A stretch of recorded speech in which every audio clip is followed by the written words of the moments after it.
196. Vol 2ch, 1. Aurora. Leon found some clean clothes, and after breakfast, they each took a shower one after the other. They didn't bathe together because they wanted to avoid strenuous activity after eating, bad for digestion, after all.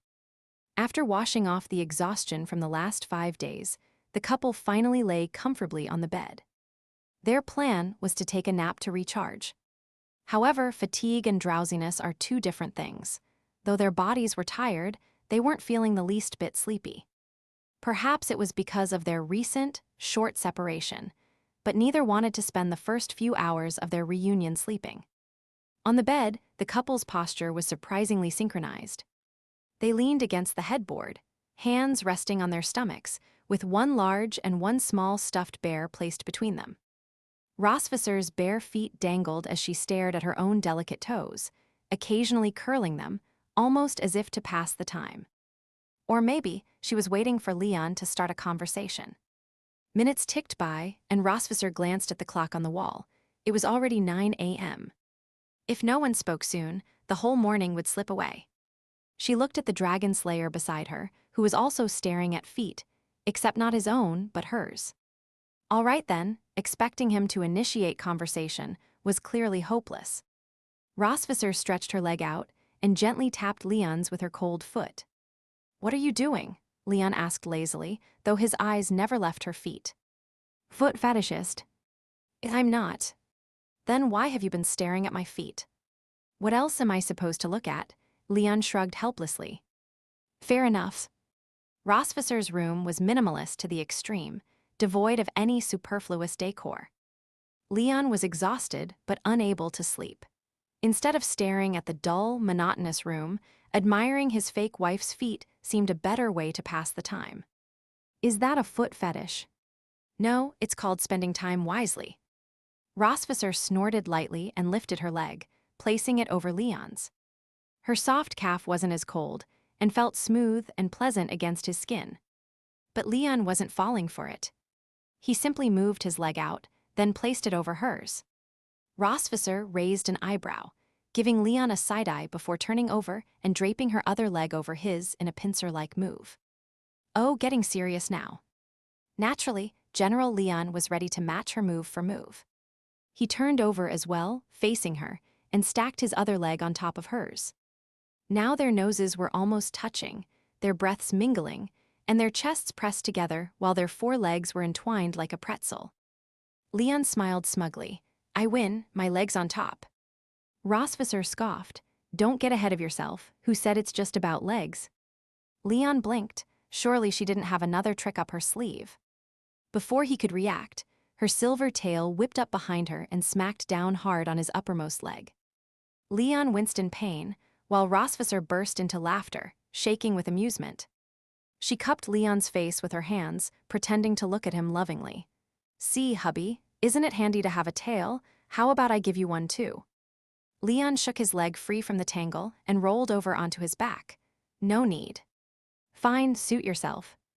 Rosvisser turned back as well, cradling her tail, happily flicking its tip with her fingers. After a moment, Rosvisser asked, "So, when you escaped from the Empire, it was to come back to me, right?" "I'm lying in your bed right now. Isn't that obvious?" "I don't want your rhetorical answers. I want you to say it directly." Rosvisser sat up straight and looked at him. "Did you go through all that trouble escaping just to come back to me?" Leon thought for a moment and then firmly replied, "No."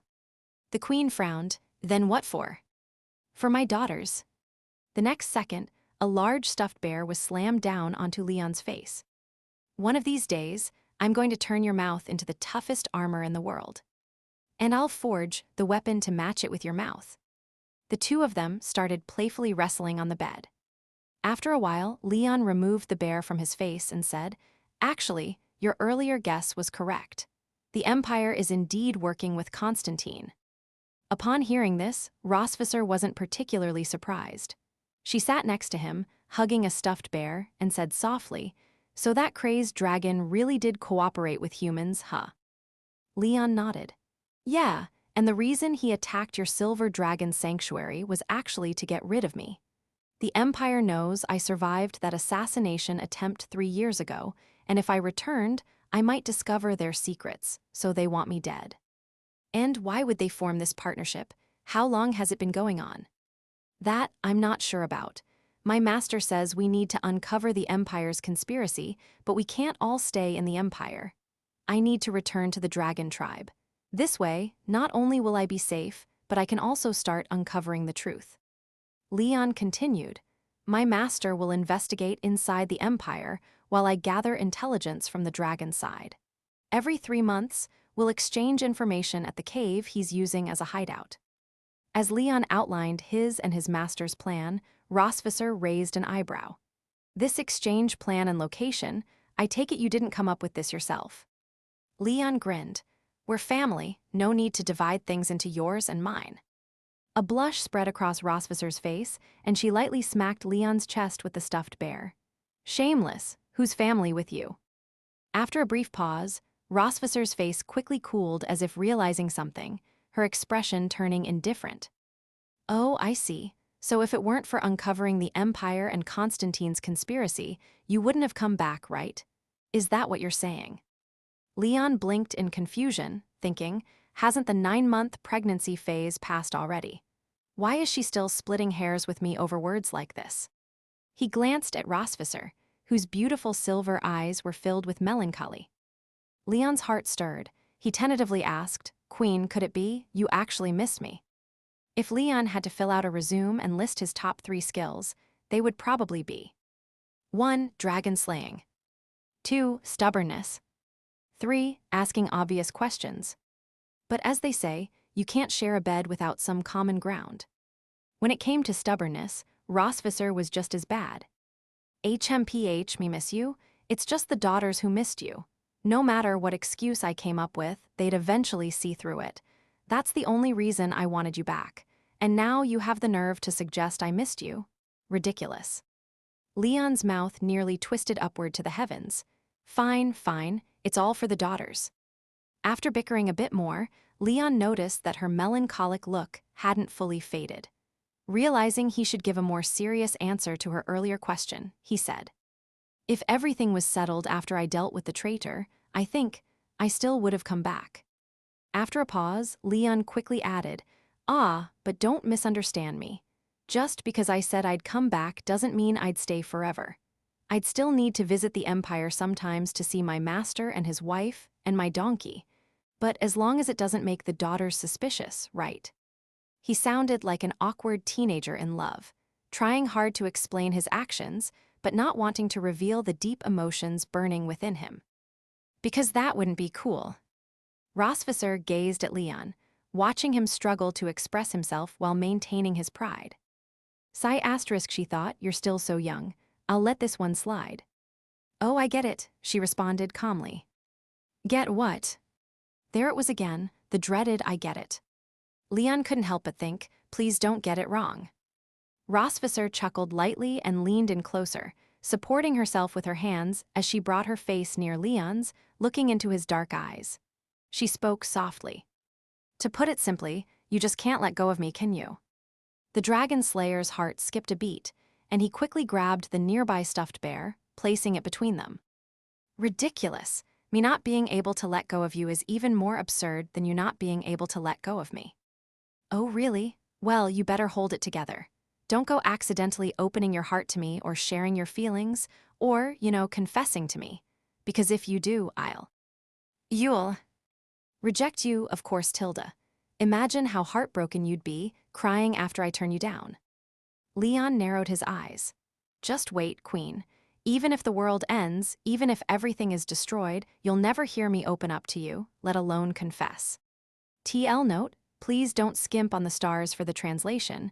I'd really like to see how far Leon goes and how far we can increase the number of chapters. Thanks, Tilda. If you want to buy me a coffee Santos.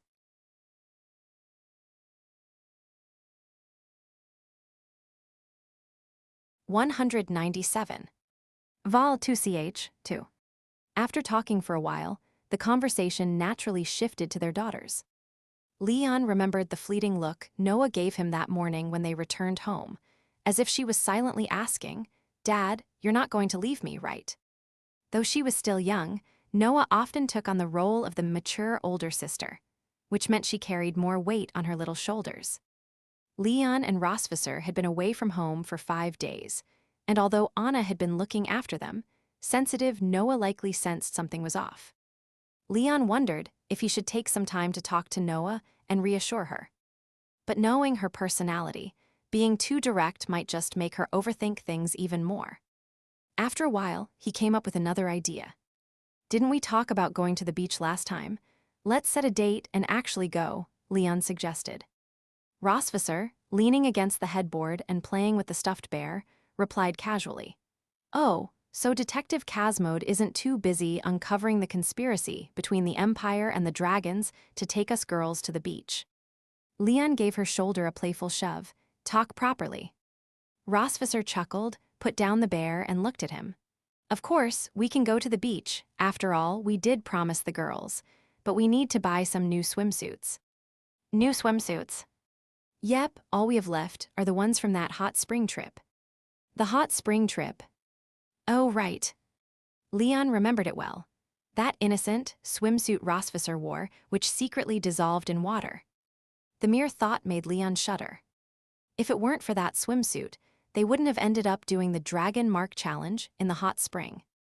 If they hadn't done that, they wouldn't have gotten so carried away, kissing passionately.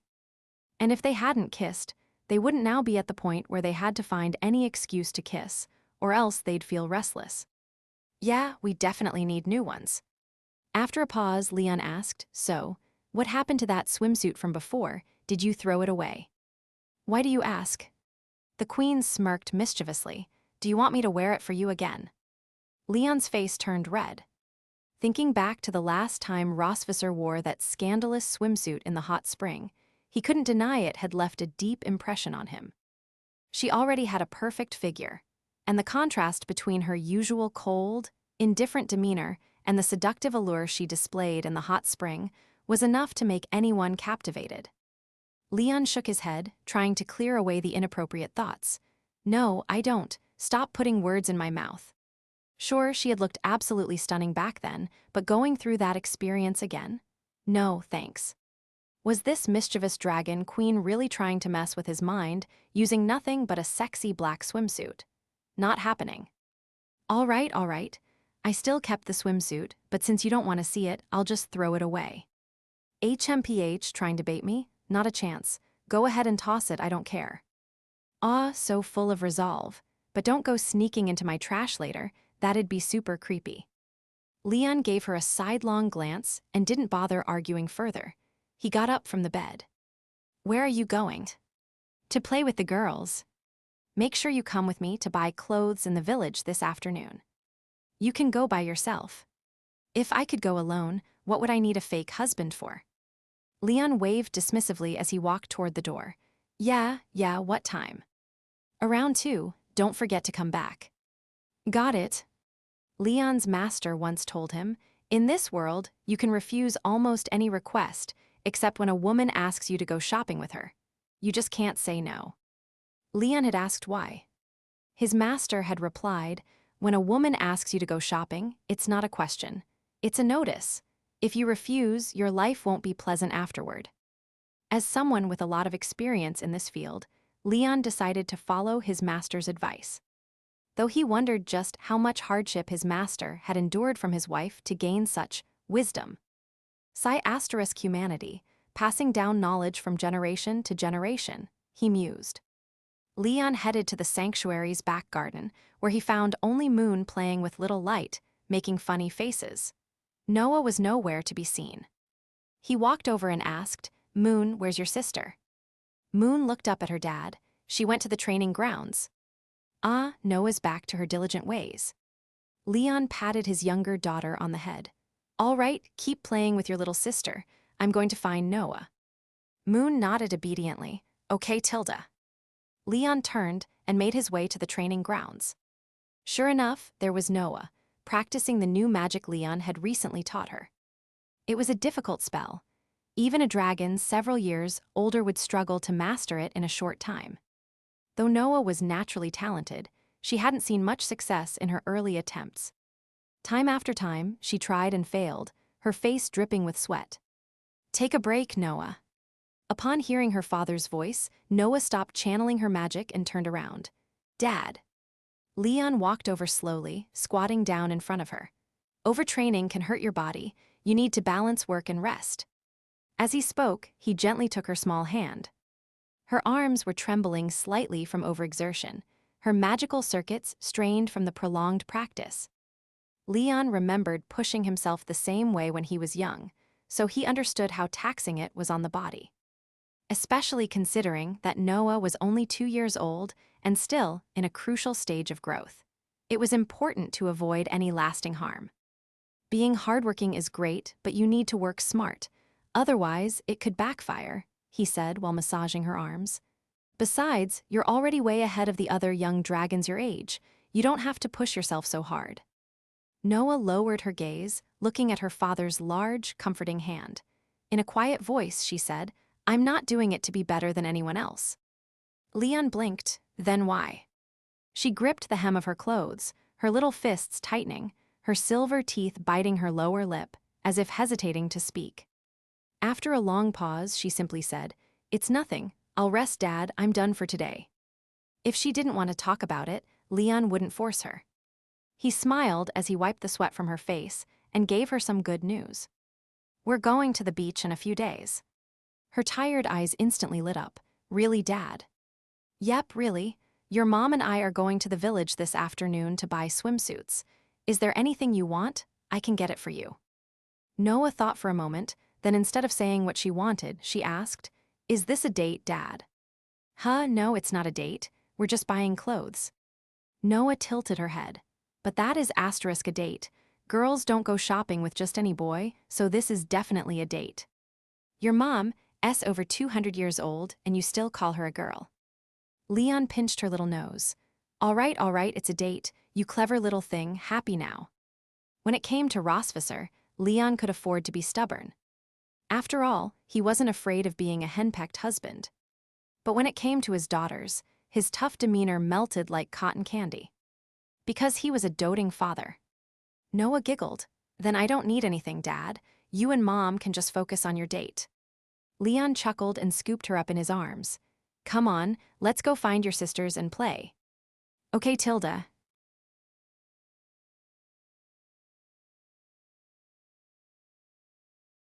"198. Vol 2ch 3. In the afternoon, as promised, Leon accompanied Rosvisser to the Silver Dragon tribe to buy new swimsuits. In truth, although Leon had been a prince in the Silver Dragon tribe for over a year now, he'd never actually gone shopping with Rosvisser in the tribe before. Usually, when they needed something, they'd head to Sky City. There, Leon wasn't a prince, and Rosvisser wasn't the Silver Dragon Queen. To most of the dragon tribe, they were just an ordinary couple with 2 adorable daughters. When they were outside, there was no need to put on a show of being lovey-dovey. After all, there weren't many familiar faces around. But it was different at home. If they went out together here, they had to be careful.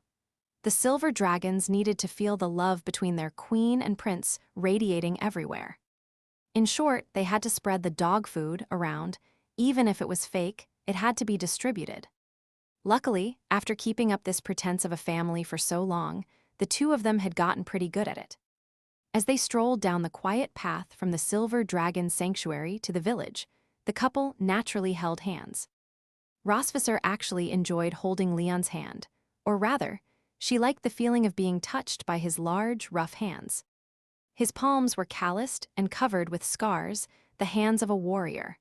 Only being touched by hands like these gave Rosvisser a genuine feeling of being conquered.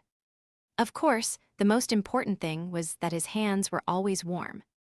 That warmth was the perfect complement to her naturally cool body temperature.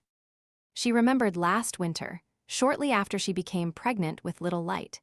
Even though she was well cared for, her body temperature issue persisted, and sometimes her hands and feet still felt cold under the covers. During those times, Leon became her on-call heating pad. Holding onto a grumpy but reliable human heater, who complained yet still obediently snuggled up to warm you. It was pretty amazing. And he even had abs. Not only was he warm, but he also felt great to the touch. As Rosvisser recalled this, she couldn't help but chuckle softly. Leon glanced at her, baffled. What's going on? Walking along, and she suddenly bursts out laughing. Noticing his gaze, Rosvisser quickly straightened her expression, her face turning serious as she asked coolly, "Why are you looking at me?" "You just smiled like a girl on her first date," Leon pointed out bluntly. "How would you know what a girl on her first date looks like? Have you been on dates with other girls besides me?" Of course, the Queen's ability to seize on key details was unmatched. "Obviously. What you control everything. Are you going to control who I've dated too?"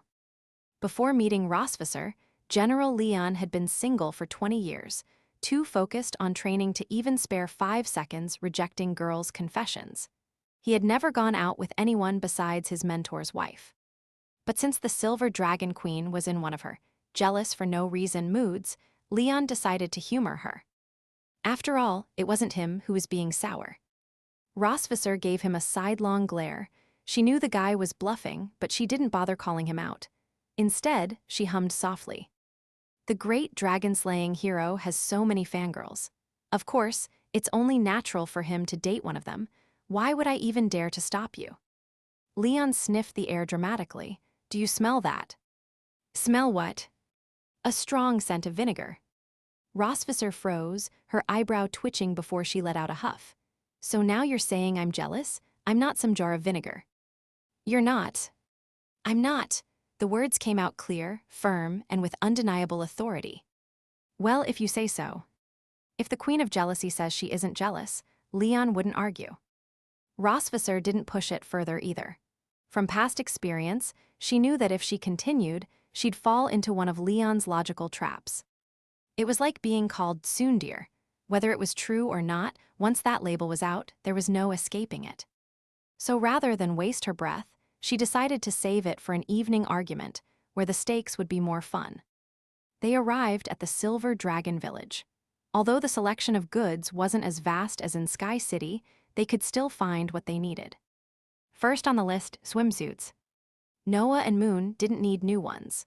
This shopping trip was mainly to find something for Rosvisser that wouldn't turn into a scandalous black sheer suit upon contact with water. At the shop, the owner immediately recognized her queen and rushed to have the staff greet them. Lines were formed, bows were made. But Rosvisser stopped them before things got too loud.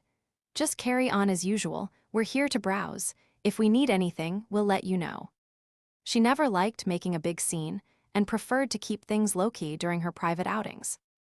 After a polite nod, the staff returned to their posts. The couple headed straight for the women's swimwear section. In fairness, the Silver Dragons had a broad taste in fashion. Whether modest or more revealing, the selection was extensive. Rosvisser picked up a black, slightly revealing swimsuit, holding up the thin straps and sizing it against herself. She turned to Leon. "How about this one?" Leon squinted at the swimsuit, which had a bit too little fabric for his liking, and shook his head. "Doesn't look good." "All right, how about this one?" Rosvisser grabbed another swimsuit in the same style, but a different color. The fabric was still scarce. Leon cleared his throat. "Still doesn't look good." Rosvisser smiled faintly and picked up yet another swimsuit. It was another racy piece, and just imagining how it would look on her made Leon's pulse quicken. Still, he said, "Nope, not good." Rosvisser put the swimsuit down and tilted her head. "This one doesn't look good either. It really shows off my figure." Leon scratched his nose and muttered, "It just doesn't look good." HMPH, human fashion sense is so outdated. Come on, it's not about fashion sense. Then what is it about? It's. Seeing Leon fumbling for words, Rosvisser's smile grew. She held the swimsuit and slowly stepped closer to him, eyeing his slightly flushed face. In a soft voice, she teased. "Oh, Tilda, I see what's happening. You're worried that if I wear something like this, you won't be able to control your feelings. You'll end up falling for me at the beach, confessing your love, and maybe even lighting up the dragon mark again." Tusk, tusk. Rosvisser tiptoed and whispered in his ear, "But it's okay, hubby. Just say the word, and I'll buy it and wear it for you privately." Leon quickly took a step back. "I don't want to see it. Wear whatever you want, I don't care." Fine, since you don't like these swimsuits, I'll buy one with a bit more fabric. With that, Rosvisser picked out a one-piece swimsuit that only exposed a small section of her collarbone and back. It completely concealed her breathtaking figure. This isn't just a bit more fabric. But Leon didn't feel disappointed. If Rosvisser had bought the sexier swimsuits, they might have ended up getting carried away again. And that was an exhausting activity. Leon had no intention of spending all his energy turning in assignments. He was already the father of 3, and some moderation in day-to-day life was needed. Rosvisser finished her shopping and handed the swimsuit to the staff for wrapping. Leon stepped outside the shop first, waiting by the door. A few minutes later, Rosvisser emerged. Why'd it take so long? Oh, nothing. I just looked at a few other things. Let's go get some sunscreen. All right. The afternoon passed quickly as the couple gathered everything they needed for the beach trip. This vacation had 2 main purposes: keeping their promise to the girls and giving Leon and Rosvisser some time to unwind after the stressful events with the Empire. But most importantly, it was to reassure Noah that her parents' love would always be there. Leon wanted her to understand that no matter what, her mom and dad would never leave her.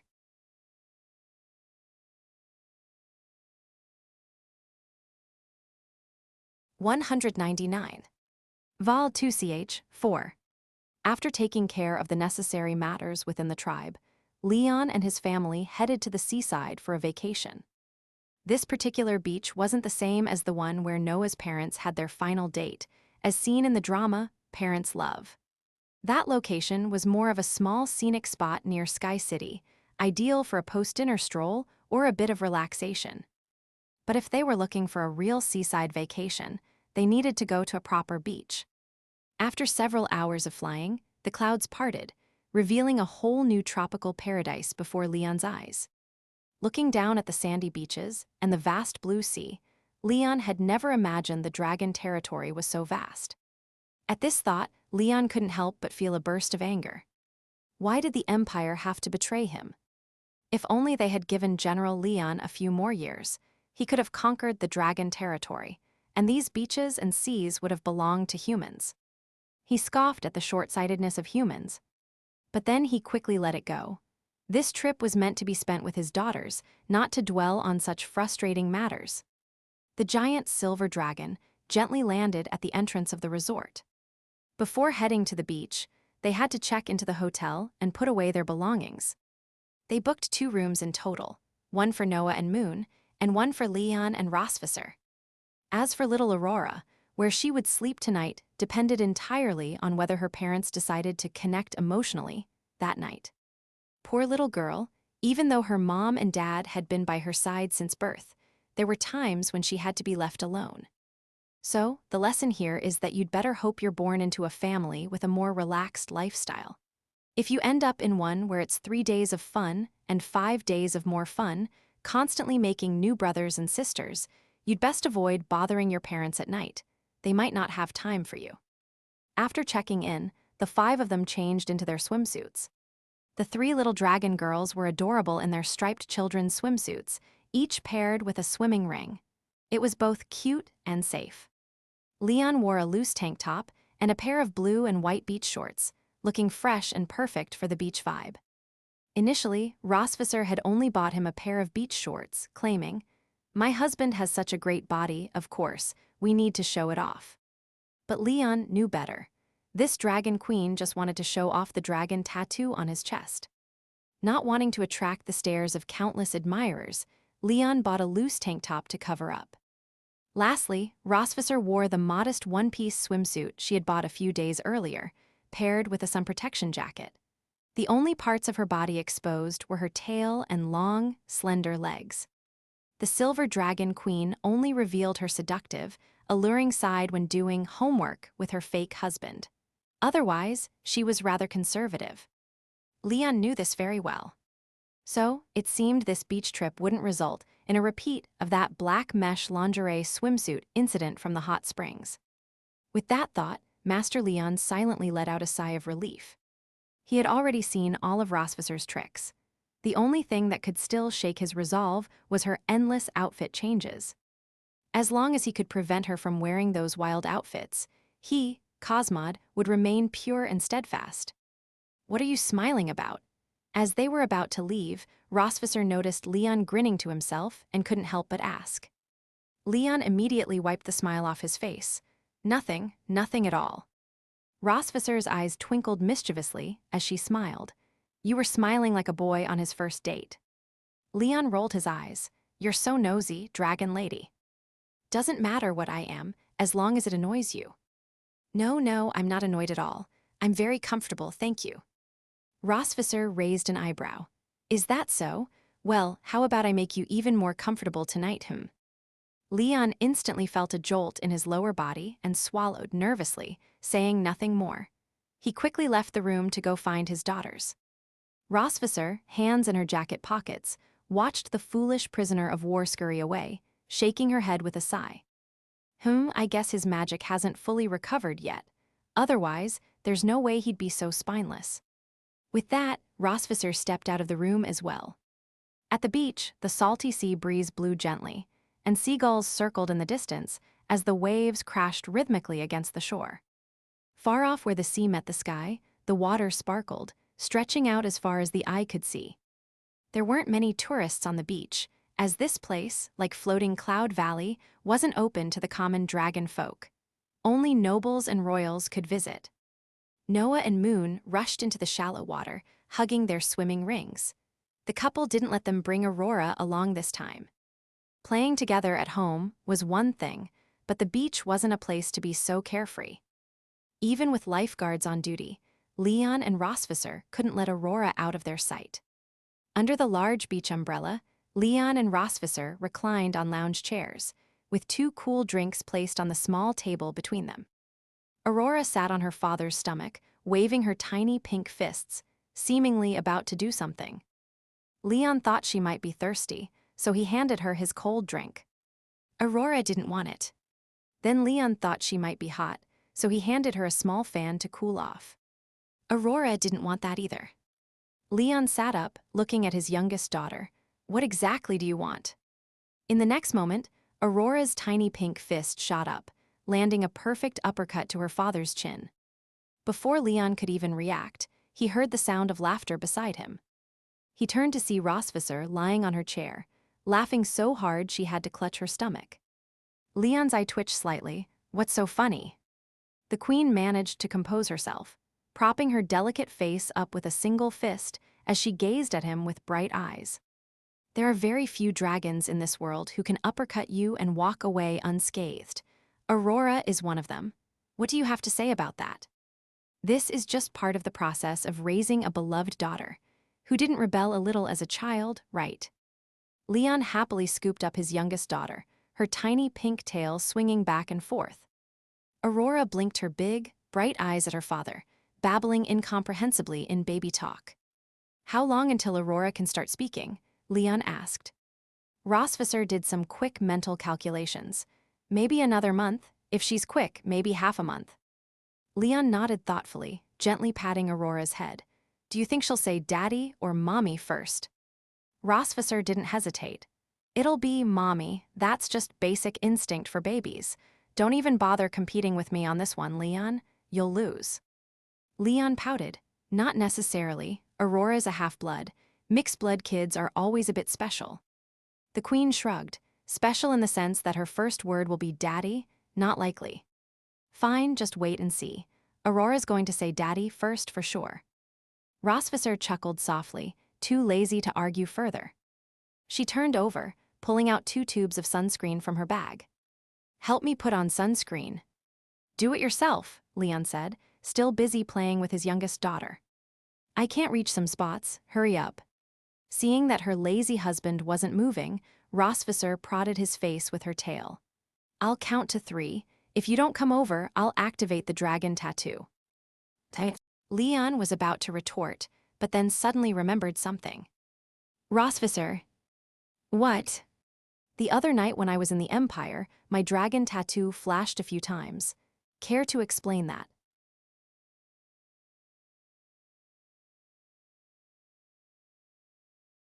200. Vol 2ch, 5. Not long had passed since Leon's journey to the Empire, so the events were still fresh in his mind. He vividly recalled that night when he was discussing their next plan with his master and Rebecca, and suddenly, *bam*, the dragon tattoo on his chest lit up. It was so fast that Leon didn't even have time to react. What followed was an intense interrogation from his master and Rebecca, filled with accusations of couples tattoos and kinky games. But afterward, Leon realized that the glowing dragon tattoo symbolized one of the two partners thinking about the other. Which meant at that exact moment, Rosvisser had been thinking about him. And at that time, she was probably still roughing it in the forest outside the Empire. Rosvisser's pupils flickered slightly before she averted her gaze.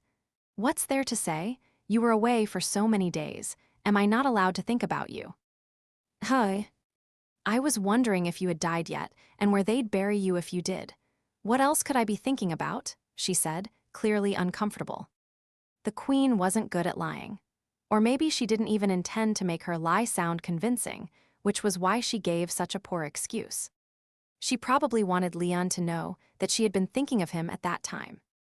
But it didn't fit her image of an aloof, independent queen, so she settled for a half-hearted lie.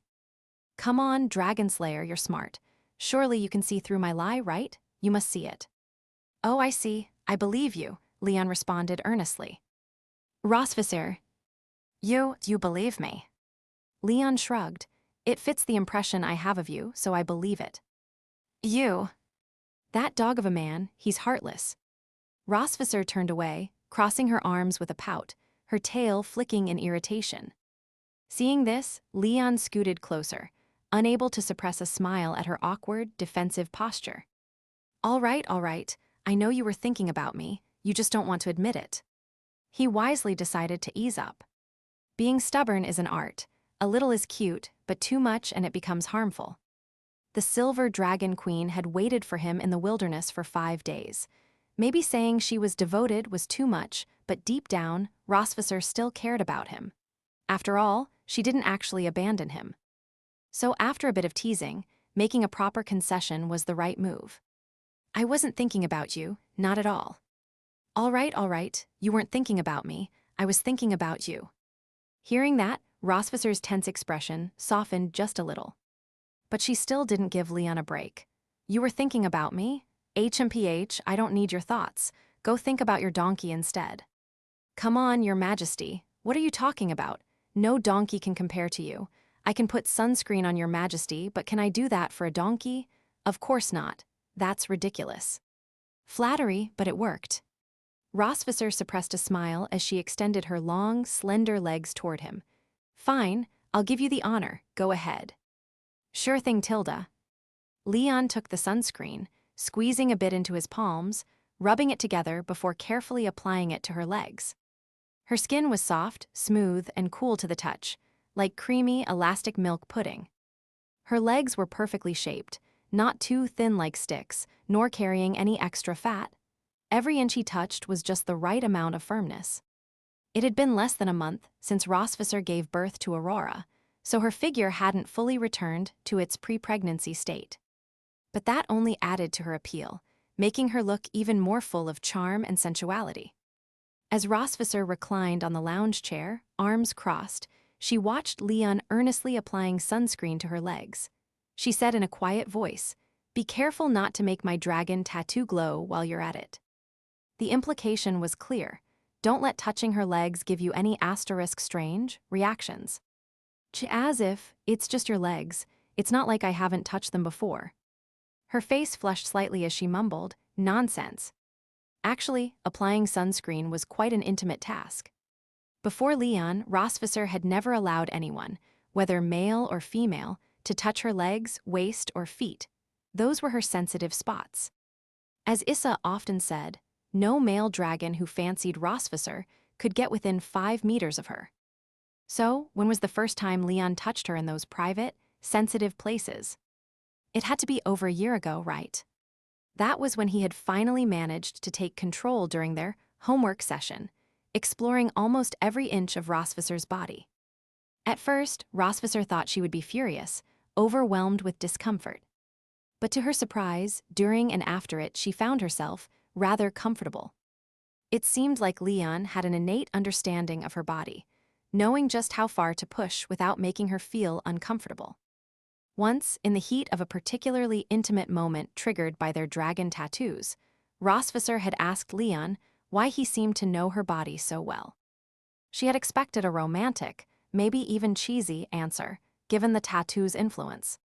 But General Leon, true to his title as the strongest dragon slayer, responded with, "Of course a dragon slayer knows a dragon's body. Have you ever seen a butcher who doesn't know how to handle a pig?" And then she promptly kicked him off the bed. All in all, Leon was a unique guy. Even in their most intimate moments, Rosvisser didn't feel any resentment. On the contrary, when her body was in his hands, she sometimes felt a strange satisfaction, as if she were being conquered. Hey. Rosvisser quickly shook her head, ridding herself of those messy thoughts. "Why did you buy 2 bottles? Do we really need that much?" Leon asked as he reached her calf. "Of course we do. My legs are long, so naturally I need more." Leon mimicked her tone in a mocking falsetto. "My legs are luung tilde so naturally, I need mori tilde tilde." Rosvisser chuckled and playfully kicked him in the chest. Leon grabbed her ankle and held her dainty foot in his hand. "Well, since we're here, might as well put some sunscreen on your feet too." "You pervert, don't o tilde." A tingly sensation shot up from her foot, and Rosvisser's body instantly relaxed. After a moment, she kicked her leg again, shooting Leon a sharp look. "All right, this leg is done. Do the other one." "Got it." Leon moved to the other side, applying sunscreen as he had before. "All done," he declared. "How you think you're done?" Leon blinked. "You only have 2 legs exposed. There's nothing else to cover." Rosvisser swished her tail. "And what about this? Why don't you just keep your tail tucked away?" "Nope, I want sunscreen on my tail too." Leon understood now. She didn't buy 2 bottles of sunscreen just because of her long legs. She needed extra for her tail. With a little wiggle, Rosvisser flipped onto her stomach, lying face down on the lounge chair. Her silver tail swayed in front of Leon's face. "All right, go ahead." Leon rolled his eyes, but obediently applied sunscreen to her tail. Truth be told, her tail felt even smoother and cooler than her legs. It was also more sensitive. Especially the base and the tip of the tail during their homework. Those spots acted like switches. A single touch there could unleash an unstoppable flood of emotions. So while applying sunscreen, Leon carefully avoided those 2 areas. A moment later, Leon stood up. "All done." "You didn't cover the base or the tip. Don't think I didn't notice. Those spots are for you to handle. As a prisoner of war, one of your responsibilities is to serve the queen, right?" Rosvisser propped herself up on her elbows, turning to give Leon a playful, teasing look. "Come on, don't tell me you're afraid to touch my tail." A classic provocation. Once, this tactic would have worked like a charm on Leon. But now, as a seasoned general, Leon wasn't so easily baited. He looked at her twitching tail, then at Rosvisser's smug expression. The more he thought about it, the more frustrated he became. "Damn it, I'm not doing this." Leon tossed aside the sunscreen and raised his hand, aiming a slap at Rosvisser's dragon rear. The moment his hand swung through the air, Rosvisser sensed trouble. "Leon, what are you doing? If you dare." Smack.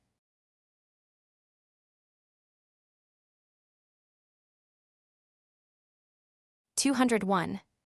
Vol 2ch, 6. Though Aurora was born later than her 2 sisters, she had already witnessed just as many amusing scenes as them. What other couple would engage in a full-on wrestling match right in front of their newborn, barely a month old? When the 2 of them got into it, there were no holds barred. Rosvisser knew Leon's weak spot was his waist, so she used the tip of her tail to relentlessly poke him there. Leon, on the other hand, knew that smacking the Dragon Queen's round rear produced a satisfying sound, so he kept aiming for her dragon butt. In the end, the Silver Dragon Queen took advantage of her racial traits, her long, flexible tail, and successfully subdued General Leon. With her long legs wrapped around his neck and her tail coiled around his waist, she had him in a textbook scissor hold. The position wasn't exactly elegant, but it was effective. Leon, now trapped between her legs, inhaled the scent of the sunscreen he had just applied, mixed with a faint salty smell. Ah, the scent of the sea. Surrender yet? Rosvisser cupped his cheeks, lifting his head to make him look at her. Leon's shoulders were weighed down by her legs, and his mouth was squished into an O shape by her soft thighs, but he still managed to respond, "Never. I, Cosmod, have never spoken the word surrender in my life. Little dragon, you think a scissor hold will make me yield? Laughable. Dragon tattoo activate. Surrender, surrender, surrender, I give up," he blurted out, quickly tapping Rosvisser's thigh, a universal sign of submission in most wrestling matches. Rosvisser snorted in satisfaction before releasing Leon. Leon got to his feet, rubbing his face where her thighs had squashed him, still feeling the warmth and faint scent of sunscreen left behind. He wiped his face, trying to get rid of the sticky feeling. "Why are you wiping it off? That's meant to protect you from sunburn," Rosvisser said. "A walnut that's been crushed in a door won't help your brain, and sunscreen that's rubbed on your legs won't protect me from the sun," Leon quipped. "Oh, rhyming now, are we? I imagine your thesis paper at Dragon Slaying Academy got top marks, didn't it?" Rosvisser retorted sarcastically. Leon clapped his hands, plopping back onto his beach chair, holding Aurora in his arms. "Of course, and my thesis topic was asterisk how to handle a dragoness who insists on becoming your wife asterisk." Rosvisser rolled her eyes, knowing he was just spewing nonsense again. If anyone else spoke to her, the Silver Dragon Queen, like this, she wouldn't even bother to give them a glance.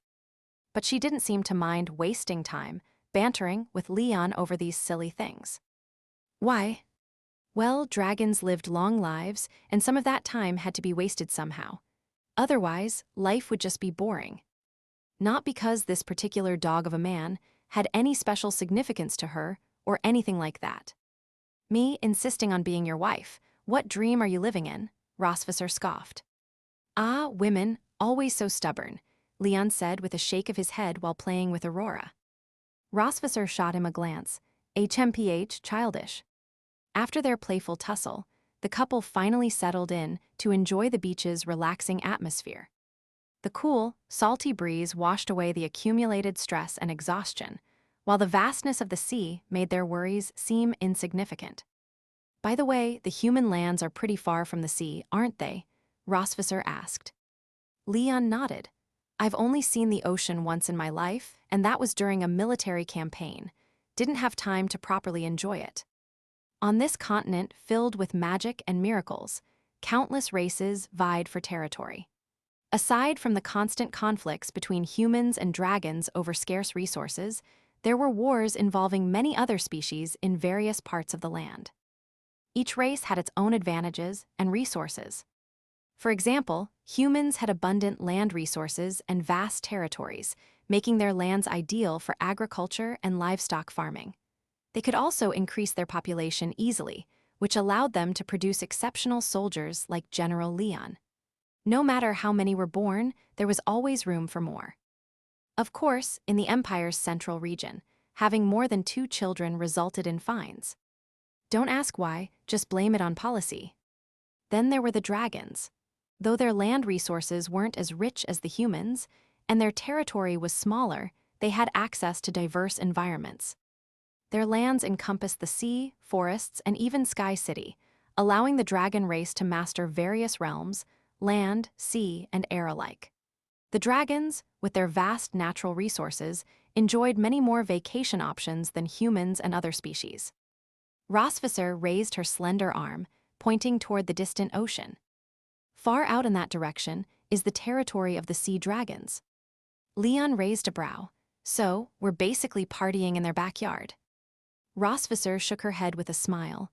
"No, they're much farther away. Besides, sea dragons are very different from most other dragon clans. They're not combative at all. You could even say they're soft. Ever fought one?" "Nope," Leon replied bluntly. After a moment, he added, "Actually, this is the first time I've even heard of them.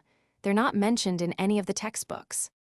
"Really? It's probably because they're so low profile. For thousands of years, they've never stirred up trouble," Rosvisser explained lazily. "Especially around 30 years ago. For some reason, sea dragons started appearing less and less in public places, like Sky City and St. Heath Academy. Leon's expression grew thoughtful. Were they attacked by other races? No idea. The sea dragons live in a very unique environment that most other dragons can't reach. So, we don't know much about their current situation. A unique environment? What do you mean? Leon asked, sitting up. Rosvisser sat up as well, ready to impart some knowledge to her captive student. In your mind, aren't all dragon forms pretty much the same? She asked. Leon nodded. 4 legs, 2 wings, 1 tail, and a very smooth head, perfect for chopping off. Rosvisser's eyes drooped slightly as she stared at Leon, speechless. He grinned, showing his teeth. Please continue. You're right, most dragon forms are like that, but the sea dragons are quite unique. Rosvisser explained, their dragon form is more like that of a giant snake, but they still have dragon horns and a tail. And beyond their appearance, their bodies are adapted to their aquatic environment. They have organs that allow them to breathe underwater, which means they can stay submerged for long periods. With that advantage, they built their true empire beneath the sea, in a place called Atlantis. Leon muttered the unfamiliar name to himself. Atlantis. Yep, it's a true paradise, untouched by most of the wars in the world. Rosvisser sighed softly. So, I don't think their disappearance was caused by some invasion. Leon took in the new knowledge, letting out a slow breath. Seems like I still don't know enough about you dragons. Rosvisser smiled and shrugged. You're still young. You've barely traveled and experienced life. The history of the dragons is long *, very * long. Leon snorted, continuing to play with Aurora. Well, I'm not too interested in learning about the other dragons. Just trying to figure out what goes on in * your * head every day is exhausting enough. I don't have the energy for anyone else. Rosvisser blinked her silver eyes, speaking with a hint of deeper meaning. Oh, tilde, I get it. You get it again. What exactly do you get? The silver-haired beauty turned her gaze toward him, narrowing her eyes as she smiled slyly. Your eyes are only for me, isn't that right? Dragon lady, I'll poke out my eyes myself tomorrow to prove my innocence. Leon joked, rolling his eyes. TL note, Aurora Xiaoguang is the youngest daughter of Leon and Rosvisser.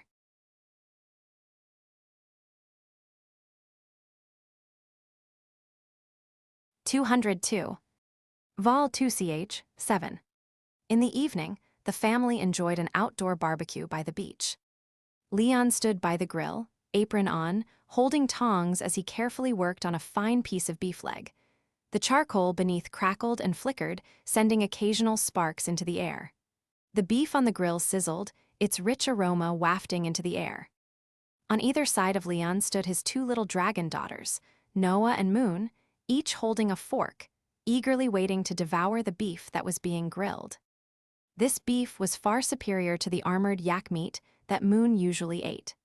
After all, this was high-quality food provided by the exclusive Dragon Tribe Resort, something that wasn't available in just any place. Rosvisser, not being a foodie herself, simply stood behind Leon holding Aurora. Although she was an excellent cook herself, she didn't have any particular demands when it came to food. As long as it was tasty, nutritious, and safe, it was good enough for her. Aurora, still too young to eat grilled beef, would have to wait at least another week before her teeth could handle it. However, her sense of smell was quite sharp. As soon as she smelled the grilled meat, she babbled in baby talk, reaching her little arms toward Leon's back. Rosvisser gently pinched her daughter's cheek. Aurora, you can't eat yet. Mommy has something else for you. With that, she sat down on a lounge chair and began spoon-feeding Aurora a nutritious smoothie she had prepared. Aurora, despite being tempted by the smell of the meat, obediently sipped on her smoothie. Rosvisser smiled warmly. Taking care of her daughter gave her a deep sense of accomplishment. Watching Aurora grow little by little and become more affectionate toward her filled Rosvisser with a profound satisfaction.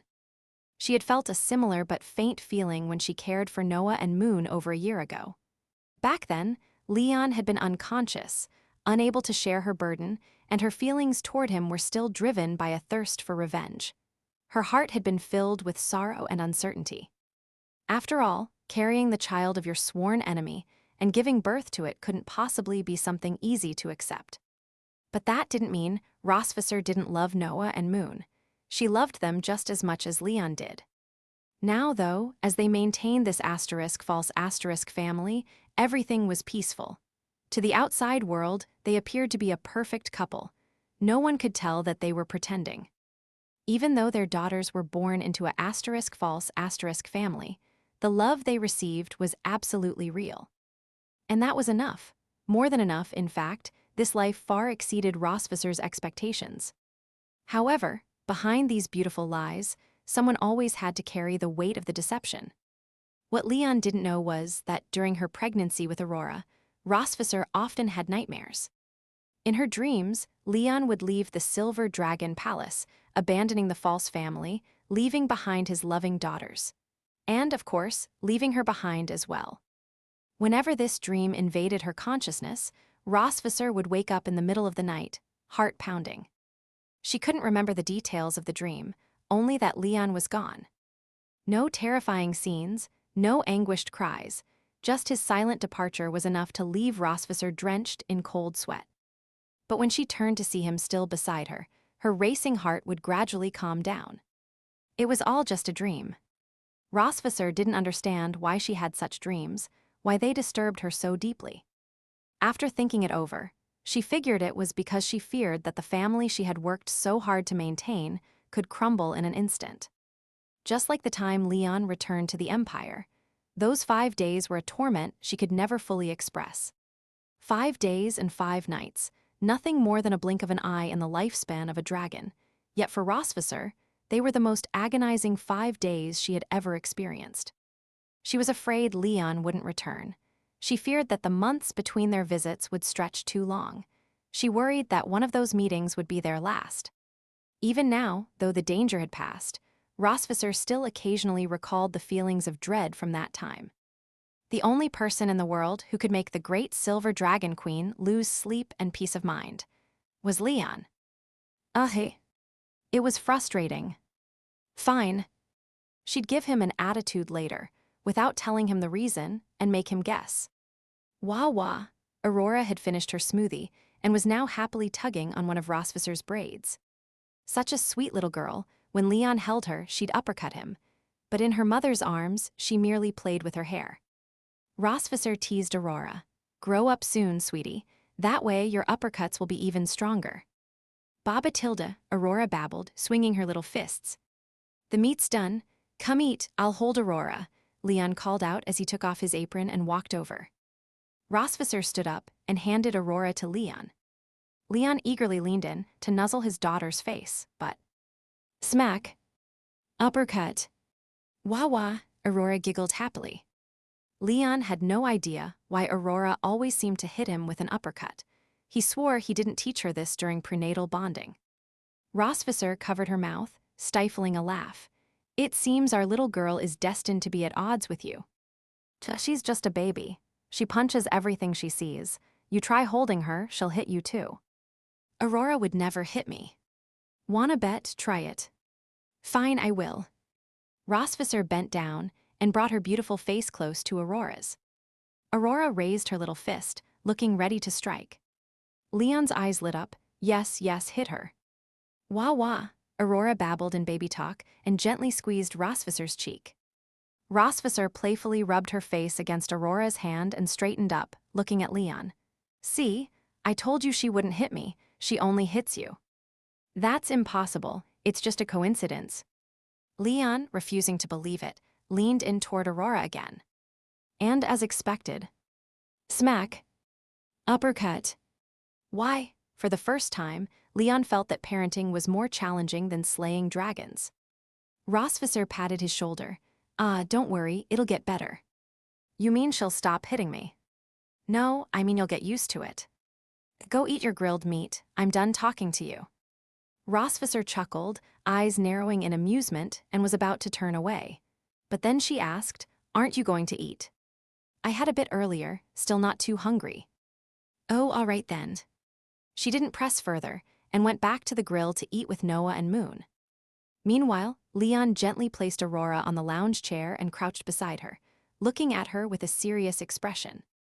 "All right, sweetie, let's try again. This time, no punching daddy, okay? Let's have a nice cuddle instead, all right?" When a dad gets stubborn about bonding with his daughter, not even 8 dragons could hold him back. Leon slowly leaned in toward Aurora again. Aurora tilted her head, watching her father inch closer, and let out a soft babble before slowly raising her little hand. Leon's heart swelled with anticipation. This time, I'll finally get to cuddle with my little girl Tilda. Smack. Uppercut. Wah wah, Aurora clapped her hands, clearly excited. After taking his 4th punch of the day, Leon gave up.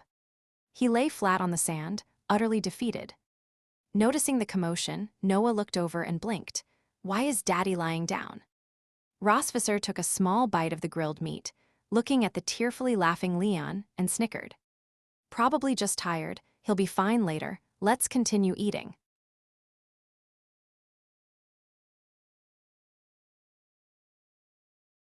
(203) Vol 2ch, 8. The evening breeze lifted the beauty's long hair, letting it sway freely amidst the night and firelight, like the Milky Way flowing down from the heavens. She was barefoot, walking hand in hand on the damp sand with the man known as her husband. The sand beneath their feet was soft and cool, and occasionally, small pools of seawater would seep into the shallow footprints they left behind. From the other side, the sound of the waves came, carrying a gentle, lingering melody. It was Leon's idea to hold hands. When he had come to Rosvisser earlier, suggesting they take a walk hand in hand on the beach, Rosvisser had thought, "Is this dog man really about to confess? You really can't resist, can you, dragon slayer, ready to surrender so soon?" But as it turned out, the queen had underestimated him. Leon said he just wanted to show off their love in front of the kids. Because the look in Noah's eyes from a few days ago had left too strong of an impression on Leon, and he couldn't let it go. So he thought he might as well take advantage of this beach trip to show Noah, his 2nd daughter, and the youngest one, that their mom and dad were still very much in love. After hearing Leon's thoughts, Rosvisser naturally didn't refuse. The couple walked hand in hand along the beach. They looked stunning together, so striking, in fact, that they drew the attention of many passers-by. There was something truly magnetic about them when they were side by side. Everything around them seemed to serve as mere background to accentuate their presence, and even the moon and stars in the night sky paled in comparison. To anyone who didn't know better, they might have thought this couple had come here for a honeymoon photo shoot. But in reality, they were just casually walking a few steps, holding hands. Rosvisser raised her hand to smooth out the hair the wind had tousled. "I thought there was more to this. Turns out it really was just a walk." Leon squeezed her soft hand and shrugged. "What else did you expect?" "A confession, of course." Rosvisser said, "The evening breeze, the beach, the sea, the firelight, and stars, it's the perfect setup for a confession." "Sure, go ahead then," Leon said. The queen paused in her steps, looking sideways at the dog man. "What do you mean? You want me to confess? Aren't you the one saying it's the perfect setup for a confession? You've been pushing for it, so go on, I'm listening." Rosvisser smirked and playfully punched his arm. "If you want this queen to confess to you, you'll have to wait until the next life." "Oh, I'm so touched." Rosvisser blinked in confusion. Touched by what?" "I was only thinking about this life, but it turns out you've already made plans for our next life together. That's even more touching than a confession." Rosvisser let go of Leon's hand and kicked him straight into the sea. But fortunately for General Leon, years of military experience had given him ample combat reflexes. In the moment his body fell towards the water, he grabbed onto the edge of Rosvisser's clothes. Sploosh! Rosvisser's surprised scream was drowned out by the crashing of the waves. The two of them tumbled into the shallow water beside the beach. When she finally came to her senses, she found herself lying on top of Leon. Her chin was resting on his chest, and as she looked up, she saw the dog man lying in the swirling sea, a smug grin plastered across his face as he stared back at her. Rosvisser bit her lip in frustration and gave his side a firm pinch. Then, before he could yelp, she covered his mouth with her hand. The series of movements was so smooth, It was clear she had practiced this many times before, likely in bed. Satisfied with her revenge, Rosvisser finally stood up. She crossed her arms over her chest and gave Leon a cold glance, snorting, "In the next life, I hope I don't meet you again." Leon stood up from the water and leaned in closer. "What about the life after that?" "Still don't want to." "Ah, so it seems we'll just have to complete everything we want to do in this life, huh?" Rosvisser raised an eyebrow and casually asked, "Such as?" "Like having a few more kids." "Ah, you're just asking to get beaten up."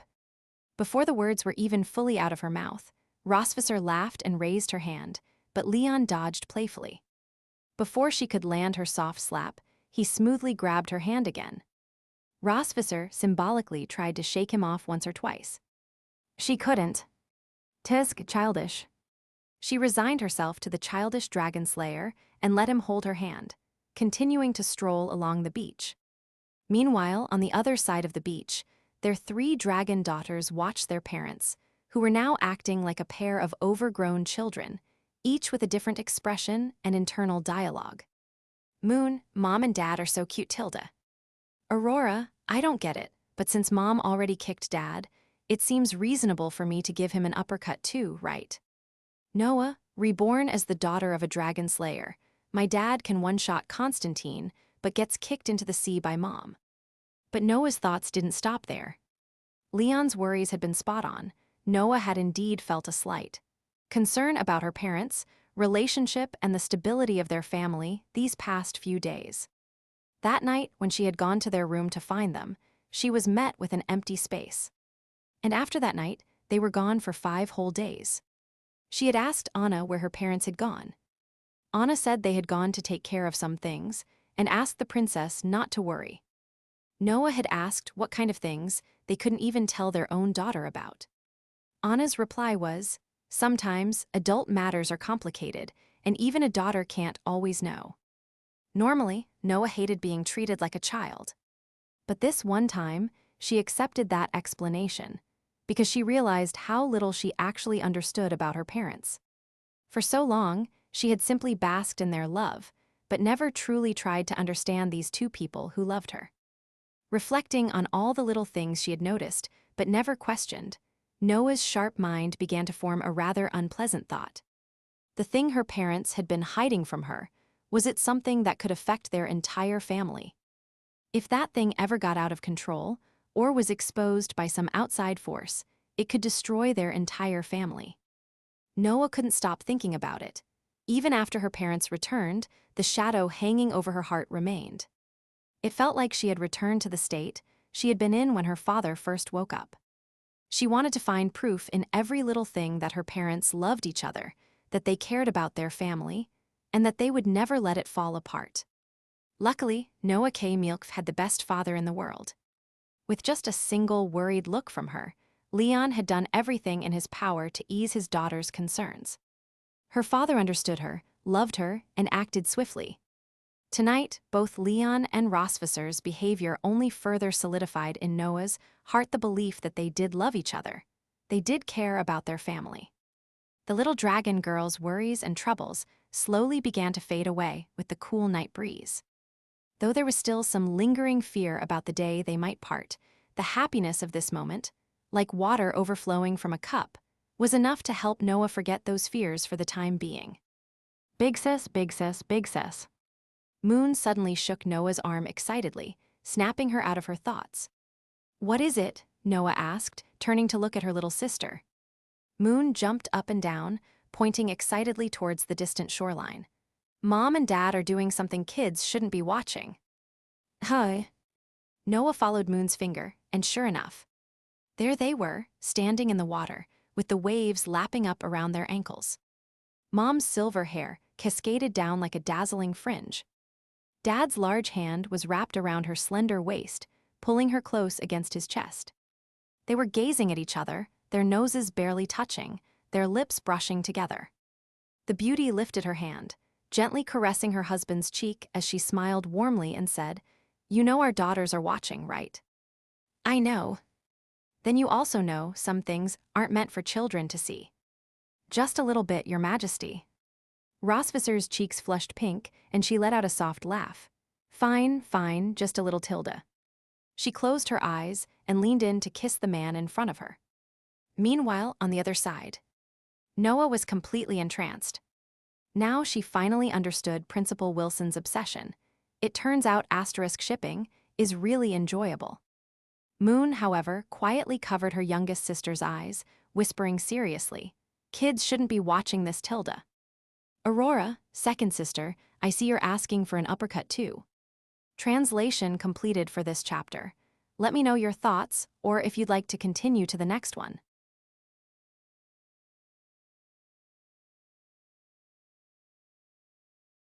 (204) Vol 2ch. 9. A kiss by the seaside carries a unique charm.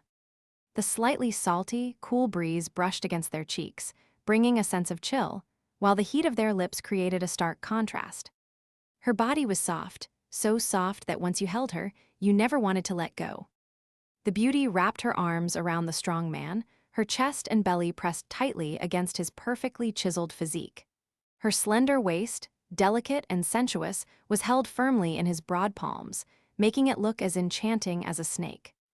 Leon's fingers weaved through her hair, his fingertips lingering in the fragrance of her unique scent. He gently cradled Rosvisser's neck, trying to bring their lips even closer together. Of course, given that their daughters were watching, this level of intimacy was enough. Even though he could sense Rosvisser's repeated attempts to deepen the kiss, whenever her warm tongue tried to explore, Leon gently yet firmly blocked her. No restraint at all, silly dragon. The kiss didn't last long. When it comes to showing off affection, it's about quality, not quantity. Hand-holding, playful teasing, sweet words, none of them compared to a real kiss. With that one kiss, both of them had gotten their fill, and Moon finally got to see what Anna meant by something children shouldn't watch. As for Noah, some of her inner worries were alleviated, her heart finally easing a little. At the same time, she fully indulged in her newfound enjoyment of shipping. She had already thought of the topic for her next writing assignment. The CP I ship is actually my parents. The little dragon girls sat on their beach chairs, savoring the beautiful scene they had just witnessed. When their mom and dad walked over, they snapped out of their daze. "Noah, Moon, let's head back. It's getting cooler, and staying outside too long might make you catch a cold," Rosvisser said, scooping up Aurora. Leon also lifted Noah and Moon, one on each arm. He had become somewhat wary of carrying his youngest daughter lately. Even though her uppercuts weren't particularly powerful, they were always accurate. Leon suspected that Aurora might have some kind of innate boxing talent. Otherwise, how could a baby who was less than 2 weeks old manage to instill a psychological fear in a dragon slayer who had trained for over 10 years? He thought this hypothesis was perfectly reasonable. Noah was a genius and a prodigy. Moon had awakened her twin powers with extraordinary talent. So why couldn't Aurora have an innate boxing, dad-punching talent? It made perfect sense. It seemed he would have to keep an eye on his youngest daughter's future physical training. She might really excel in it. "Dad," Moon tugged at his shirt collar, looking up. "What is it?" Moon pursed her lips, glancing at her dad, then at her older sister who was also being carried by him.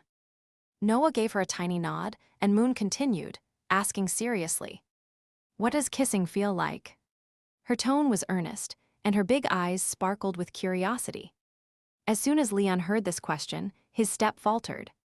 The look on his daughter's face made it seem like as soon as he explained what kissing felt like, she'd go find something to practice on. During early childhood, both in dragon and human societies, parents always try to provide as much education as possible about knowledge and magic. But there are 2 forms of education that children often lack: education about death and education about sex. Both are ignored because they seem too distant for young children, so when the time comes to understand these concepts, people often scramble to teach them at the last minute. In some cases, when children should be receiving proper sex education, they're instead told that such things are taboo, things they must never touch. This can lead to them acting out rebelliously during adolescence. So many children have been led astray by their curiosity, falling into traps set by bad people. Leon believed that providing his daughters with proper guidance was very important. Leon thought for a moment and came up with a child-friendly analogy. It's like sucking on jelly. Sucking on jelly. Yep, if you're curious, I'll buy you a bag of jelly later, and when you finish it, you'll know what kissing feels like. Proper guidance should be gradual. Leon wasn't about to flood Moon's young mind with too much information at once. A simple analogy, without going too far, was enough. Even if Moon wanted to experiment afterward, it would only involve jelly, harmless to her mind and body. Moon's eyes lit up, her tail swaying and her little head antenna bouncing with excitement. Yay, jelly. Meanwhile, Noah quietly covered her face. You're too gullible, little sister. Didn't you notice that Dad didn't actually answer your question? He completely diverted your curiosity with a bag of jelly. Noah. What is it, Dad? Do you want a bag of jelly too? Sure, I guess. Oh well, curiosity can wait. Jelly is a better deal than kissing anyway. The women of the Milk family, from the youngest to the oldest, were very good at changing faces on a whim. Rosvisser, holding Aurora to the side, smiled faintly as she listened to Leon placate their daughters. She thought to herself, though the world might be filled with lies and falsehoods, there were two things she would always trust. 1. General Leon's efficiency at slaying dragons. 2. Leon's skills as a father. Take that question Moon had asked earlier, about what kissing felt like. If it had been up to her to answer, she might have found it difficult to say, stumbling through an awkward explanation. But Leon had smoothly transitioned the topic to jelly, providing a simple yet effective analogy. Seriously, where could you find such a perfect prisoner of war? You might as well keep pretending to be my husband, Cosmod. Don't even think about running away. Before they returned to the hotel, Leon bought 2 bags of jelly for Noah and Moon. The 2 little dragon girls happily carried their jelly bags back to their room. Originally, they had wanted to take Aurora with them, but Dad said that Aurora would be sleeping with him and Mom tonight. Noah and Moon didn't mind. But when Dad said that, they could feel a hint of melancholy radiating from Mom. Oh well, no need to delve too deeply into adult matters. Back in their room, Moon excitedly tore open the jelly bag, carefully taking out a piece and gently pressing her soft lips against its surface. It was cool and soft, with a hint of sweetness and a slight strawberry flavor. So this is what kissing feels like. It's not that special, Tilda. Moon popped the jelly into her mouth and picked up another one. After touching her lips to it once more, she swallowed it whole again. In no time, she had finished the entire bag of jelly. Noah had only eaten one. She handed the rest to Moon. Here, you can have mine too.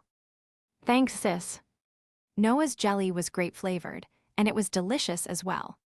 After finishing the jelly, little Moon sprawled out on the bed in a starfish position, staring blankly at the ceiling before letting out a satisfied burp.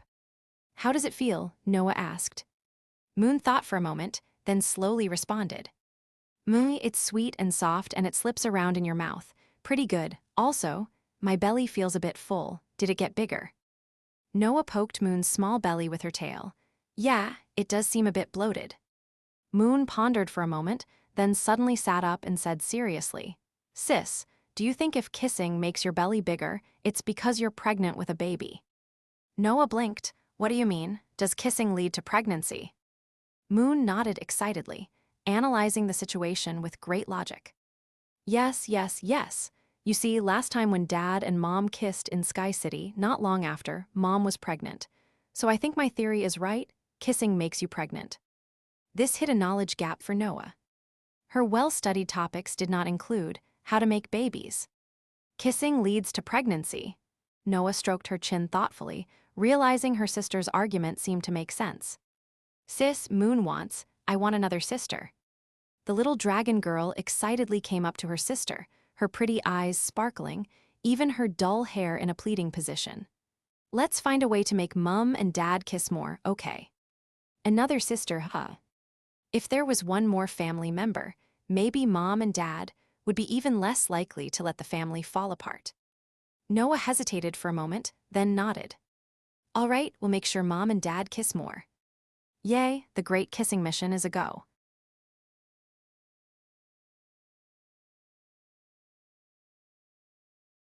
205.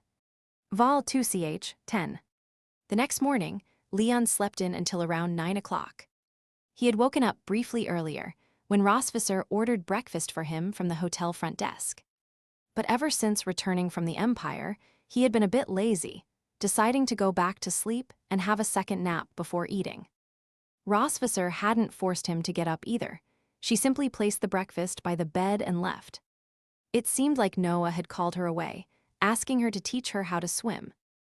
Leon didn't catch the details, still half asleep as he dozed off again. Around 9 o'clock, Leon was startled awake by a knock on the door. He opened his eyes, shook his head, pulled back the blanket, dressed himself, and got out of bed to open the door. Outside was Moon. "What's wrong, Mew?" Dad, hurry, hurry." The little dragon girl was anxiously hopping from foot to foot, her tail whipping about frantically as if it were sharing in her worry. Leon's expression immediately grew serious. He crouched down and hugged his daughter's shoulders, soothing her. "Don't rush, Moon. Take your time, what's wrong?" Mom, she." The moment he heard it was about Rossvisser, Leon's brow furrowed even more deeply. He had just told Moon not to rush, but he hadn't even realized that his own tone was becoming more hurried. "What happened to Mom?" She was teaching Big Sis how to swim, but she accidentally drowned and passed out. Dragons can drown. There was no time to think about it. Leon immediately scooped up Moon and sprinted towards the stairs, rushing down to the lobby. Meanwhile, by the seaside, Rossvisser was lying flat under a large sun umbrella, with Noah sitting obediently beside her. Her eyes were closed, her long silver lashes casting shadows on her cheeks, and her pupils moved restlessly beneath her eyelids. Finally, Rossvisser couldn't help but open her eyes and glance at her daughter. "Noah, how long do I have to lie here?" Noah hesitated, looking over her shoulder. Seeing that neither Moon nor Dad had arrived yet, she turned back and hummed, just a little longer. My summer homework is almost done, but I still need to finish this seaside rescue practice essay. Everything needs to happen in the right order." Seaside rescue practice essay. To be honest, when Rossvisser first heard about this assignment that morning, she thought Noah had made it up.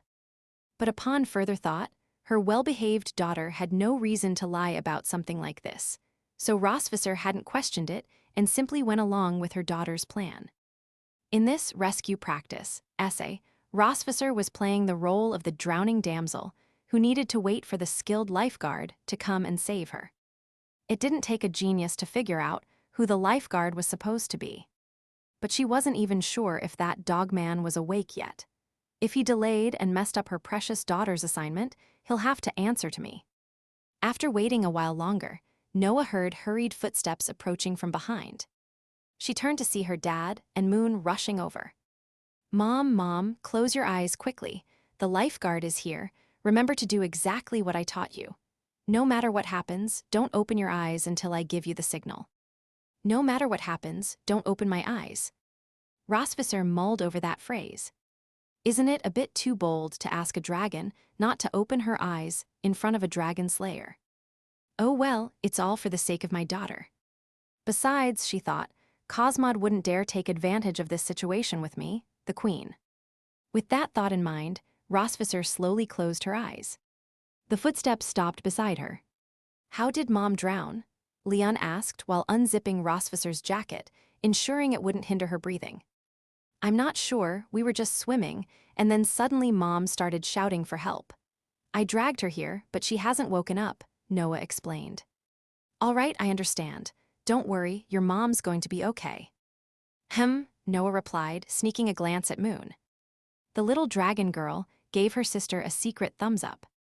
The study queen, Dragon, nodded ever so slightly, signaling that the plan was proceeding smoothly. Leon checked Rossvisser's nose and mouth to ensure there were no obstructions, then placed both hands over her abdomen, pressing gently. This was to expel any water that a drowning person might have swallowed, a technique he'd learned back at the Dragon Slaying Academy. He never thought he'd actually need to use it. After all, it would be a colossal joke if a professional dragon slayer drowned. But now he was facing an even bigger joke. Since when can dragons with wings drown? Oh, Mother Dragon, how embarrassing. However, after a few presses, Leon realized that no water was coming out of Rosvisser's mouth. He scratched his head, puzzled. That's odd, shouldn't there be water after she drowned? Before he could think too much about it, Noah leaned over and whispered in his ear. Dad, I heard in cases like this, you might need to perform mouth-to-mouth. Mouth-to-mouth, but isn't that only necessary if the person has stopped breathing? That's how the Dragon-Slaying Academy had taught him, anyway. Noah's eyes darted quickly, and she pointed at her mom. But Mom isn't breathing, right? Look, Dad. At this moment, the drowning damsel on the ground had no choice but to play along and silently hold her breath. Everyone can see that this queen is only holding her breath to help my daughter with her assignment. I have no idea what mouth-to-mouth involves tilde. Leon reached out and checked Rosvisser's breathing. It had indeed stopped. Oh no, Mother Dragon, don't scare me. Someone panicked. Someone leaned down. Someone gently pried open the beauty's lips.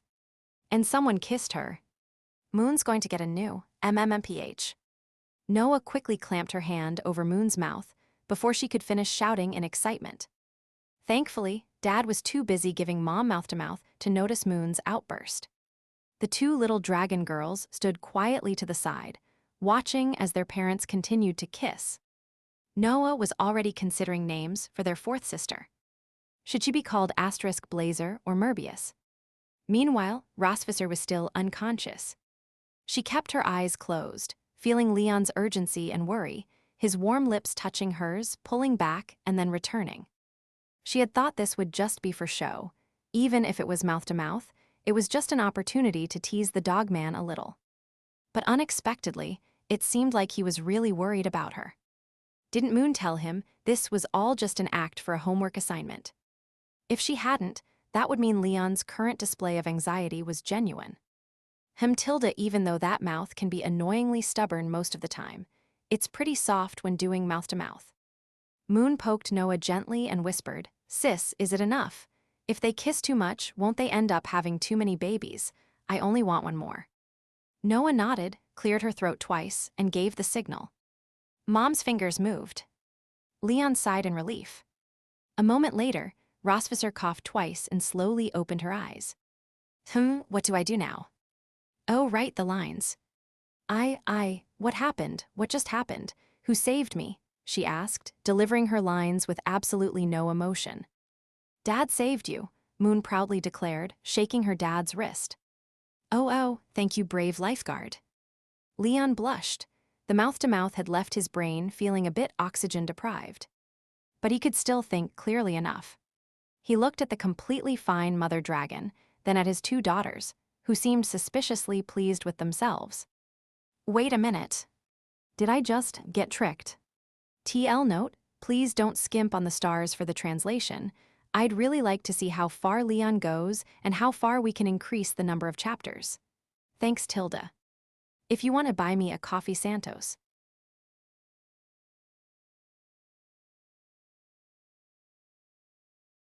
(206) Vol 2ch, 11. After the fact, the lifeguard was angry. Leon sat on the sofa in the hotel, arms crossed, saying nothing. Before the silence, Mr. Cosmod had angrily scolded her behavior, calling it unethical, a betrayal of his sincere trust, and something that no 200-year-old mature dragon should do. It was childish. Miss Milk, knowing she was in the wrong, listened quietly to Mr. Cosmod's lecture. After he finished, Leon fell into silence. Rosvisser guessed that he was probably, maybe, almost, certainly angry, because she had never really seen Leon lose his temper at her before. Thinking back to her pregnancy, when her emotions had been unstable, Leon had always been patient and coaxed her. Even when she threw the occasional tantrum, he always took it in stride, never adding fuel to the fire. So the Silver Dragon Queen decided she would try, for the first time in her life, to cheer up a man. She walked up to the sofa and looked at the silent Leon. He glanced at her briefly, then quickly turned away, ignoring her. You. The queen opened her mouth, ready to unleash a flurry of sweet, flattering words to make him happy. But when the words reached her lips, she just couldn't say them. It felt as though some invisible force was holding her back. After some thought, Rosvisser finally forced out a simple sentence. Cheer up, okay? Leon. Whether or not this actually cheered him up was unclear, but it definitely almost made him laugh out of sheer exasperation. What are you trying to do? Leon asked. Rosvisser waved her arms. Isn't it obvious? Obvious how? I'm trying to make you feel better. Leon closed his eyes and rubbed his temples, sighing. He thought to himself, Your Majesty, if you don't know how to cheer someone up, maybe you should just stop. Don't end up embarrassing yourself. Are you happy now? Rosvisser asked seriously. Leon looked at her again, lifting his fingers to push up the corners of his mouth into a stiff, forced smile. Happy, very happy. But I think you're lying. Wow, Your Majesty, you're so smart. Then since I'm so smart, you should stop being mad. At that moment, Leon seemed to reach an epiphany. Rebecca always called him an idiot when it came to women, and now he understood why. He had lived for 23 years, not only failing to figure out the logic of women's minds, but now also utterly clueless when it came to dragons. Maybe all females in this world had spent time practicing an indomitable, irrefutable form of logic in the womb before birth. For example, accepting your gift not equal to agreeing to date you. Or having your baby not equal to confessing love to you. While the first hadn't happened between him and Rosvisser, it was all too common among younger couples. As for the second, Leon couldn't fully disagree. It seemed to align perfectly with Rosvisser's strange and irrefutable way of thinking. Like now, since I'm smart, you should stop being mad. It made no sense at all, and it truly didn't, but to Rosvisser, there was probably some reasoning behind it. Leon scratched his forehead, spread his hands, and said, It's one thing for the girls to cause trouble, but why are you going along with them? What did I do? All I did was pretend to faint. It's not about pretending or not, it's a matter of trust between people. The beauty's eyes flickered slightly as she replied, I'm not a person. I'm a dragon. With just a few words, Leon was rendered speechless for the third time. If she had one more piece of enchanted armor, she could probably silence and utterly disarm him at this point. However, Leon wasn't actually angry. He just felt like he had been played by this mother dragon yet again. But this time she didn't jump out and mock him with her usual, haha, you fell for it again, you can't outsmart me, routine. Instead, she seemed a little guilty. Leon thought it might be the perfect time to reel in this rare opportunity and make Rosvisser feel bad for once. But General Leon probably overestimated himself. When it came to cheering people up, Rosvisser was like a clueless fish, one that wouldn't even bite the bait. She could only coax Leon to eat carrots, eggplants, or to do his homework. Leon could only wish that, when children are born, they inherit personality traits from their mothers, but not their tendency to drive him insane. That way, Rosvisser wouldn't be both deviously manipulative and adorably clueless, constantly messing with his sanity. I say. With a sudden clap on the table, Rosvisser snapped Leon out of his tangled thoughts. He stared at her in surprise, wondering why her voice had suddenly gotten so loud. Wasn't she just meekly trying to make him happy a moment ago? Seeing that she had his attention, Rosvisser put her hands on her hips, shook her silver tail, and looked him in the eye. Do you think you can just bask in the sunshine and blossom all over, huh? Are you really going to stay mad no matter how much I try to cheer you up? Dragon Lady, is it possible that I haven't said more than 10 words this whole time? I don't care, you're just getting too full of yourself, Cosmod. Ah, women. Unexpected yet entirely predictable. Leon collapsed hopelessly onto the sofa, remembering something his master had once told him. Master had said, when a woman tries to cheer you up, you'd better give her a smile within 3 sentences. Innocent Leon had asked why. Master had replied, because if she can't cheer you up within 3 sentences, you'll have to start cheering her up instead. But Leon figured there probably wasn't any chance of him cheering up Rosvisser now. She had closed the curtains, kicked off her shoes, and turned on the romantic mood lighting in the hotel room. Suddenly, the entire room was bathed in a warm, intimate orange glow, casting soft shadows on Rosvisser's fair, delicate shoulders, making them look round and translucent. Her beautiful, slightly angry face inched closer to him, slowly moving toward Leon.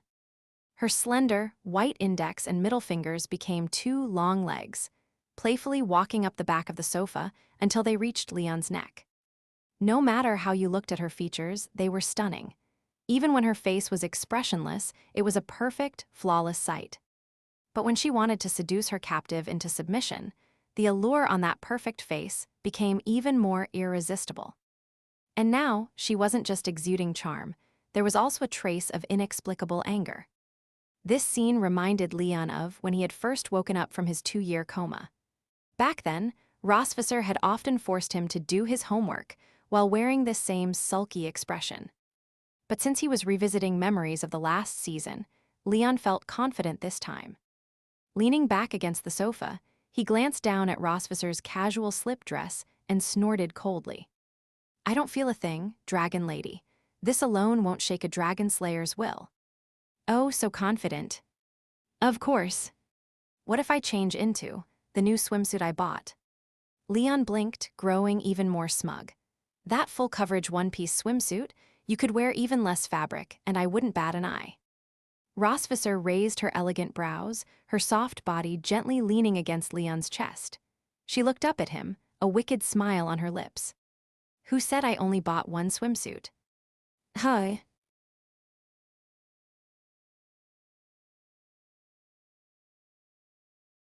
"207. Vol 2ch, 12. A mark is a mark, no need to reason with you." Leon lay on the bed, staring blankly at the hotel ceiling. 10 minutes ago, he was no longer the strongest dragon slayer, no longer Rosvisser's fake husband, and no longer Noah, Moon, and Aurora's dad. He was now an honorable, drowning victim. When Rosvisser mentioned she had bought a new swimsuit, Leon could barely keep his composure. "It's just clothes, an external thing. How much could it even tickle my fancy?" All he had to do was resist the temptation and not look right. A man who can't suppress his urges is not a good man. But life never goes as planned. The swimsuit was just a ruse for Rosvisser's lesson. The real killer move was always the dragon mark on their chests. The moment Leon felt the mark react, while his mind was still somewhat clear, he shouted at the mother dragon. "Melkavi, just because I bear your dragon mark doesn't mean you can do whatever you want." Rosvisser pointing her finger. "Of course. Leon, remember this. One day with the dragon mark means a lifetime with the dragon mark." "That's completely unreasonable." "I don't bother with reason. You don't deserve to listen." With that, the queen went to the bathroom, claiming she was going to change into the swimsuit she had secretly bought. Before entering, she instructed Leon to play the role of a drowning victim and lie on the bed, waiting for her, the heroic lifeguard, to come save him. Great, role-playing had evolved from teacher and nurse to lifeguard. It seemed every profession in the world had become a part of their couple's play. The dragon mark on his chest shimmered with a faint glow. Leon felt his entire body heating up, his breathing growing heavier, and his heart racing. Every pore on his body seemed to be emitting steam, and his skin was burning. Fortunately, they were at a seaside hotel, and the cool sea breeze flowed into the room, brushing his forehead, allowing him to maintain a bit of clarity.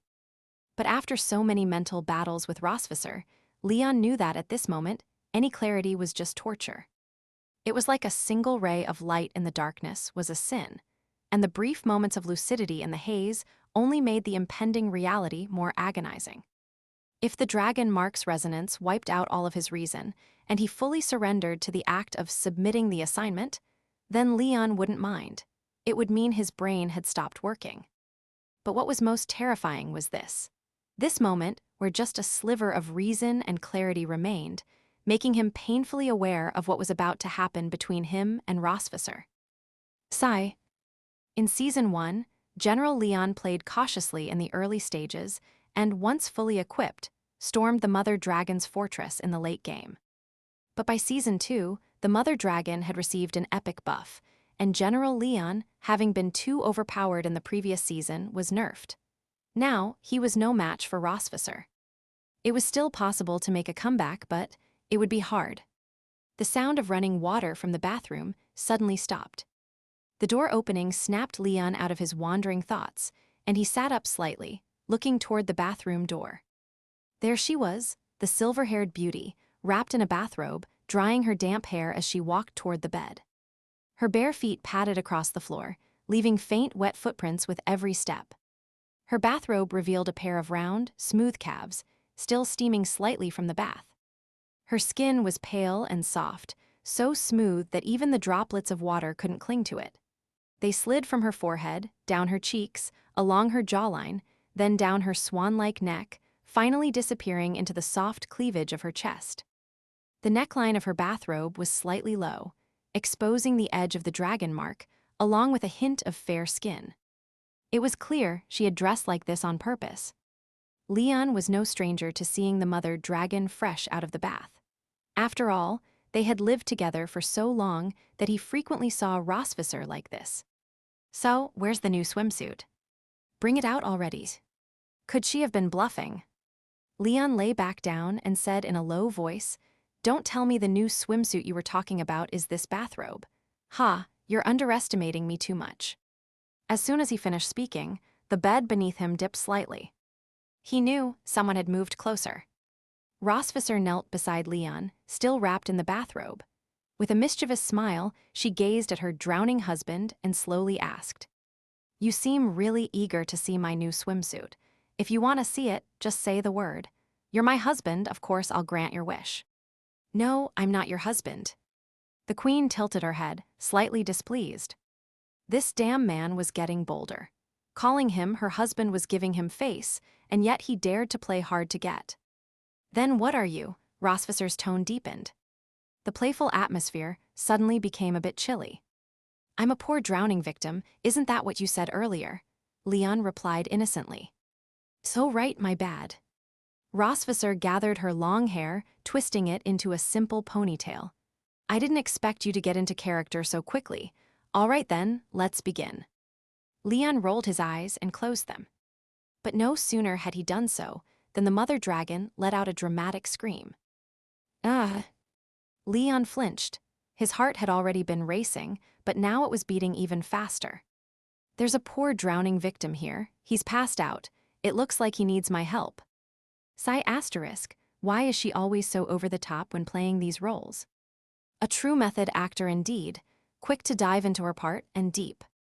As Leon's mind wandered, he heard a sharp rip. His shirt had been torn open by Rosvisser from the neckline down. "Mother Dragon, this shirt was expensive. But since you bought it, do what you want. Step 1, check the drowning victim's mouth and nose for any obstructions." Seems pretty legit, Leon thought to himself. However, he had underestimated the Silver Dragon Queen's talent for this kind of play. With one hand, she gently pinched Leon's nose, and with the other she slowly pried open his mouth, muttering, "It's hard to see clearly like this. Let me take a closer look, Tilda." "A closer look? How close could you get? Are you going to bring out a magnifying glass?" While he tried to stay calm, his lips were suddenly enveloped by a warm, soft sensation, like a nimble little fish. The sudden kiss left Leon no time to react. But this kiss was different from the usual. What he felt wasn't the mutual passion of their typical kisses, but rather her delicate care. Rosvisser's movements were gentle, as if she were soothing him, like a quiet melody calming his nerves. Her actions were tender and slow, as if she were testing Leon's limits. But they both knew, given their level of familiarity with each other, there was no need for tests. Leon knew her body, and she knew how far Leon could go. This graceful prelude was nothing more than a setup for the next act. Rosvisser, enjoying herself, indulged in every inch of his mouth. At that moment, she seemed like a thief driven by desire, relentlessly plundering everything from Leon. A moment later, her exploration ended. Rosvisser pulled away, slowly lifting her head as she tidied the hair that had fallen over her forehead. With a smile on her lips, she whispered like the final verse of a love poem. "Check tilde complete tilde." Rosvisser's soft fingers trailed down from Leon's chin, gliding over his collarbone, past his chest, and finally resting on his firm abdomen. The smile in her silver eyes deepened, and she quietly revealed the next step. "So, darling, next, we move on to the next phase, Tilda." Her voice was laced with subtle seduction and anticipation.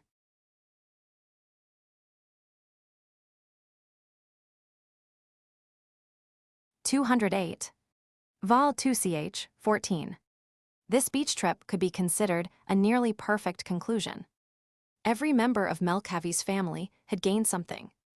Aurora mastered her uppercut technique. Moon unlocked the something kids shouldn't see scene of her parents kissing. Noah regained confidence in her family, as well as in her parents' relationship. Even Rosvisser had her fill with a whole night of intense rescue work. So full, in fact, it was almost too much to handle. As for why it was only almost perfect, instead of completely perfect, the blame falls squarely on General Leon. Aurora practiced her uppercut on him. Moon's newfound knowledge of parental affection came at the cost of Leon taking a kick from Rosvisser.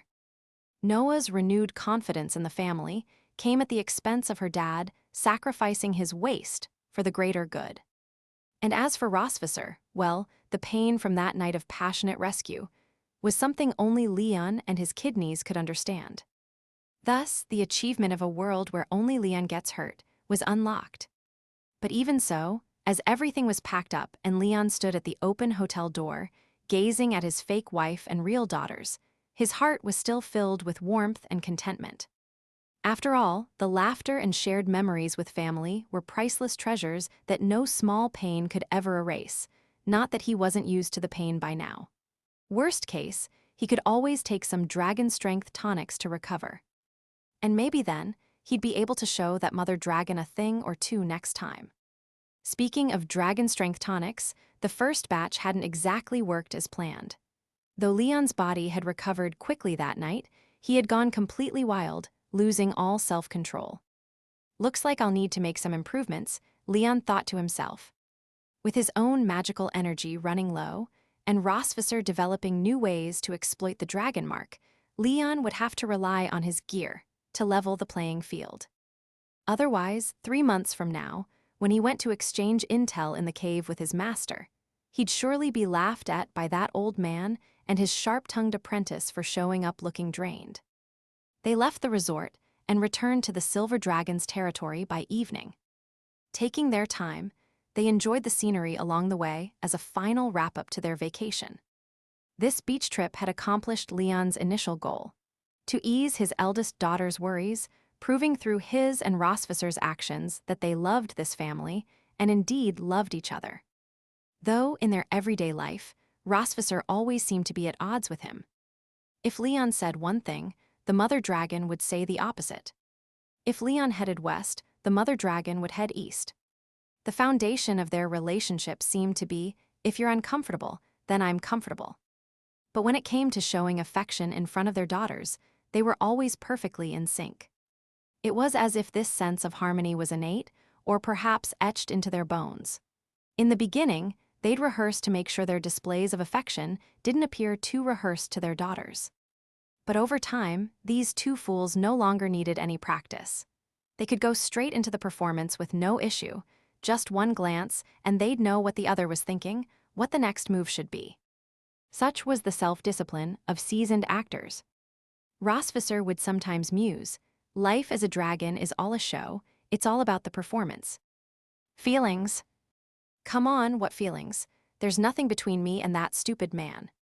This perfect sync came purely from long-term familiarity. Wait, no, it's from practice makes perfect. Yes, that's it, practice makes perfect. Mom. Are you not feeling well? No, why do you ask? Your wings, they're a bit red, Moon said, sitting on the back of the silver dragon, staring at her mother's wings. Hearing this, Leon and Noah both turned their attention to Rosvisser's wings. Indeed, they were a little red. Ah, it's nothing, probably just the angle of the sunlight, she replied awkwardly. Her daughters were still too young to transform into dragon form, so they didn't know that in this form, any emotional fluctuation would show on the wings, where there were many blood vessels. Kind of like how people blush. But Leon, having dealt with dragons for many years, knew this biological quirk all too well. In his days on the battlefield, every time he fought a dragon king in a final battle, the dragon's wings would turn red as they vented their fury before being defeated. In those moments, regardless of the original color of the Dragon King, their wings would take on a reddish hue. Of course, those Dragon Kings turned red because they couldn't defeat General Leon. So why was Rosvicer's turning red? Leon couldn't quite figure it out. Women's emotions really were hard to guess. They arrived back at the Silver Dragon's territory, quickly making their way to the sanctuary. As the Queen's family returned, the maids who had no current tasks naturally came out to greet them in the courtyard.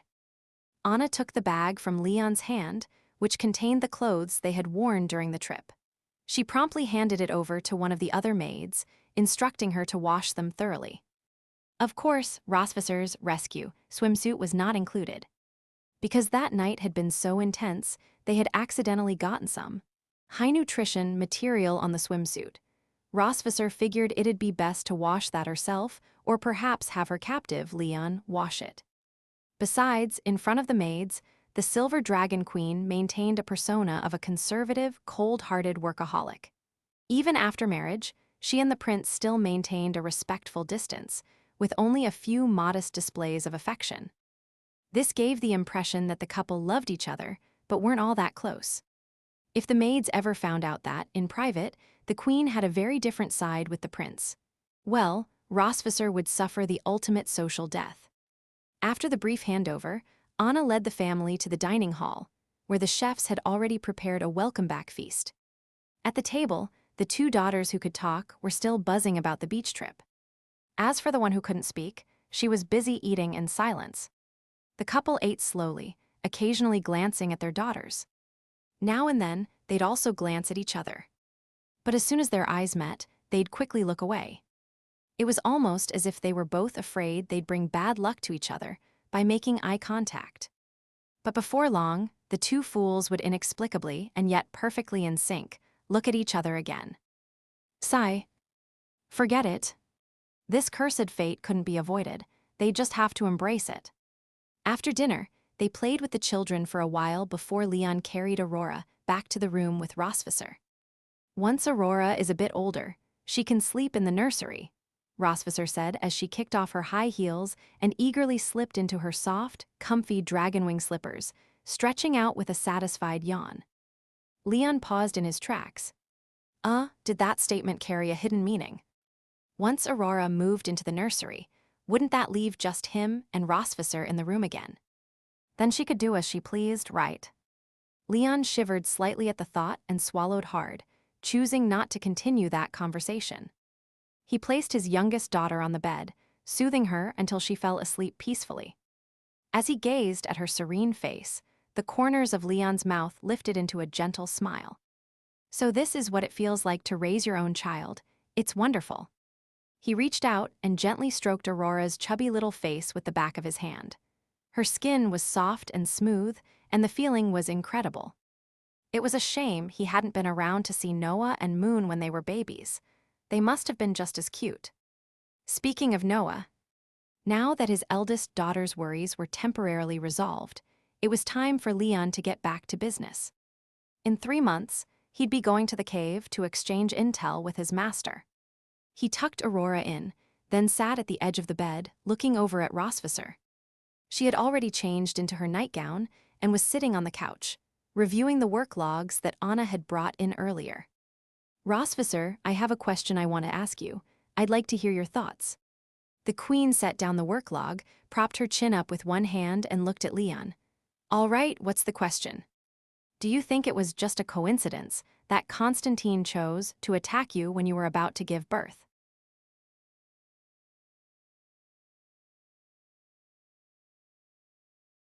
(209) Vol 2ch, 15. Upon hearing his words, Rosvicer's eyes flickered slightly. She slowly lowered her crossed legs, and her previously relaxed posture on the sofa became more serious. Sharp as ever, she caught the meaning behind Leon's words. Are you saying there's a spy from Constantine's side, planted within the Silver Dragon clan? Yeah, when Constantine attacked, I had a vague suspicion about it, Leon replied. But I never had the time to think it through carefully, so I wanted to ask your thoughts on it. In truth, Leon wasn't overly concerned about the Silver Dragon clan being infiltrated by outsiders. His primary concern was his daughters, though fine, he could throw in Rosvisser too, just barely. But only just. After all, if something happened to her, their daughters would be upset as well. Yes, this was purely a matter of extending his love for his daughters to her as well. Back to the point.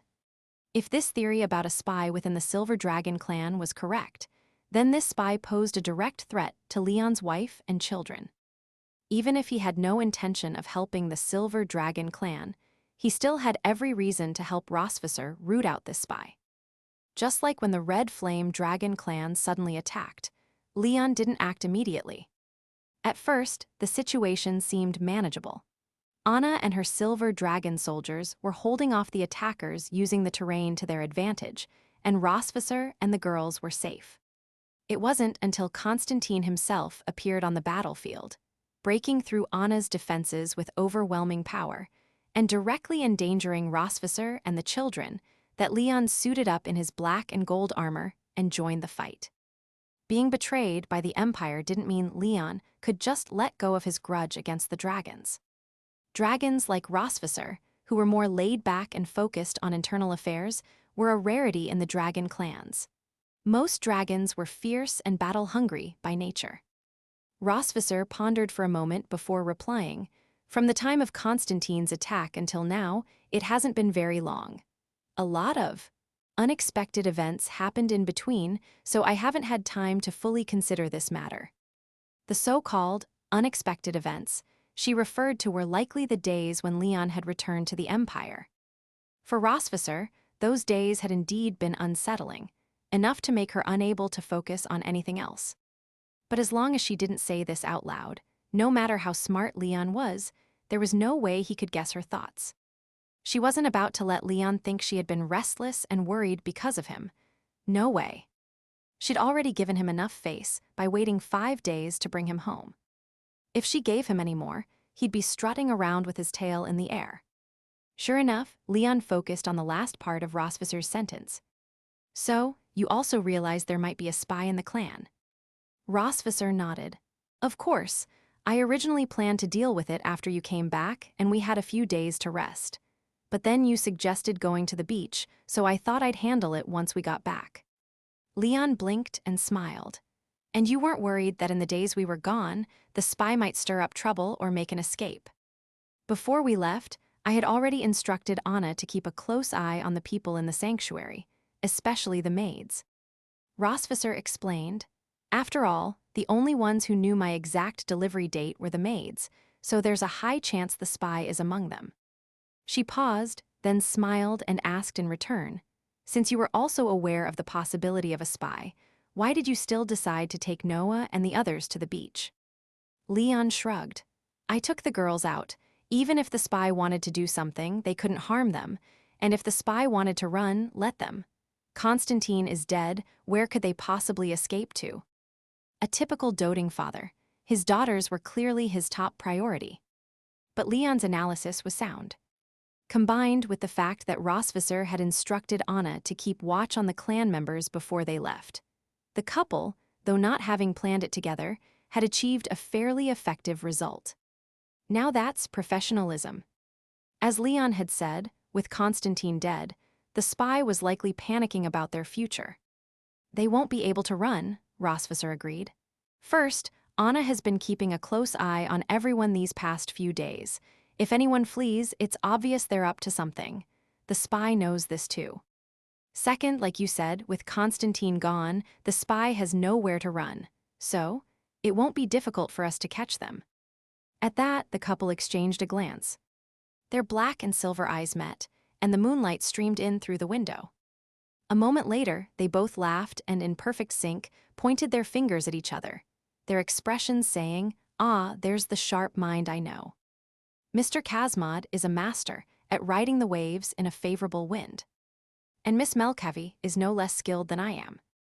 On the surface, this couple might seem like night and day, completely incompatible in every way. But when it came to taking advantage of an easy victory, they were two of a kind. To be sure, because of the spy, Constantine had chosen to attack when Rosvisser was at her weakest. It had been a high-stakes gamble. Had things gone differently, it might have been Rosvisser who fell that day, not Constantine. But now, with Constantine's head hanging at the borders of the Silver Dragon territory, the only threat left was the isolated spy. What was there to fear? All that remained was to play a little game of cat and mouse, a classic case of catching the prey in a trap. And when it came to trapping prey, these two were more than adept. After all, if it wasn't the husband catching the wife, it was the wife catching the husband. They were quite familiar with the routine. After the light-hearted banter, Rosvisser asked, "So do you have any ideas on how to root out the spy?" Leon's eyes sparkled as he thought for a moment. Rather than answering her directly, he flashed a confident smile and asked in return, "What if I told you I already know who the spy is? All that's left is to make her admit it. Would you believe me?" Rosvisser raised an eyebrow, suspicious. "Seriously? Seriously, when have I ever lied to you?" "Huh, when haven't you lied to me?"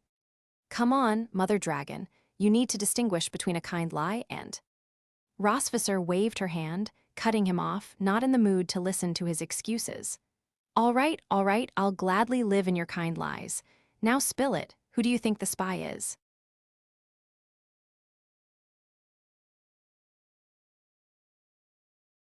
"210. Vol 2ch, 16. Late night, Silver Dragon Sanctuary, maid quarters. Shirley agilely climbed through the window, her movements precise and silent as she landed on the floor without a sound. Entering the hallway, Shirley crouched low, her eyes scanning both sides cautiously. Once she was certain that she had avoided the guards' patrol, she stealthily made her way deeper into the maid quarters. Tonight, she wore a tight-fitting night outfit that revealed her graceful figure, her long brown ponytail swaying under the faint moonlight. Shirley was one of the finest forward scouts trained by the queen of the Silver Dragon clan, so a mission like this was child's play for her. Using the dim moonlight seeping in from outside, Shirley examined the nameplates on each of the doors in the maid quarters. Finally, she found the name she was looking for on one of the doors. Maureen. A nameless, low-ranking maid in the maidservants group. Shirley didn't have much of a relationship with her, neither good nor bad. They were more like acquaintances who nodded to each other in passing. Maureen would sometimes call her sister Shirley out of respect. Standing at Maureen's door, Shirley checked her surroundings one last time. Once she confirmed the coast was clear, she gently knocked on the door. A dull thud came from inside the room, indicating that Maureen was still awake. However, she didn't immediately respond. After a few seconds of silence, she cautiously asked, "Who is it?" Shirley lowered her voice. "It's me, Shirley." There was the soft sound of footsteps from within. Click. The door lock turned, and the door opened slightly inward, revealing only one side of Maureen's face. Maureen wasn't particularly pretty, just average, with a somewhat anxious expression on her face, as if she hadn't been asleep at all. Her gaze quickly flitted over Shirley's face before she lowered her eyes, speaking quietly. "Sister Shirley, what brings you here so late?" Shirley crossed her arms over her chest, her gaze cold, her tone even colder. "Constantine is dead. There's no reason for us to stay here anymore. With only a few guards on patrol tonight, we should escape while we can." Maureen's body stiffened slightly, clearly startled by Shirley's abrupt statement. She quickly turned her head away, her voice small and hesitant. "Sister Shirley, I don't understand what you're saying. I don't get it." Shirley scoffed. "Constantine never told you. HMPH, not that he had the chance to. Did you really think he sent only you to gather intel within the Silver Dragon clan? If you're found out, you won't escape with your life." Upon hearing this, Maureen bit her lip hard, her hand gripping the edge of her dress tightly, forming a fist. After a moment of internal struggle, Maureen finally gathered the courage to raise her head and look at Shirley. "Sister Shirley, I really don't understand what you're talking about. I won't tell anyone about what you said tonight. Please go back. I need to sleep now." With that, Maureen tried to close the door. But Shirley was quicker, slamming her hand onto the door. The sharp sound startled Maureen, causing her to flinch. She shrank back, her voice trembling slightly. "Sister Shirley." I've received word that Rosvisser and Leon are about to conduct a full investigation of the entire Silver Dragon clan. You and I both know what happens to spies when they're caught under dragon law. If we don't leave now, we'll never have another chance. Aye, Maureen faltered, her eyes filled with panic, unsure of what to do. By tomorrow morning, Anna will gather all the maids and Silver Dragon guards, and then each one of them will be questioned and investigated. Maureen, are you sure that after all these years of passing on information, you haven't left any trace? Are you absolutely sure no one will find out? Shirley pressed forward, her voice speeding up. Even I can't guarantee that, which is why I'm planning to run tonight. If we escape, there's a slim chance of survival, but if we stay here and get caught, it's a dead end. Don't you get it, Maureen? I know you might be clinging to the hope that if you're discovered, Rosvisser might show some mercy and spare your life because of old ties. But we can't put our lives in the hands of luck or someone else's kindness. Our lives, the only way to keep them safe is to hold them in our own hands. As Shirley finished speaking, she placed her hand firmly on Maureen's shoulder, her grip strong and resolute. I'll be waiting for you at the back of the sanctuary. You have 10 minutes to decide. If I don't see you in 10 minutes, I'll leave on my own. Whether you live or die is up to you. With that, Shirley said no more. She turned and walked back into the hallway, once again slipping out the window. The soft sound of her footsteps faded into the distance. Maureen stood frozen in the doorway, a chilling sensation creeping through her body. That chill came from fear. 10 minutes later, at the back of the sanctuary, under the cherry blossom tree, Shirley finally saw the frail figure she had been waiting for. Maureen cautiously approached, the tip of her tail curling slightly, her eyes scanning the surroundings with vigilance. Once she got closer to Shirley, she exhaled a sigh of relief. Have you made up your mind? Shirley crossed her arms, tilting her head as she asked. Yes, I've made up my mind, Maureen replied. If I stay here and get caught, I won't escape death. Besides, Constantine promised me that if we succeeded in eliminating Rosvisser, I'd get a portion of the Silver Dragon territory. But now that he's dead, there's no point in me staying here. Her tone was flat, and when she mentioned eliminating Rosvisser, there was no hint of emotion.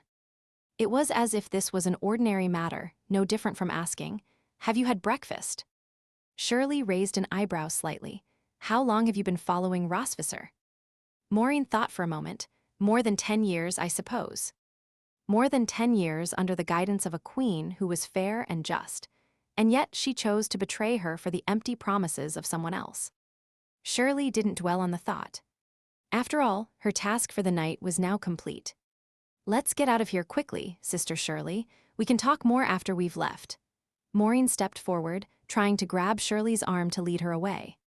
But Shirley took a step back, brushing Maureen's hand aside. Maureen froze for a moment, her face showing confusion. Sister Shirley, what are you? Before she could finish her sentence, the previously dark night sky was suddenly illuminated by several bursts of dragon fire. Following that, a group of people carrying torches emerged from the cherry blossom forest. And among them was Rosvisser herself. Silver hair, silver tail, a long gown trailing on the ground, her cold, indifferent gaze, and an expression frozen like ice. Everything about her radiated the aura of a queen. The moment Maureen locked eyes with those majestic dragon eyes, her mind went completely blank. A cold sweat instantly drenched her body, and her ears buzzed incessantly. Thump, thump, thump, thump asterisk. Her heart pounded heavily in her chest, and Maureen could hear it clearly. At that moment, all her senses seemed to heighten from the tension, shock, panic, and fear. Even the air she breathed in felt like knives slicing her lips. Rosvisser.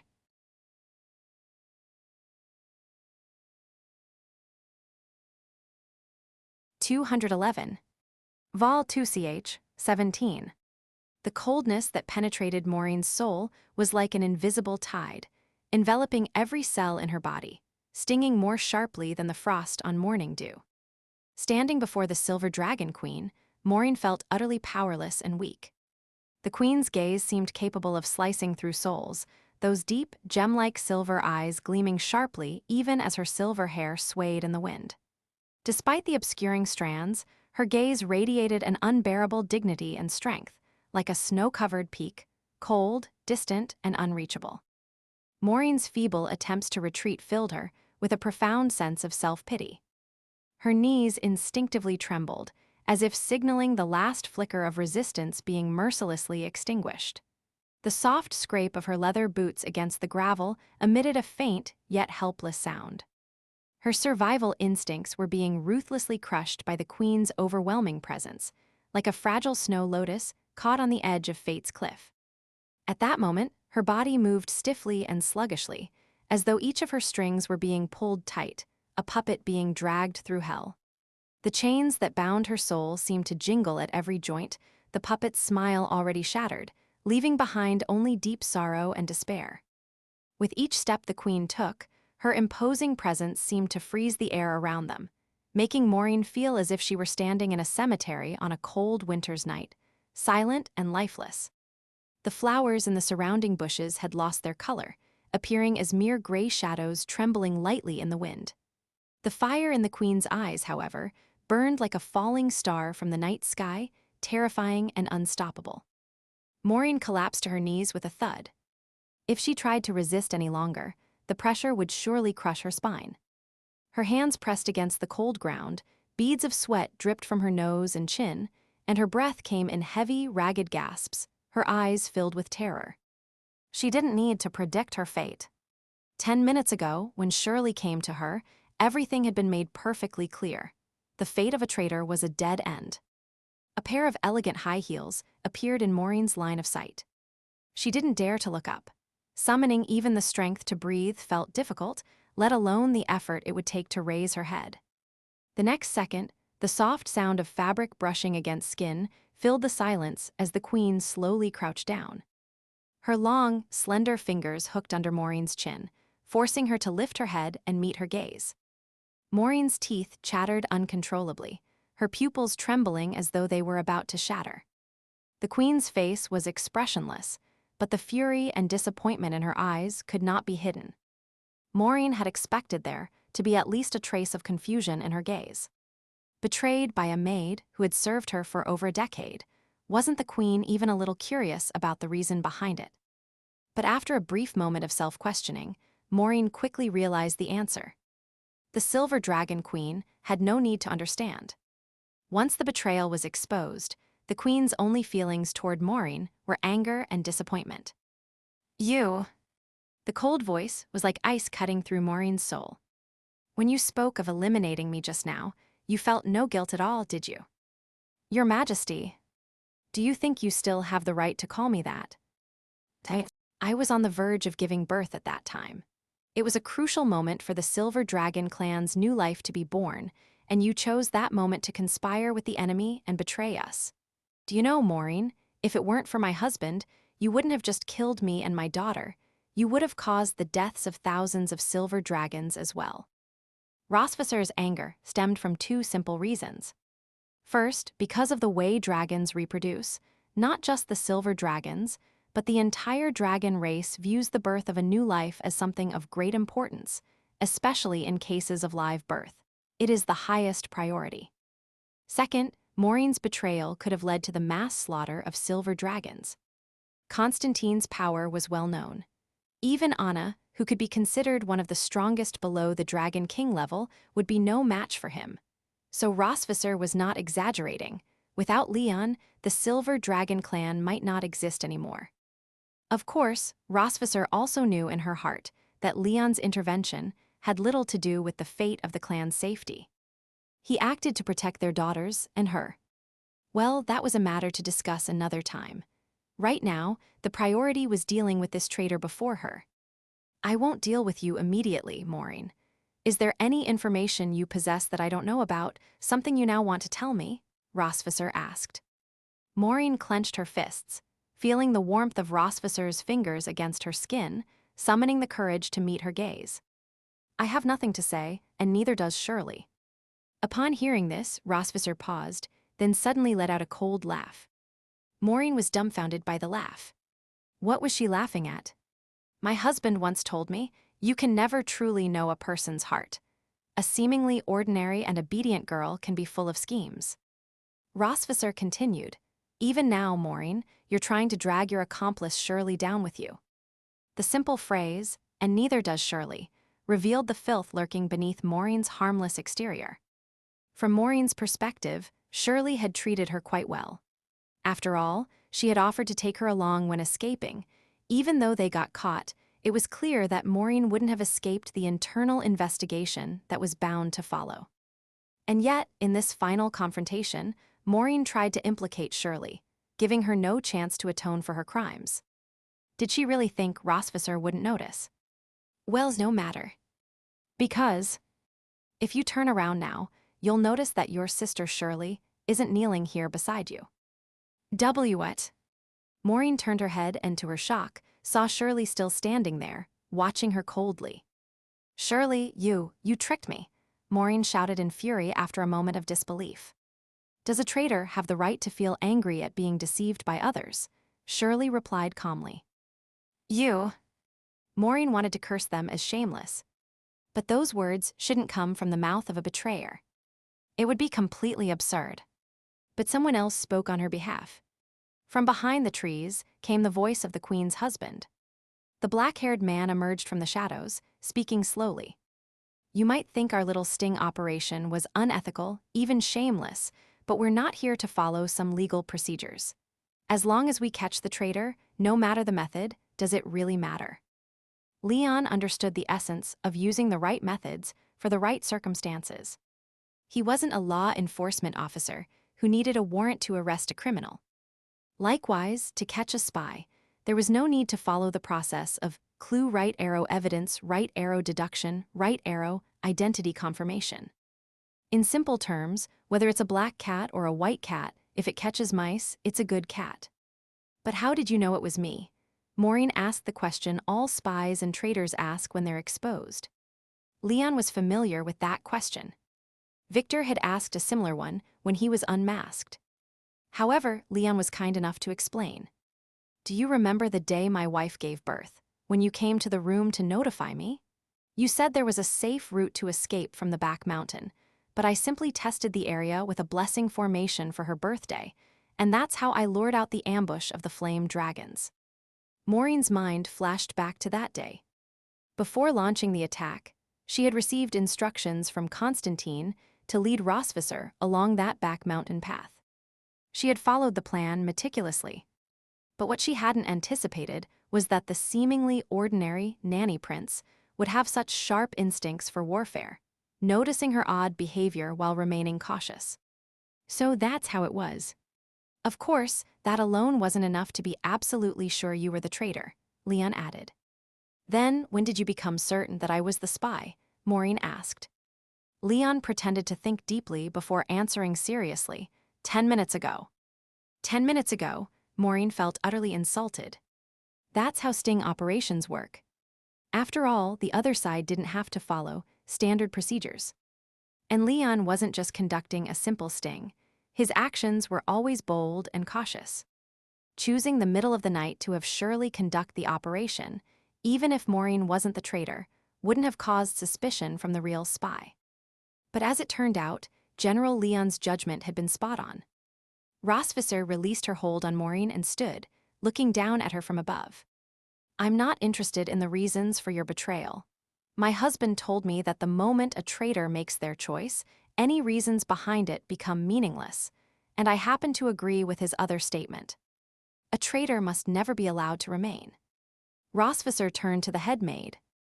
"Anna, take her to the dungeon. We'll deal with her later."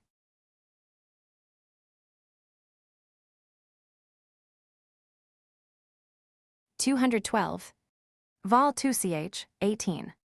In the dungeon, the maid Maureen, or rather, the traitor Maureen, was shackled to a rack with anti-magic chains. Suddenly, the crisp sound of footsteps echoed from outside the cell. High heels clicked against the cold stone floor, the sound reverberating through the damp and dark iron cages. Creak! The cell door opened, and Maureen vaguely heard that familiar, authoritative voice issuing orders to the jailers guarding her. "Go outside for now. The prince and I will handle her ourselves." "Yes, your majesty." The guards responded and tossed the blood-stained vine whip aside, as if to suggest they had left their work unfinished. Leon's gaze lingered on the whip briefly, its blood-streaked surface telling the story of the torment that had echoed through the dungeon's walls. Then, he turned his attention to Maureen. This once loyal servant now resembled a statue crumbling under the weight of betrayal, her disheveled hair framing her pale face. The cold iron rack behind her completed the image of a forsaken traitor. For betrayers, regardless of species, there was no tolerance. Traitors who wore the skin of their kin, but carried cold daggers in secret, never truly realized the catastrophic consequences their dark dealings would bring. Silent acts of treachery could, in an instant, claim countless innocent lives and even destroy once peaceful homes. Leon had experienced betrayal firsthand and had witnessed the losses it brought. So now he had little sympathy for traitors, spies, or informants. Sympathy, in this case, did not mean he would spare them. It only referred to the futile act of trying to understand their motives. Thanks to Victor, Leon had come to see questioning a traitor's motives as a complete waste of time. After all, when he learned of Victor's reasons for betrayal, Leon only felt that asking was pointless. That's why, before this sting operation against Maureen, he had told Rossvisser that understanding a traitor's motives wasn't necessary. It seemed his fake wife had taken his words to heart. "Do you want to question her, or should I?" Rossvisser's voice interrupted Leon's thoughts. Leon snapped back to reality, leaning casually against the table, arms crossed. "You do it." "Why, this is your business," Rossvisser said, though there wasn't any true resistance in her tone. Leon chuckled. "You're better at these official matters than I am."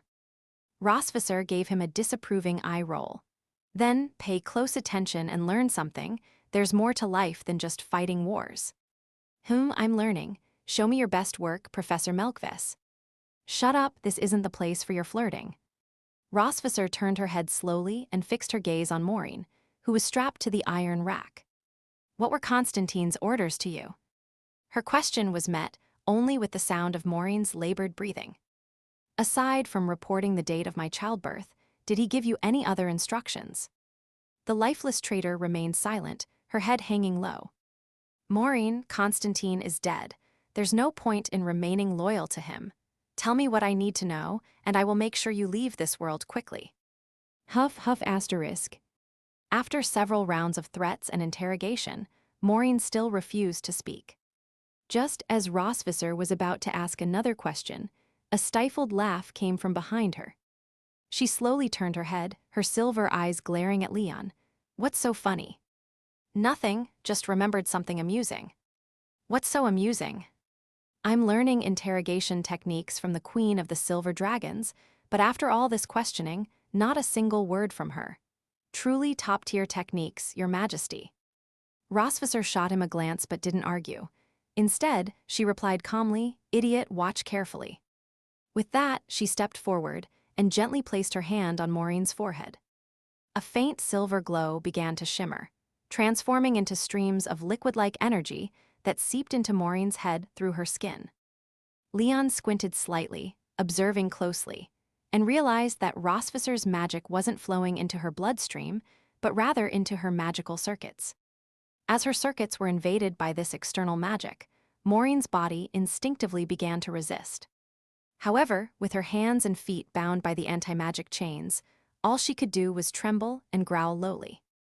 It was clear this process was painful, though not yet lethal. Leon trusted that Rossvisser knew what she was doing. Even though the traitor deserved death, this wasn't the time to kill her. After a few minutes, Rossvisser withdrew her hand, exhaling with relief. Leon finally spoke up. Was that some kind of memory-probing magic? Rossvisser paused to catch her breath before turning to Leon. "Yes." Leon spread his hands. "If you've got a trick like that, why didn't you use it earlier, Your Majesty?" "Because probing memories has its limitations and costs." Rossvisser lifted Maureen's chin, so Leon could get a better look at her face. Her expression was vacant, her eyes unfocused, much worse off than before.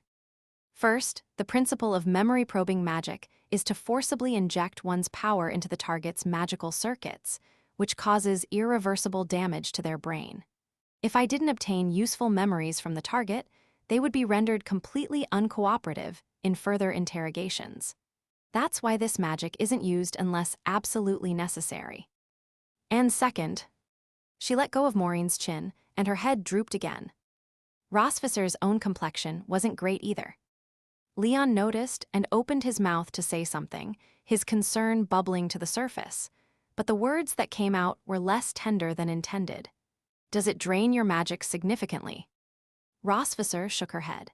Because I quickly read through her memories, it's more like I endured everything Maureen experienced over the past few years within a few minutes. Leon pursed his lips, feeling a bit awkward.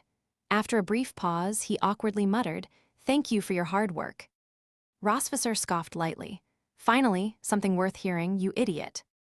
Leon's face flushed as he recalled teasing Rosficer's interrogation skills earlier. Yet now the Silver Dragon Queen had gone to such lengths to extract information for his sake. This was a whole new level of significance. After regaining her composure, Rosficer added, "Constantine never told her anything about your human identity. We don't need to worry about that anymore." She paused, realizing her phrasing was off, and quickly corrected herself. "You don't need to worry about that anymore." Leon raised an eyebrow, catching her quick correction. "You were about to say we don't need to worry, weren't you?" Rosficer. "Cosmod, the Silver Dragon clan's dungeon isn't a place for you two. Rosficer struggled to find the right words to describe Leon's behavior. But fortunately, General Leon, ever articulate, finished the sentence for her. "To flirt with you, I get it. Go to hell, you." Since Maureen didn't know anything about Leon's human identity, there was no longer any need for tension between the couple. After a brief exchange of banter, Rosficer grew serious again, adding another crucial piece of information. Oh, right. Maureen had several face-to-face meetings with Constantine. From those conversations, it seems we can deduce that Constantine wasn't the only Dragon King collaborating with the human empire.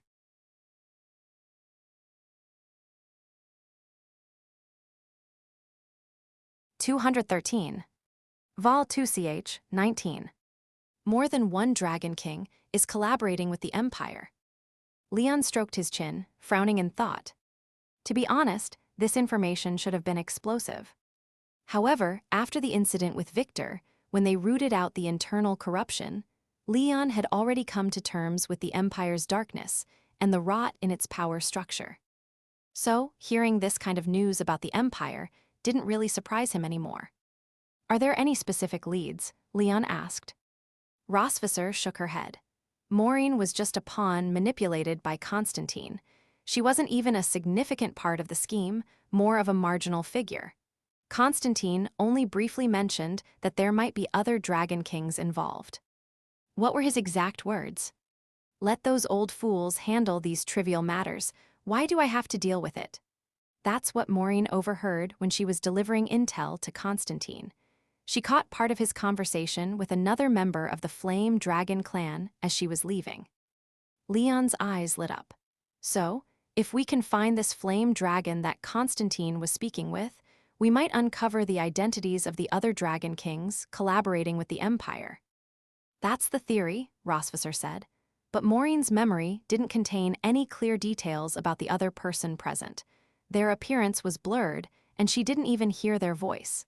She was in a rush to get back to the Silver Dragon Sanctuary and didn't stay long enough to gather more information. The spark of hope that had briefly ignited was quickly extinguished. The light of expectation in Leon's eyes dimmed. Leaning against the table in the dungeon, he thought for a moment before sighing softly. "Well, at least we know there's someone who might have more information about this conspiracy. That's something, not a total loss." Rosficer gave a tired smile, the after-effects of the memory-probing magic still lingering. She half-closed her eyes, her hand discreetly resting on the edge of the table for support as she nodded in agreement.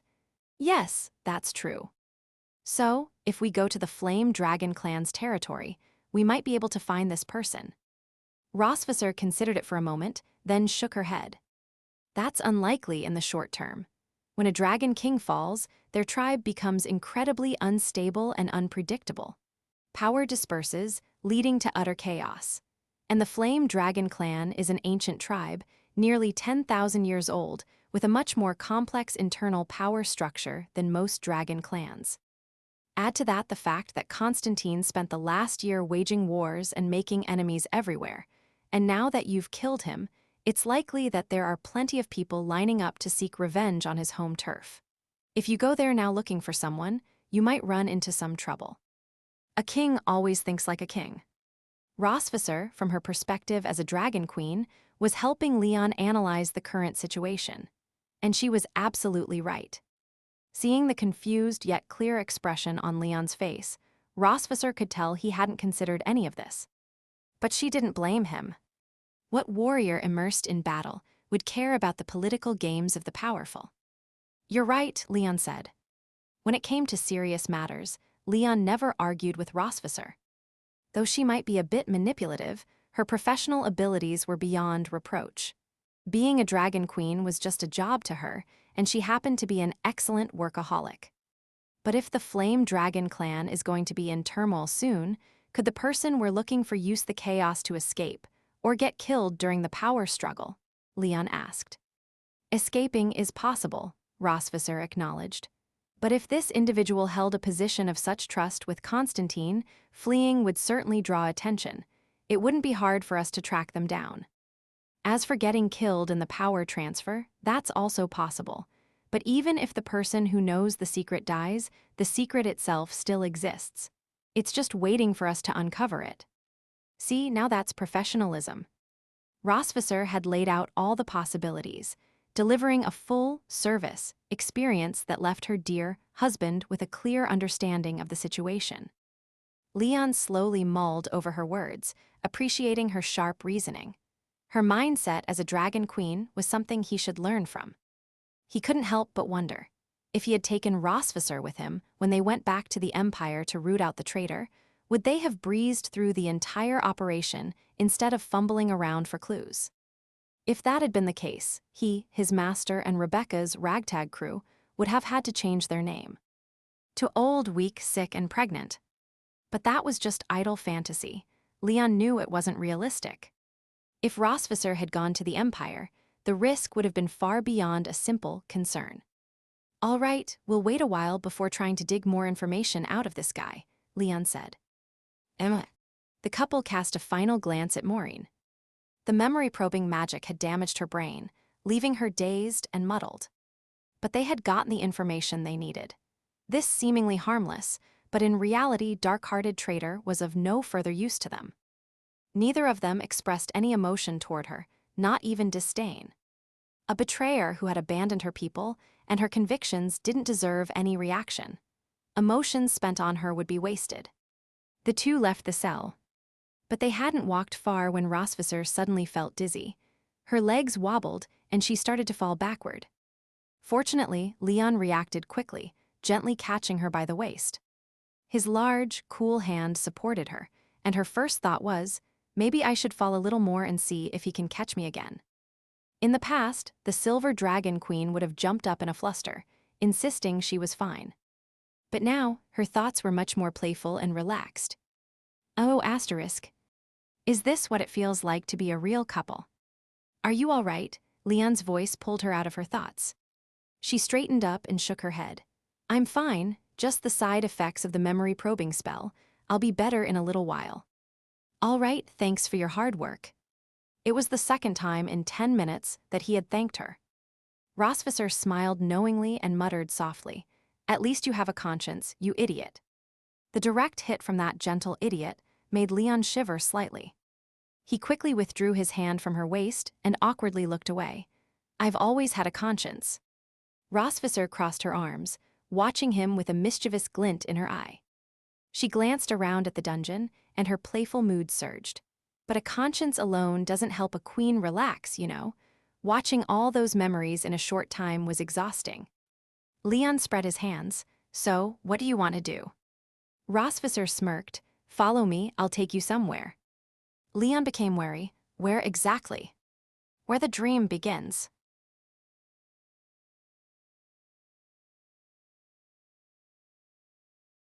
(214) Vol 2ch, 20.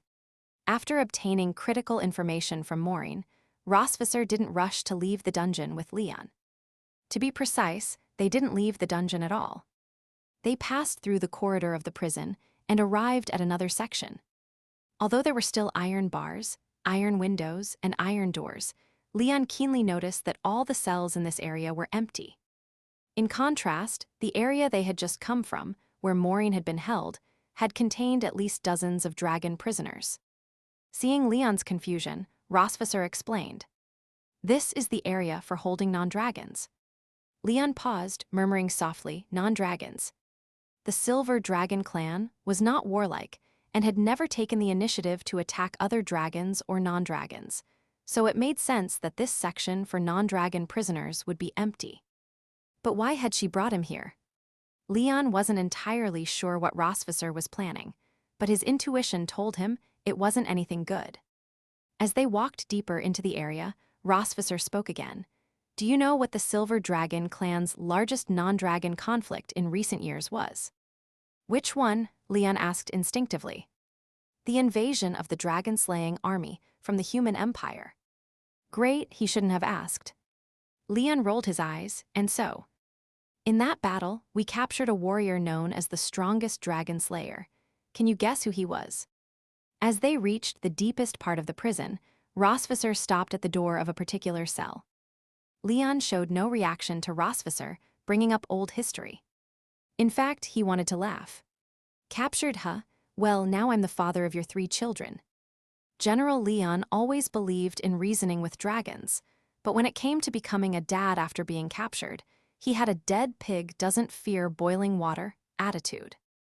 No matter how much Rossvisser teased or mocked him, Leon had one line to balance the situation. "I'm your husband." All right, you're the father of my children, you're my husband." "Have it your way," Rossvisser chuckled softly, then slowly turned to face the cold cell in front of them. Leon followed her gaze. "So, what are we here for?" Does revisiting this place not bring back any fond memories?" "What fond memo?" Leon's words stopped halfway as memories suddenly exploded in his mind, like a buried dynamite stick hitting a spark. Shadows of the past flickered in his pupils, the very cell where he had spent his time after being captured by Rossvisser. Oh. Leon suddenly understood. No wonder Rossvisser had mentioned going back to the place where it all began. She had a point, this was indeed where it all started for them. But Leon still didn't get why she had brought him here now. "Oh, judging by your expression, it looks like you've remembered," Rossvisser asked with a smile. Leon shoved his hands into his pockets, pouted, and responded reluctantly, "Yeah, I remember. So what's the point? You still haven't said why we're here." "Returning to where the dream began, of course, to relive the original dream." She opened the cell door and made a dramatic please gesture. "Prisoner first." Gulped. Leon swallowed. If his understanding of language was correct, Rossvisser had just implied she wanted to recreate the bloody seduction incident from back then. Judging by her smile, Leon was fairly certain he hadn't misread the situation. He immediately objected, "No way." "Why not?" Leon glanced around the cell and quickly came up with an excuse. "It's filthy in here. Germs and stuff, bad for our health." "It's not dirty. No one has been kept here for years except you. If there are any germs, they're probably from you. It's fine, I don't mind." Still no." Rossvisser leaned against the cell door, arms crossed, her face showing displeasure. "Why?" "I'm worried it might bring back bad memories for you." "You've given me plenty of bad memories. What's one more? Don't make me say it a 3rd time. Get in there, prisoner." They had played the Queen and Prisoner, role-playing game many times in Rossvisser's bedroom. But this time, it was for real. Leon was still scrambling for an excuse to avoid this assignment, but the dragon mark on his chest was already glowing. Clearly, Rossvisser wasn't giving him much time to stall. After all, this was a prison. Even though she claimed not to mind, a swift resolution seemed best. She took his hand and pulled him into the cell. Her graceful form lay down on the dry straw, while her prisoner removed his shirt, revealing his strong, solid body, along with the glowing, ethereal purple dragon mark on his chest. This time, Rossvisser took the passive role. She closed her eyes, savoring his familiar, gentle kisses and touches. A blush spread across her weary face, and a satisfied smile graced her lips. Truthfully, Rosvisser's desire to do this here was purely spontaneous. The memory-probing magic had significant side effects, causing the user considerable stress. And unfortunately, her method of relieving stress was simple and direct. Moreover, though she was conservative in public, when alone with Leon, she craved to do more thrilling, rebellious things. She had pondered why she felt this way, and ultimately concluded that the excitement of breaking boundaries was addictive. She was captivated by the addiction Leon had brought into her life, with no intention of saving herself, only wanting to fall deeper with him. And why not? Being the Silver Dragon Queen was exhausting. So, in front of her fake husband, she could fully unleash her inner rebelliousness and repressed emotions. As the dragon mark's power heightened Leon's senses, he leaned over, pressing against Rosvisser's soft chest. He gently stroked her cheek and softly asked, "Are you sure this won't make you uncomfortable?" Rosvisser knew what he was referring to. He had mentioned the possibility of bad memories earlier. Her silver eyes gazed at him, a playful smile tugging at her lips as she rubbed his warm earlobe. "Don't worry, this place won't bring back any bad memories for me. It'll only make me." She leaned in close and whispered seductively into his ear, "I want to conquer you even more." Without a doubt, Rosvisser was provoking him. It was her go-to move. And Leon, predictably, fell for it every time, so she never failed with this tactic. Sure enough, upon hearing her words, Leon grabbed her by the throat and pinned her back down onto the straw. He didn't use much force, just enough to make her feel it without restricting her breathing. She liked it this way and had told him so, encouraging him to be rougher during their intimate moments. Rosvisser smiled contentedly as her fingers lightly traced Leon's wrist, her gaze filled with desire and charm. "Dear, I don't like it when you're so rough with me." Women's words should always be taken in reverse. If she said don't, it meant do. If she said she wasn't mad, she was definitely mad. So when she said she didn't like being treated roughly, it clearly meant she loved it, bring it on. TL note, please don't skimp on the stars for the translation. I'd really like to see how far Leon goes and how far we can increase the number of chapters. Thanks, Tilda. If you want to buy me a coffee Santos.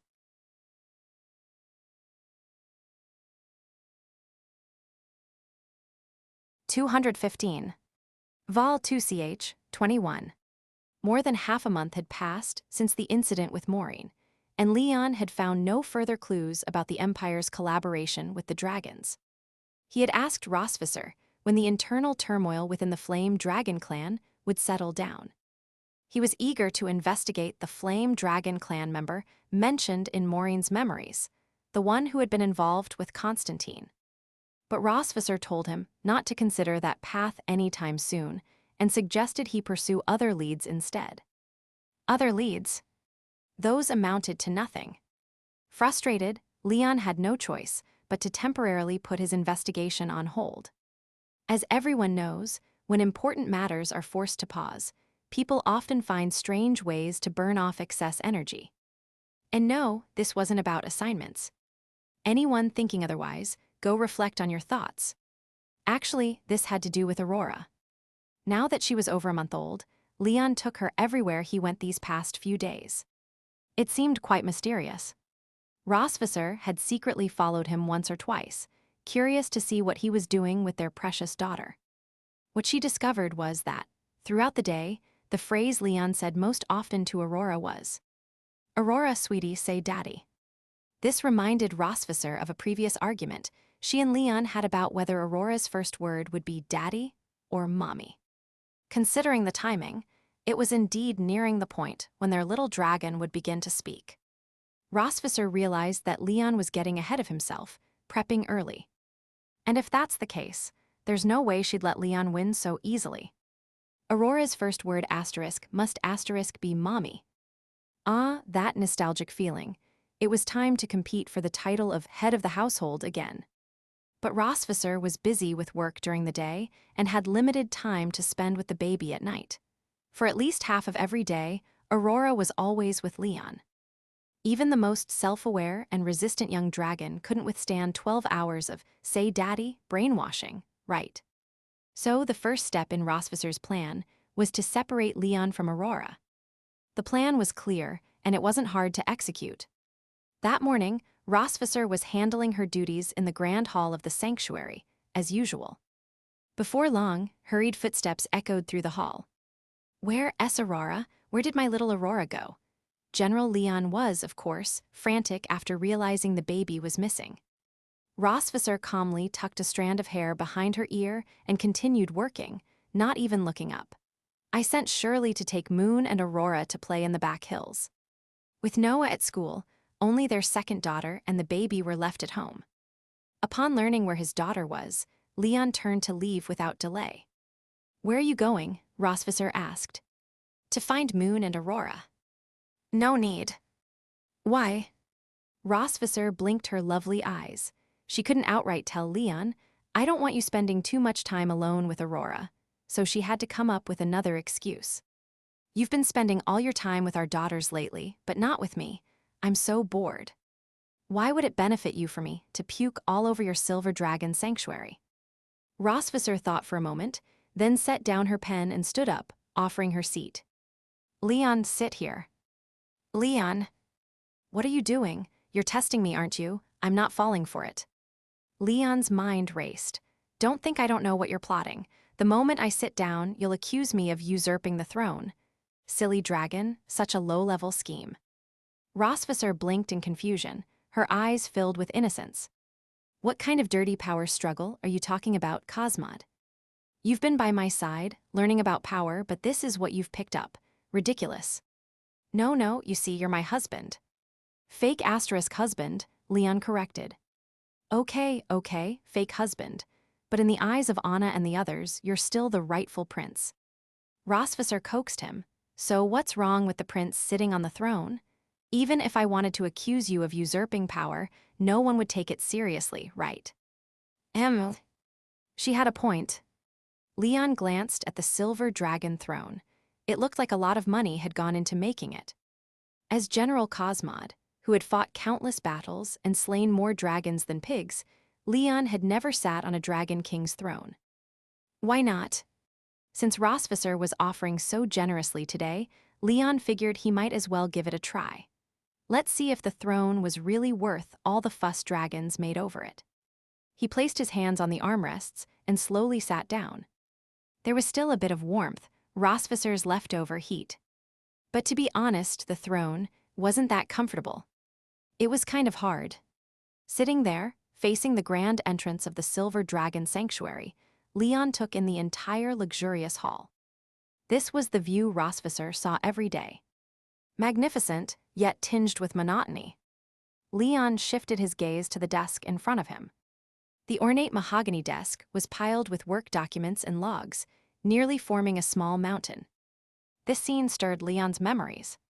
He recalled the celebration banquet after defeating Constantine, when a tipsy Rosvisser had confided in him. She had said the throne was nothing but a giant cage, and she, the queen, was trapped by it. At the time, Leon hadn't fully understood what she meant. But now, he could somewhat grasp what it felt like to be a ruler. Or rather, the cost of ruling. No wonder his master had advised him to stay out of the affairs of those in power, and just do his job as a screw. How does it feel? Rosvisser asked from beside him. It feels okay, I guess.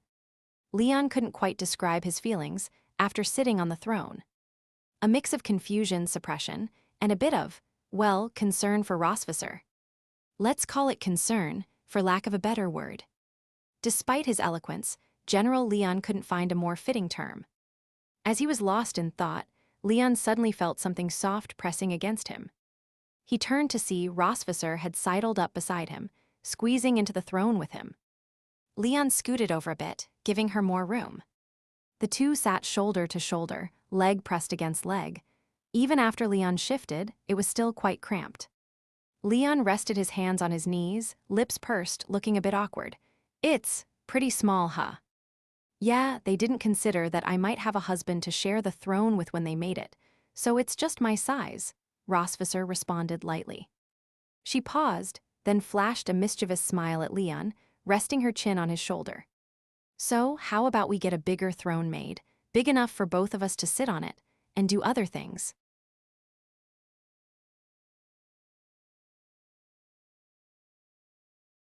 (216). Vol 2ch, 22. Something was wrong. Very wrong. Everyone knew that whenever Rosvisser had a new trick or some devious plan, she'd resort to this clumsy beauty trap to make Leon lower his guard so she could achieve her hidden agenda. The moment Rosvisser leaned in, Leon immediately snapped back to clarity, inwardly relieved that he had almost fallen for this dragoness's wiles.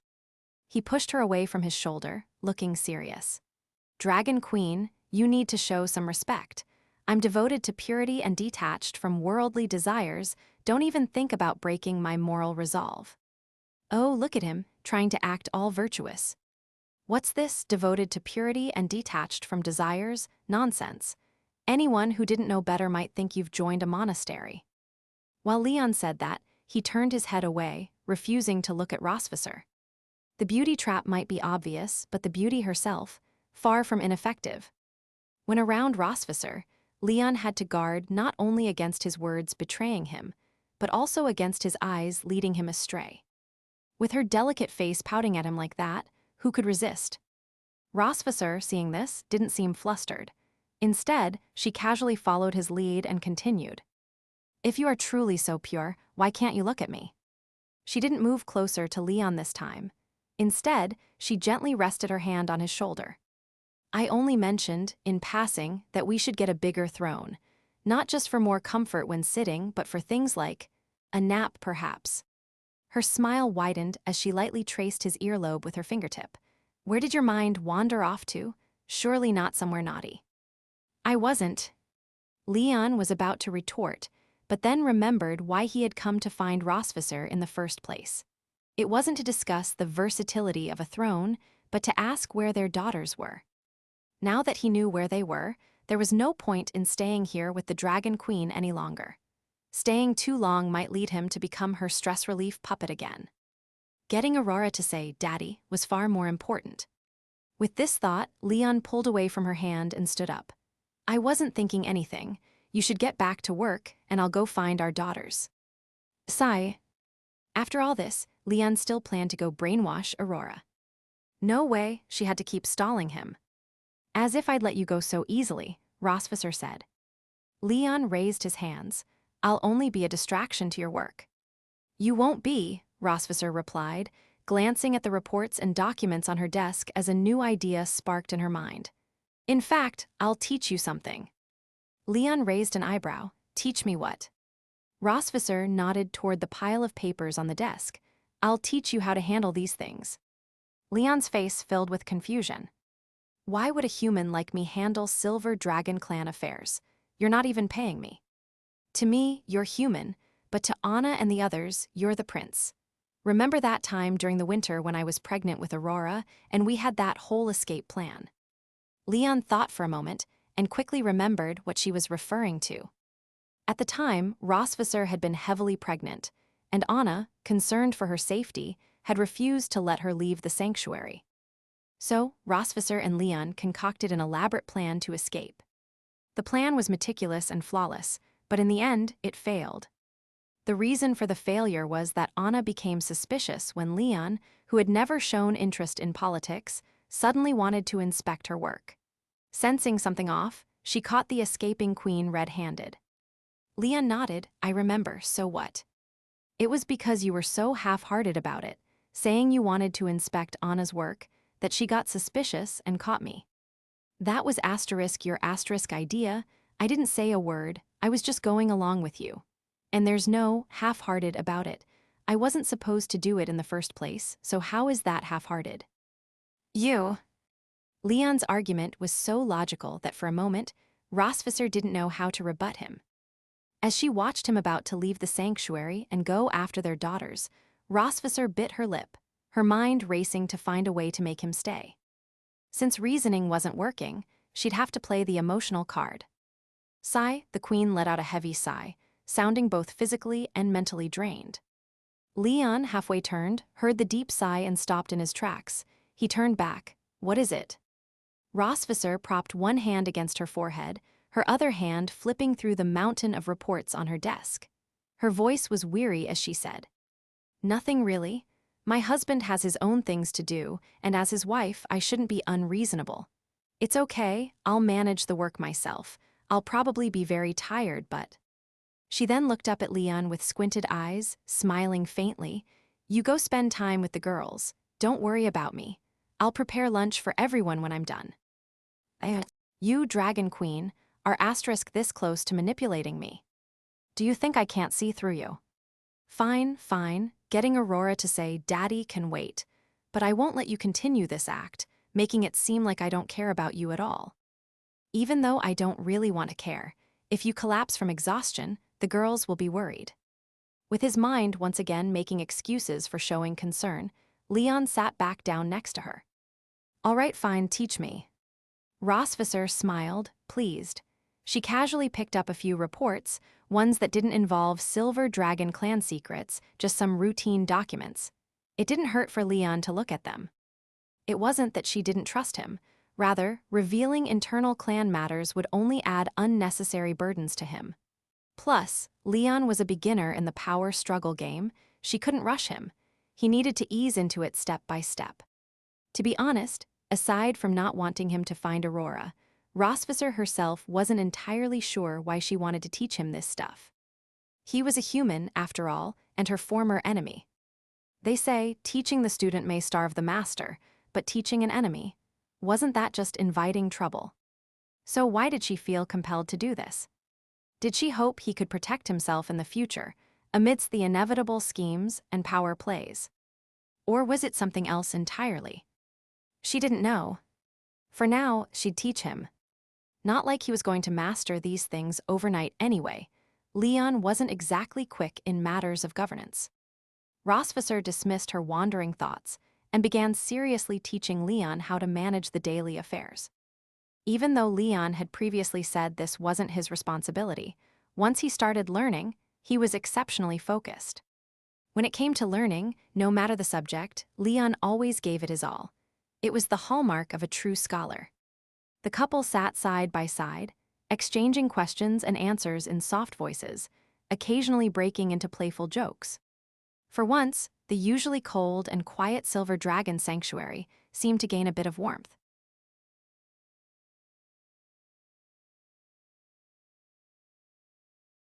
(217). Vol 2ch, 23. Hey, did you see that? Her Majesty and His Highness are working together over there. Wow, you're right. I've never seen them sitting on the throne together. Looks like we'll need to commission a bigger throne. When did this start? This morning? Yeah, this morning. They've been stuck together all day. I can't believe I only noticed right before my shift ended. If I'd known, I would have volunteered to clean the sanctuary today, then I could have watched them all day. The maids were huddled in a corner of the Silver Dragon sanctuary, secretly fangirling over the royal couple. It wasn't often that Queen Rossvisser and Prince Leon were seen together. Most of the time, one would be working in the sanctuary while the other looked after the children in the backyard. But today, not only were they glued together all day, they were even working side by side. Clearly, the Queen and Prince's relationship had grown closer. The CP, couple, fans among the maids didn't need much to fuel their imaginations, automatically spinning grand love stories from the smallest moments. Whether Rossvisser and Leon's relationship was heating up wasn't up for debate right now, but what definitely was heating up was the throne they were sitting on. As one of the maids had mentioned earlier, it was indeed time to get a bigger one. The maids continued to huddle in the corner, sneaking glances, until they heard a voice behind them. What are you all doing here, instead of going home after your shift? Head maid, SHHH Tilda, one of the younger maids pressed her finger to her lips, gesturing for the newly arrived Anna to come closer. Anna, confused, stepped forward and followed the direction of the younger maid's finger. Her eyes widened in surprise. They're sitting that close together, Anna muttered under her breath.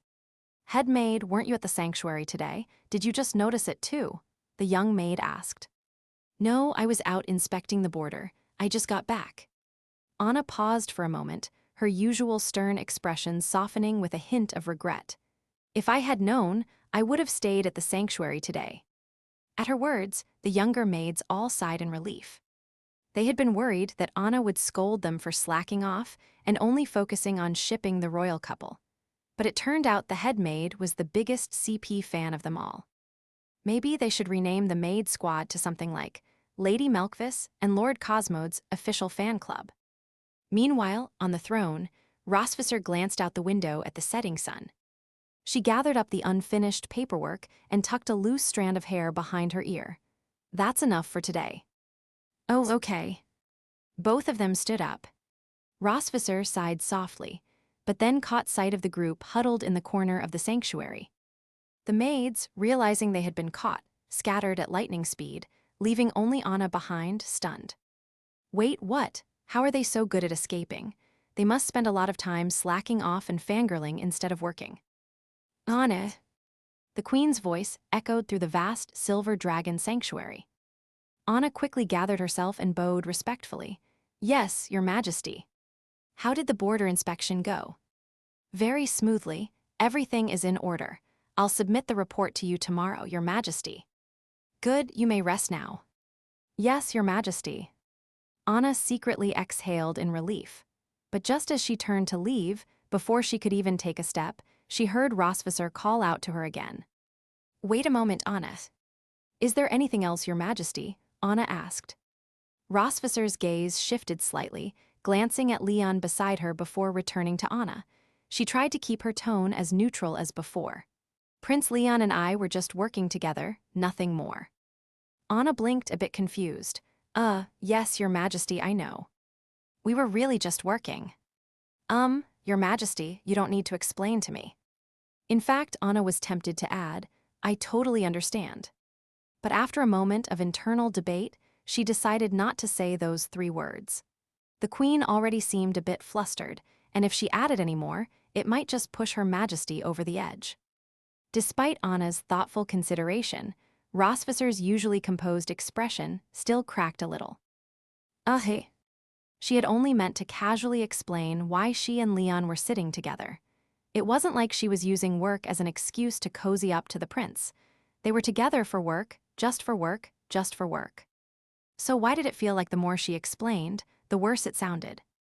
Leon tugged gently at her sleeve and whispered, Stop talking. If you keep going, your maids are going to spin an even bigger love story. Rosvisser closed her eyes in resignation, shook her head, and then collected herself. All right, Anna, go rest. I'll see you tomorrow. Yes, your majesty. Anna bowed and retreated.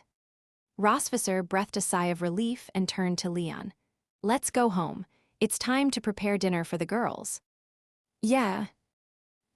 At the dinner table, Leon was holding Aurora, feeding her a nutritious milkshake, 1 spoonful at a time. The little one had already grown her teeth, and in a few days, she would be ready to eat solid food. As amazed as he was at the speed of his daughter's dragon growth, Leon couldn't resist taking a moment to say, Aurora, say daddy. Awa awa. It was the same familiar baby babble. Leon wasn't sure if awa awa meant daddy, but judging by the number of syllables, it probably didn't. Rosvisser was leisurely eating her dinner, her eyes glancing toward her husband and daughter. You really want Aurora's first word to be daddy? Huh. It's not a matter of whether I want it or not. The queen raised an eyebrow, intrigued. Oh, and why's that? Because Aurora's first word will asterisk be daddy, whether I want it or not.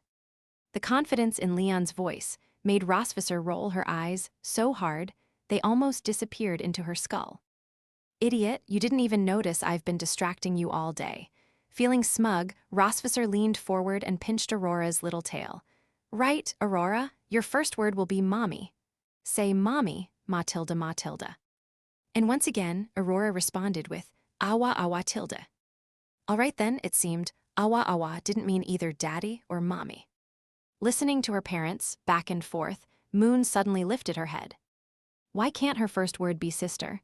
Aurora, say sister. Awa awa tilde. Mom, is Aurora a parrot? Moon asked seriously. Rosvisser scratched her head and laughed. Haha, maybe she only knows how to say this one thing for now. Aurora's big pink eyes glanced at her beautiful mother, then at her father holding her, then at her sister who wasn't much older than she was, and finally, Awa awa tilde.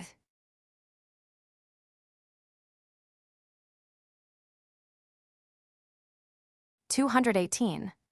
Vol 2ch, 24. The Melkvis family was facing something strange. Typically, young dragons can speak after just 2 months. In fact, Noah, their eldest daughter and the ultimate overachiever, was able to communicate in simple phrases within 20 days of being born. However, something odd was happening with Aurora. She was approaching 3 months of age, yet there were still no signs of her speaking. No matter how much Leon and Rosvisser encouraged or guided her to speak, Aurora's only response was always, Awa awa. The little dragon's pink eyes showed no curiosity about the world, nor any eagerness to learn how to talk. Compared to her eldest sister, the overachiever, and her middle sister, the family mascot, Aurora seemed a bit, well, uninterested. One evening, the couple lay side by side in bed, with Aurora nestled between them. In the 3 months since her birth, Aurora had grown quite a bit. Although she still couldn't speak, she had learned to interact with her parents using her little tail. A dragon's tail activity is an important indicator of a young dragon's health. From the way Aurora's tail moved, it was clear that her body was perfectly fine. But as for speaking, not a word, unless you counted awa awa as words. Rosvisser lay on her side, propping her head up with one hand, using her finger to tease Aurora's tail. The little dragon, much like a kitten chasing a toy, eagerly lunged at her mother's finger, only to miss it by a hair each time. Despite failing again and again, Aurora kept playing, thoroughly entertained. However, the queen's face was filled with worry. This doesn't make sense. Moon started talking around 2 months, but Aurora's already 3 months old, and she still hasn't said a word. Leon was equally perplexed. Dragon daughters aren't like human babies, so human knowledge didn't apply. Rosvisser had mentioned before that it was normal for young dragons to start talking at around 2 months. If it were due to her being half-dragon, causing her development to be slower, that might make sense. But Noah and Moon were also half-dragons, and their development had been perfectly normal, if not accelerated. Noah was ready to fight the moment she was born. Leon furrowed his brow, muttering, "What's going on here?" Rosvisser's eyes glinted as she suddenly said, "It's probably because you've been constantly telling Aurora to call you Daddy for the past few months. You've scared her, and now she doesn't want to talk." Leon held up his hands in defense. "You've been trying just as hard to get her to say, Mommy. If that's the reason, then we're both equally to blame." The two had been in fierce competition, each wanting Aurora's first word to be Daddy or Mommy, respectively. For 3 months, they'd been practically brainwashing their youngest daughter. Even Moon had gotten involved at times. Although she didn't care as much about who Aurora's first word would be directed at, she joined in for the fun. But who would have guessed? In the midst of their expectations, Aurora had taken a path no one anticipated. Complete disinterest. No matter how much they tried, all they got was awa awa. Eventually, Aurora grew tired and curled up her tail, drifting off to sleep under the watchful eyes of her parents. Leon tucked her in gently, making sure she wouldn't catch a chill, then looked over at Rosvisser. "Didn't we just get Aurora checked last week?" "Yes, the clan's physician said she's completely healthy, but they couldn't explain why she still isn't talking." Rosvisser thought for a moment before adding, "How about this? Tomorrow, let's take Aurora to Sky City. The doctors there specialize in more areas." "Tomorrow, huh?" Leon hesitated and shook his head. "Tomorrow might not work, maybe in a few days." Rosvisser tilted her head. "What's happening tomorrow?" "I have an agreement with my master to exchange information every 3 months at the cave by the ravine. Tomorrow is the appointed time." Rosvisser nodded in understanding. "Oh, Tilda got it. Well then." The queen smirked mischievously, clearly teasing. "Shall I escort you there?" "No need, your majesty. I'll go on my own. By the time I return, it'll be another 6 months, and by then, Aurora should be talking." Leon joked, trying to lighten the mood. Rosvisser playfully punched his shoulder, her laughter carrying a hint of affection. Sure, sure, I'll send you off. Now let's sleep. With that, Rosvisser turned off the bedside lamp. In the quiet of the night, moonlight spilled into the room. Leon lay there with his hands behind his head, staring at the ceiling, listening to the steady breathing of Aurora and Rosvisser beside him. His mind began reviewing the information he needed to report to his master tomorrow. The main points were that Constantine wasn't the only Dragon King collaborating with the Empire. There were likely other Dragon Kings involved, and someone close to Constantine probably knew their identities. Once the internal strife within the Flame Dragon clan was resolved, Leon would need to start investigating this confidant. There wasn't much information to go on, but political restraints and power struggles had kept them tied down. Once things settled, Leon knew he'd need to speed up his investigation. As these thoughts filled his mind, sleep eventually overcame him. The night passed quietly.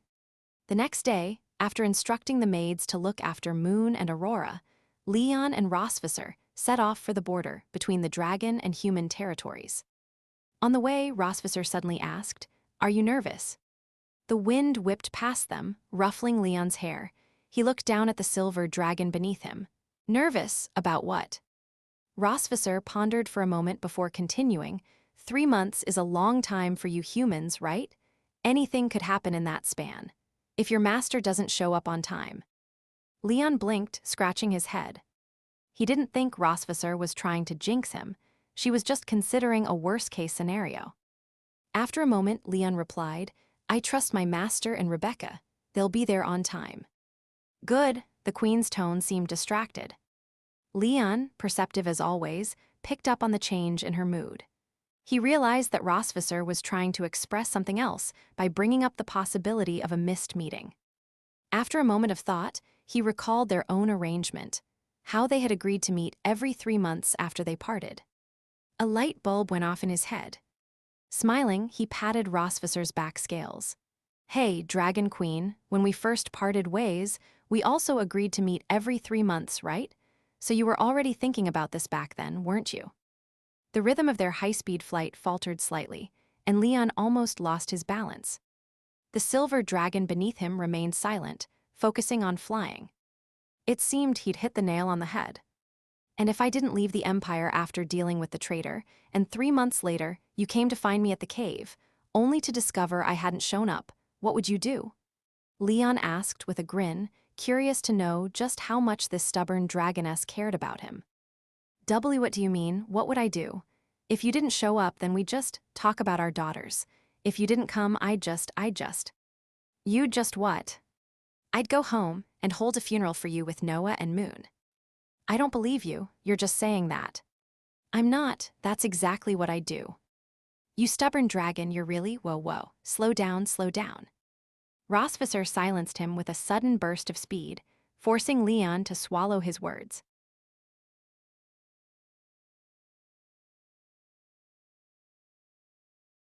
"219. Vol 2ch, 25. At the border between the lands of humans and dragons, within a ravine cave. Leon stood on the cliff's edge, gazing solemnly at the hidden cave behind the waterfall. This was the designated meeting spot between him and his master. Earlier, Rosvisser had asked him if he was nervous. What if his master didn't show up? Leon had confidence in his master's abilities. He couldn't imagine him being easily captured by the Empire. After all, when his master pressured the Empire by killing the casino owner and the metallurgy priest, the Empire had spent a full year failing to capture him. However, even though Leon trusted his master, Rosvisser's questions stirred a small sense of unease within him, gnawing at the back of his mind. The sound of the waterfall crashing filled his ears, and a chill rose from the ravine below. Leon closed his eyes and took a deep breath to calm his nerves. He turned to Rosvisser beside him. "Let's head down."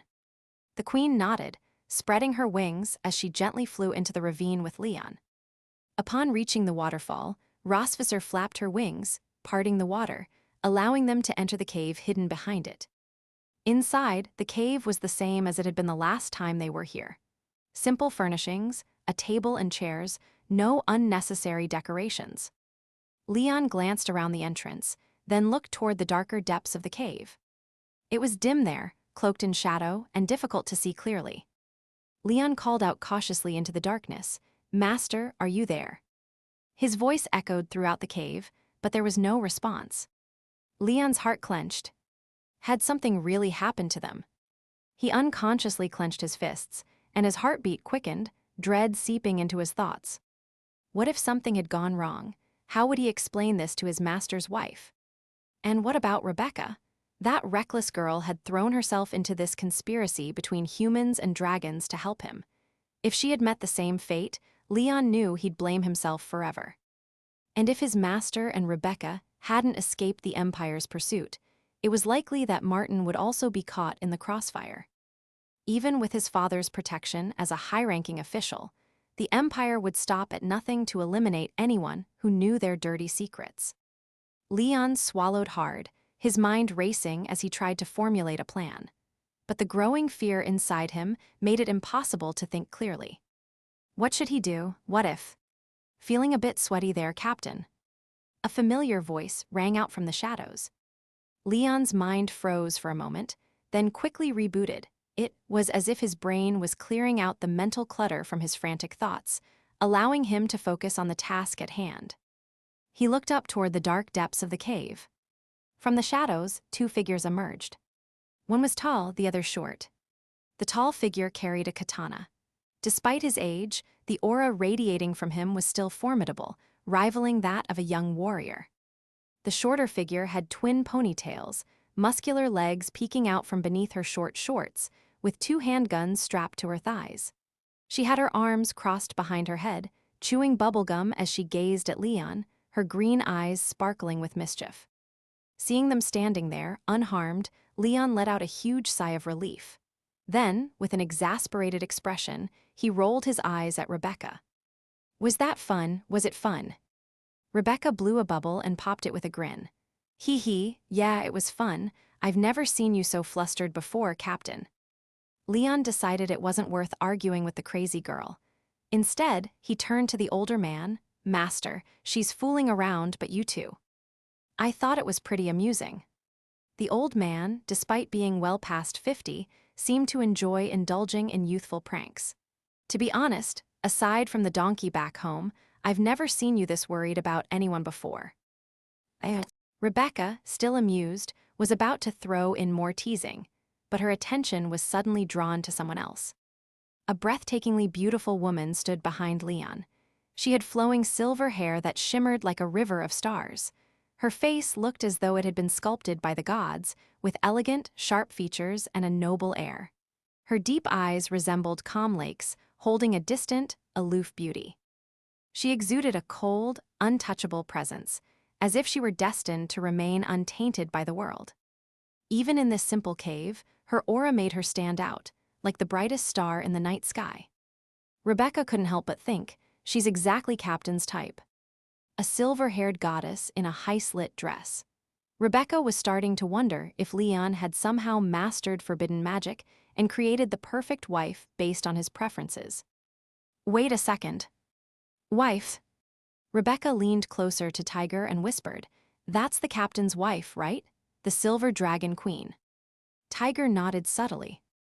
This was his second time seeing Rosvisser, and her majestic aura was just as overwhelming as it had been the first time. However, Rosvisser had no interest in joining their conversation. She simply turned and walked to a nearby wooden chair, sitting down in silence. Her posture was impeccable, sitting tall with her back straight, resting one arm lightly on the table as she closed her eyes. There's something strange about royalty. When they fall silent, it tends to affect everyone around them, causing conversations to die out and drawing all attention toward them. Rosvisser was no exception. She simply sat there, quietly, not saying a word, yet she immediately became the focal point of the entire cave. "Captain, is your W?" Rebecca hesitated, correcting herself. "Is your wife upset?" Leon glanced at Rosvisser, who was resting with her eyes closed, and said nothing. He turned back to his master and Rebecca. "She's fine. She doesn't really like talking to strangers. Let's focus on the mission." With that, the teasing ended, and it was time to get down to business. I'll start by updating you on my side of things. Leon began. From the information I've gathered, Constantine isn't the only Dragon King collaborating with the Empire. There are other Dragon Kings secretly working with them, all scheming together. One of Constantine's confidants probably knows the identities of these other Dragon Kings. My plan is to start investigating this confidant once the Flame Dragon clan settles down. Hopefully, I can uncover more information from there. Tiger frowned. More Dragon Kings. The Empire's ambitions really know no bounds. Leon shrugged. It doesn't matter how many Dragon Kings there are. If needed, we'll just kill them. What's more important is figuring out what exactly the Empire and the dragons are planning together. It doesn't matter how many Dragon Kings there are. We'll just kill them. Do you hear this man? Rebecca nearly blacked out. She had to grab onto her father's arm for support. Few people in the world could pull off this level of arrogance so naturally, and with such impact as Leon Cosmode, her captain. What about you, Master? What information have you gathered? Tiger responded. We've uncovered some new leads, and we've made some analyses as well. He continued, after you left, the Empire was relentless in pursuing me and Rebecca, but this high-intensity chase only lasted for about a month. After that, the Empire shifted its focus, directing more resources toward their anti-dragon forces. There have been many more operations targeting dragon clans. According to Martin's intel from the royal court, they haven't launched any direct attacks against the Silver Dragon clan, likely because they're afraid of your power. After all, killing Constantine has made you a figure of terror in the Empire. Even so, Leon, you and the Silver Dragon Queen cannot afford to be complacent. The fact that they sent Constantine after you in the first place shows how determined they are to eliminate you. It's possible that the Empire's current attacks on other dragon clans are merely a distraction. Their real target is still you. Leon nodded. I understand, Master. Good. Now, let's move on to the other leads we've gathered over the past 3 months.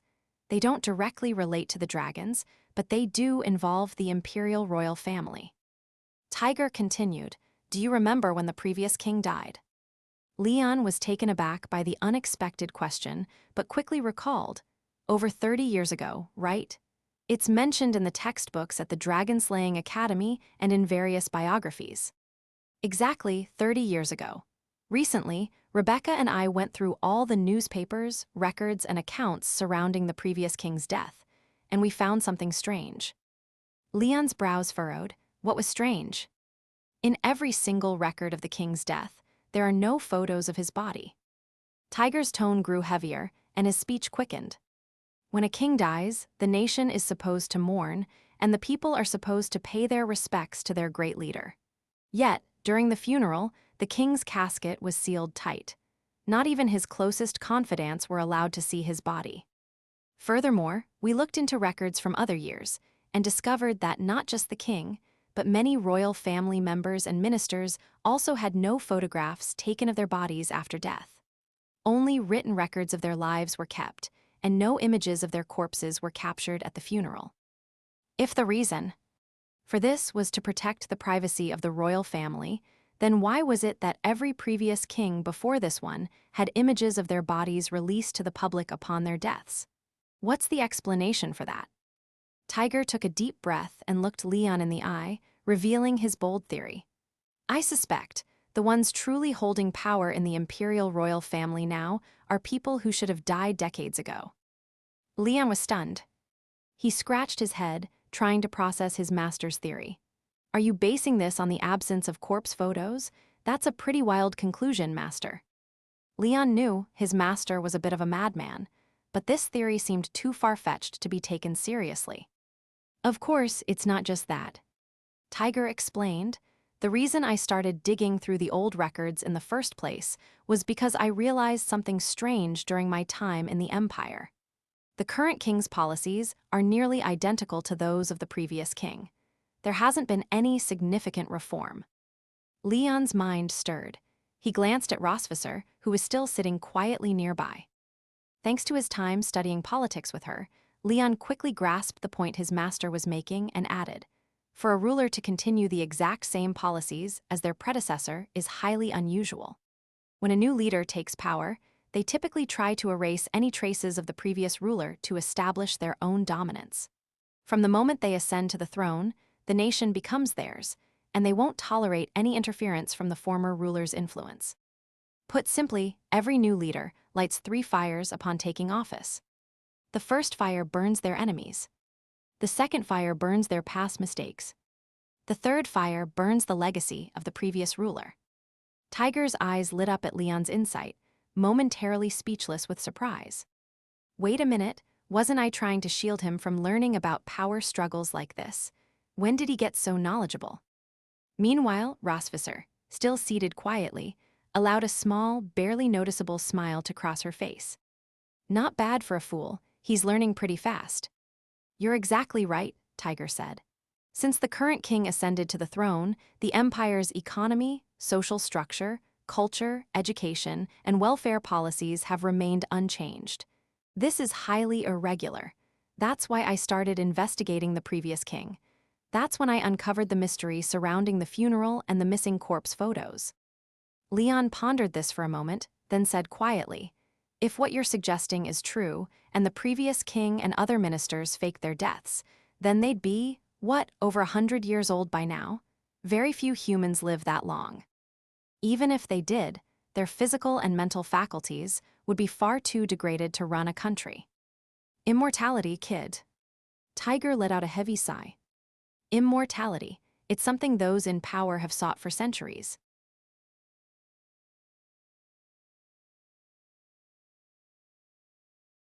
(220) Vol 2ch, 26.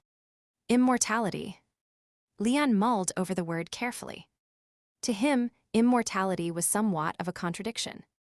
For most of their lives, people rarely contemplate what immortality truly means, how it could be achieved, or what the price might be. Yet, when facing the end of their lives, many wish they could live just a little longer, willing to pay with money, health, or whatever they could just to extend their existence. Immortality rarely appears as a serious topic in most people's lives, but at the end, everyone seeks more time from a concept they never seriously considered. As for Leon, before he formed this pretend family with Rosvisser, he had never thought about immortality or lifespan. He had been taught early on, both by the nuns at the orphanage and his tough but kind master, how to accept death properly. After starting this fake family, Leon did begin to think about the difference in lifespans between humans and dragons. But no matter how he thought about it, he couldn't come up with a solution. Dragons, with their long lifespans, still end up buried in the ground, just like humans. In Leon's view, no one escapes death. The concept of asterisk immortality seemed to him like a way to leave behind a bigger mark on this chaotic world.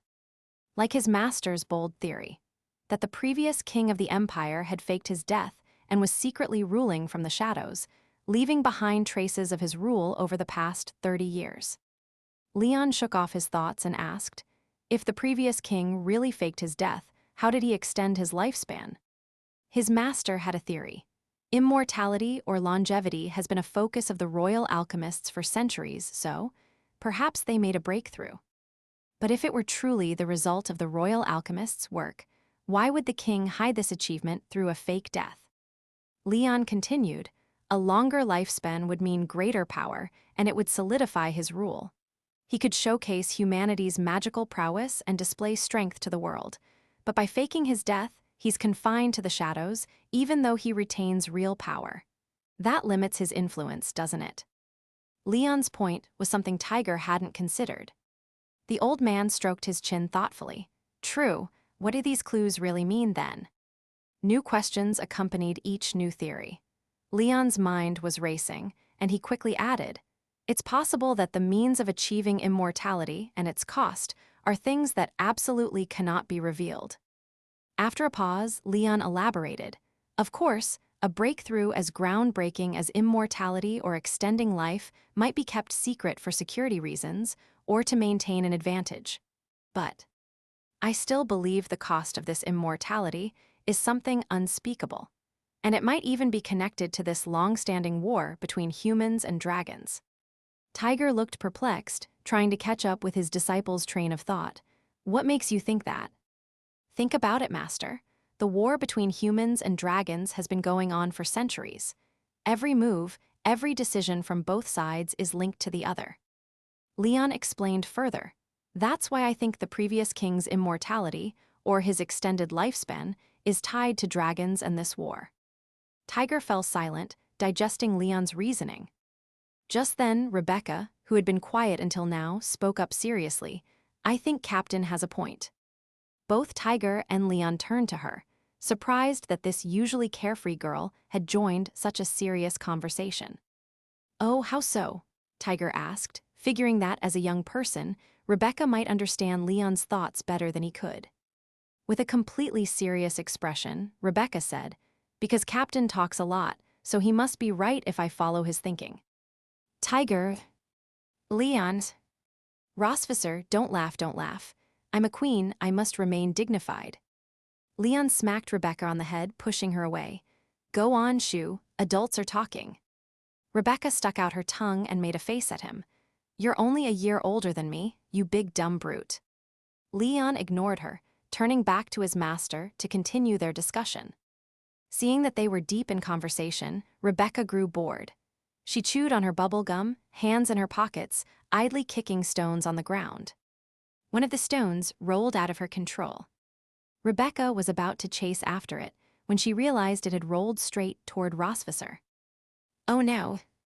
The small stone gently tapped against Rosvisser's high-heeled shoe. She slowly opened her silver eyes, looking down at the stone before raising her gaze to Rebecca. For a moment, Rebecca panicked. She wasn't like Captain Leon, who had the guts to marry a dragon queen and have kids with her. She was just a 22-year-old gunner. Crazy, yes, but not crazy enough to provoke a real dragon queen. To Rebecca, dragons were still synonymous with danger and destruction.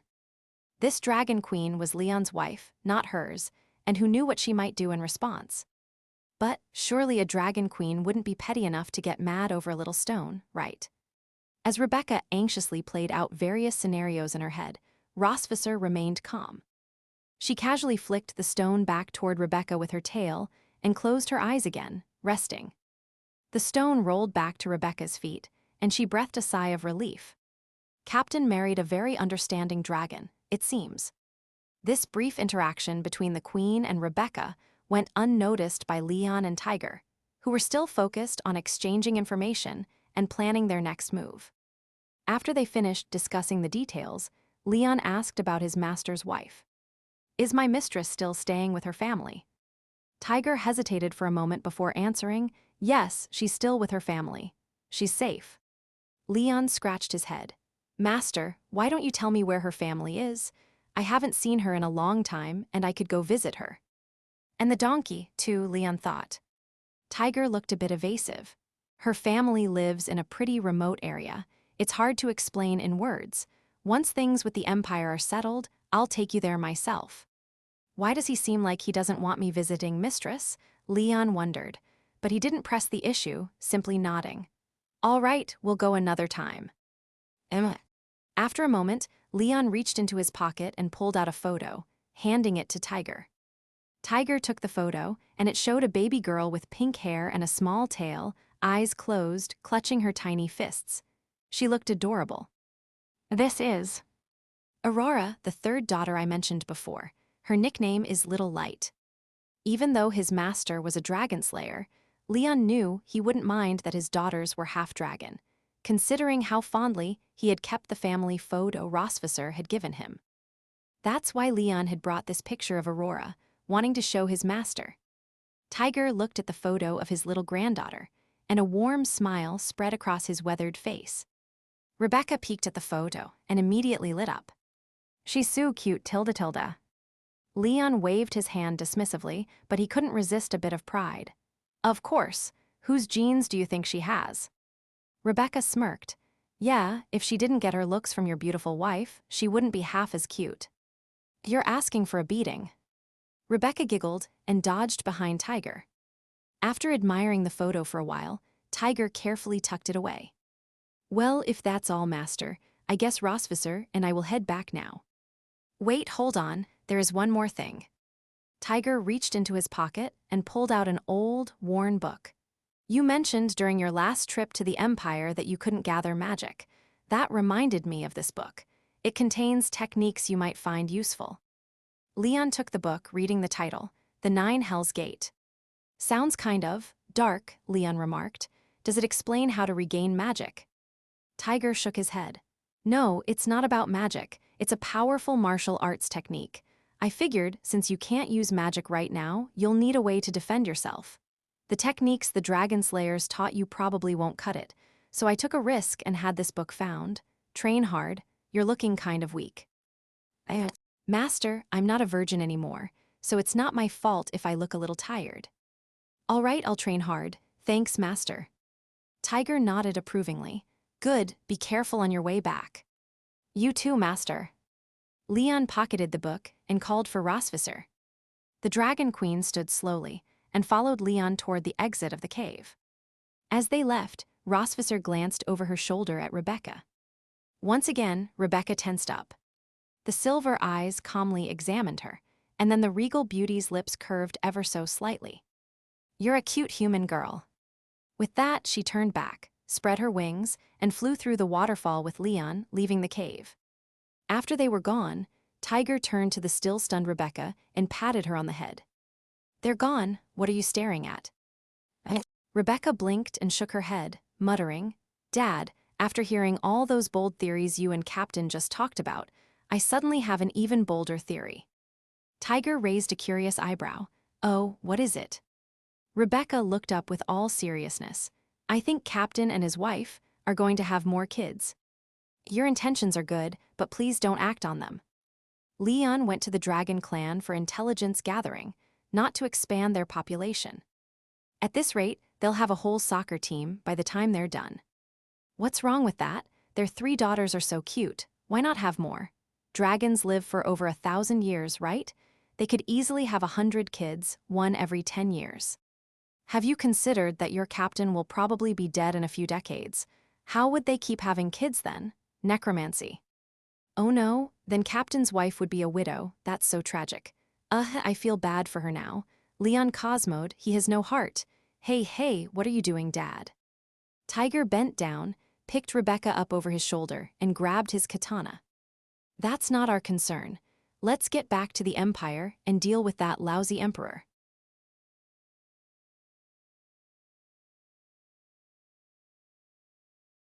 (221). Vol 2ch, 27. Leon sat atop the broad back of the dragon, flipping through the book his master had just given him, The Gate of 9 Infernos. The title sounded intimidating, but the content was packed with valuable information. As his master had mentioned, it was a book on physical training techniques. Judging from the table of contents, the majority of the earlier chapters focused on teaching the reader how to train their body more effectively, to reach a level beyond human limitations. But the latter chapters were the real core of Asterisk, The Gate of 9 Infernos. Leon skimmed through them without reading closely, planning to thoroughly study and practice once he returned home. Just then Rosvisser asked, So, what's your plan next? Well, my master and I are going to investigate by connecting 3 things: the former king's fake death, the human dragon war, and the Empire's pursuit of me. Oh, sounds like your task just got heavier, Rosvisser remarked. Leon chuckled, not necessarily. How so? When I used to do math problems at school, the scariest ones weren't the long problems, they were the short ones. There's too little information given, so it's harder to figure out the correct solution. Leon continued, on the other hand, the longer the problem, the more information is provided, which makes it easier to find the answer. So, combining all these clues might actually help us find the answer faster. The Queen didn't reply immediately, staying silent for a moment before giving a small, approving laugh. You're getting smarter, Leon. People grow, he replied. No, I don't think it's about growth. Leon raised an eyebrow. Then what is it about? Proximity to others influences you. You've been living with me for so long, getting smarter is only natural. Leon smirked. When it came to playful self-praise, they were equally matched as a couple.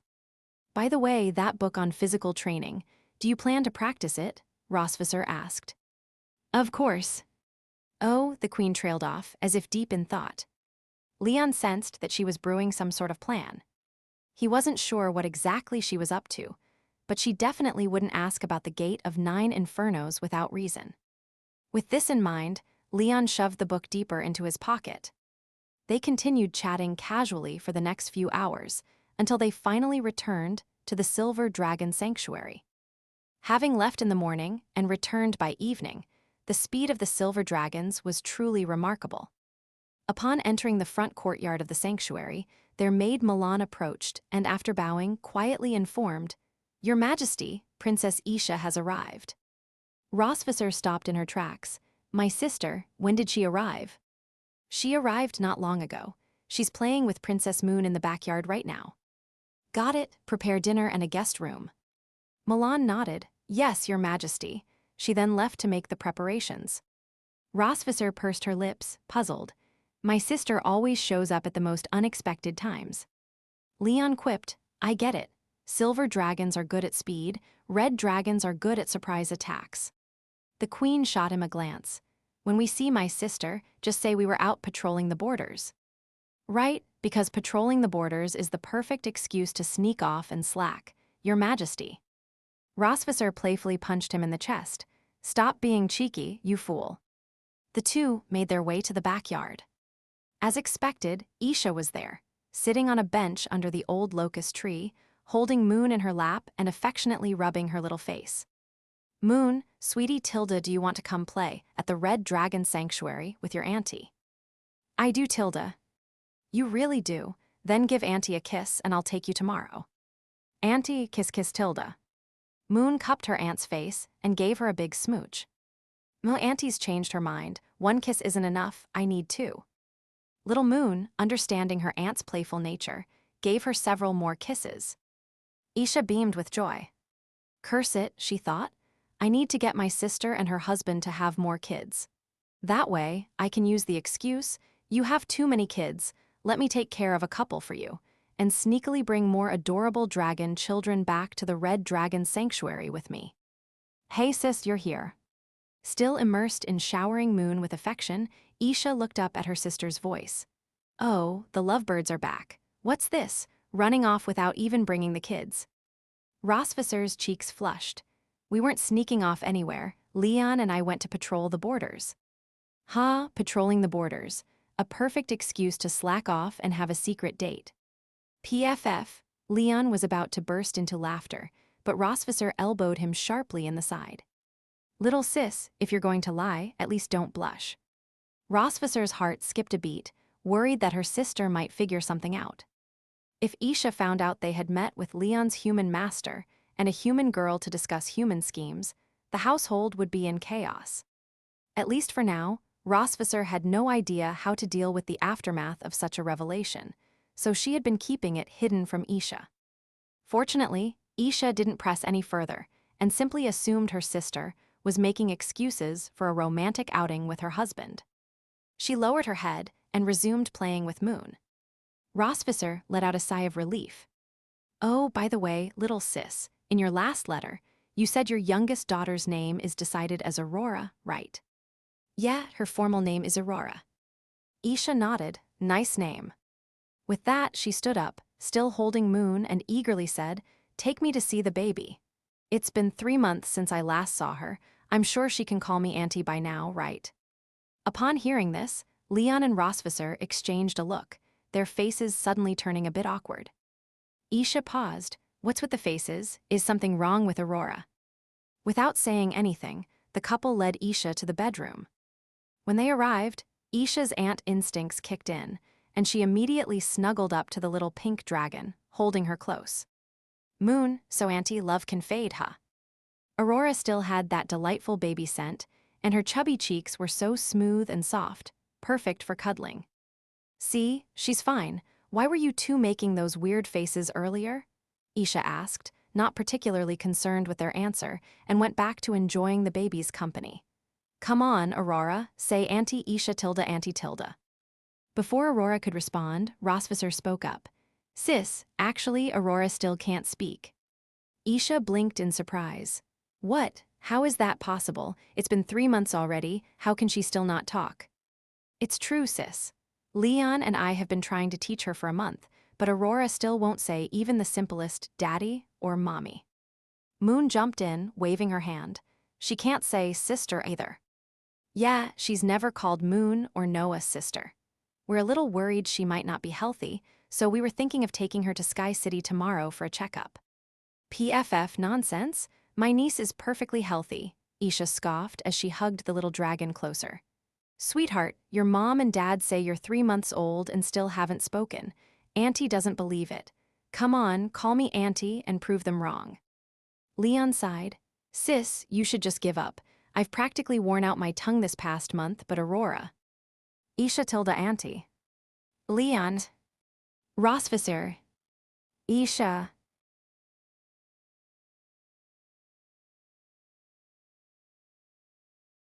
$222. Vol 2ch, 28. Ah tilde listen to that, Auntie sounds so sweet. Isha smothered Aurora's chubby little cheeks with kisses, completely ignoring the stunned expressions of the couple next to her. Aurora, sweetie, say Auntie again tilde. Auntie tilde Auntie tilde. Aurora's baby voice had the Red Dragon Queen completely enthralled. Just cuddling wasn't enough for Isha anymore, so she planted a big kiss on Aurora's plump cheeks, leaving a faint lipstick mark on her smooth, soft skin. Aurora didn't seem to mind the affectionate gesture. With the lipstick mark on her face, she smiled and waved her little hands at Isha, as if signaling for her aunt to come closer. Does Aurora have a secret to tell Auntie? Isha cooed as she leaned closer to Aurora. Leon, watching this, immediately locked his gaze on Aurora's tiny fists, a wave of bad memories resurfacing along with a faint pain in his chin. Oh no. Sis, watch out for the uppercut, Leon shouted. What uppercut? Isha asked, confused. But it was too late. Isha leaned in, and Aurora reached out her hand. Leon braced himself, covering his eyes and Rosvisser's, ready for the inevitable ouch that was bound to follow. But the expected cry of pain never came. Peeking through his fingers, Leon saw that Aurora was gently holding her aunt's pretty face, and instead of delivering a punch, she gave Isha her first ever baby kiss. A kiss that smelled faintly of milk, making Isha's heart melt even further. Isha cradled Aurora and looked over at her sister, speaking in a serious tone. I hereby declare that Aurora K. Melkveh is now a child of the Red Dragons. In 100 years, she'll be the next Red Dragon Queen. Seeing this, Leon's face twisted into an indescribable expression, and his chin began to protest in silent sorrow. His face practically had 3 giant words written on it. Why? Why was her first word Auntie? Why only uppercut for her dad? Why wouldn't she kiss her dad? Do you know how devastating this is for a doting father? I'm exhausted, it's over. Someone bring me my black gold war chariot. Today I shall leave this place of heartbreak. Rosvisser glanced at Leon. He looked a bit crushed, but not beyond recovery. She turned her attention back to her sister and approached her. Rosvisser gazed at Aurora in Isha's arms, and the little dragon met her mother's eyes. Rosvisser reached out to tease her daughter, sounding a bit wistful. Why won't Aurora call us, though? As if sensing the jealousy in her mother's voice, Aurora, ever the sensitive little one, finally spoke up. Mama Tilda. Rosvisser blinked in surprise, and then a smile of relief spread across her face. You little thing, were you doing this on purpose all along? Aurora, hee Tilda. The queen raised an eyebrow, laughing in disbelief. She gently poked Aurora's tummy. And now you're giggling, so I guessed right. You were doing it on purpose, weren't you? HMPH, from now on, you can stay with your aunt. Mama won't hold you anymore. Mama Tilda hug. Aurora stretched her short little arms toward Rosvisser. Oh, all right, come here. Mama will hold you. And with that, the classic Melkveh family move was once again in play. Rapid mood shifts. Isha handed Aurora over to her sister. Despite being so young, Aurora's mind was already sharp. As soon as she was in her mother's arms, she grabbed onto Rosvisser's silver hair and nuzzled her cheek affectionately. So, when did Aurora start purposely ignoring us? Rosvisser asked. A long, long, long time ago, Aurora replied sweetly. Though baby dragons like Aurora had developed some thinking and communication skills, their understanding of time was still in its early stages. So Aurora couldn't precisely explain when she started speaking or when she began intentionally defying her parents. But since she said it had been a long time, Rosvisser guessed it must have been around the same age as Noah, about half a month old. And why didn't you want to call Mama or Daddy? Rosvisser asked, curious. Because Mama and Daddy talking, so funny. Talking. Rosvisser thought about the odd phrasing for a moment. Oh. She probably meant arguing instead of talking. So, Leon and Rosvisser's youngest daughter was actually a little mischief maker. She had kept quiet for 2 months, just for the amusement of watching her parents argue. And then, when she finally spoke, she quickly managed to win her mother's heart all over again. In a way, not even the genius Noah had managed to pull off such a full-circle performance. Truly, each generation surpasses the last, Rosvisser mused to herself. Mama, Moon wants to hold little sister too. Moon tugged at the hem of Rosvisser's dress. All right, be careful. Ahem. Moon carefully took her little sister into her arms. Sis, what should you call Moon? Aurora's voice was sweet as she answered, Big Sister Tilda. That one word, Big Sister, filled Moon with so much joy that her hair tuft and tail began to wag happily. So this is the happiness Noah's been feeling all along. How delightful. Big Sister kissed Tilda. Aurora even leaned in for a kiss, quickly winning over her second sister as well. And now, finally, Rosvisser, Moon, and Isha all turned to look at Leon, who had been sulking for a good 10 minutes by this point. Moon, ever the thoughtful one, carried Aurora over to her father. Daddy, do you want to hold little sister? Leon looked down at his 2 daughters, his expression stiff, clearly showing no intention of holding Aurora. Rosvisser crossed her arms and observed her husband. Living with him for so long, she could tell exactly what was going through his mind. It was simple. He was a doting father, upset and jealous, pouting like a child.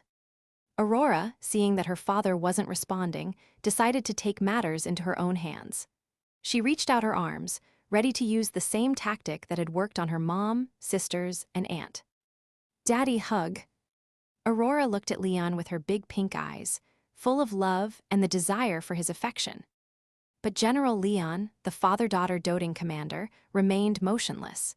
He simply stared at Aurora, clearly determined to keep sulking. Da tilde ddy tilde, Aurora called out again in her soft baby voice. Still no reaction. What, you think this father doesn't have any pride? You may have easily won over your mother, sisters, and aunt, but your dad? Not a chance. If I don't teach you a lesson today, you'll never know how stubborn your dad can be. You want Daddy to hug you.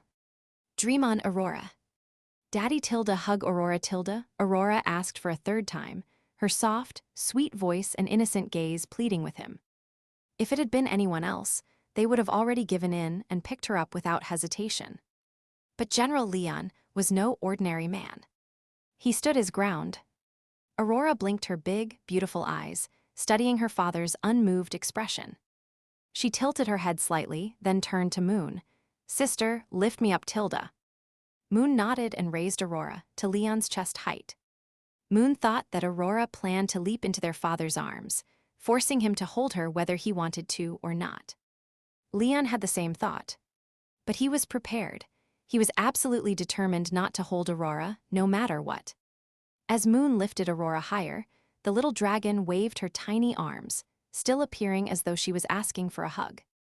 Leon stood his ground, unmoved, waiting for Aurora to give in.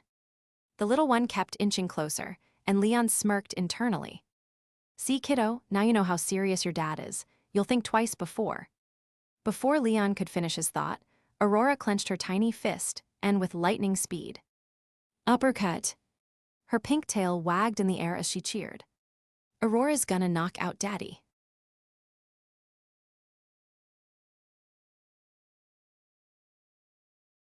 (223). Vol 2ch, 29. After all, Aurora, with her irresistible charm, had successfully won over her mother, sister, and aunt.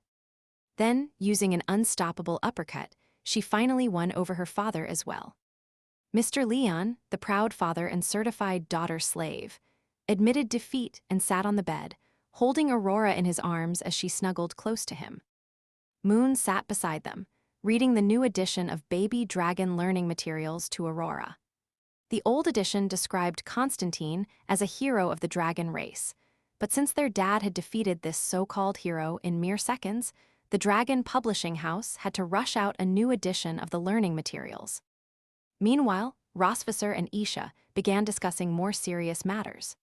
"Sis, I doubt you came all this way just to visit Aurora," Rosvisser said. Dragon Kings didn't travel casually, even if Isha adored her nieces. It wouldn't make sense for her to come just 3 months after her last visit. As expected, Isha nodded. "You're right, there's something I need to tell you. If it were just to inform me, you could have sent a message through a communication dragon. You didn't have to come all the way here," Rosvisser pointed out. Isha shook her head with a smile. "Little low, this isn't something trivial." Rosvisser raised an intrigued eyebrow. "So, what is it you want to tell me?" "Grandmother is coming back." Rosvisser visibly froze at the mention of their grandmother. Leon, who had been playing with Aurora, overheard their conversation. It wasn't intentional, but the room was small enough that he couldn't help but listen. Rosvisser and Isha's grandmother. Leon remembered the few days, after he first woke up, when Rosvisser had briefly mentioned her family in passing. Both she and Isha were live-born dragons, but they had never met their parents, having been raised by their grandmother instead. In the nearly 2 years Leon had spent living with Rosvisser, he had never once met this grandmother, who existed only in conversation. Since that chat, Rosvisser had seldom brought up her family again. So, was this legendary grandmother about to make an appearance? Perhaps it was the trauma of dealing with the Empire, but Leon's first thought was whether her return had anything to do with the Empire's schemes. No. He shook his head, dismissing the baseless speculation. Meanwhile, Rosvisser, having composed herself, asked, "Did grandmother write to tell you this?" "Yes, I received her letter yesterday. There wasn't much in it, just that she asked after both of us and said she'd be coming back soon. She also hoped we haven't slacked off and are still worthy of being called Dragon Kings." Rosvisser gave a wry smile. Grandmother hasn't changed a bit, still as strict as ever. She thought back to her childhood, when both she and Isha had been raised under their grandmother's strict discipline. Whether it was academics, magic training, or everyday life, their grandmother always held them to high standards. Noah's personality was somewhat similar to grandmother's. The difference, though, was that Noah applied that pressure to herself, whereas grandmother not only pushed herself, but also her 2 granddaughters. However, grandmother's methods weren't blindly demanding or excessive. Her discipline was always measured, just enough to drive Rosvisser and Isha toward improvement without making them resent her. So, when they grew up, neither of them felt they had an unhappy childhood. Having never known their parents, the 2 sisters were more than content to have had such a responsible and dedicated grandmother. Snapping out of her thoughts, Rosvisser turned to her sister. "Did grandmother say why she's coming back this time? Is it just to visit us?" "She didn't say, but I doubt it's just for a visit," Isha replied. "The last time we saw grandmother was the day you were crowned, right? That was 50 years ago." "Yeah, more than 50 years ago. Back then, I was full of ambition to strengthen and expand the Silver Dragon clan, and now." Isha watched her sister, thinking she was about to lament the passage of time. But perhaps due to spending too much time with her oddball husband, Rosvisser's next words were, "And now, I'm the mother of 3 kids." Isha couldn't help but laugh and gently poked her sister's forehead. "If grandmother knew how cheerful you've become, she'd be so happy." Rosvisser blushed. "What do you mean, cheerful? I've always been like this." Isha smirked. "Oh, really? Before you married Leon, you could count on one hand how many times you laughed in a whole year. Tell me I'm wrong." Leon, who had been eavesdropping involuntarily, immediately straightened his back at those words. "Did you hear that? That's the value of being a Dragon Slayer champion." Rosvisser rolled her eyes at her husband's self-satisfied expression. Now he's full of himself." She quickly tugged on her sister's arm and lowered her voice. "Don't praise him, or his ego will swell." Isha chuckled, but brought the conversation back to their grandmother. In any case, since only something as significant as your coronation could bring grandmother back, there must be another important reason for her visit this time.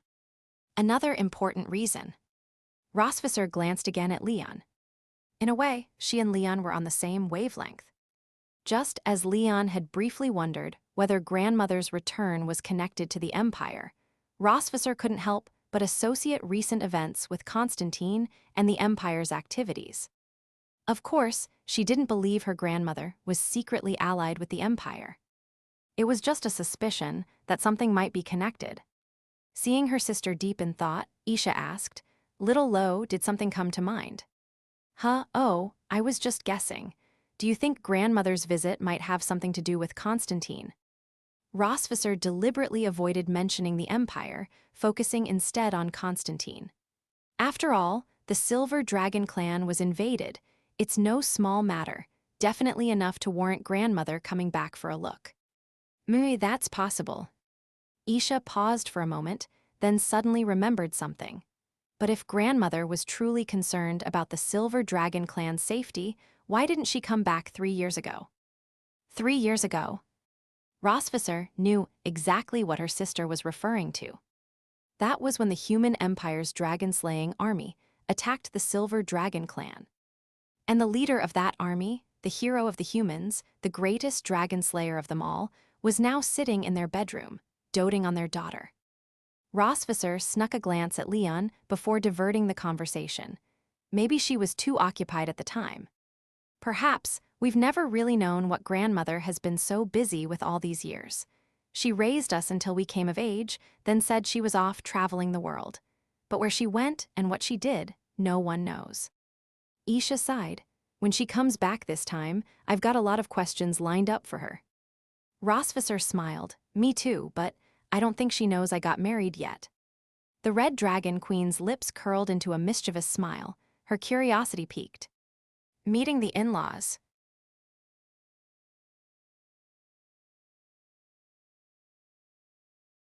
(224). Vol 2ch, 30. When it came to meeting the in-laws, this wasn't exactly a simple matter for little Lo Rosvisser and her husband. The Melkve family had a somewhat peculiar background. The two sisters, Rosvisser and Isha, had never seen their parents and were raised entirely by their grandmother.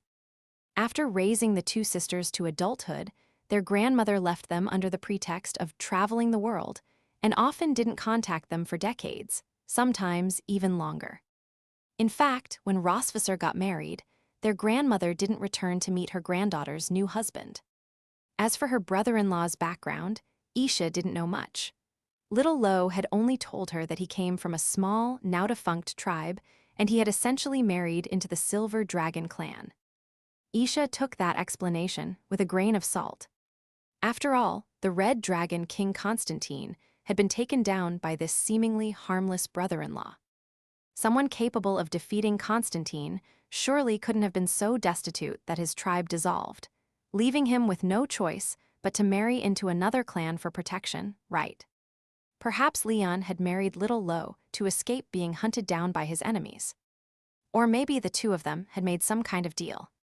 Isha had wondered about this several times, but little Lo had always insisted that Leon was trustworthy and reliable.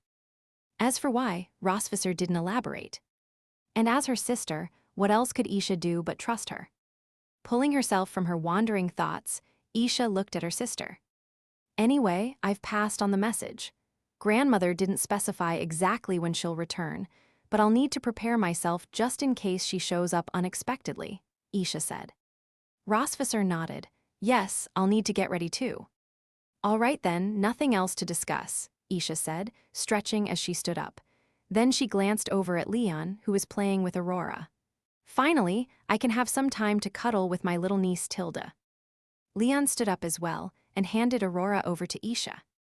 Leon, come help me with dinner, Rosvisser said. Oh, okay. Leon bent down and patted Moon's head. Mom and Dad are going to make dinner now, so listen to your Aunt Isha, all right. Moon nodded obediently.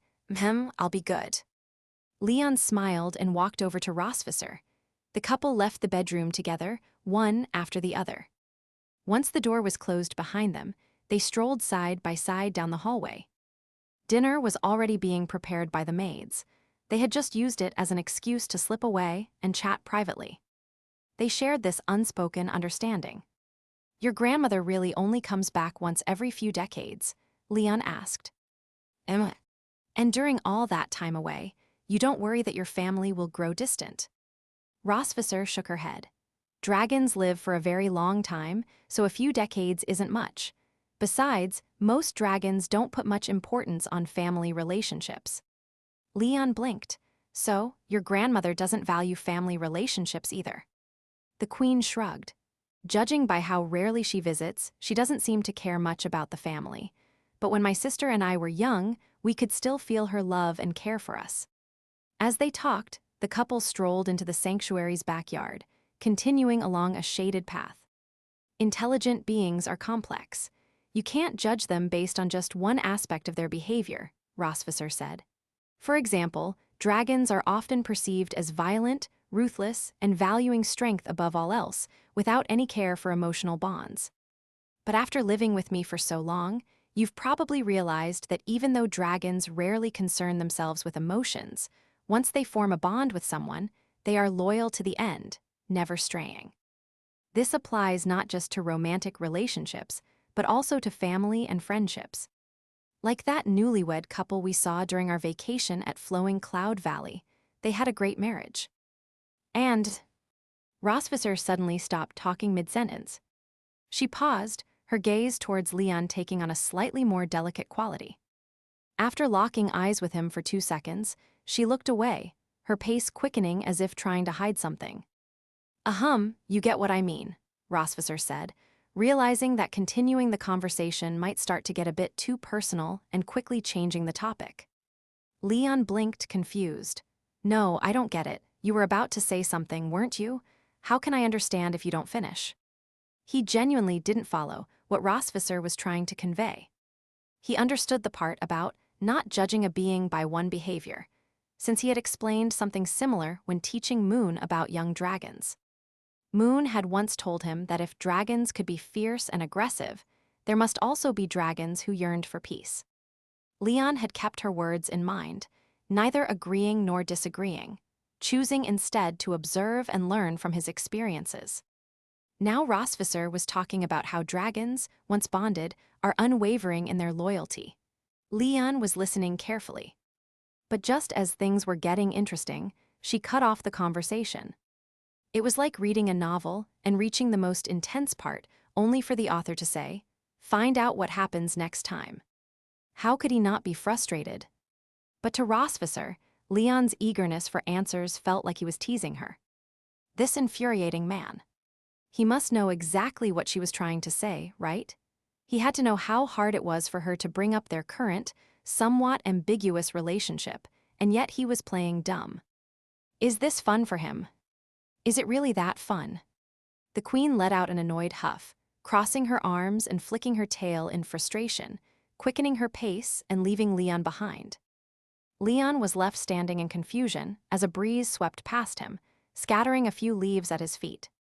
What? She was fine a second ago, so why is she suddenly mad now? Ah, the mysteries of a woman's heart. Even after living together for over a year, Leon still couldn't always figure out what Rosvisser was thinking.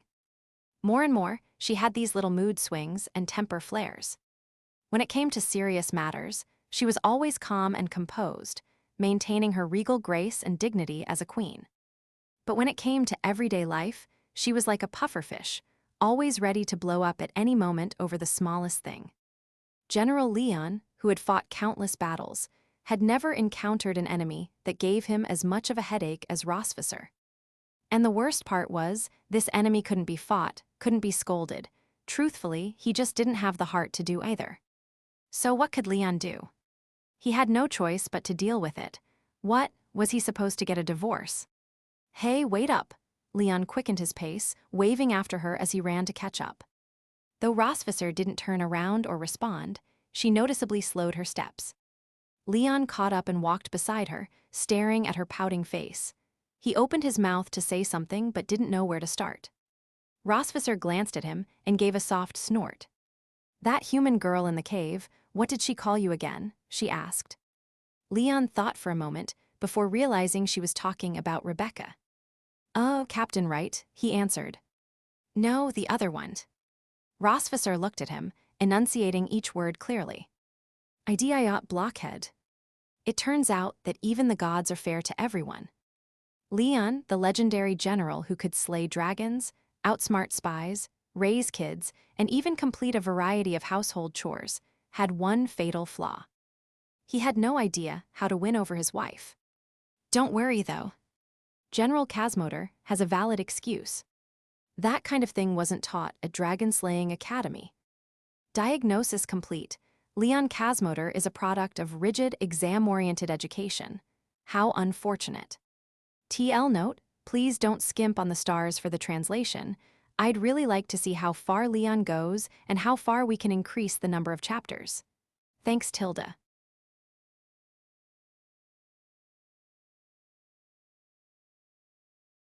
(225) Vol 2ch, 31. A week passed after Isha's visit, yet Leon still hadn't seen the legendary grandmother he had heard so much about. He couldn't help but wonder if the old dragon queen had gotten lost trying to find her granddaughter's home. Rosvisser, however, reassured him, explaining that dragons with the same bloodline and power could sense each other's location to some degree, so there was no such thing as getting lost. Then, in her usual teasing manner, she asked, "Why are you so eager to talk about my grandmother lately? Are you that anxious to meet the family?"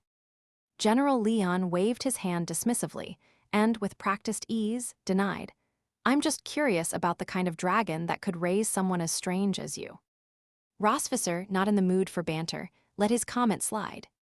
And so, day by day, the couple waited for the grandmother's visit. In the meantime, they also dispatched scouts and spies to gather information from the Red Dragon clan's territory.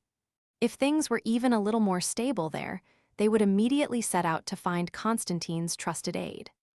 Of course, Leon wasn't idle during these waiting days. He began studying the martial arts manual his master had given him during their last exchange of information a few days ago, the Gate of 9 Infernos.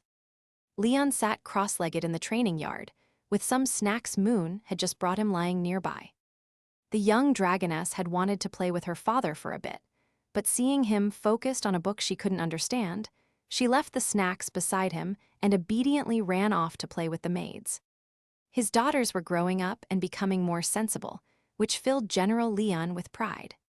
He opened the first page of Asterisk, the Gate of 9 Infernos Asterisk, which started with an introduction to the inspiration and the historical context behind the creation of this body technique. It said that there are 9 levels of hell, each representing a different human sin. For each sin, there's a corresponding form of physical punishment inflicted by the envoys of hell. Only those who survive the trials of all 9 levels and achieve redemption have the chance to pass through the deepest level and return to the mortal realm, or ascend to heaven. Upon reaching this point, one who has endured all 9 levels of hell will emerge as if reborn from the flames of nirvana. With nothing but their physical body, they will be invincible, undefeated in all battles. Reading this introduction, Leon couldn't help but smirk and mutter, "The title sounds intimidating, and the backstory is even more exaggerated. So, basically, if you master this technique, you can push your physical body to surpass human limits, even without magic." The old ancestors who created various magical arts, illusions, and body techniques always liked to embellish their ancient texts with myths and legends, making their creations seem grander. What was worse, this way of recording things was still mainstream today. People loved analyzing the ancestors' fabricated myths, and some even went so far as to develop religions and belief systems based on them. There was even a specialized program at the Dragon Slayer Academy dedicated to studying the myths and legends left behind in ancient magical texts. Leon had taken this elective in school and graduated with full marks. The old professor in charge believed Leon had a special talent for the subject, and upon his graduation, had earnestly requested Leon to stay at the academy and help them analyze more myths and legends, to explore the secrets of humanity's past and recover forgotten relics from the river of history. Asterisk balabala asterisk and all that. Leon had responded, "Sir, you've got it all wrong. I only took that course to learn a broader variety of magic. As for the metaphors and myths, I just wrote a few quick reactions to them." A few quick reactions, graduated with full marks. If Rebecca had been in the same class as him back then, she might have realized sooner that Leon was a master of hiding his brilliance. After finishing the introduction, Leon flipped to the table of contents. Just as he had taught Noah, the first step to reading a book was to check the contents. If he came across something he already knew, he marked it with a green line. For things he was unsure of, he marked them in yellow, and for things he hadn't learned yet, he used a red line. This study method worked wonders for both him and Noah, given that they were both geniuses and tireless perfectionists. After scanning the table of contents, Leon flipped to a section toward the middle. The last sentence on this page read, "By this point, your body should meet the following standards. Just one is enough to qualify. In a severely injured, near-death state, you should still be able to maintain steady breathing for over 12 hours. Your speed should rival that of a dragon king in human form. Your self-healing ability should show significant improvement compared to before you practiced this body technique.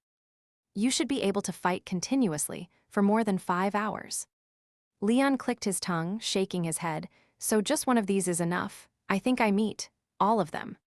3 years ago, after Victor pierced his heart and he was imprisoned by the Silver Dragon clan, he had lasted far longer than 12 hours. Even before his body had fully recovered, he had sparred with Rosvisser, and despite being in a weakened state, had managed to keep up with the speed of the Silver Dragon clan, which was known for its agility.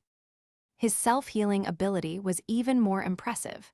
He still remembered the days when he and Rosvisser would spar, and as long as she let him rest for a few days, he'd make her suffer a little during their next match. As for the final point, fighting continuously for more than 5 hours, General Leon had a lot to say about that. Whether it was slaying dragons or riding them, he could keep going for over 5 hours. The former was thanks to his excellent instructors at the Dragon Slayer Academy. The latter, well, that was thanks to Mistress Merquis's unique teaching methods. In any case, Leon was a good student. Once you meet these standards, you can officially begin practicing the Gate of 9 Infernos. Leon turned the page to the detailed introduction. The body technique, the Gate of 9 Infernos, divides the human body into 9 stages, each represented by a different gate. The first gate, the steel gate, wait, what gate? Leon thought he must have read it wrong, so he put the book down, rubbed his eyes vigorously, and looked again. No, he hadn't seen it wrong. Caw-caw. 2 crows flew overhead, their calls perfectly mirroring Leon's current state of mind. Seriously, the introduction had talked about hell and heaven, making it sound so grand. And then, when it came to the actual technique, they dropped a pun out of nowhere. While it wasn't referring to asterisk that part of the body, Leon couldn't help but chuckle at the sudden, unexpected wordplay. Of course, leave it to my master to find a martial arts manual that's as cryptic as this, Leon muttered, taking 2 deep breaths to steady himself before reading on. Thankfully, the names of the later gates were normal, which gave Leon some relief. But when he reached the final gate, his hand froze as he flipped the page, his eyes fixed on those 2 simple words. The Death Gate. Leon's pupils dilated slightly. It sounds like one of those moves that lets you hurt your enemy, but at great cost to yourself. Shaking his head to clear his thoughts, he refocused. There was no need to worry about the final gate yet. He had to master the first 8 gates first. So, how do I open the first gate? Leon continued flipping through the book until he found the corresponding instructions. To open the first gate, you need the assistance of a powerful external force, preferably someone you trust who has the strength of a Dragon King. Oh, Dragon King, Dragon King. He repeated the words aloud, and before he knew it, a name slipped from his lips. Rosvisser.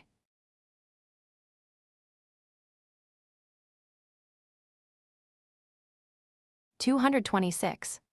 Vol 2ch, 32. That evening, after settling Aurora into the nursery, Leon returned to Rossvisser's room. The bedroom lights were off, but the study was still illuminated, indicating that Rossvisser was working late. Leon quietly approached the study doorway and peeked inside. The scene before him was as serene as a painting. The silver-haired beauty sat at the mahogany desk, her back straight and her shoulders subtly moving with the rhythmic motion of her pen on paper. Her long, pale legs rested on a high stool, with a pair of playful dragon-wing slippers dangling from her toes, an amusing contrast to her elegant and focused demeanor.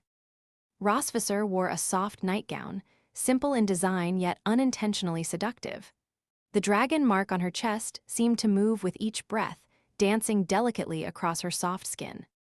Her body had returned to its pre-pregnancy shape, lean in the right places and curvaceous where it mattered. Of course, Leon hadn't come to the study to ogle his wife's figure. If he wanted to admire her, all he had to do was ask. Rossvisser had 1,000 ways to tease him, especially when it came to lighting up that dragon mark. Leon stood there watching her silently for a while, his lips parting slightly as if to say something, but no words came out. Rossvisser was always deeply focused when she worked, and Leon knew how annoying it was to be interrupted when you were concentrating on something important. Moreover, what he needed her help with was a bit hard to bring up. Maybe there's another way to open the first gate, Leon thought, deciding to leave quietly. Do you need something? Just as he was about to turn away, he heard Rossvisser's familiar flat tone. Leon stopped in his tracks and turned to face her, still not saying a word. Sensing his gaze, Rossvisser paused, put down her pen and looked up at him. Well, are you going to speak? I'm done with work. Leon glanced at the pile of documents on her desk. Thanks to some lessons she'd given him, he could now understand a bit of what she was working on. There was clearly still a lot of unfinished work, yet here she was, claiming to be done. Well, fine. Since the Queen was making time for him, it would be awkward if he kept stalling. I need your help with something, Leon finally said. What is it? I need you to help me open the gate. Rossvisser blinked, confused. What gate? You have the key to my room, don't you? General Leon blushed as he sheepishly pulled out the Gate of 9 Infernos from behind his back. Rossvisser's eyes fell on the book. She remembered it as the ancient text tiger had given Leon a few days ago in the cave. It contained a powerful body technique. Leaning forward slightly, resting her chin in her hand, she asked calmly, So, this gate is a term from the book, and you need my help with your training. Leon nodded, in simple terms, yes. Rossvisser, who had studied her fair share of ancient magic and texts, could more or less guess what he meant. But she couldn't quite understand why a training request would make Leon, usually so thick-skinned, blush. Setting aside her curiosity for now, the Queen readily agreed. No problem. Which gate do you need to open, and how should I help? The steel gate. The crows outside desperately wanted to caw, but even they knew better than to fly into the Queen's study. Still, the moment that abstract and somewhat ridiculous term left Leon's mouth, an awkward silence filled the room. Rossvisser's face turned bright red in an instant. Now she understood why this dog of a man had been so hesitant earlier. It was because of this ridiculous request. Struggling to maintain her usual calm, she tried to speak as normally as possible. Leon, as you know, dragons value pure love, and I am no exception. Even though we're technically a fake couple, I would never betray you. She continued, but this request of yours, even the purest form of love might not be able to handle it. At least for me, personally, I can't accept this. Then, with a small sigh, she muttered under her breath, I didn't expect you to be into such weird things. No, Rossvisser, let me explain. Leon tried to salvage the situation. If you're going to try to convince me to accept your new playstyle, you might as well save your breath. For the first time, Rossvisser showed a hint of disdain. Unfortunately for Leon, he wasn't one to enjoy such scornful expressions. Quickly, he rushed to her desk and opened the book, laying it flat in front of her. You've got it all wrong. It's not what you think, it's a concept from the book. Look for yourself. Rossvisser looked down skeptically, skimming through the text. Then she rolled her eyes. Why is everything your master gives you so abstract? Leon shrugged helplessly. You know how it is. Abstraction is a family tradition. I've just managed to add a bit more brilliance to it with my sheer excellence. Rosvisser kicked him lightly under the table. Spare me your brilliance, prisoner. With that, she stood up, straightening her nightgown, which had wrinkled from sitting for so long, and headed for the bedroom. Come on then, let's open your steel gate. Sigh. Even though Leon knew this was just part of his training, and that the asterisk steel gate wasn't what it sounded like, he couldn't shake the chill running down his spine. He swallowed nervously, took a deep breath to steady himself, and followed Rosvisser into the bedroom with the ancient text in hand. The couple turned on the bedside lamp, and Leon removed his shirt, lying flat on the soft bed. Rosvisser knelt beside him, one hand holding the book, the other resting gently on his abdomen. The first gate of the Gate of Nine Infernos is essential for mastering this technique. Once opened, it will remain open, meaning it won't need to be opened again during future training or battles. Rosvisser read from the book aloud. So, in simpler terms, the first gate is like the foundation of a building. You have to lay the groundwork before you can build anything else. As much as I'd love to praise your eloquence, can we just get started? Your hand on my stomach isn't exactly reassuring. Lying shirtless in bed, with Rosvisser touching his bare skin, was like a lamb offering itself up to a wolf, saying, "Please don't eat me, Mr. Wolf, I beg you." Smack. Rosvisser slapped his stomach lightly. Shut up, let me figure out what to do. According to the book, the abdomen is the core of the body's strength. I have some experience with that. Very deep experience. At the same time, it's also like a switch for the body's power. Only by channeling internal and external forces simultaneously can this switch be flipped, thus opening the first gate. And that force has to be controlled by someone with Dragon King level strength. It's not just about strength, it's about the precise control of that power. Oh, so basically, if you make a mistake, you'll blow up the person training. Now that she understood the principle, Rosvisser glanced down at Leon, her fingers lightly tracing circles on his abs. A mischievous grin spread across her face as she teased, her voice dripping with false concern. Honey Tilda, you really trust me, don't you? What if I accidentally blow you up?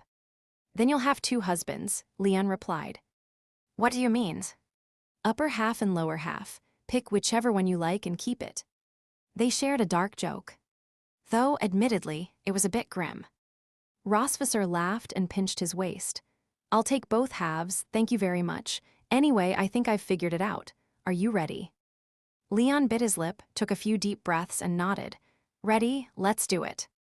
Okay, feel my energy, and at the same time, channel your own magic. Let them collide, and hopefully we'll open the first gate on the first try. Got it. Leon closed his eyes, focusing on the magic stored in his dragon mark. Rosvisser slowly began to channel her own energy as well.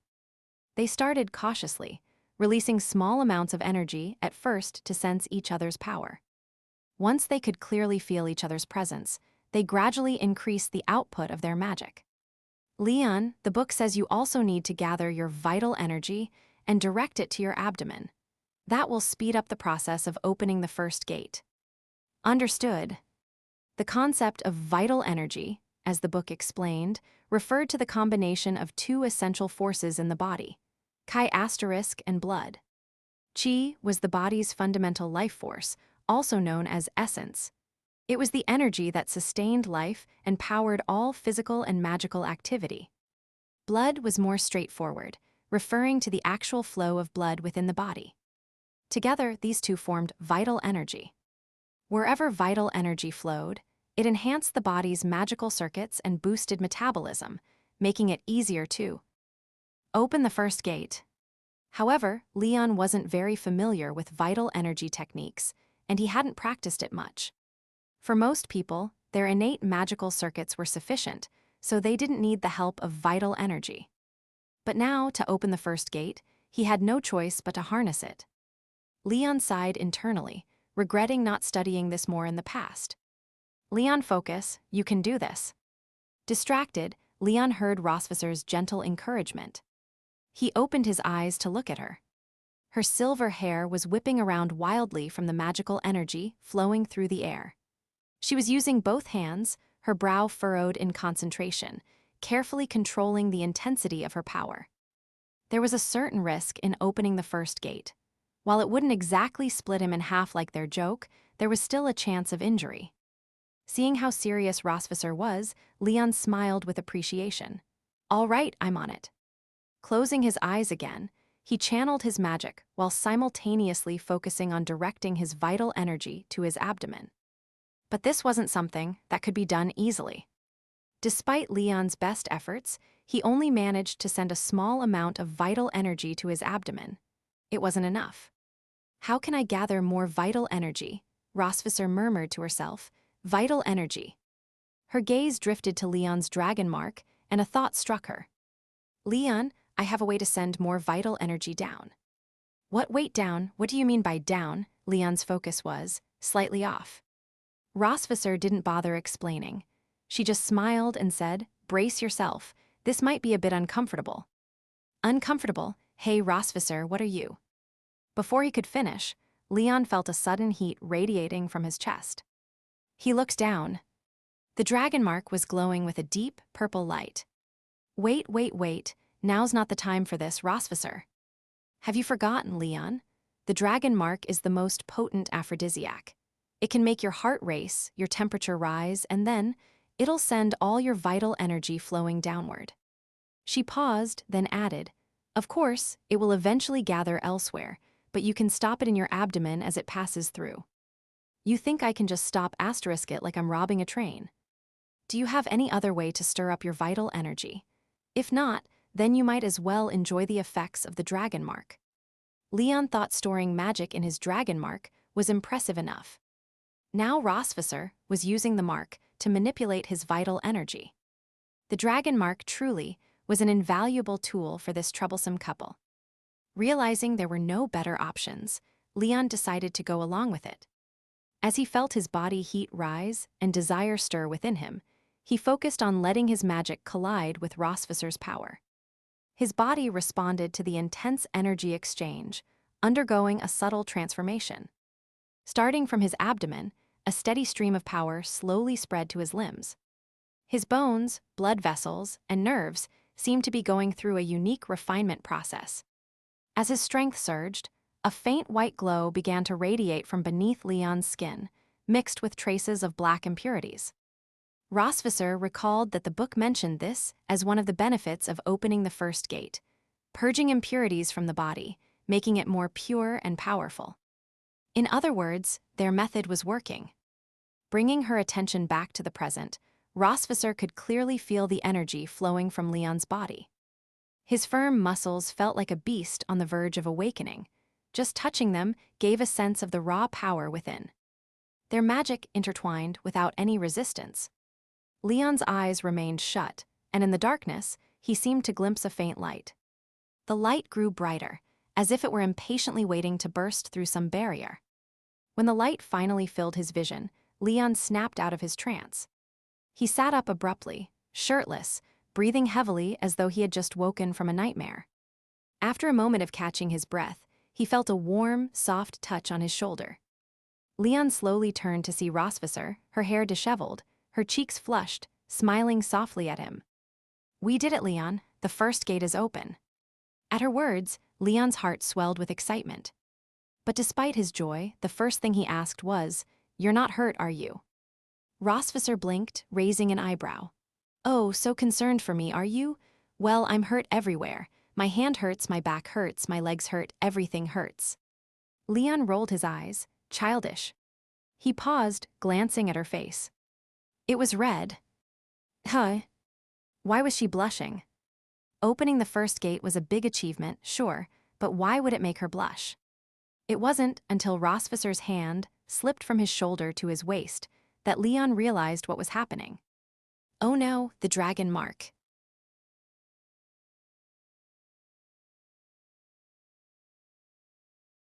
(227). Vol 2ch, 33. Rosvisser had always maintained control over everything, including her marital exchanges with Leon. Indeed, she desired to be conquered by Leon, but that was only her personal desire. Compared to the deep-rooted control instinct passed down in the dragon race for thousands of years, such desires had to take a back seat. Tonight was no different.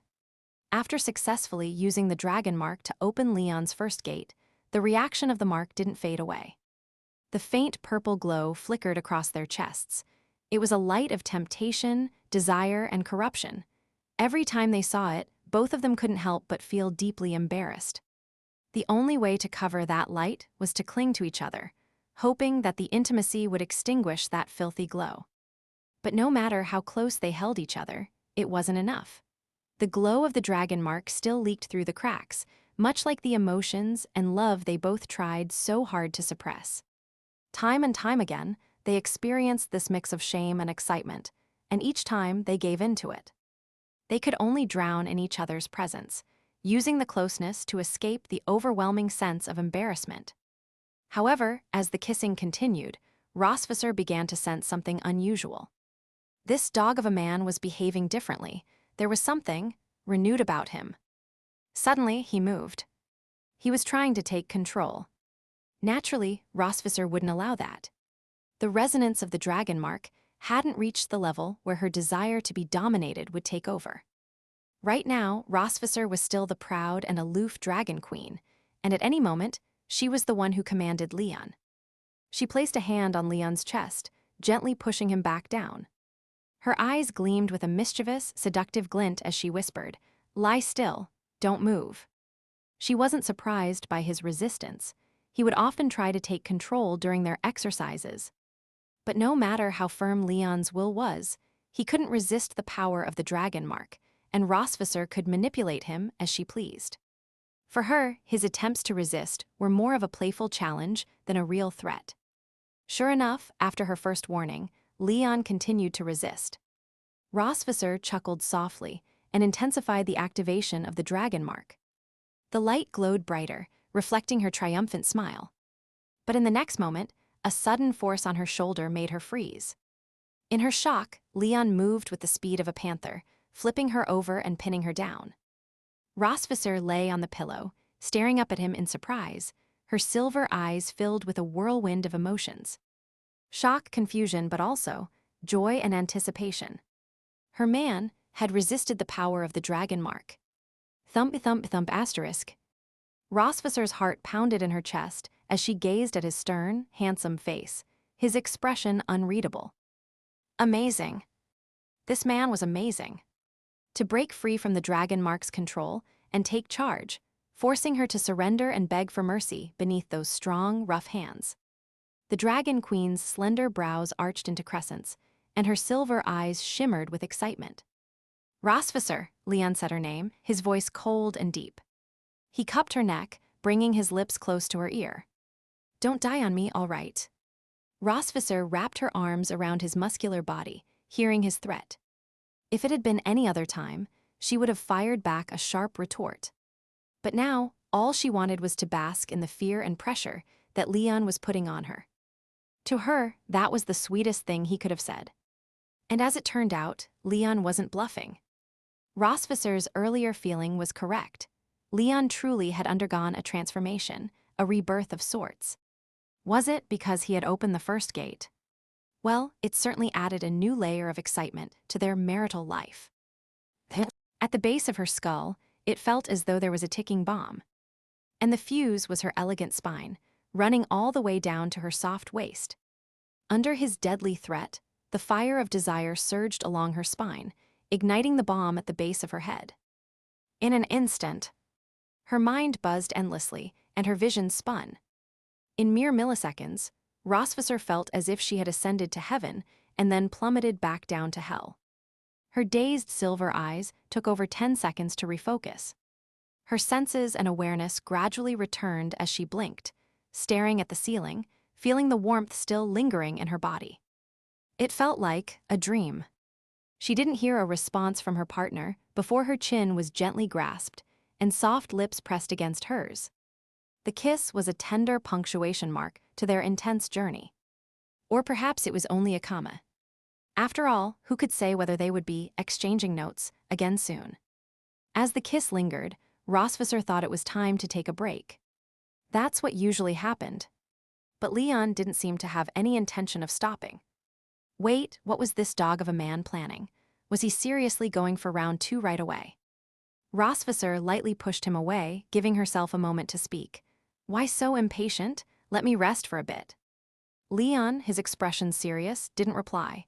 Instead, he leaned down to kiss her again. Suddenly, Rosvisser felt like she was dealing with a child in love. Love, love.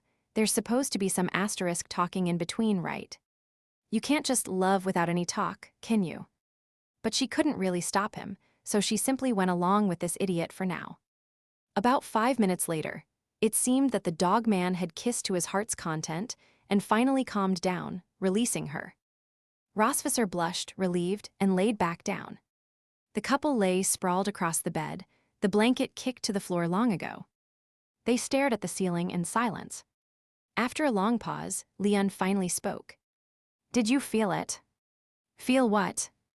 The difference. Rosvisser's eyes shifted slightly, then she nodded.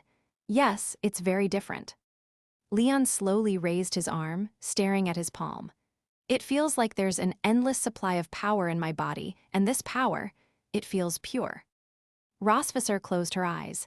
I felt it too, but you used your newfound strength for this. Leon glanced at her and retorted, isn't it only logical for a dragon slayer to test his new skills on a dragon? Rosvisser kicked him in the side. Logical, that's just nonsense. Do you want to continue? Rosvisser froze, her lips pressing together as she hesitated. The experience just now had indeed reached a whole new level, and her desire to be conquered by Leon had been thoroughly fulfilled. But as Leon had reminded her, asterisk don't die on me. If they went at that level a few more times, while dying might be an exaggeration, fainting certainly wasn't out of the question. She would definitely be humiliated if the dog man mocked her for passing out. Besides, the fact that he could now resist the dragon mark's control meant that she had lost her upper hand. This situation didn't favor her at all.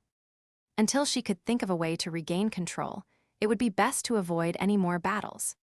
So, after some contemplation, Rosvisser, though somewhat reluctant to let go of the new experience, restrained herself. That's enough for tonight. Leon had no intention of forcing her. He had only asked if she wanted to continue to test the limits of his newly enhanced body. However, judging by how weak Rosvisser looked, he figured that before he could reach his limit, she would already have been worn out. The mighty dragon queen, so fragile.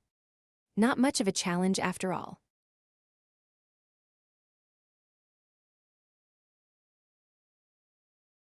(228). Vol 2ch, 34. Question, asterisk when can a person think most clearly? Answer, asterisk during the sage's time. In reality, Rosvisser didn't usually experience this so-called sage's time after completing assignments with Leon. On several occasions, even after an intense all-night battle, she would still be able to get up and head to the study to continue working. But tonight was different. After Leon opened his first gate, he seemed to have transformed into a reborn warrior god, forcing the proud Silver Dragon Queen into her own version of sage's time. As a result, the couple now lay in bed without any drowsiness and no desire to continue their earlier passionate entanglement. Thinking through various matters was often how the two of them passed the time on such occasions. Leon leaned back against the headboard, hands behind his head, his gaze falling on the gate of 9 Inferno's asterisk, which had been kicked to the end of the bed during their battle. He blinked, then crawled over to retrieve the book. I just remembered there's something odd about this book. Leon settled back against the headboard and flipped through the pages as he spoke. Rosvisser casually smoothed her disheveled hair, the strap of her nightgown barely hanging on her shoulder. What's so strange about it? This book says that to open the first gate, you need the assistance of someone at Dragon King level. Rosvisser nodded. Yes, isn't that why you asked me to help you tonight? But this is a book my master risked his life to get out of the Empire. So.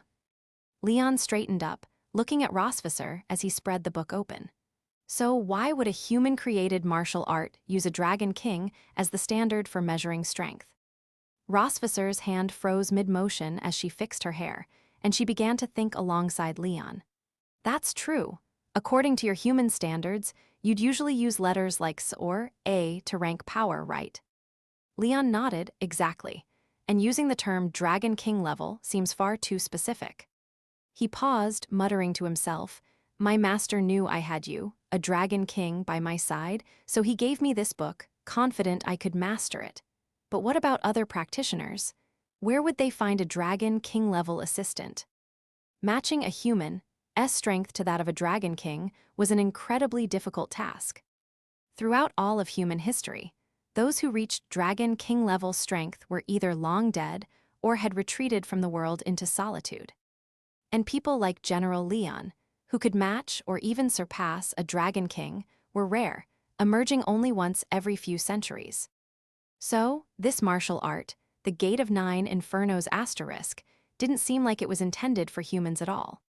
What was the creator of this technique thinking, developing such a dangerous and difficult martial art for humans? "Do you think," Rosvisser spoke after a brief silence, "this technique wasn't created by humans at all? Could it have been developed by a dragon?" Leon froze for a moment at her suggestion. Her theory wasn't without merit. As they had discussed, the term Dragon King level was far too specific for humans. But if the technique was designed with dragons in mind, then using Dragon King level as a benchmark made perfect sense. Each race had its own way of measuring power. As Rosvisser mentioned, humans used rankings like S or A, while dragons had different methods. Sometimes they also used letters, but in many cases, they categorized power using terms like Dragon King level, Quasi-Dragon King level, or Super Dragon King level, which were self-explanatory. "So, my master gave me a dragon's martial art to learn," Leon chuckled wryly. "What if I end up growing a tail while training? I really don't want that to happen." Rosvisser giggled and playfully kicked his backside. "What's wrong with having a tail? Tails are great." Leon's expression turned serious as he responded, "No, they're not. You've never experienced the joy of having a tail, so of course you wouldn't understand." Rosvisser huffed and proudly flicked the tip of her long silver tail, which was stretched out on the bed. "You'll never know how wonderful it is to have a tail." "Thank you for your kind wishes, Mistress Marquise," Leon said sarcastically. Rosvisser shot him a glance and decided to drop the playful banter, returning to the topic at hand. "There's actually a simple way to find out whether this martial art was developed by humans or dragons." "Oh, how?" Rosvisser nodded toward the book in Leon's hands. "Check who the author is." Leon rolled his eyes. "You've lived for over 200 years, and you don't know that the author and the creator of these kinds of techniques are often not the same person. This practice was common across different races. First, it protected the privacy and safety of the creator. Second, many creators excelled at combat but weren't skilled at recording their theories in writing, so they relied on others to compile and document their work into books that could be passed down. Of course, some creators didn't care about such things and published their own books without any middlemen. Those were the rare exceptions." Rosvisser shrugged. "Of course, I know that. But my point is, even if the author and the creator aren't the same person, they're still from the same race, right?" Leon smiled faintly and tossed the book into her lap. "I already checked earlier today. The author is someone I've never heard of." Rosvisser flipped open the book to the first page, where the author's name was written. Claudia Poseidon.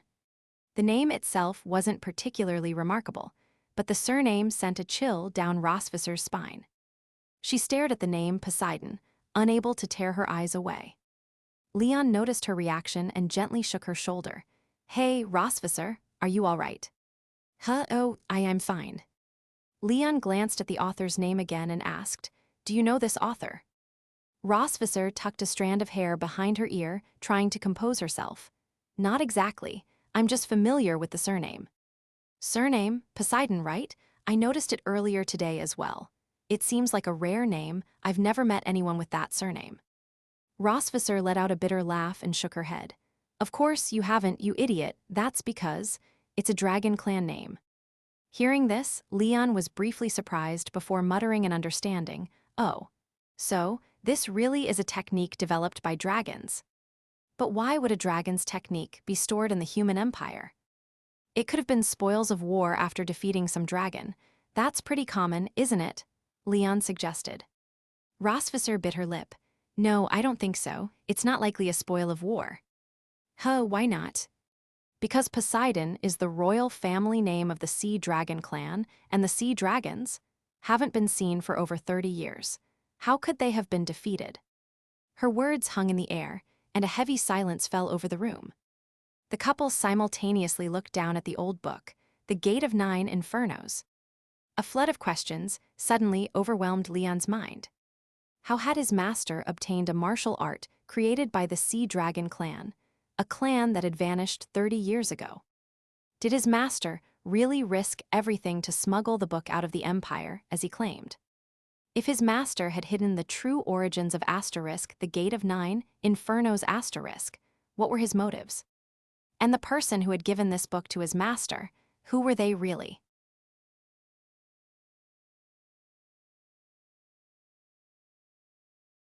(229). Vol 2ch, 35. No matter the situation, Leon was certain that his master wouldn't set him up for failure. So even though he didn't know exactly where his master had obtained this dragon-written Asterisk Gate of 9 Infernos, it didn't stop Leon from practicing it.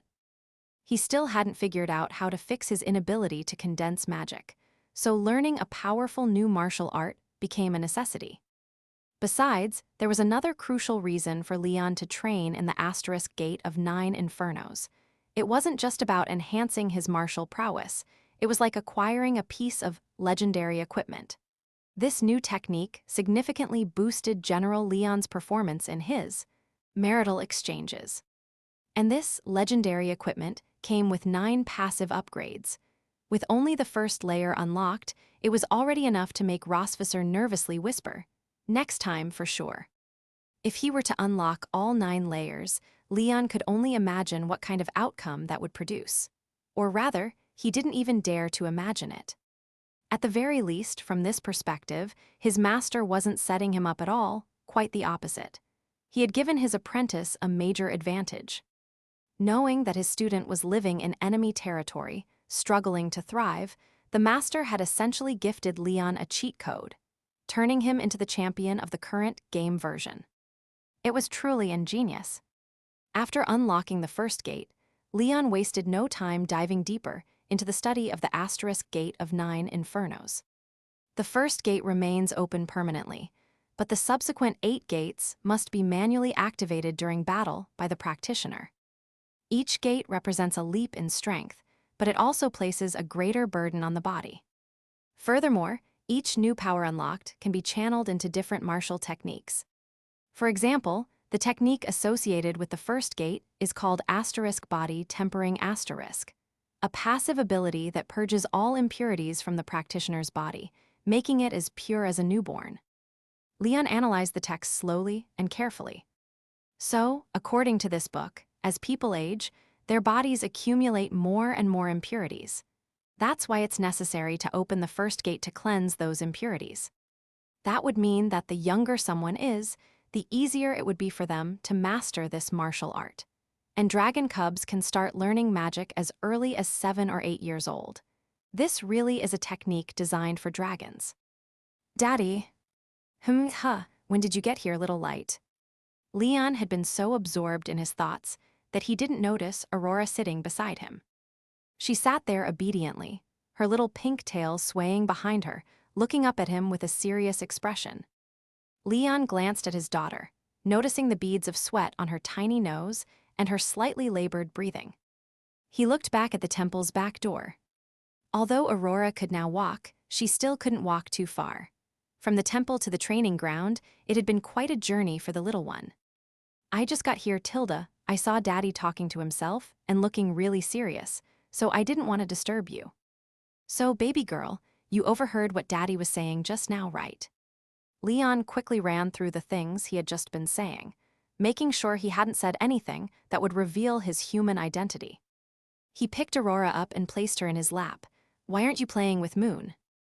Moon is still sleeping. Oh, right, it was 7 a.m., Moon's usual sleeping time. When Noah was home, Moon would get up early because she wanted to spend every minute she could playing with her big sister, who rarely had time off. Moon was such a sister-obsessed child that she would even sacrifice her own sleep just to play with Noah. But since Aurora was still too young to join in on most games, Moon clearly found it more worthwhile to sleep. "Daddy, what book are you reading?" Aurora leaned comfortably in her father's lap, her gaze landing on the Gate of 9 Infernos lying on his leg. She reached out her tiny hand, gesturing for Leon to give her the book. Leon handed it over, supporting the back of the book with his palm while Aurora, with her little hands, struggled to open the pages. "Little light, do you want Daddy to teach you how to read? It's about time you started learning." "No need, Daddy. I can already recognize most of the words in this book." Aurora pointed to a line in the text and slowly read it aloud. "The 7th gate is called Enlightenment, and the corresponding technique is Twilight's Protection. Did I read it correctly, Daddy?" The little pink-haired dragon girl looked up with a face full of pride, eagerly awaiting her father's praise. Leon was stunned by his daughter's ability to read. He and Rosvisser had never taught her. When had she learned? Proudly, Leon pinched her chubby cheeks, showering her with compliments. "That's right, you got it all correct. Little Light is amazing." "Yay, Tilda," Aurora's tail swayed joyfully behind her. "Who taught you to read? Was it Moon?" Aurora blinked her big, beautiful eyes and replied, "Sort of." "Sort of?" "Yeah, when Moon practices reading, I sit nearby and watch, and after watching for a while, I learned." Hearing this, even the well-versed General Leon couldn't help but gasp in surprise. He had 3 daughters with the Silver Dragon Queen. The eldest, Noah, was a genius among geniuses, who excelled in everything she touched, mastering any subject with ease. The second, Moon, had a laid-back approach, learning what she needed and then relaxing. You couldn't say she was lazy, she mastered what she had to before taking it easy. But compared to Noah's diligence and Moon's balance of effort, the youngest, Aurora, had developed her own unique method of learning. She mastered reading by stealth learning. No wonder she had been able to speak just a few weeks after being born, but had chosen to keep quiet for 2 months just to observe her parents bantering. Even her learning method was extraordinary. The sound of flipping pages pulled Leon from his thoughts.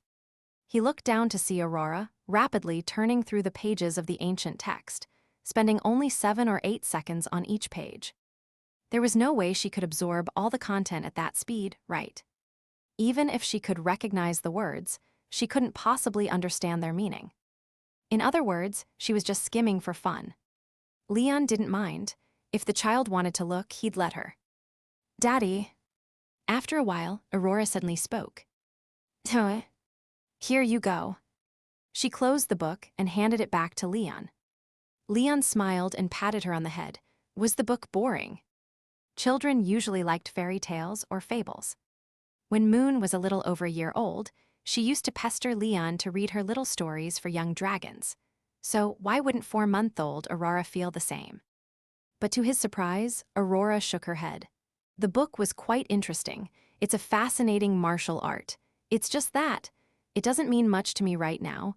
I just wanted a general idea of what it was about.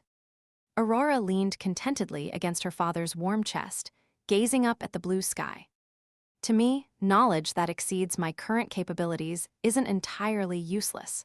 It's important to have a basic understanding of it now so that it'll be easier to learn later. This is a method I thought of when I was bored. There are probably a lot of flaws in it, but I'll refine it through practice until it becomes a method that suits me perfectly. Daddy, do you think Little Light's approach is right? At an age where even walking left her out of breath, she was already discussing learning strategies with such insight.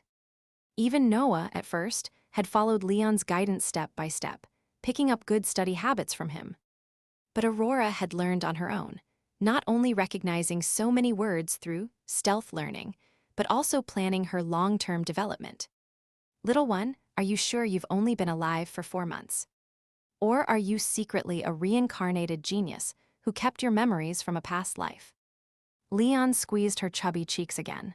Little Light, don't you think it's a bit early to be thinking about these things? Aurora shook her head. What's early and what's late, Daddy? She raised her small hand to the sky, her short fingers spread apart, sunlight filtering through the gaps and illuminating her innocent face.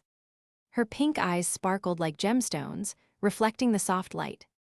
I don't have Noah's talent, and I don't think I'll be someone who works hard like her. But as long as I can think, I'll keep thinking. Hearing this, Leon realized that he could no longer treat his youngest daughter like an ordinary child.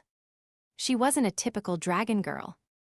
Though the joke about her being a reincarnated genius was just that, a joke, Aurora's maturity far exceeded that of her peers. She might not have Noah's raw talent, but she had her own strengths, active, independent thinking.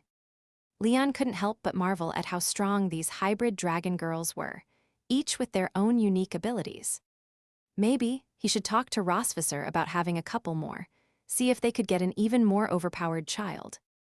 Ah, humans really do have an innate obsession with pulling for the rarest cards. Shaking his head to clear the random thoughts, Leon looked at Aurora. No need to rush to plan your future, Aurora. You've got plenty of time. Time isn't about how much I have, but how I use it. Leon raised an eyebrow and chuckled. As impressive as you are, there's no way you came up with that on your own, right? Aurora tilted her head up, flashing a cute smile at her father. I read it in a book. I thought it sounded super cool.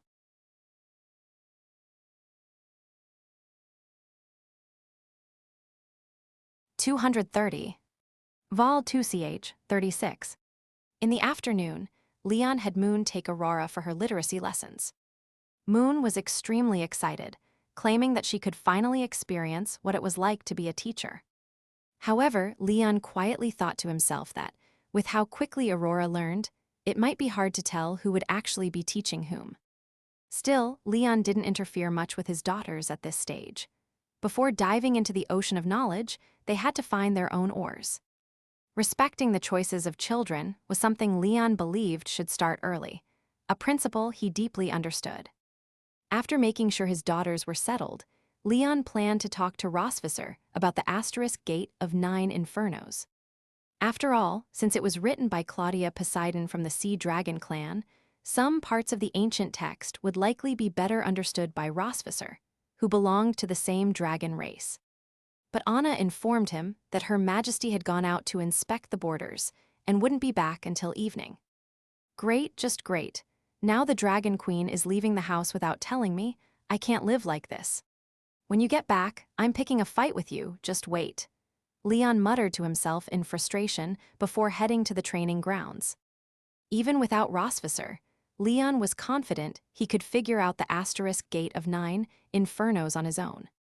Sitting cross-legged on the grassy field, the warm afternoon breeze ruffled Leon's black hair and gently turned the pages of the ancient book in his hands, producing a soft, rustling sound. Whenever Leon immersed himself in learning something new, he always gave it his full attention. This was the main reason he learned so quickly. Naturally, when someone focuses entirely on something, they tend to lose track of time. Before he realized it, it was already sunset.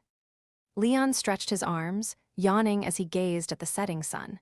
He squinted slightly and mumbled, "It's almost evening, that Dragon Queen should be back by now."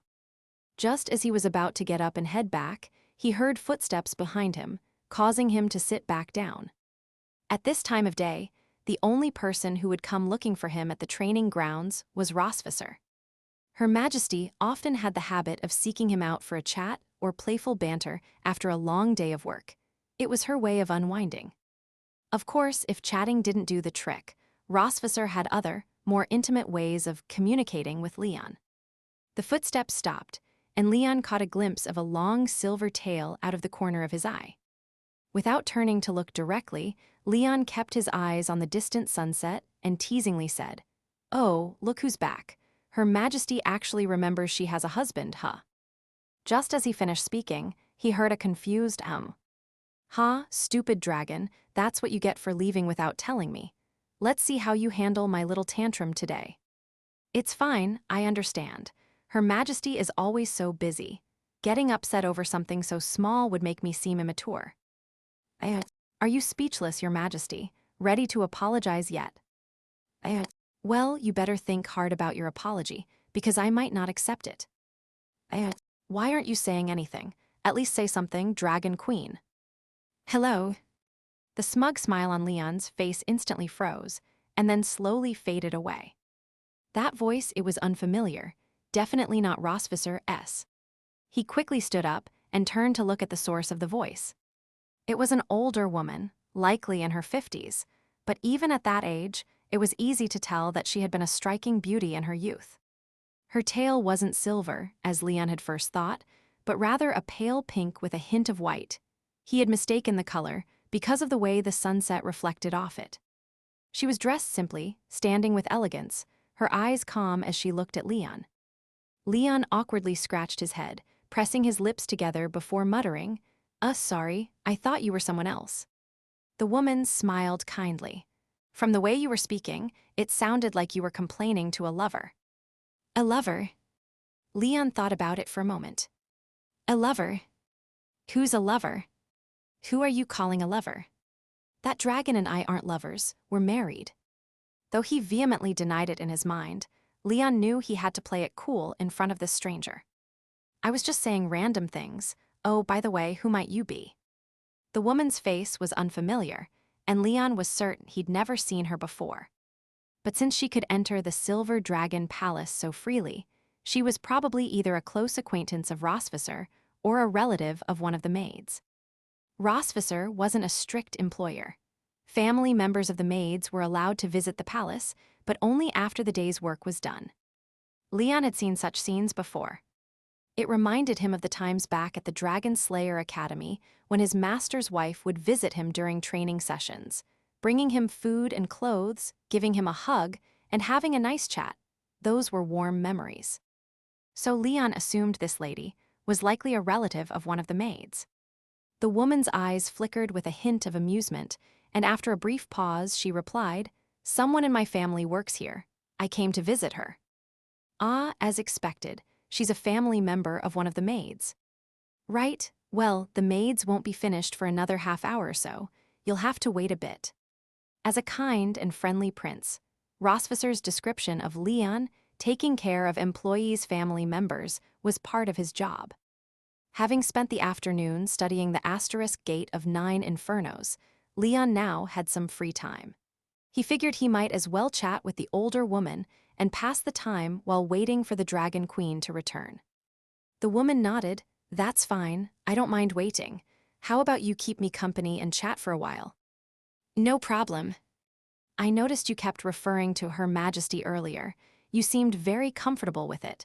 Normally, common folk wouldn't dare speak that casually. So, I take it you're the Silver Dragon Queen's husband." Leon blinked, momentarily at a loss for words. It wasn't the fact that she recognized him as the prince that surprised him. It was the casual, almost indifferent way she addressed him even after realizing his identity. Even Anna, the head maid, was extremely respectful whenever she spoke to him, addressing him as Your Highness at every opportunity. Perhaps this woman had seen so much in life that a prince didn't really impress her anymore. But Leon didn't mind too much. After all, his title of prince was mostly for show, and he wasn't one to put on airs. Besides, the woman was much older, so Leon decided not to dwell on her attitude. "Yeah, well, it's a bit embarrassing. I just mistook you for Rosvisser and said a bunch of awkward things." The woman's lips curved into a barely noticeable smile. "It's fine, but judging by how naturally you spoke, it seems like you and the Silver Dragon Queen have a pretty good relationship, don't you?" "Lady, aren't you a bit too old to be prying into other people's business like a gossiping teenager?" "Why do you look so uncomfortable, young man? Did I say something wrong? Is your relationship with the queen not good?" Leon quickly waved his hands in denial. No, Rosvisser and our relationship is great. Yeah, really great." In front of others, he had to maintain the appearance of a loving couple. Even if she was just a maid's relative, word could spread quickly. If people started hearing that the queen and the prince were not as close as they seemed, rumors would fly, and the loving couple image they'd spent over a year building would be ruined. "Is that so?" The woman didn't seem entirely convinced. Leon swallowed nervously. Yeah, we even have 3 kids. Our relationship is obviously great. The woman raised her eyebrows slightly. Already 3 children. How could she not know this? Everyone in the Silver Dragon clan knew that the queen and the prince had been married for 3 years and had already produced 3 children. It was a pretty impressive birth rate for the dragon clan. But how could this lady not have heard? I must have missed a lot of important events, the woman muttered softly. Huh, were you not with the Silver Dragon clan until recently? That's right, I was away handling some affairs far from here. I've only just returned. The woman smiled gently before asking, So, do you and the queen plan to have more children? Oh well. The woman's eyes twinkled with amusement. You mentioned having 3 children to prove how good your relationship is. So, by that logic, the more children you have, the better the relationship, right? Does that mean you'll be having more? Lady, that's enough. Don't think you can just ask ridiculous questions because you're older. I do have a temper, you know. This is a private matter between me and my wife. It's not something I'm comfortable discussing with strangers, Leon said sternly. The woman tilted her head slightly, narrowing her eyes as she studied him. After a moment, she let out a soft laugh. Fair enough, I spoke out of turn. I apologize, Prince. I was only curious about your relationship with the queen. Leon felt he'd been remarkably patient. Though she was a dragon, they weren't on a battlefield, so there was no need for hostility. Having a friendly chat was fine. In fact, he didn't mind keeping an old lady company. It reminded him of the times when his master's wife would visit during his training. But this dragon woman had been constantly poking at his relationship with Rosvisser, which was starting to get a bit annoying. With his hands in his pockets, Leon lowered his voice slightly. My wife and I love each other very much. That's something that doesn't need to be proven, everyone knows it. If Rosvisser were here, she would probably smack Leon across the head with her tail for saying something so embarrassing. It wasn't that she didn't want to hear it, it was just too much for her to handle. Sometimes, when you're showing off your love, you can accidentally stuff a bit too much into your own mouth. Seeing Leon's serious expression, the woman smiled warmly, clearly pleased by his defense of his wife. No wonder little Lo chose you. HMPH. That HMPH was Leon's way of saying, of course, was there ever any doubt? He was about to keep going, ready to gush even more about his and Rosvisser's loving relationship, ensuring the old lady wouldn't leave disappointed. But just as he opened his mouth, something felt off. He stiffly turned his head toward the woman, a nervous gulp forming in his throat. After a long, tense silence, Leon hesitantly asked, W8, what did you just call her? Little Lo, the woman replied casually. That's what our family calls her.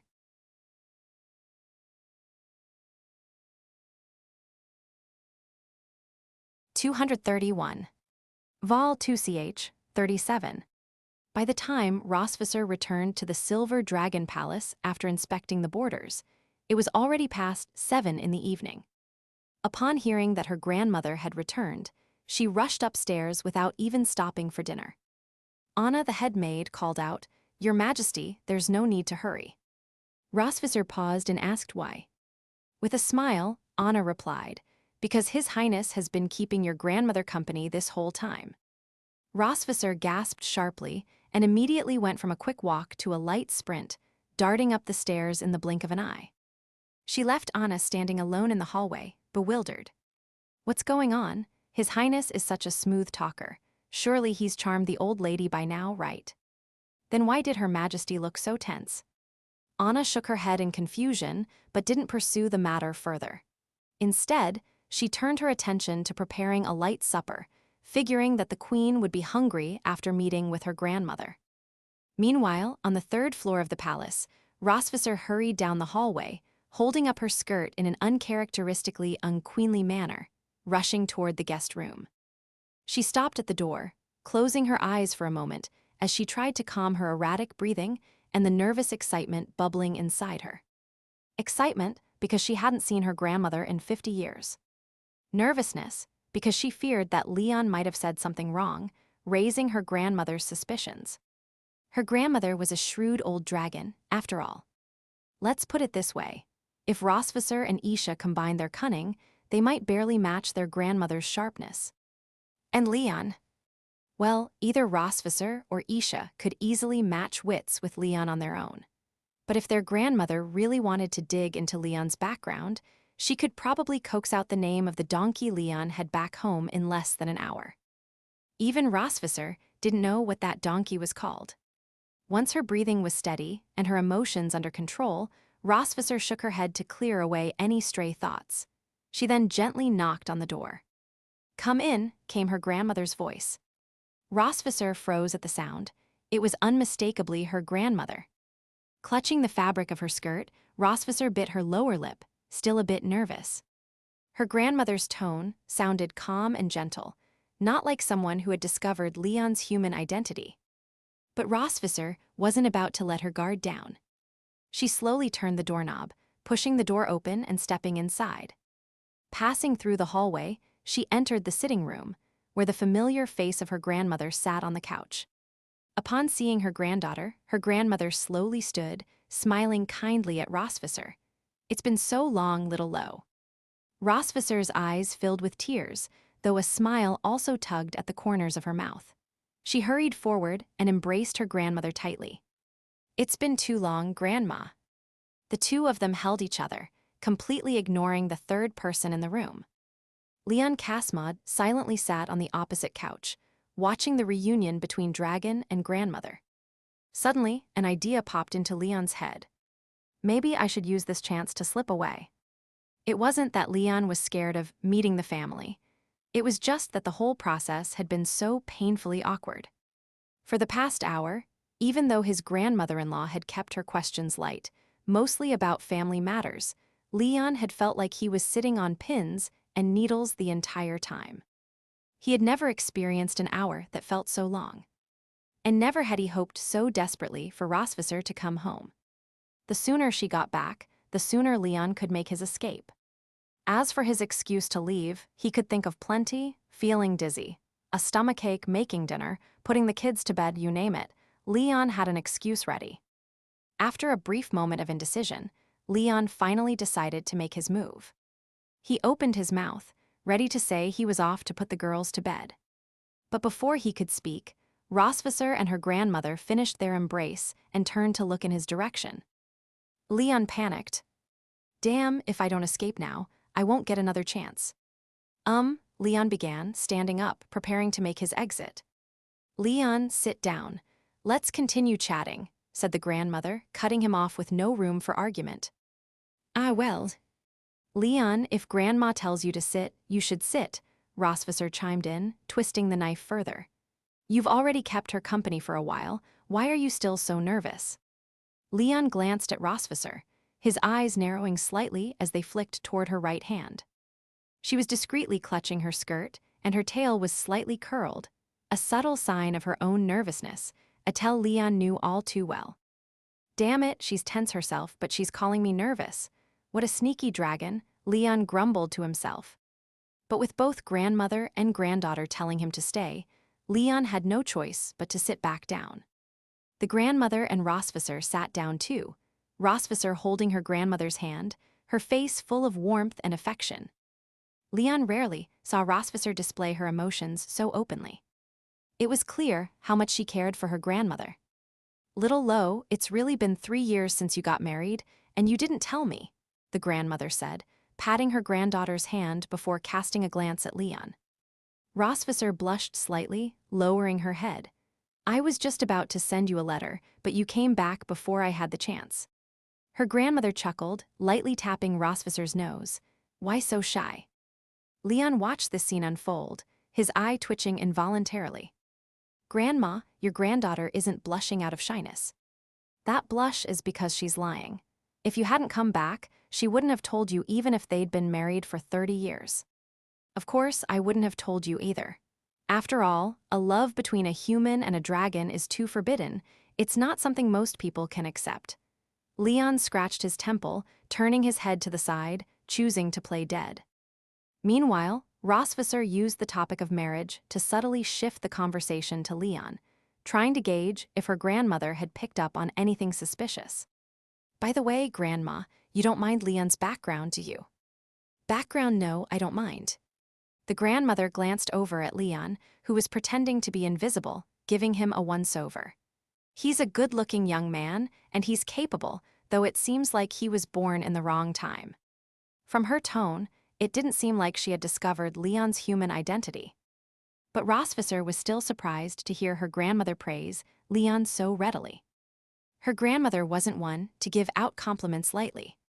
To earn her approval, you either had to be a top-tier dragon king or a highly respected scholar. And Leon was neither. Well, technically, he had killed quite a few top-tier dragon kings, so he probably qualified in that sense. But that simple, but made Rosvisser's heart jump back into her throat. But I didn't expect you, little Lo, to like a man with this kind of personality, her grandmother said, her tone more curious than critical. Rosvisser silently let out a breath of relief. She tucked a strand of hair behind her ear and looked at Leon with a mischievous smile. Leon can be a bit stubborn and childish. He often goes out of his way to disagree with me. And sometimes he's so awkward, it's hard to tell when he's being honest or when he's lying. He's got a lot on his mind but doesn't like to talk. He likes to act tough, and he's got a bit of a hero complex. Rosvisser rattled off Leon's faults like she was reading off a menu. The more she listed, the more enthusiastic she became, as if she was about to strip away all of Leon's layers. Leon, meanwhile, felt more and more uncomfortable with every word. Seriously, you're using this as an excuse to air all my flaws, aren't you, Dragon Queen? Fine, fine, since I have so many little quirks, how about you? But I still love him. Rosvisser rested her chin on her hand, gazing at Leon with a faint blush on her cheeks, her silver eyes glimmering with a playful, intimate light. Leon blinked at her, stunned warmth spreading through his chest. Was she really just using this opportunity to complain about his little faults, or had it all been just to say that last sentence?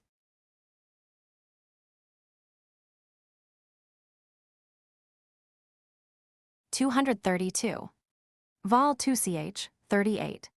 U2 asterisk ahem asterisk. Grandmother couldn't bear to interrupt the intense gaze shared between her granddaughter and grandson-in-law. But seriously, were they not aware of how their gazes practically sparked? She was over 800 years old and still wanted to live a few more centuries. She didn't need to witness this lovey-dovey nonsense. At the sound of her grandmother's voice, Rosvisser quickly averted her gaze, unconsciously scratching her cheek. It felt warm to the touch. Seeing her granddaughter's shy reaction, the grandmother silently mused about how much Rosvisser had changed since getting married. The contrast between now and 50 years ago was truly staggering. However, she didn't scold or hint at anything. Despite being strict, the grandmother knew that Rosvisser had grown into the Silver Dragon Queen and started her own family. Her choices and the path she would follow were now her own. The grandmother wasn't the type to interfere in the lives of the younger generation. It seems Leon wasn't lying. You two are indeed very much in love, the grandmother said slowly. Rosvisser raised an eyebrow. Leon said that we're very much in love. Her grandmother nodded. He did. After a pause, she added, and he said it more than once. Rosvisser's heart skipped a beat. She couldn't help but glance at the man sitting across from her, struggling to suppress the proud smile creeping onto her lips. In a teasing tone, she called out, "Really, darling?" Taking advantage of their internal communication link, Rosvisser activated the private, marital channel between them. "Oh ho, is that so? And you said it more than once. Just how in love are we? Come on, tell me too, Tilda. Why don't I ever hear you say such things to me? Is it because you're too shy? Answer me, Leon. Open the channel, answer me now." Leon Kasmod has left the marital channel and muted the conversation. Leon lowered his head, quietly covering his face with his hand. The dragons of the Melquivir family were not only skilled at changing faces, but also experts at putting him in socially awkward situations. Grandmother tried to smooth things over. "Little Lo, you've embarrassed him." Rosvisser huffed lightly. "It's fine, Grandma, we're like this all the time." Her grandmother chuckled softly. "That's rather nice then."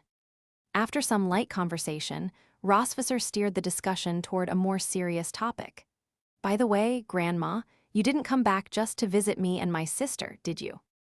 It wasn't often that her grandmother returned, and each time she did, it was usually for something important. Sure enough, her grandmother's expression grew more serious as she nodded. Yes, there are some matters I wanted to discuss with you. Leon, sensing the change in tone, tentatively asked, "Should I leave?" Her grandmother shook her head. "No, Leon, you can stay, it's fine." "All right." Rossvisor straightened in her seat. "Please, go ahead, Grandma." The grandmother's expression remained serious as she began speaking, her voice calm and steady. "I actually planned to return 3 years ago when I heard that a group of elite dragon slayers among the humans was preparing to attack your territory. The leader was said to be a man in black armor, reputed to be the strongest of the dragon slayers. Several dragon kings had already fallen to him before then. Leon thought maybe I should leave after all. The grandmother didn't just strike. When she did, it was a direct hit to the vital point. Leon and Rossvisor exchanged a brief look, and Rossvisor subtly shook her head, indicating he should stay and listen. "I immediately wanted to return when I received the news," the grandmother continued. "But at the time, I was conducting an investigation with several other dragon kings in the far north of the continent. Even if I had flown at full speed, it would have taken me at least a month to reach Silver Dragon territory. Fortunately, star-wandering dragon King Ravi was with me at the time. He offered to use his spatial magic to transport me part of the way, which would have saved half the travel time. But it took several days to prepare the teleportation array, so I agreed to wait. However, just when Ravi's teleportation array was ready, news arrived that the Silver Dragon Queen had already defeated the human dragon slayers. So, I decided not to return after all." Her grandmother narrowed her eyes slightly, recalling the events of that time. "I remember thinking that the man in black armor didn't seem as strong as the legends claimed. How had he managed to kill so many dragon kings? Was it just luck?" Leon thought, "Want me to give you a live demonstration? Bring me my black gold armor." Sensing the slightest trace of irritation in Leon, Rossvisor quickly intervened, trying to smooth things over. "Actually, that guy was really strong. I was just lucky to protect the territory." Rossvisor appreciated the fact that her grandmother had kept a close eye on her all this time, but if they kept talking about this, someone was bound to get heated. And if Leon got upset, things could spiral out of control. Normally, Rossvisor would tease him, but with her grandmother here, it wouldn't be wise. If her grandmother picked up on anything suspicious, it wouldn't be worth it. So, to avoid detection, not to defend the stupid man, of course, she decided to change the subject. "The next time I heard about you," her grandmother continued, "was during Constantine, the Flame Dragon King's invasion." At this point, her grandmother glanced at Leon. The messenger said the Silver Dragon Queen didn't fight in person. Instead, a man using lightning magic took her place. Lightning magic isn't common among dragons. Only a few remnants of lesser dragon clans still use it. Isn't that right, Leon? The identity Rossvisor had created for Leon was that of a survivor of a minor dragon clan, and Leon had just introduced himself with this background to her grandmother. It was a plausible story for outsiders, but it seemed it didn't quite hold up under the grandmother's scrutiny.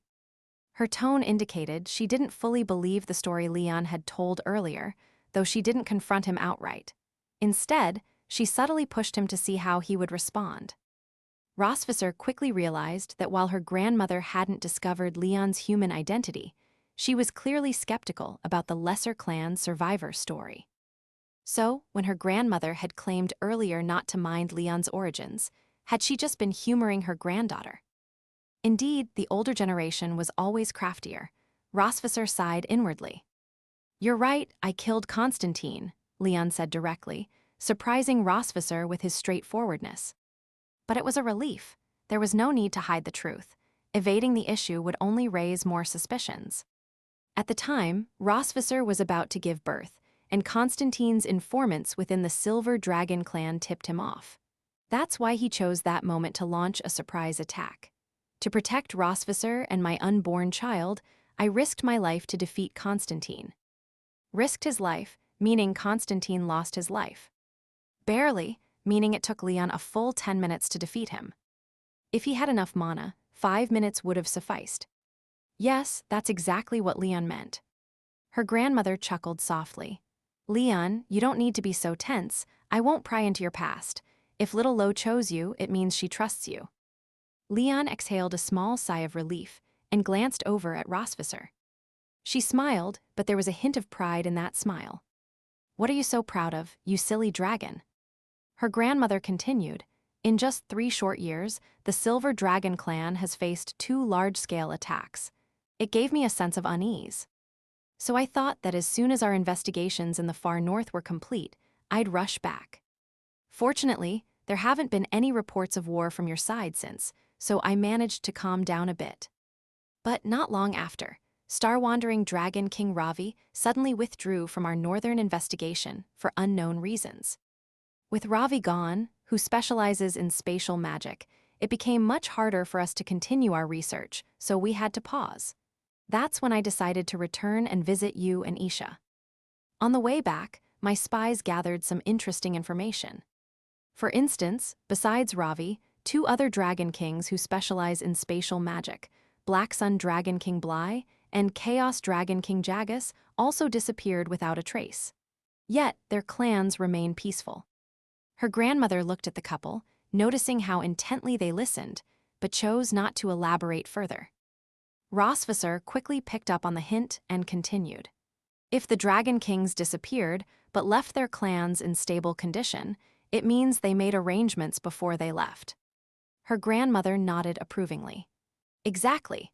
I'm not sure if their sudden secret movements have anything to do with the recent attacks on your Silver Dragon clan, but it's important information for you to know. The sudden gathering of several Dragon Kings could not be a good sign. This information was indeed crucial.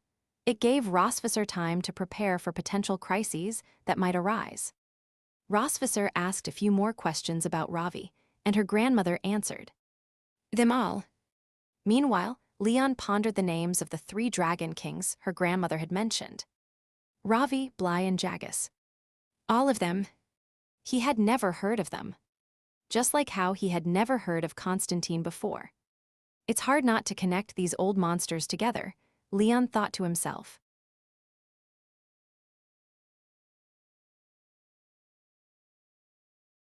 (233). Vol 2ch, 39. That evening, Leon went to Rosvisser's study. She wasn't working late as she usually did. Instead, she was writing a letter to her sister, Isha, informing her that their grandmother had returned and would be staying with them for a few days before visiting her. Rosvisser was advising her sister to prepare in advance. Leon stood with his arms crossed, leaning against the doorframe, watching Rosvisser as she focused on writing. Slowly, he spoke. The old Dragon King mentioned she had an expedition in the far north. What was that about? What exactly are they investigating up there? Without looking up from her letter, Rosvisser continued writing. Dragons don't follow a hereditary system like humans do. My grandmother isn't some old dragon king, she corrected him. After setting the letter aside and sealing it in an envelope, Rosvisser added, As for the far northern expedition, I'm not entirely sure. I only know she's been involved in it for many years. The far north of the continent was a desolate, frozen wasteland, perpetually covered in ice and snow, where even dragons couldn't survive for long, let alone other species. It was said that the ice in the far north was so thick that not even the fire of the flame Dragon King, Constantine, could melt through it. This claim was debatable, of course. After all, no one knew if Constantine had ever truly pushed himself to his limits. But then again, no one would ever find out now, would they? Chuckles. From Leon's perspective, there didn't seem to be anything worth investigating in the far north, especially not something important enough to warrant an expedition lasting decades. Rosvisser's thoughts were similar. She figured her grandmother was using the expedition as a convenient excuse. Whatever they were actually doing up there, her grandmother wasn't going to share the details. And since the grandmother wasn't talking, neither Rosvisser nor Leon pushed the matter further. After sealing the letter, Rosvisser stood up and, wearing her dragon wing slippers, walked out to the balcony. Leon followed her. The messenger dragon was already waiting on the balcony railing, its small wings fluttering in anticipation. Rosvisser placed the letter into the bamboo tube on its back and gently patted its head. The messenger dragon chirped in acknowledgement and took off into the night sky. Leon, still standing behind her, asked, "About those dragon kings your grandmother mentioned earlier, Ravi and the others, do you have any idea who they are?" Rosvisser leaned on the balcony railing, her gaze sweeping across the stars and the moon. "They're very old dragon kings. Ravi, for instance, is even older than Constantine." Leon nodded thoughtfully. They were certainly ancient monsters. These 3 dragon kings were ones he had never encountered during his military campaigns. He had no idea how powerful they were. But if they were similar to Constantine, well, he didn't need to worry too much. Taking out Constantine with a single burst of mana didn't mean Leon had to expend all his energy. To put it simply, imagine 2 students, one a high-achieving scholar and the other a genius, both taking the same test. The scholar scores 100, and so does the genius. The scholar smugly says, "See, we're on the same level." The genius calmly replies, "No, you scored 100 because that's your limit. I scored 100 because that's the test's limit." In Leon's case, 1 mana bar was enough to take down Constantine. If a few more dragon kings showed up, well, he could manage to handle them too with a bit of extra effort. But what really caught Leon's attention wasn't just the raw strength of the dragon kings. It was the mention of spatial magic ***. Your grandmother said Ravi suddenly withdrew from their expedition, and soon after, the other 2 dragon kings also vanished. Their common trait was that they all knew how to use spatial magic, Leon said, his tone contemplative. "Can you explain what spatial magic is all about?" Human magic research had only spanned a few centuries, but dragons had millennia of knowledge. As well-versed as Leon was in ancient knowledge, he hadn't learned things that had never appeared in human history, like spatial magic. Oh, well, even for dragons, spatial magic is relatively new.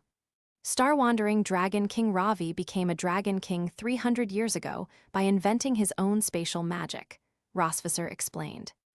Later, a few other dragon kings started following Ravi's lead, experimenting with spatial magic. It's still in its early stages, but as you saw, it's useful. We don't know what my grandmother was doing in the far north, but it's clear she needed Ravi's spatial magic to help. When Ravi left, their expedition stalled. "Oh, I see," Leon rubbed his chin thoughtfully. Rosvisser turned to face him, leaning back against the railing. "You seem to have something on your mind." Having lived together for so long, she could easily tell when Leon was scheming something. Leon smiled faintly. "It's not much, just a gut feeling." "A gut feeling?" Rosvisser tilted her head. "Yeah, Constantine was a dragon king I had never heard of or fought before. Even in your dragon circles, he hadn't been active for years. Then he suddenly showed up, only to get exposed for his secret dealings with the Empire." Leon continued, "And now these 3 dragon kings, Ravi and the others, I'd never heard of them either. Are they also low-profile figures in dragon society?" Rosvisser's eyes lit up as she made the connection. "You're right. Ravi and the others rarely appear in dragon society. Everyone assumed they were focused on their spatial magic research, but now that you mention it, it's easy to connect them to Constantine." Leon shrugged. "The idea makes sense, but we need more proof." Rosvisser knew what he meant. "You're talking about Constantine's close confidant." "Yeah, it's been 4 months now. The turmoil within the Flame Dragon clan should have settled by now, right?" Leon was growing impatient. Rosvisser understood his frustration. This was about more than just a random investigation. It was about Leon's sense of honor. He needed to understand why the human empire he had once served had relentlessly pursued him and why they had allied with the dragons. "Once Grandma leaves, we'll head to the Flame Dragon clan and track that guy down," Rosvisser promised. Leon raised an eyebrow, a grin tugging at his lips. "Oh, finally I get to stretch my legs a bit." Rosvisser chuckled. It had been far too long since Leon had fought anyone, and it seemed to be driving him a little stir-crazy. After exchanging a few more words, the couple seamlessly shifted away from the heavy topic. Their nerves and minds needed a break from the constant tension. Rosvisser had already prepared a bottle of wine on a small table on the balcony. And 2 glasses. Her grandmother's visit and the information she had shared were incredibly useful, but they had also added stress to Rosvisser's already heavy workload. The Silver Dragon Queen had 2 ways of dealing with stress, either through her captive or through alcohol. Her captive, however, had recently gained some buffs, making him harder to control. If she wasn't careful, she might end up on the losing side. So, Rosvisser had to settle for drinking. She sat at the wooden table, crossing her legs. Her silky dress slid along her smooth skin, gathering at the top of her thighs, revealing the lace trim of her black lingerie beneath. Was this little firecracker trying to seduce someone? Leon wasn't falling for it. He didn't sit down. Instead, he remained standing on the opposite side of the table, making sure his gaze stayed above board. Rosvisser poured herself a glass of wine, the liquid flowing into the cup with a satisfying glug. She picked it up, taking a small sip, the cool wine leaving a pleasant aftertaste in her mouth as she enjoyed the gentle breeze of the night. "You know, Leon," she said, her voice layered with meaning, "I poured 2 glasses. In other words, join me asterisk." "What? 1 glass isn't enough for you anymore?" Leon pretended not to understand. Rosvisser rolled her eyes. She knew all too well that she had to be direct with him. If she didn't, he'd just play dumb. "Drink with me," she commanded. Her tone was short, yet there was an authority behind it that wasn't easily refused. Not easily refused. Well, today I'm refusing it. Leon wasn't about to comply. "I won't," Leon said. "You know I can't drink." Rosvisser leaned forward, resting her arms on the table and propping her chin on her hands. Her slip dress's strap slid off her shoulder as she looked at Leon through her wine glass. In her view, Leon's head seemed to balloon in size, turning him into a big-headed baby. She giggled a bit and then pouted playfully, her voice tinged with a hint of a plea. "Come on, drink with me, I'm so stressed." Leon closed his eyes, unmoved. "She's pretending, it's all an act." Leon tilde. "Not listening, I'm selectively deaf." Lee tilde un. "Cut it out, dragon, I'm starting to gag." "Dearest Casmod tilde. Give it up, no matter what you call me, I drink with you. Husband. Coming. Don't get the wrong idea.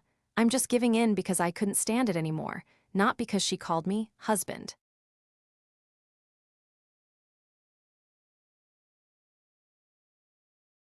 "234.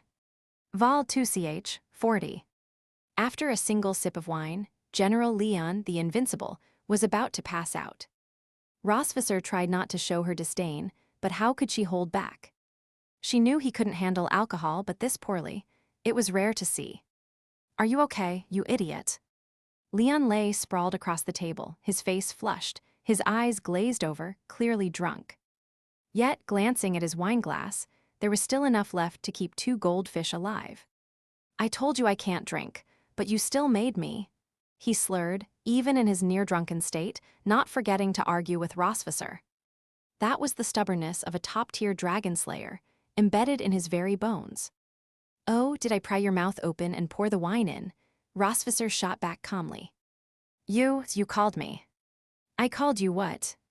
With his face still flushed, Leon shifted slightly and buried his head in his arms, mumbling, "You called me husband, so I drank with you." Rosvisser raised an eyebrow in surprise, swirling the wine in her glass as she slowly said, "Tisk, so you admit it. Looks like I've found the one thing in this world that can make that stubborn mouth of yours soft." This man's mouth was like ginseng, soaking in wine only made it softer. Leon remained with his head down, then slowly raised a middle finger. I'll never drink with you again, never." Rosvisser chuckled softly, "Then I'll call you husband one more time. Will you drink?" "And no." You hesitated, Leon. Deep down, you want to hear me call you husband, don't you? Who wants to hear that?" Leon sat up, his face glowing red as Rosvisser blurred into 5. No, 6 or 8 versions of herself. But he stubbornly resisted. "One husband won't make me listen to you, no way." Oh Tilda, how manly of you. Who's banned Tilda? I'm really gonna puke. HMPH, idiot. Rossvisser giggled, stealing a glance at him before taking another sip of her wine. No matter how little alcohol, it still had a numbing effect on the nerves. It made people say things they usually wouldn't dare to. Of course, whether it was the alcohol's numbing effect or just an excuse to speak the truth was anyone's guess. Rossvisser gazed at Leon again, resting her chin in her hand, her silver eyes slightly open, gleaming like a crescent moon in the night sky, ambiguous and bright. Did you tell Grandma earlier that we're madly in love? Yeah. Leon leaned back in his chair, staring at the tiles on the balcony. Wasn't that what we agreed on, to act loving in front of others? That was one reason, but not the whole story. At the time, Leon hadn't realized the old woman was Rossvisser's grandmother. He thought she was just a nosy old lady from somewhere. As her questions kept coming, Leon started to feel offended. Or perhaps it was more like he felt their relationship was being questioned. So he emphasized, "My wife and I are very much in love," and emphasized it twice. That was the other reason. Now, whether emphasizing my love for my wife because others questioned our relationship was Leon's true intention. Well, that's up for debate. A smart woman like Rossvisser couldn't possibly miss the little hints hidden in his words, right? And now that he was drunk, he was bound to let something slip. Now there's no one else around, it's just the two of us. Rossvisser gazed at Leon. Would you say it again? Leon responded bluntly, no, why would I say that when it's just the two of us? After a few seconds, with no response from Rossvisser, Leon blinked, feeling the atmosphere grow a bit odd, and glanced sideways. Rossvisser still held her pretty chin in her hand, her beautiful silver eyes fixed on him. But now, there was a touch of expectation in her gaze.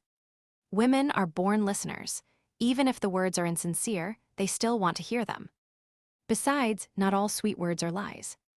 Leon and Rossvisser locked eyes, neither of them looking away. After a long moment, something stirred in Leon's heart. Maybe it was the alcohol, or maybe his true feelings found a way to surface, riding on the excuse of the wine. He opened his mouth, not even having said anything yet, and already saw the anticipation in Rossvisser's eyes deepen, a faint joy creeping into them. Eyes I like. The last word was supposed to be you. But it was so faint, it sounded almost like a blur. Rossvisser could understand the meaning of those words. But it wasn't what she wanted. And after gathering up the courage to say it, Leon immediately lowered his head, refusing to look at Rossvisser again. He knew it, if he kept looking at her, he'd see things he wasn't supposed to and say things he shouldn't say. It was supposed to be an ordinary night. He'd only had one sip of wine. So how had he ended up surrendering like this? He felt a little regretful. Regretful that he'd said something so important without being fully prepared. Annoyed that he didn't say it clearly. Yes, Leon knew. When he got to the last word, he'd chickened out. He hadn't been bold enough to say it plainly. It was like when the teacher calls on you in class, but you'd been daydreaming about how to impress the girl you like after school. You panic, glance at the teacher, then at the girl sitting in the front row, and panic even more. The teacher's question wasn't hard, and you could have answered perfectly because that smart, cute girl had tutored you on it earlier. It had been a perfect 10 minutes, a memory you'd never forget. You could still smell her hair, and you remembered the answer to that question. You promised her you'd never forget the answer, no matter when you were asked. She didn't say much, she just smiled at you. But now, the answer in your mouth felt like a mangled symphony, getting worse and worse as it went on. In the end, a bad answer led to punishment from the teacher. And the girl's disappointed look as she turned away. How do you make up for that? There's no way to make up for it. And after class, how could you have the courage to tell the joke you'd spent 2 classes preparing? Leon's words were even simpler than that answer. But he still didn't say them right. Dragon slaying, raising his daughters, investigating clues, uncovering conspiracies. All the things he was good at didn't help him at all in this moment. Now Leon's only hope was that by tomorrow, Rossvisser would forget about this. Or at least pretend to forget. Act like it never happened. That incomplete I like, The last word wasn't important, right? Leon. As he came back to his senses, he caught the familiar scent of Rosvisser nearby. There was a weight on his lap. It was Rosvisser. She had sat on his lap, one arm draped around his neck, the other holding a wine glass. She took a sip of wine in front of him but didn't finish it. Instead, she brought the glass to Leon's lips. The side of the glass facing him was clear and smooth. On the other side was a faint lipstick mark, left by her lips. He pursed his lips, gently taking her hand and slowly rotating the glass. He turned the lipstick-marked side toward himself. Then, leaning forward, he drank the remaining wine in one gulp. The wine carried the fragrance of her lips, intoxicating him. Rosvisser set the glass aside, then wrapped both arms around Leon's neck. She leaned closer, gently brushing her delicate nose against his skin. His breath, warm and shallow, brushed across her face. He was so nervous, and his heartbeat was racing. Rosvisser fiddled with his burning earlobe with her thumb, pressing her forehead against his, as she whispered. "What you said earlier, I didn't hear it clearly. Now that we're closer, say it again. The girl gave you another chance. You can still make her happy." Leon raised his eyes, meeting her warm, soft lips. "Melkvi, I like you." Crickets chirped in the starry night, with wine as their companion. Who wouldn't want to take the chance, using wine as an excuse to say what's really on their mind? TL note, please don't skimp on the stars for the translation. I'd really like to see how far Leon goes and how far we can increase the number of chapters. Thanks, Tilda.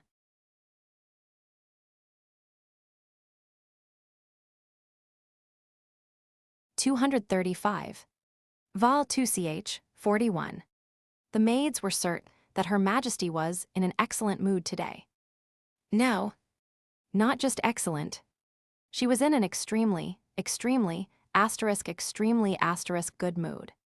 And why did the maids have such a feeling? Because their famously workaholic boss had, for the second day in a row, sent them home early, something practically unheard of. Not only that, but Her Majesty had been smiling all day, a far cry from her usual stern demeanor. Even while dealing with particularly tricky tasks, she would hum a cheerful tune. All of this led the maids to two bold conclusions. Her Majesty might be pregnant with a third child. Or Her Majesty might be preparing to conceive her third child. "You've been dismissed early, so why are you still hanging around?" Rosvisser asked from her throne, head down as she worked.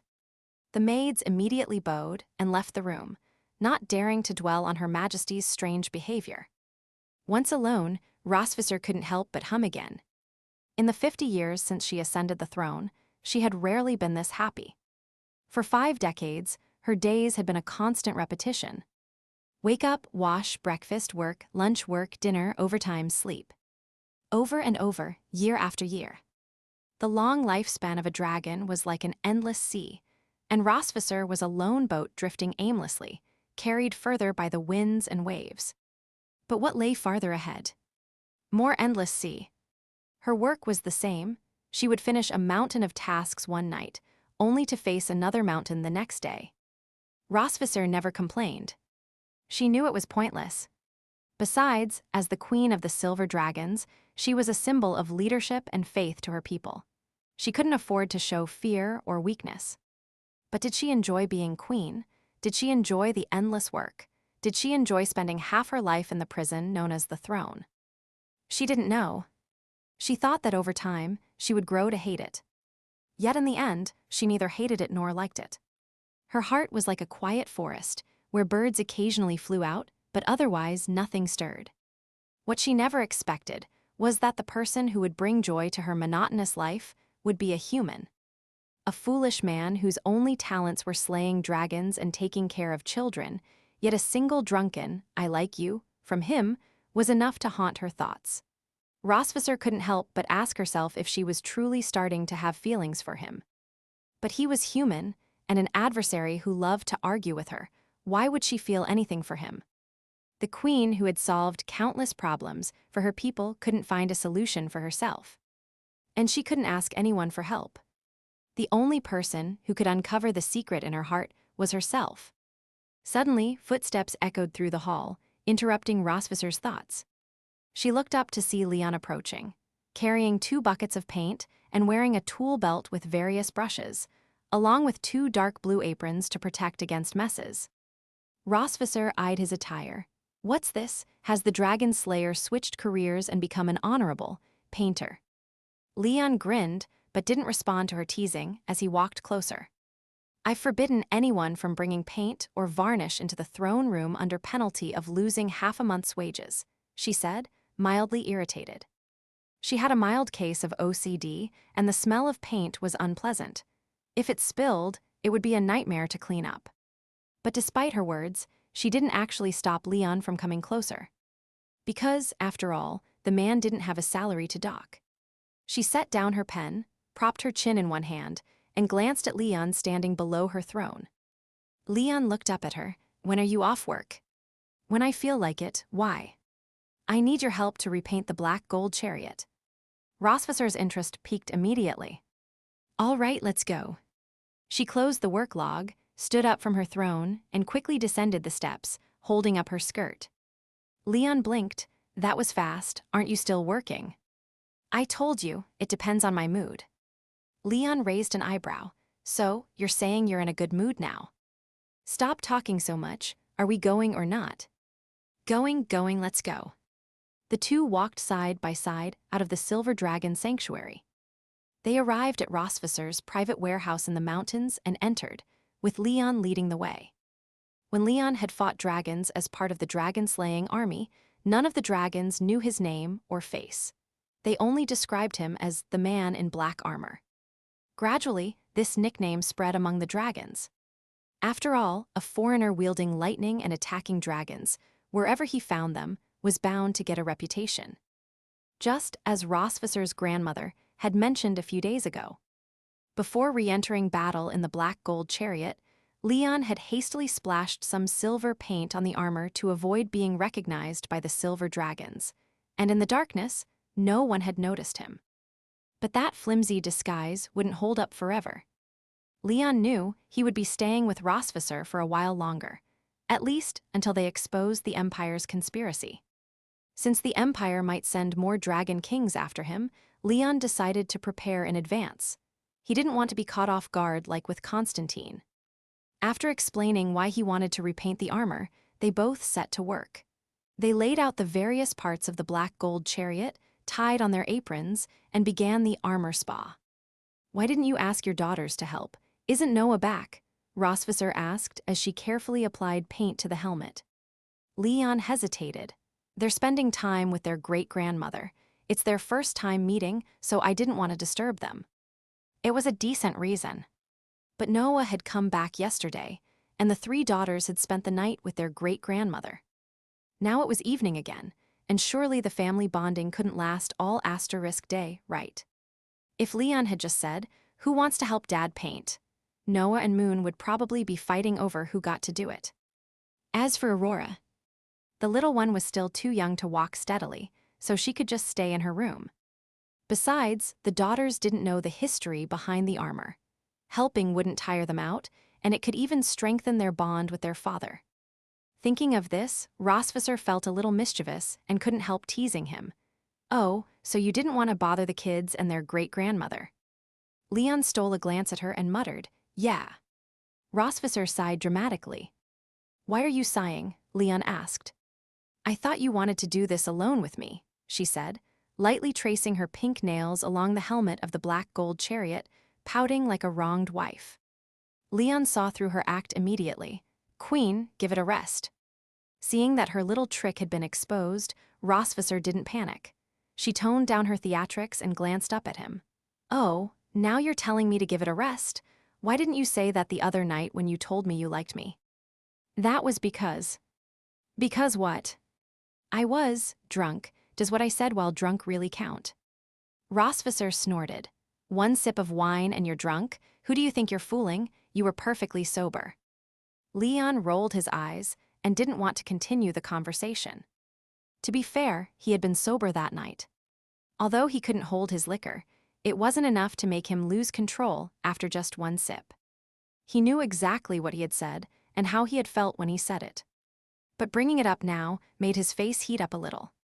Why are you quiet now? Are you regretting it? Rosvisser pressed. Regret? Definitely not. He only regretted doing things that went against his feelings. So that I like you could be considered Leon's honest confession. Who do you think I am? I said it and I meant it. No regrets. Leon was stubborn, but when it came to taking responsibility for his words, he was rock solid. Rosvisser had always admired this about him. Then say it again, she coaxed. Are you serious? I said it and you didn't even respond. What's the point? Oh boy. He was getting frustrated. Rosvisser pursed her lips and muttered under her breath, Fine, forget it. Who cares? She went back to painting the helmet. As she worked, Rosvisser noticed that all the paint Leon had brought was silver. What was this about? Black gold chariot, shiny silver edition, Silver Dragon exclusive. Why is all the paint silver? She asked casually. I like silver, Leon responded without thinking. Rosvisser blinked, then coughed lightly to get his attention. Leon looked up at her. She was fiddling nonchalantly with her silver hair. Leon rolled his eyes and kept painting in silence. Cough, cough. He looked up again. Rosvisser was now playing with the silver tip of her tail, still acting casual. Leon sighed but remained quiet. Cough, cough. Fine, fine, it's your silver. Okay. Rosvisser's hints were practically hitting him in the face, and if Leon kept pretending not to notice, she might just force the words out of him. It was better to give in willingly. Rosvisser, satisfied, happily went back to painting. The couple worked for a while longer, finally completing the makeover of the black gold chariot. Looking at the newly painted armor, Rosvisser nodded approvingly. Not bad, it looks good. Emma. A very low and quiet. Rosvisser glanced at him. The expression on his face was completely different from earlier in the throne room. Rosvisser had a feeling she knew why. It was because of the earlier exchange. Are you serious? I said it and you didn't even respond. What's the point? This stubborn man had finally mustered up the courage to say something, but she had only kissed him in response that night, without giving him any words. Even though he hadn't said anything, he must have been a little bothered by it. Rosvisser bit her lip, hesitating for a moment before quietly moving closer to him. She gently tugged at his sleeve. What is it? Leon asked, his voice low, his eyes still fixed on the black gold chariot. Casmod. Rosvisser rose on her tiptoes, leaned close to his ear, and whispered, her breath warm. I like you.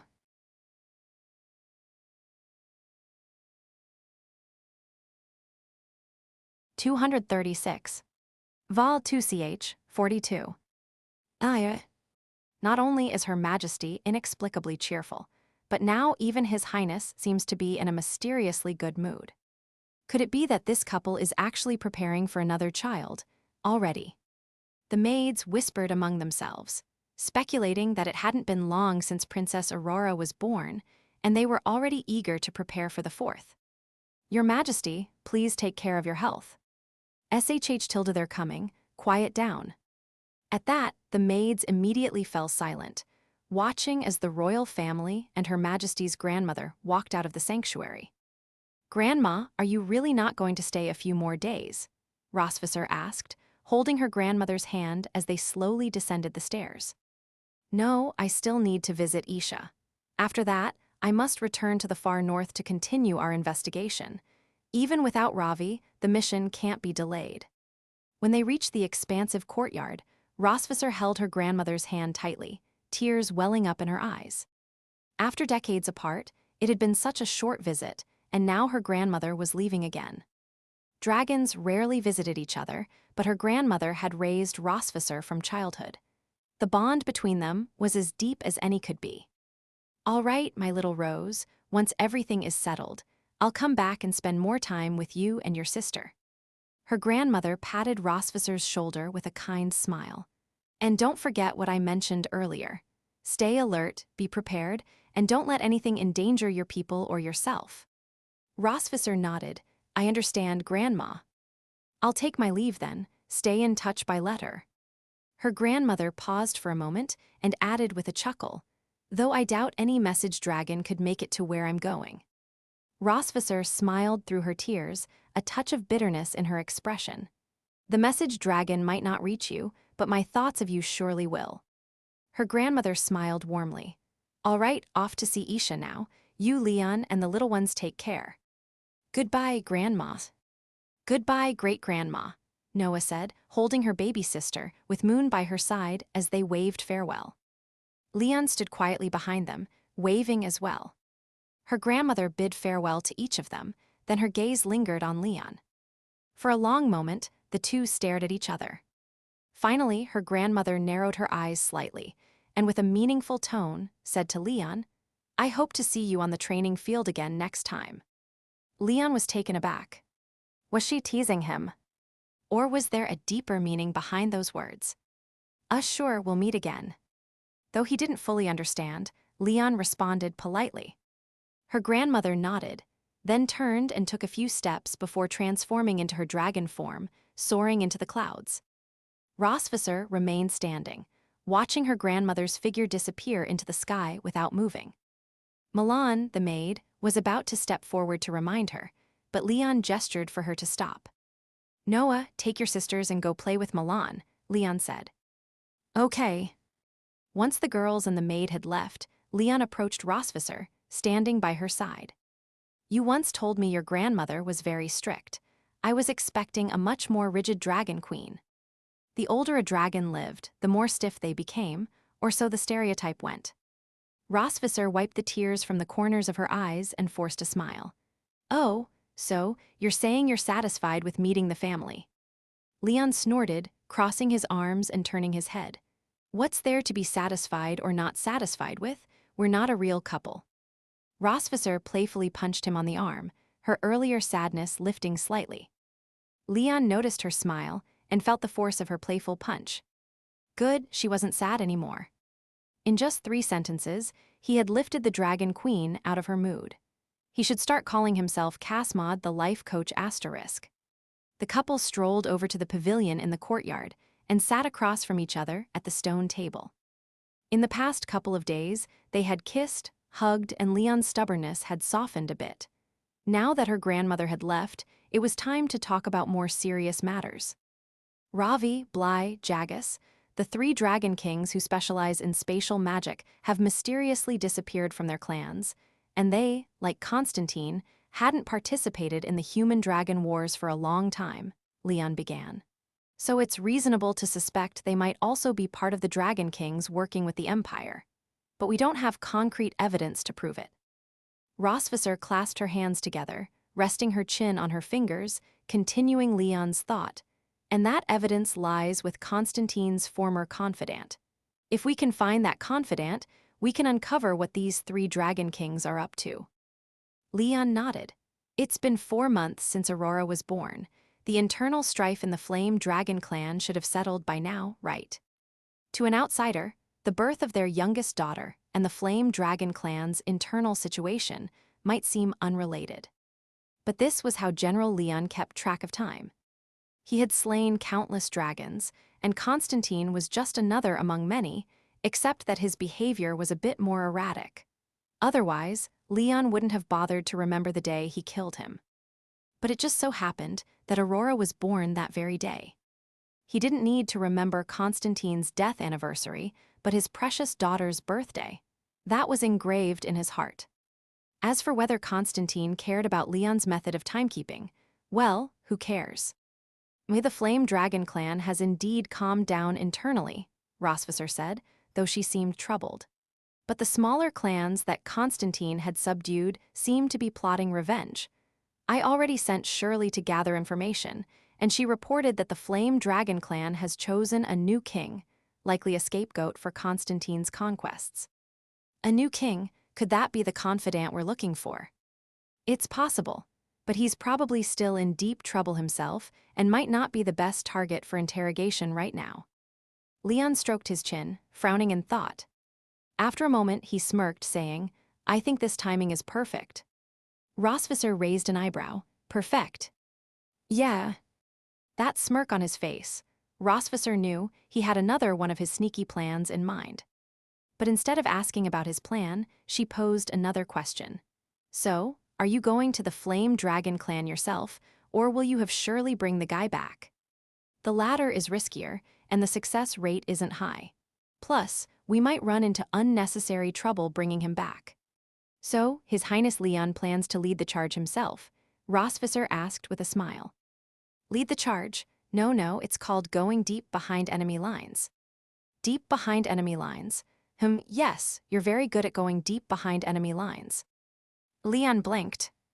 Wait a minute, did a wheel just roll over my face?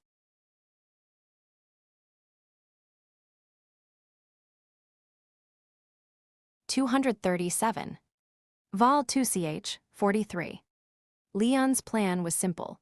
Sneak into the Flame Dragon clan while its internal strife had calmed but external pressures were high, and find Constantine's confidant. At that point, the poor confidant, who had been struggling to survive in the chaotic aftermath, would never expect that the man who killed his boss would show up after 4 months like a ghost haunting him.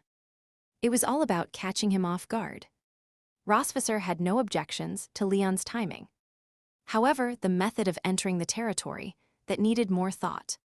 I'll have surely dropped me off near the Flame Dragon clan's territory, and I'll head in on my own, Leon suggested.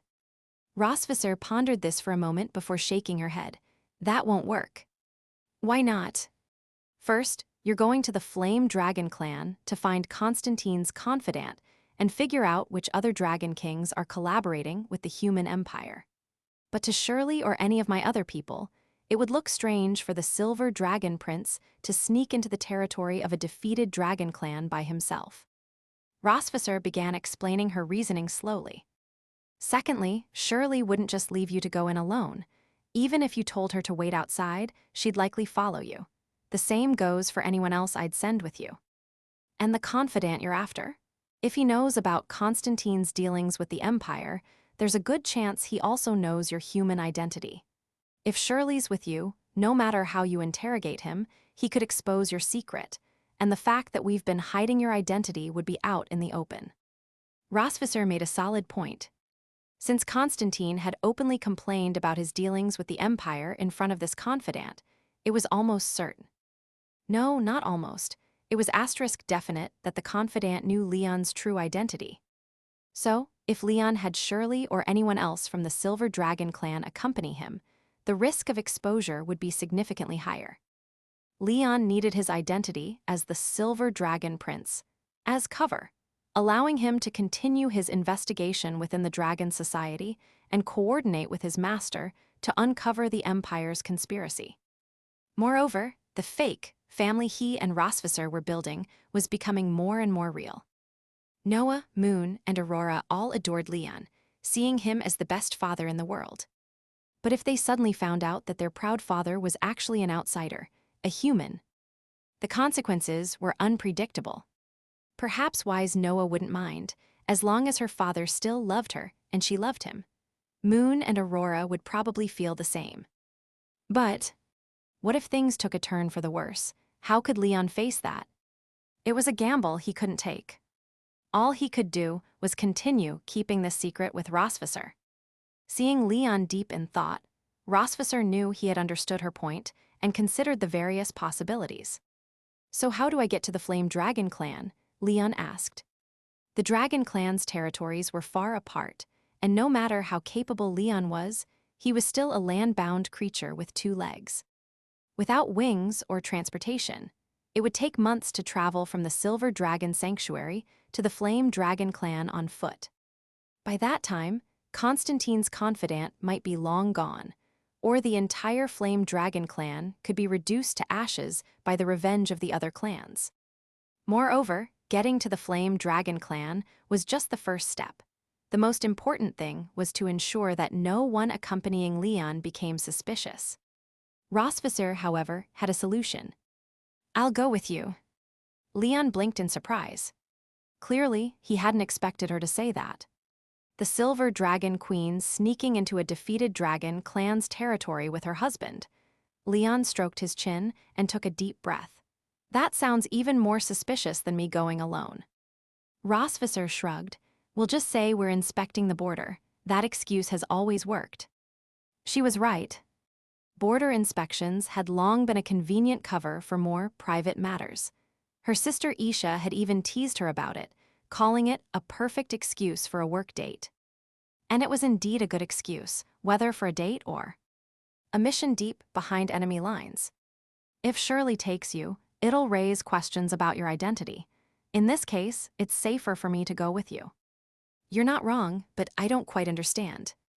Rosvisser tilted her head. What don't you understand?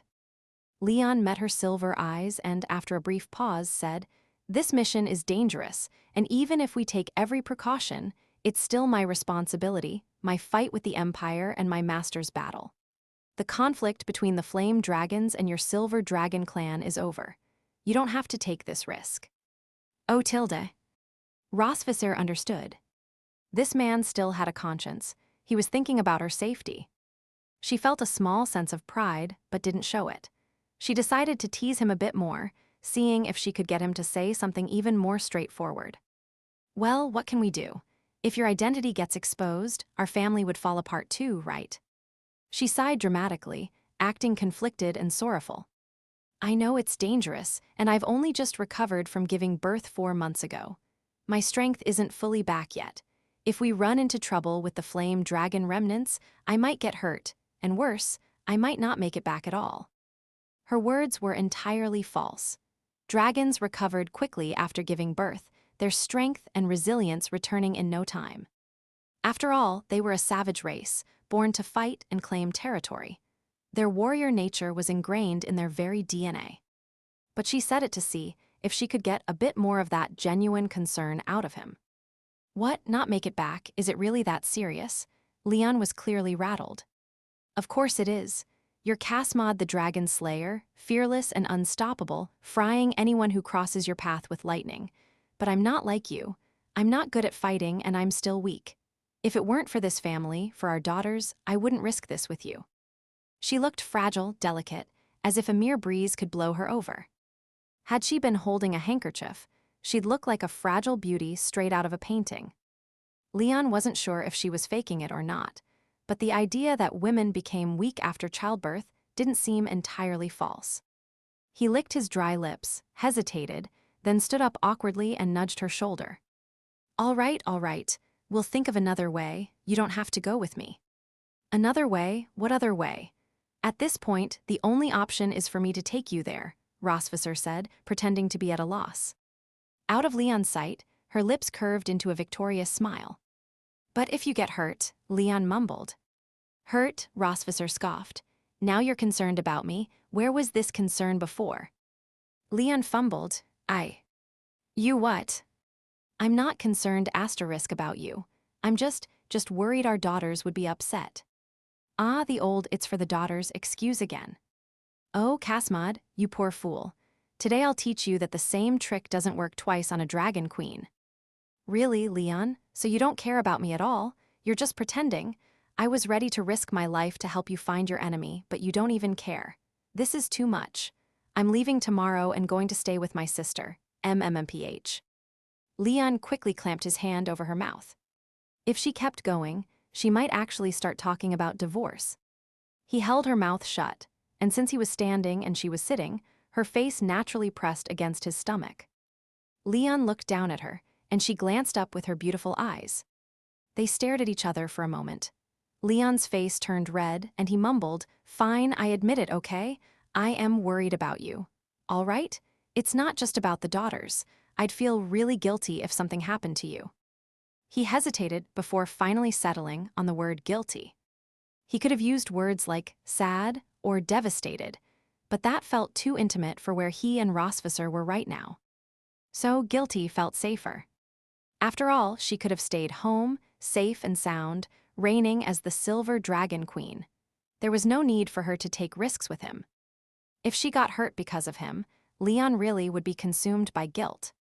This wasn't about Rosvisser's status.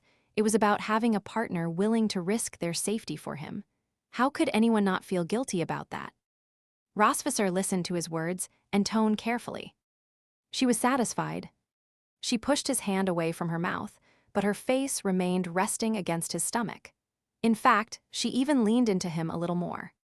Not quite clinging to him, but definitely testing the waters. Don't worry, I'll take care of myself, Rosvisser said softly. As for why I'm helping you, well, isn't it only natural for a wife to help her husband? Leon lowered his head, his hand still hovering near her face. He mustered the courage to gently caress her warm, soft cheek with the back of his hand. To his surprise, she didn't pull away or stop him. She let him stroke her face. Leon's voice was low. You're really getting into this role, Rosvisser. She didn't respond, simply closing her eyes and enjoying the feel of Leon's hand as she leaned into him a little more.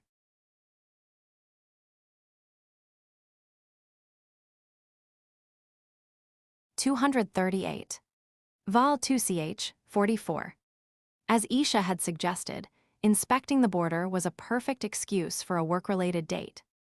Leon and Rosvisser set off early in the morning, leaving Anna to manage clan affairs during the Queen's absence. It took roughly 4 hours to travel from the Silver Dragon territory to the Flame Dragon clan, given Rosvisser's speed. Upon reaching the Flame Dragon clan's border, Rosvisser cast an invisibility spell.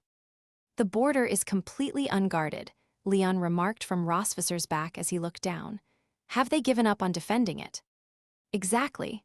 After a dragon king falls, it often takes years for the clan to recover, Rosvisser explained. Besides, the flame dragons made too many enemies before Constantine's death. Now that he's gone, everyone's rushing to take advantage. So the flame dragon clan is in bad shape, Leon observed. And who's responsible for taking down their leader? Rosvisser teased. Leon grinned, yours truly. Tusk idiot, she scoffed. With a burst of speed, Rosvisser accelerated deeper into the Flame Dragon clan's territory. By the afternoon, the two landed in a forest. Rosvisser pulled out a map, a simple one that Shirley had drawn during a reconnaissance mission. We're close to the Flame Dragon clan's headquarters now, but I doubt there will be many people there, Rosvisser said. Let's rest here in the forest for now and wait for nightfall. But how are we supposed to find Constantine's confidant? Leon asked. When you probed Maureen's memories, you only saw a vague figure, right? The appearance was unclear, but his body shape was distinct, Rosvisser clarified.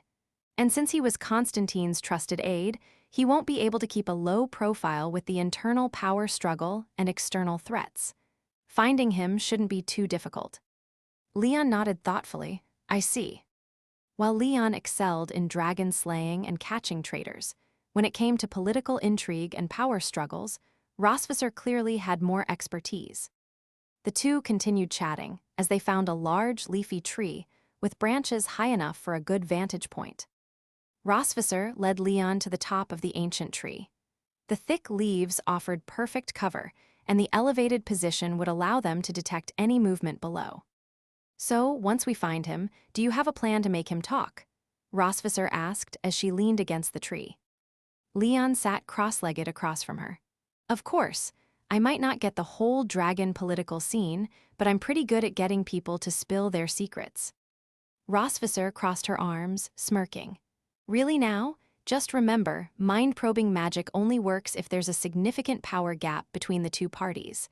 Otherwise, the target will resist. No problem. This time, I'm going for psychological warfare.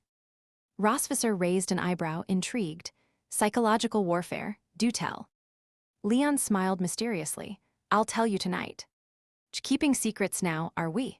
Rosvisser rolled her eyes and yawned lazily. Why don't you take a nap? You've been flying all day. I'll wake you when it's time, Leon offered. And sleep against this rough, cold tree trunk, Rosvisser replied with a hint of mock indignation.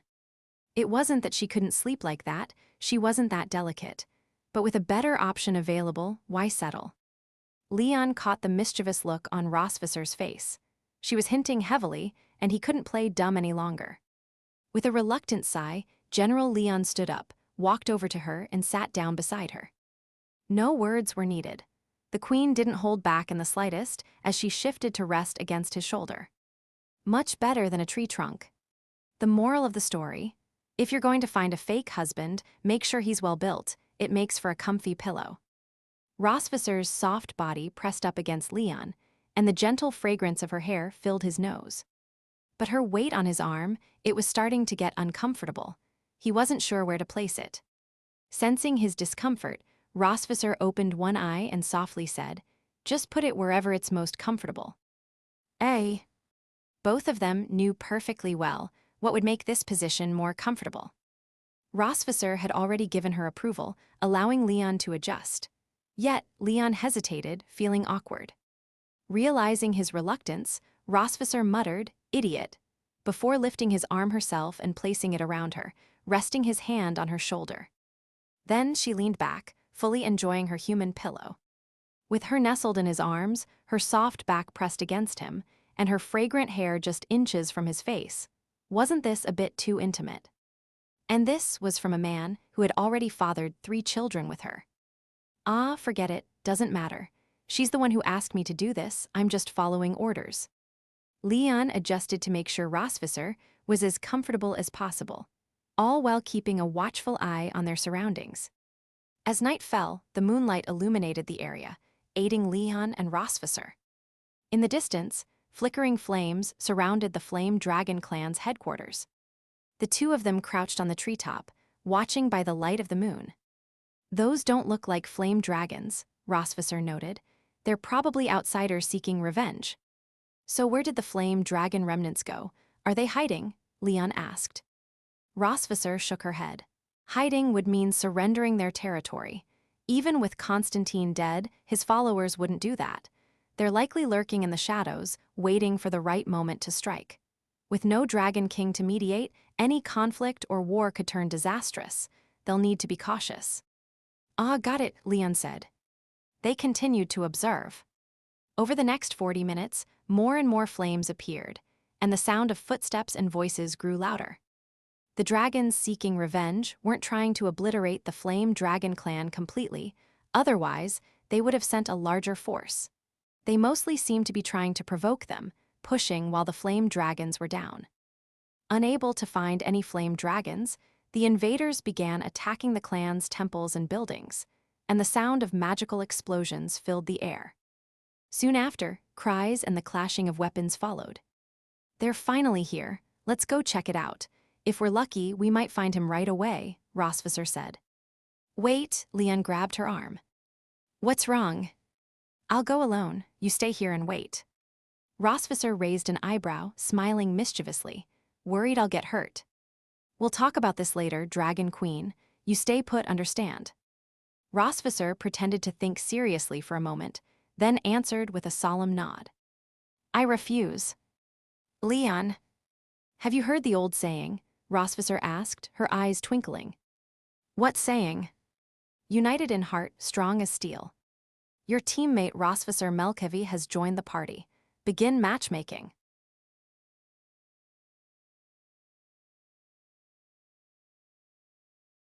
(239) Vol 2ch, 45. When the Flame Dragon clan invaded the Silver Dragon clan, General Leon carried out an indiscriminate downsizing. Not only did he physically impeach their leader, Constantine, but most of his elite forces were wiped out as well. Now, as other dragon clans rise up against them, the Flame Dragons are struggling to fight back. Their only advantage is home field knowledge of the terrain, which allows them to fight while retreating. Constantine's loyalists may want to hide and recover, but it seems unlikely they'll have that chance anytime soon. The dragon clans that the Flame Dragons once invaded won't let this opportunity slip by. They need to take advantage of their weakened state and bite off a piece of their strength while they can. As for whether the Flame Dragons might rise again and seek revenge, that's a matter for the future. Dragons have always had an intense, obsessive tendency toward revenge. For example, when Leon's blood magic resulted in Rosvisser getting pregnant, she did everything she could to save his life, only to repay him double the pain once he woke up.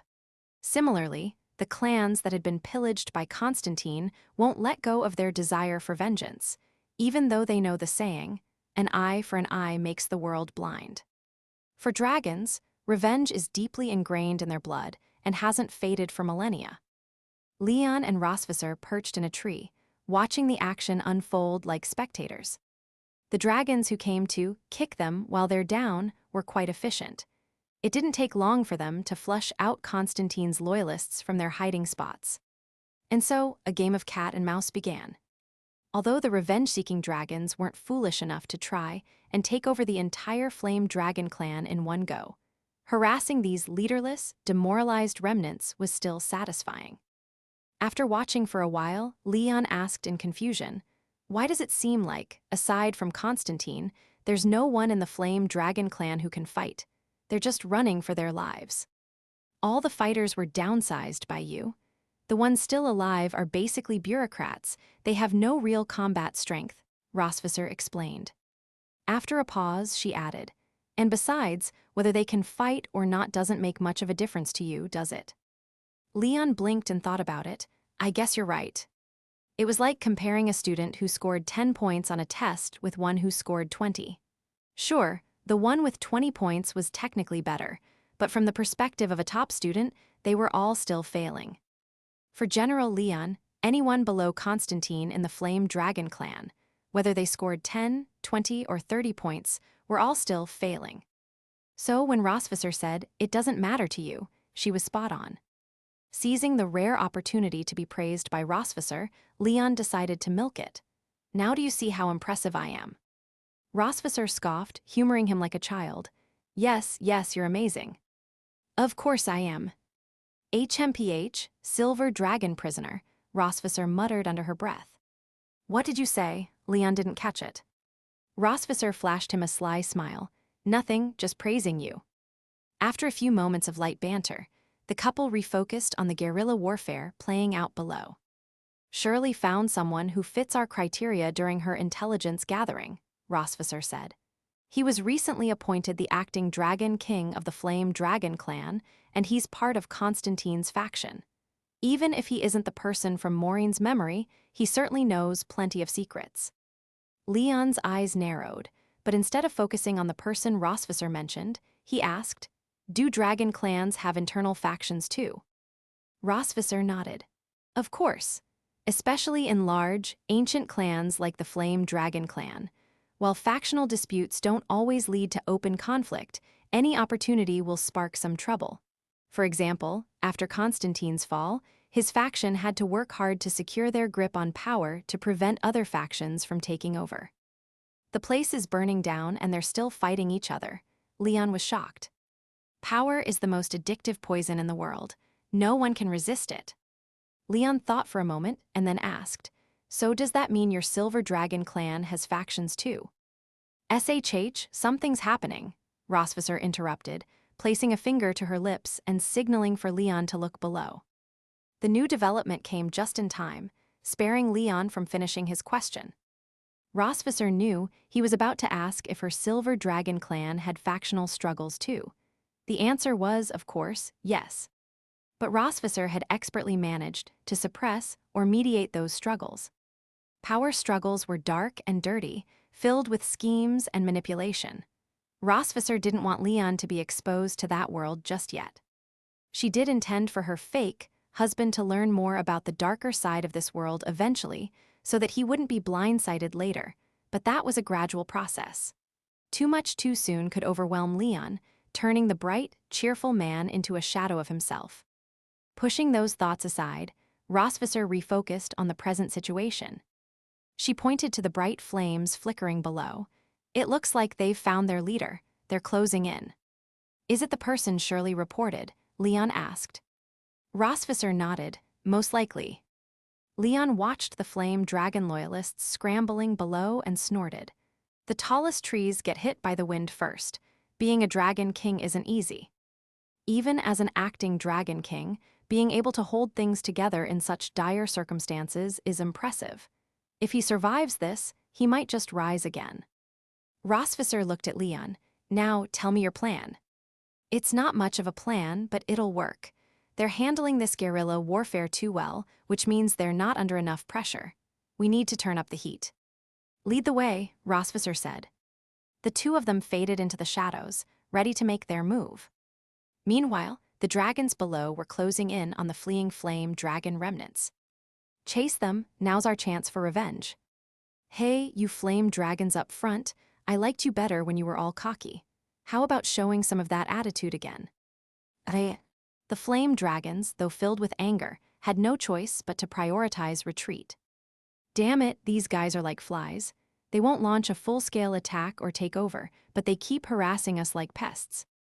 HMPH, a bunch of cowards. They want revenge but fear the flame dragon clan's fire. They don't deserve to call themselves dragons. Bro, stop boasting and help cover August. We need to get him to the safe house. Once we're there, we should be able to shake them off. August was the acting dragon king they had appointed. As Rosvisser had mentioned earlier, he was more of a bureaucrat. They hadn't chosen a warrior because Leon had wiped them all out.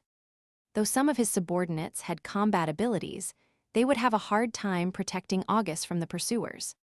In their weakened state, playing it safe was their best option. Damn it, they know the terrain too well. We'll never catch up at this rate. We still have to make them pay. If we don't hurt them now, they'll recover and be much harder to deal with. Wait, it looks like one of the flame dragons got taken out. Who did that? There's a reward. The tide of the chase began to shift. The flame dragons had been using the terrain to their advantage, fending off the pursuing dragons while retreating. But something strange was happening. Their numbers were slowly dwindling. What's going on? Is there an ambush? A bunch of cowards hiding in the shadows. If you're real dragons, show yourselves and fight. Bro, stop boasting and just run. Under the protection of his remaining guards, August was getting closer and closer to the safe house. However, as his fellow dragons had pointed out, their numbers were steadily decreasing. This indicated that there was a highly skilled assassin among the pursuers, one much stronger than they were. Who could be silently picking them off one by one? August wondered if it might be the Silver Dragons. Only Rosvisser's clan had that kind of speed. But the Silver Dragons' speed came at the cost of their offensive power. Even if they were fast, they couldn't take down a flame dragon in the blink of an eye and vanish without a trace. So who was it? Before August could dwell on the thought, a flash of blue light streaked past him, the killing intent nearly grazing the back of his head. One of the flame dragons behind him collapsed instantly. August spun around, unleashing a burst of dragon fire. But there was no one there.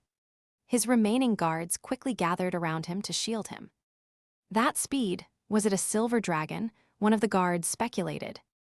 No, that attack was clearly lightning magic. Since when do silver dragons use lightning magic? Are you an idiot? Have you forgotten how King Constantine died? He was taken down by that guy in armor who used lightning magic. Wait, could it be? Has he come for us? Realizing who their attacker might be, the guards began to panic, nervously scanning their surroundings. August stared into the darkness. He had never seen the armored figure who used lightning magic, but the survivors of that fateful battle had described him in detail. On the day Constantine had gone to war, August had been ordered to stay behind and protect their home. Bureaucrats weren't meant for the front lines. That order had saved his life. According to the survivors, the man in armor would have wiped out August too if he'd been there. But it seemed there was no avoiding him now. The man who had killed King Constantine had come. Just then, a sharp bird cry pierced the air, snapping August out of his thoughts. When he looked around, 2 more of his guards had fallen. It's him, it's definitely him. That lightning strike, it's too fast. Hiding in the shadows and using lightning magic? How pathetic. If you're a true dragon, show yourself and fight me. Bro, shut up, we need to run. Cold sweat dripped down August's face. Oppression. This was the feeling the survivors had described, the overwhelming pressure that came from being near the man who killed King Constantine. Even though he hadn't yet laid eyes on the armored figure, August could feel it. This was the kind of power that had brought down King Constantine. And the man behind it all was just a human. There's movement over there, quick, chase after it. The sound of the lightning strikes had alerted the pursuing dragons, who rushed toward the source. The remaining flame dragon guards surrounded August, ready to defend him. Hurry, run to the safe house. As fast as you can, we'll distract them. Not daring to waste any time, August turned and fled toward the safe house at top speed. Before long, the sound of magical clashes echoed from behind. After running for a while, the person using lightning magic no longer made any moves. likely having been successfully distracted by the guards. Eagu stopped in his tracks and looked back, seeing the battle still raging in the distance. "Former king, what should I do now?" Eagu murmured to himself. "If you're so eager to know how your former king would answer you, I don't mind sending you to him," came an unfamiliar voice from behind. It felt like a current of electricity shot down Eagu's spine, freezing him in place. Every pore of his body seemed to ooze fear. Footsteps slowly approached. Eagu's heart began to race. Gritting his teeth, he mustered all his strength to turn around and unleashed a scorching burst of dragon fire. But his opponent's lightning was clearly superior, effortlessly shattering Eagu's flame. Realizing the identity of the man before him, Eagu spoke with a trembling voice. "Leon Kasmod." "Oh, I'm famous, huh?" The Master of Lightning stepped out from the shadows, his right hand crackling with blue arcs, signaling that he could strike at Eagu at any moment. Eagu forced himself to calm down and stealthily took half a step back. Seeing that Leon hadn't noticed his subtle movement, Eagu suddenly spread his dragon wings, intending to escape into the sky. The human before him was certainly powerful, but after all, he couldn't fly. And with the pursuing dragons from behind distracted, Eagu believed he could escape to his safe house from the air. However, ideas are often better than reality. Just as Eagu raised his head, a flash of silver descended from the sky. Boom! The ground erupted in thick clouds of dust. When the dust cleared, Rosvisser was standing on Eagu's arm, her silver dragon wings spread wide behind her. "Smart, you knew I couldn't fly, so you tried to escape upward."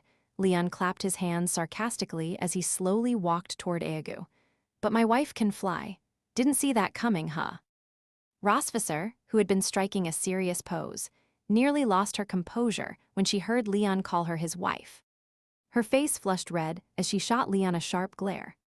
If they hadn't already discussed this brilliant plan in advance, Rosvisser would have been silently cursing Leon 1,000 times over by now. Rosvisser shifted her gaze away, then gave Eagu a hard kick, sending him sprawling at Leon's feet. She retracted her dragon wings and walked over to stand by Leon's side. Eagu sat up awkwardly, glancing first at Leon, then at Rosvisser. "I never thought a dragon king like you would actually pair with a human. How disgraceful for the dragon race." "We." "So what?" Rosvisser's voice was cold.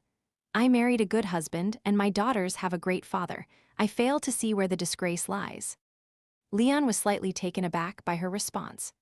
Since Eagu knew Leon's true identity as a human, there was no need to keep up the pretense in front of him. Leon's casual remark, "my wife," was more out of his victorious glee than anything else. So when Eagu accused their union of being a disgrace to the dragon race, Leon had been prepared to retort with something along the lines of winners and losers. But he hadn't expected Rosvisser to suddenly start pouring on affection.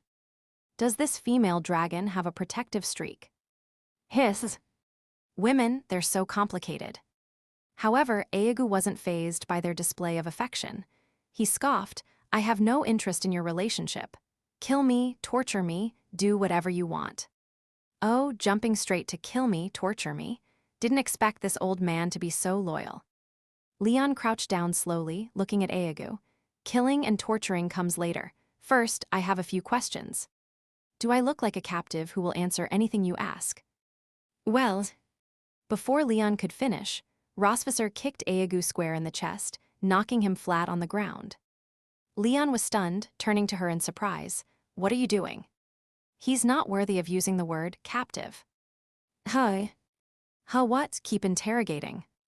"Oh, okay."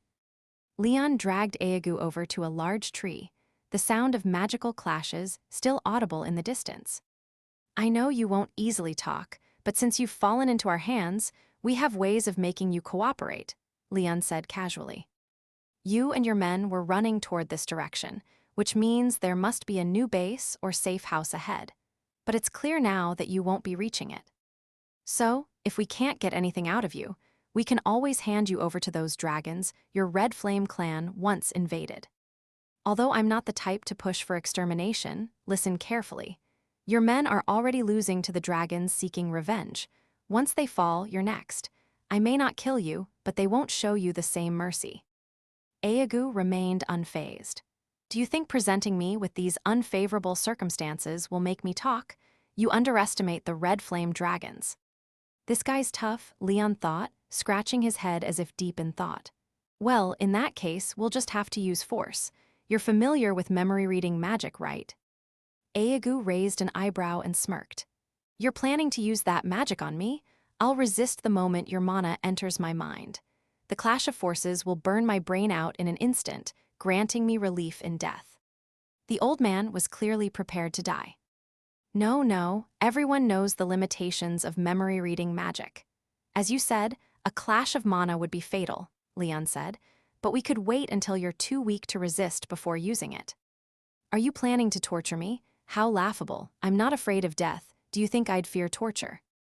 Don't be so hasty, old man, Leon said, leaning closer and gesturing toward Rosvisser. You recognize her, right? Silver Dragon Queen. Eagu shot him a glare. What is this human brat trying to teach me about dragon kings? It seems you do know. Do you also know her nickname? Leon asked, feigning secrecy. Nickname? The Midnight Ripper Melquay. Rosvisser. Eagu twitched, his eyes narrowing. Ripper. That's right. My wife has a peculiar habit. If she doesn't kill a dragon every month, she feels restless. How come I've never heard about this habit of the Silver Dragon Queen? Eagu questioned. Of course, you outsiders wouldn't know, but I'm her husband, and we've been living together for 3 years. Naturally, I know all her little secrets. Leon spoke as if it were the absolute truth. And as it happens, it's been exactly a month since she last killed someone. Eagu swallowed nervously, though he still retorted stubbornly. Don't try to scare me. I've already said, kill me, torture me, do whatever you want. Why are you so stubborn, old man? I'm trying to help you here, Leon said. If you don't cooperate, my wife's craving will kick in. She'll start by chopping off your arms and legs, then take a small knife and slowly slice from your kidneys up to your stomach. As he spoke, Leon traced his fingers across Eagu's belly. Then she'll tear open your stomach. Note the word tear, meaning your intestines and liver will likely spill out. But don't worry, I'll cover your eyes and inject you with adrenaline so you can last a little longer. Trust me, I've helped my wife with this several times already. We're quite experienced. By my calculations, you could probably last 1 or 2 minutes before we can use the memory-reading magic on you. Leon spread his hands, so this isn't really torture. It's just a fun game my wife and I enjoy. You know, we really like our little games. Cold sweat dripped down Eagu's nose as he shrank back, casting a nervous glance at the Silver Dragon Queen. She stood there, at some point pulling out a small knife, its blade gleaming coldly. She casually sharpened her nails with it, looking entirely relaxed. Eagu closed his eyes, letting out a long breath. Leon thought he might finally cooperate, but to his surprise. You won't scare me. Gut me if you must. It's nothing. Old man, you. Leon, move aside. I'll start by cutting off his arm, Rosvisser said as she strode over with the knife. Eagu, terrified, curled his tail beneath him and trembled under the tree. Wait. Leon quickly stepped in front of her. Let me try again. I'm sure we can get the information peacefully. But it's been a month since I've killed Leon. I'm suffering here, Rosvisser pleaded. Just hold on a little longer, sweetheart, Leon urged. I can't hold it in. Today, I must gut him. He won't give us any information, so keeping him alive is pointless anyway. Rosvisser tried to move past Leon. Wait, darling, trust me. He's just about to talk. Believe me, Leon insisted. He already said he won't talk. Now move aside. I still need to pull out his intestines to use as a clothesline, Rosvisser declared as she attempted to bypass Leon. Wait, sweetheart. Really, he's about to crack. Plus, your current clothesline is still perfectly fine. It's made from the last guy's tendons, remember? Leon pleaded. I don't care. He won't talk, I'll talk. Finally, Eagu's psychological defenses shattered. Goodness, these crazy couple were terrifying. Any loyalty he had for the Red Flame Dragon clan felt like a joke compared to them. They didn't care how tough Eagu was. What mattered to them was the game they wanted to play. The mere thought of having his stomach cut open or his intestines hung up as a clothesline was unbearable. Even though they hadn't actually done anything yet, Eagu was already under immense pressure. Although he was loyal to the Red Flame Dragons and prepared for torture, Leon and Rosvisser's methods weren't ordinary interrogation. They were preparing for what seemed like a twisted game, something no amount of loyalty could endure. It was pointless to stay stubborn in front of these lunatics. Nothing good would come of it.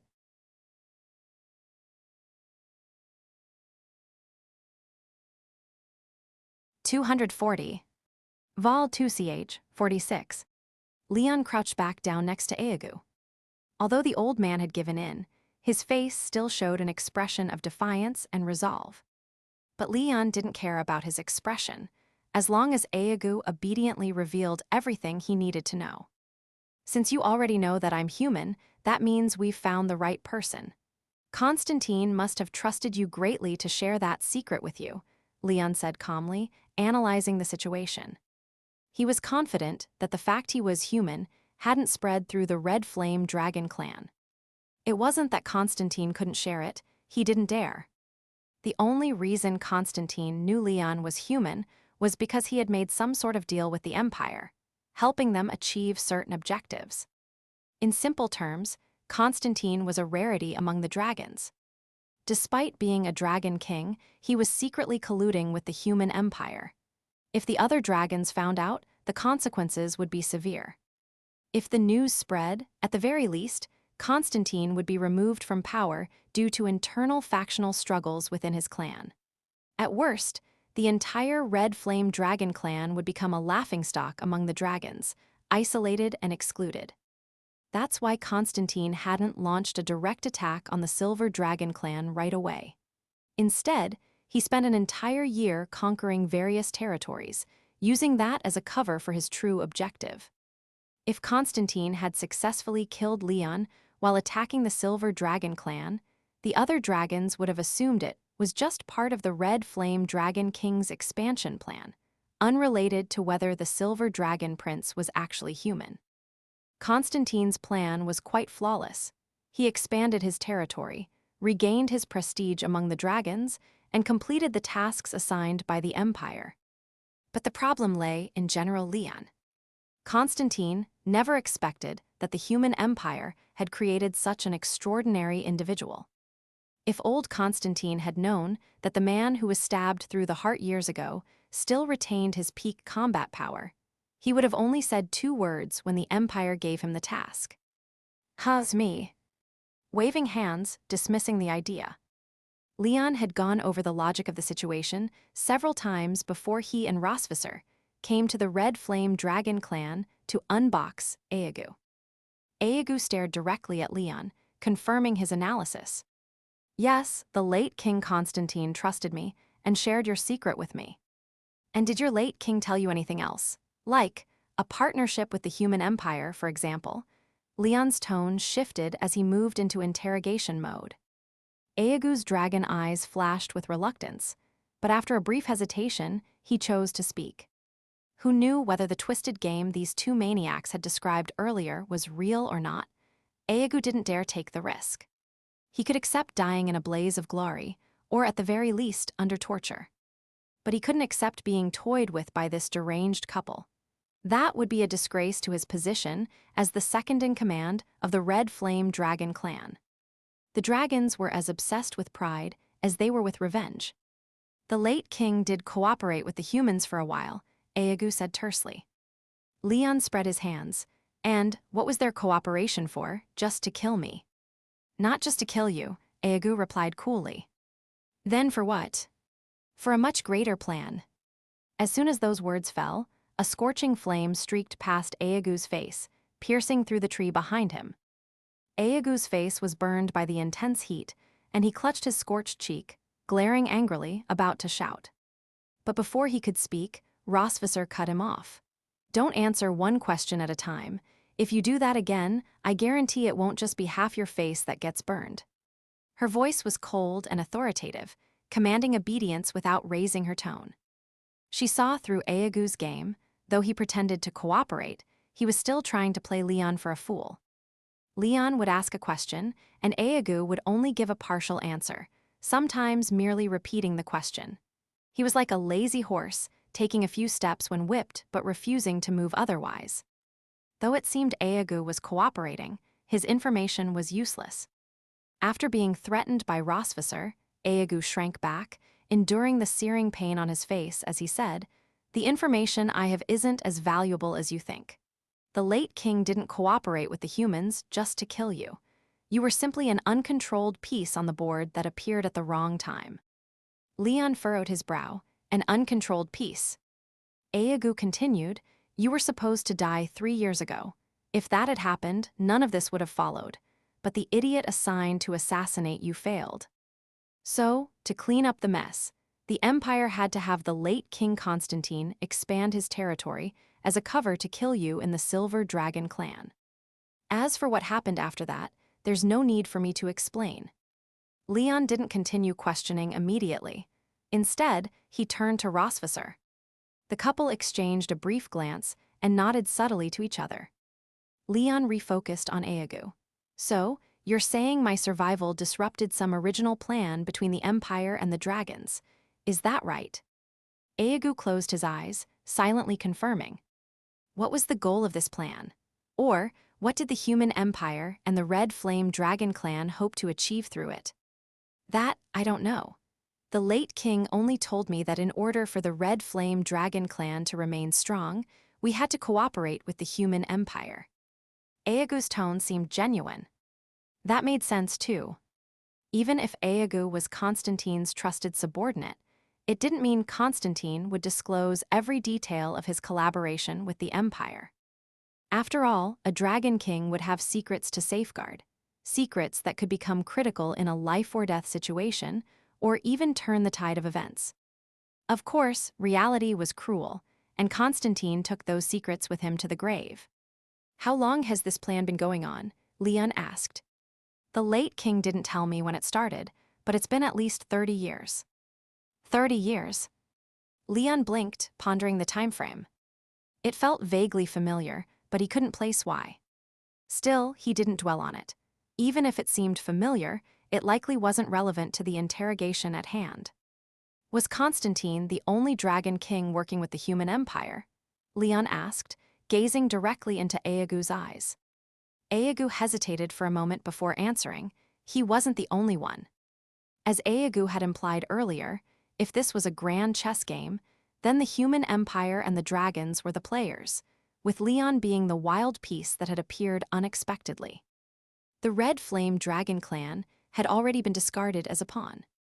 With Constantine dead, the Red Flame Dragon clan no longer held any value for the Empire. Therefore, Eagu had no reason to continue hiding the Empire's secrets. He could use this information to bargain for his survival, or at least a more dignified death. Eagu's loyalty was to the Red Flame Dragon clan and Constantine. As for the human Empire, what did that matter to him?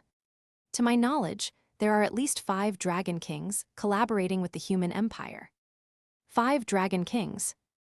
Though Leon had braced himself for this, the number still shocked him. It turned out that this conspiracy had roots deeper than he could have imagined. And if these remaining Dragon Kings were of Constantine's caliber, it meant the Empire was truly plotting something massive. Something far beyond Leon's expectations. As his thoughts raced, a soft touch on his shoulder snapped him back to reality. He looked up to see Rosvisser gently patting his shoulder, signaling for him not to be rattled by the information they had just received and to continue with the interrogation. Leon nodded and pulled out a piece of paper and a pen he had prepared earlier. "Write down the names of the Dragon Kings you know." Eagu hesitated for a moment before taking the pen and paper and beginning to write. Leon wasn't worried that Eagu would make up names or try to frame other dragons. There was no need for him to do so. Leon wasn't about to go after each of these Dragon Kings one by one. Besides, he didn't have the magical reserves to do something that risky, and the Empire still held the upper hand. Leon had too little information to make any bold moves. Eagu knew this too, so there was no reason for him to attempt any manipulation. A moment later, Eagu finished writing and handed the paper back to Leon. Leon glanced at the names. Ravi, Bly, Jagus, all three are dragon kings skilled in spatial magic. Rosvisar's grandmother had warned the couple about these three dragon kings recently. They had mysteriously disappeared without causing any uproar within their respective clans, meaning their departure had been carefully planned. There was no such thing as coincidence. Three dragon kings, all skilled in spatial magic, leaving at the same time, and all of them collaborating with the Empire. It wasn't hard to guess that the Empire was gathering them to prepare a big surprise for General Leon. On the list were two other names: Warhammer Dragon King Adam, * Shining Star Dragon King Star. These were names Leon had never heard before. He folded the list, stood up, and looked down at Eagu. "Is there anything else you want to add?" Eagu closed his eyes slowly and remained silent. Leon didn't press further. He had learned everything he needed to know. Looking toward the growing flames in the distance, Leon assumed the pursuing dragons were getting closer. Turning his gaze back to Eagu, Leon said, "It seems your fate is sealed, Eagu. You won't live to see the end of this game." With those final words, Leon turned and walked toward the edge of the forest, Rosvisar by his side. But before he could take more than a few steps, Eagu suddenly shouted from behind, "Leon Kasmod." Leon stopped and looked back. The old dragon's eyes were wide with fury, his half-burned face making him look even more menacing, like an aging lion roaring at the dying light. "You've chosen the wrong enemy. You have no idea how powerful the forces you're up against truly are. They will stop at nothing to kill you and take everything from you. Killing Constantine wasn't your first victory, it was your final triumph. So Leon, cherish your last moments. You cannot withstand the dragon's true counterattack. Long live the Red Flame Dragon King, Constantine." With his final shout, Eagu clenched his fists as crimson magical circuits beneath his skin began to glow, as if molten lava coursed through his veins. In the next instant, Eagu's chest exploded in a burst of flames, shooting straight into the night sky. The shockwave and heat from the blast rushed over them, but Rosvisar spread her wings, shielding herself and Leon from the impact. "A self-detonation," Rosvisar remarked. Yes, the proud dragons could never allow themselves to die humiliated. With that, the Red Flame Dragon clan's hopes of revival were dashed for the next century. Yet in the blaze of fire, Eagu's final roar to Leon still echoed in his mind. You cannot withstand the dragon's true counterattack. What could that mean?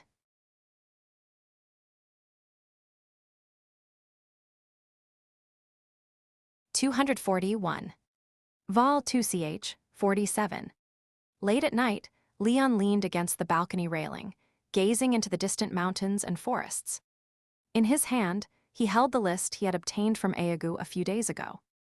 On the list were the names of 5 dragon kings who had secretly allied with the human empire. Much like Constantine, Leon had never encountered any of these dragon kings during his long military career, nor had he ever heard of them, not even in passing. Not a single mention of them could be found in textbooks. But now that Leon knew these dragon kings had been conspiring with the Empire, he didn't find it surprising. After all, who would write about their partners in national books for all to read? It seemed the Empire was well aware of the dangers of saying too much. After forming alliances with these dragon kings, the Empire had likely scrubbed all mention of them from every document and history book, to the point where even a seasoned scholar like Leon had never heard of them. Leon sighed and unconsciously tightened his grip on the list. In truth, he wasn't overly concerned about which dragon kings were collaborating with the Empire. If they were all on Constantine's level, they weren't particularly worrisome. What weighed on him more were Eagu's final words before he died. They will stop at nothing to kill you and take everything from you. You cannot withstand the true counterattack of the dragons. In the end, Eagu, a discarded pawn, had cursed Leon with his dying breath. Of all the warnings in that final curse, the one that stuck with Leon the most was take everything from you. Once, Leon would have dismissed such threats from his enemies as nothing more than their dying, impotent rage. But now, things were different. Because now, the everything around him felt fuller than it ever had before. In the Empire, He had a master who risked life and limb to clear his name, and a female gunner who could have retired peacefully, but instead chose to fight by his side again. And here, he had 3 daughters whom he loved dearly. And then there was his nominal wife. A handful of people, but they held up the entirety of Leon's world. He had never really considered what he would do if he lost them. It wasn't that he hadn't thought about it, it was that he didn't dare to. But Eagu's deathbed threat forced Leon to start thinking about it. Could he truly protect all that he cherished in this elaborate conspiracy, brewing for decades, against the Empire and those hidden dragon kings? Leon had never doubted his own abilities, but now he desperately wanted to grow stronger. Ever since we got back from the Red Flame Dragon Clan, you've been standing out here alone every night for a long time. A soft, familiar voice sounded beside him as a silver-haired beauty walked over to join him, resting her hands on the balcony railing next to his. Her footsteps were so light, or perhaps Leon was simply too absorbed in his thoughts, that he hadn't even noticed her approach. Rosvisser wore a loose-fitting, sleeveless nightgown, her delicate chest faintly visible with the dragon pattern on her skin gently rising and falling with each breath. She had on those familiar dragon wing slippers, and her hair was slightly damp, carrying a faint floral fragrance. She had clearly just bathed. I couldn't sleep. Despite the beauty beside him, Leon found no room for admiration. Rosvisser observed her so-called prisoner. This idiot had been brooding for days now. She had hoped he might come to her and talk about whatever was bothering him. But this man was the type to bottle things up, never willing to share his worries. He would just keep it all inside. In the past, Rosvisser would have had no interest in playing therapist for him. As long as he didn't appear moody in front of others, played his role as her fake husband, and helped maintain their fake family, that was enough. But now, well, this was the man who had once said, "Melkwe, I like you." Rosvisser wanted to hear more of that, so maybe she could care for him just a little, just a little. Her eyes fell on the crumpled list in Leon's hand. He was squeezing it so tightly, yet he didn't even seem to realize. It seemed the psychological pressure was really weighing on him. Rosvisser's mind began to work. She didn't plan to ask Leon directly about what was bothering him. Instead, she wanted to ease into the topic by talking about something else first. "I already told you about the 3 dragon kings, skilled in spatial magic." She smiled slightly. "Would you like this queen to enlighten you about the other 2 on the list?" Every time Leon heard her call herself, this queen, it made him want to laugh. Not a mocking laugh. Just, well, there was something oddly cute about the way this dragoness emphasized those words when she was with him. It was this strange, charming contrast. She never called herself this queen when speaking to the maids.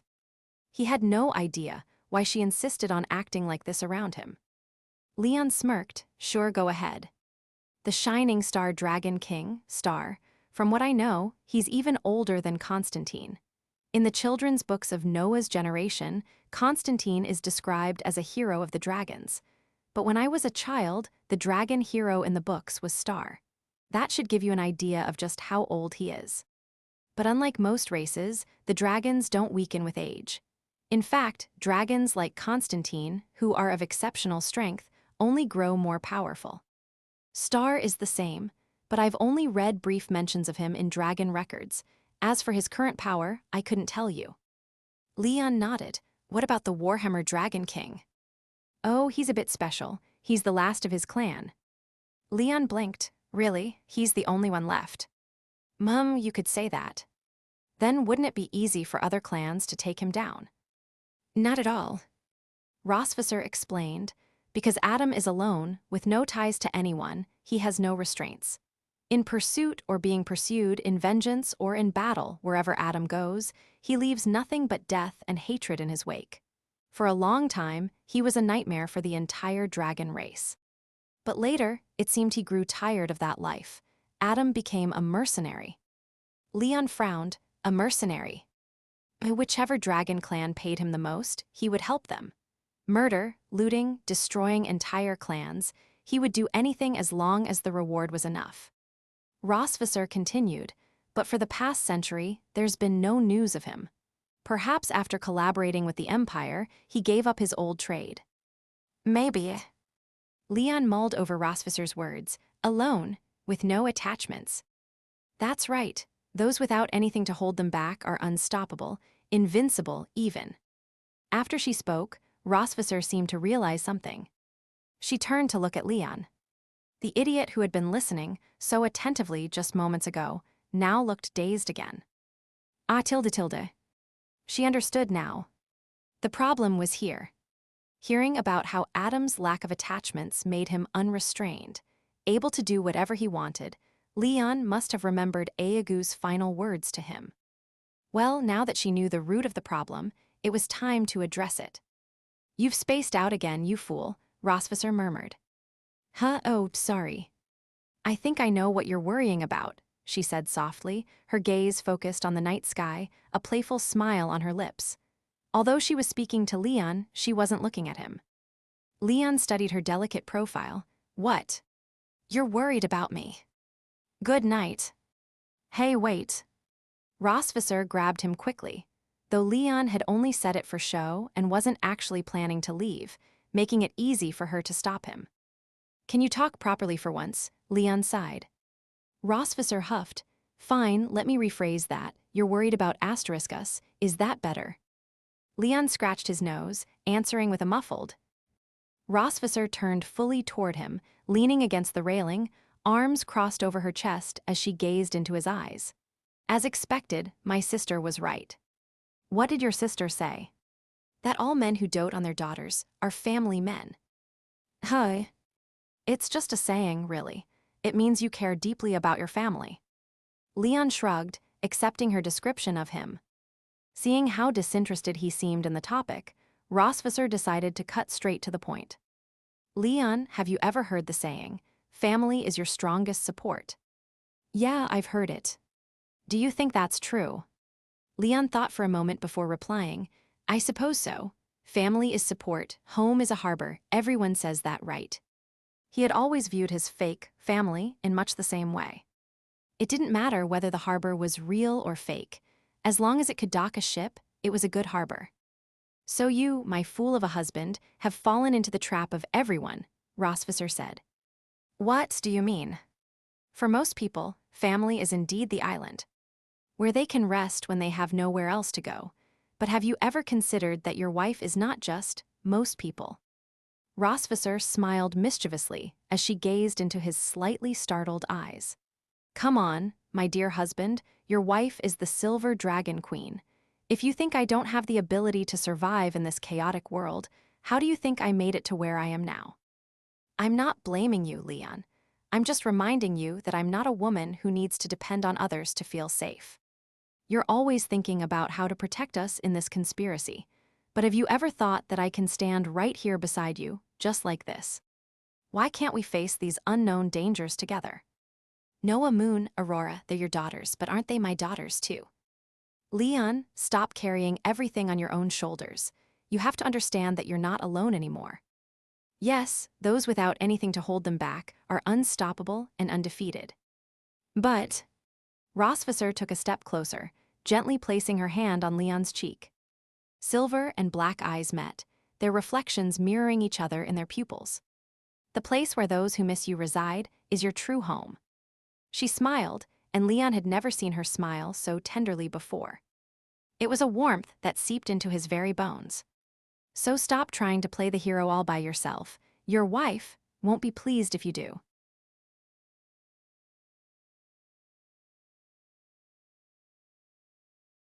(242). Vol 2ch, 48. A certain dragon-slaying hero is the type who responds to softness, not hardness. After pretending to be a married couple for so long, how could Rosvisser not understand him by now? After some heartfelt words, the stubborn, straightforward man's expression finally softened. It wasn't as gloomy as before, where he looked like he had 800 dragon lives hanging over him. He put away the list of names, exhaling in relief, and then said, thanks. Leon thought the ever-generous queen would respond with a casual, you're welcome. But to his surprise, just a verbal thanks. The beauty smirked mischievously, giving him a sidelong glance. Her gaze made it clear that she expected more from him than just words. Leon shrugged, unfazed. He wasn't afraid of paying up anymore. Ever since he opened the first of the 9 infernal gates, his physical abilities had been transformed, reborn almost. Whether it was fulfilling his duties or engaging in a little fun, General Leon could handle it all. If you want something, just say it. As he spoke, Leon edged closer to Rosvisser. The silver-haired beauty's eyes glimmered slyly, noticing his subtle movements. HMPH males, tease them a little and they come running. Whereas that old resolve of yours, the one that said you'd rather die than give in, oh, mighty dragon slayer Tilda. Rosvisser watched as Leon slowly moved closer, her gaze trailing from his waist upward until, as he finally pulled her into his arms, it rested on his ruggedly handsome face. She leaned back slightly, her soft abdomen pressing against Leon, and despite her backward posture, her full, soft chest still lightly grazed his. Rosvisser feigned a hesitant attitude, her lips curling into her signature wicked smile. She didn't make the first move, choosing instead to lure her captive with nothing but a sultry glance. Meanwhile, Leon's thoughts raced. I've already taken the initiative and embraced you, so shouldn't the next step be your turn? Why are you just smiling at me like that? If you're going to do something, do it. The couple stood on the balcony under the night sky, gazing deeply into each other's eyes, yet neither made the next move. Leon's gaze slowly lowered, eventually landing on her lips. He swallowed unconsciously. Just looking at those lips brought back the memories of how they felt every time they intertwined. Exquisite, intoxicating. Noticing the man drooling over her lips, Rosvisser decided to play hard to get. She parted her lips ever so slightly. Leon thought she was finally going to kiss him. But alas, no. She merely bit her lower lip, those soft petals denting under the pressure of her pearly teeth, like a rose being gently ravaged. Leon couldn't bear to look any longer, and instead met her eyes again. In them, he saw nothing but challenge. It was as if they were daring him. Come on, aren't you going to kiss me? Eyes that spoke volumes were always the most alluring. Those silver pupils were like a quicksand that Leon was sinking deeper and deeper into. The wind tonight was wild, making his heart itch. Finally, he couldn't suppress the urge any longer and leaned in to kiss her. The queen didn't resist, but she didn't respond either, merely waiting for her captive to offer her a kiss.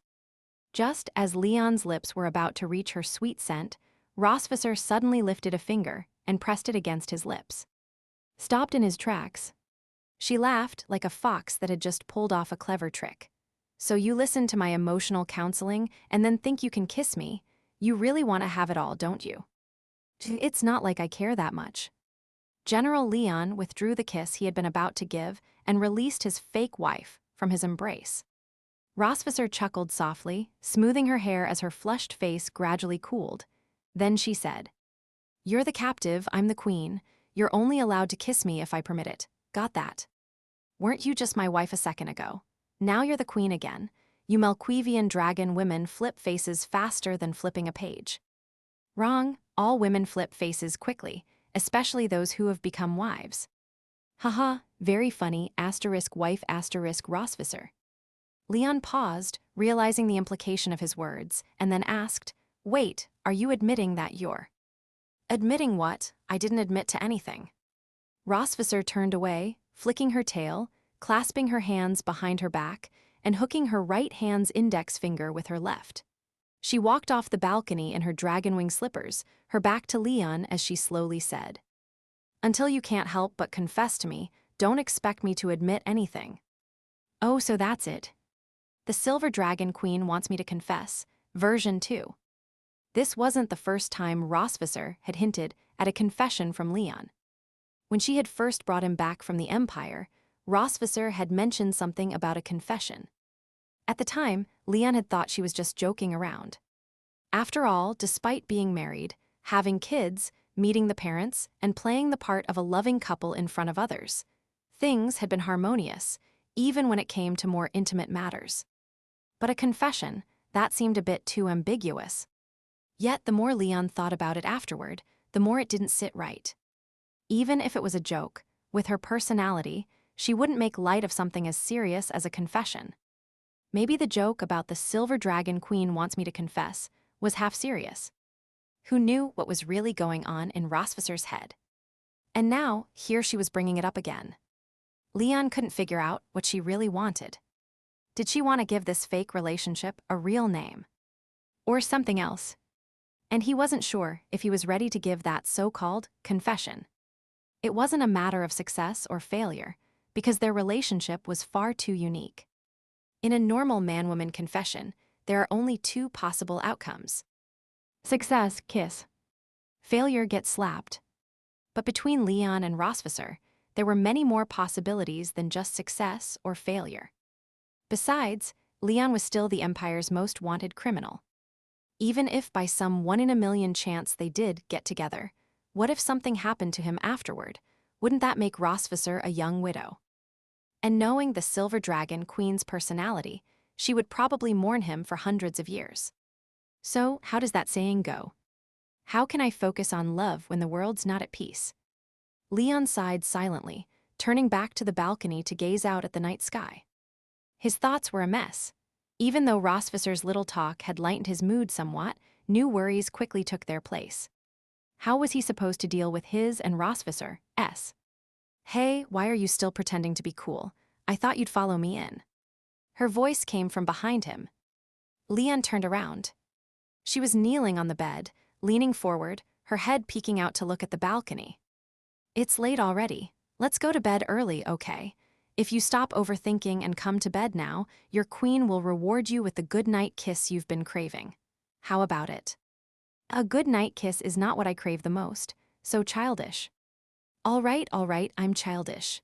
Now can we sleep? I have to get up early for work tomorrow. Leon, beg me. Rosvicer, beg you. Leon, begging won't help, hee.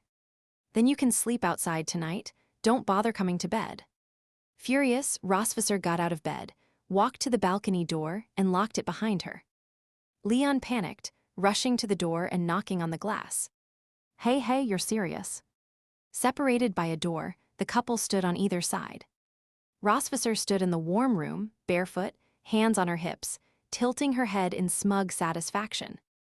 Oh, mighty dragon slayer, since you refuse to share the queen's bed, you can sleep under the stars tonight and experience the most primitive form of rest. Dragon woman, open the door. Rosvicer laughed, beg me. Leon, beg you. Rosvicer, begging won't help, hee. Leon. Damn it. It's Izanami.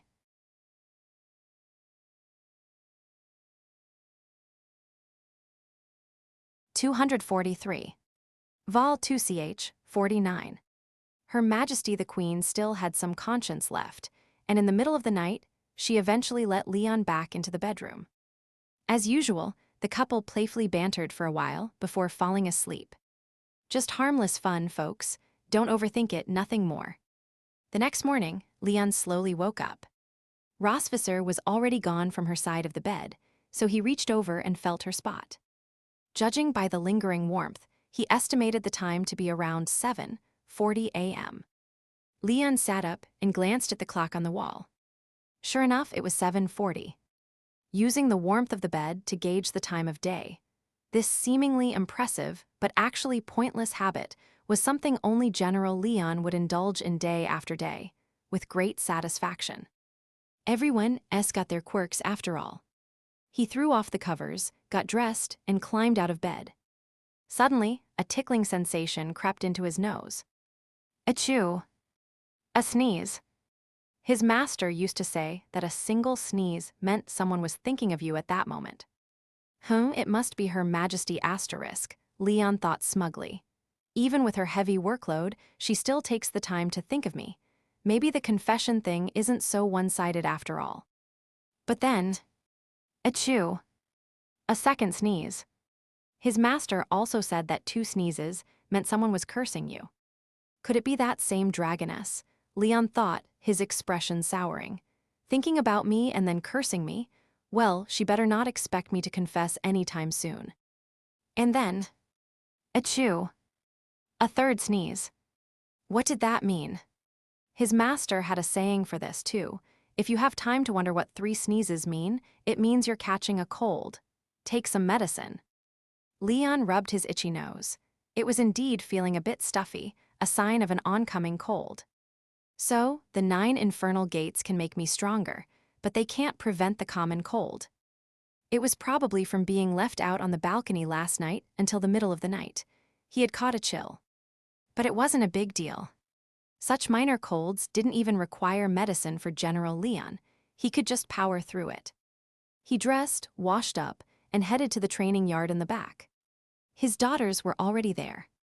Noah was teaching Moon some basic magic. She was on a short break from her studies, and after playing with Moon for a few days, her diligent nature couldn't take it anymore. Not wanting to leave her little sister behind, she decided to combine her practice with teaching Moon, reinforcing her own magic skills while passing them on. A win-win. Leon didn't disturb them. He quietly sat on a bench at the side of the yard. The morning sun was warm, and the gentle breeze across his face felt pleasant. But his nose was still a bit uncomfortable, and his head throbbed slightly. He didn't pay it much mind, continuing to watch his 2 daughters practice magic. Before long, he heard footsteps approaching. Leon turned to look. It was little Aurora. His youngest daughter had once again snuck out of the temple by herself, with 2 maids frantically chasing after her from a distance. The scene reminded Leon of the winter, when Rosvisser had been pregnant with Aurora. Back then, Anna had been worried about Her Majesty's health, forbidding her from running around in the freezing cold. But Rosvisser had been incredibly stubborn, always doing exactly what she was told not to do, engaging in a long battle of wits with Anna.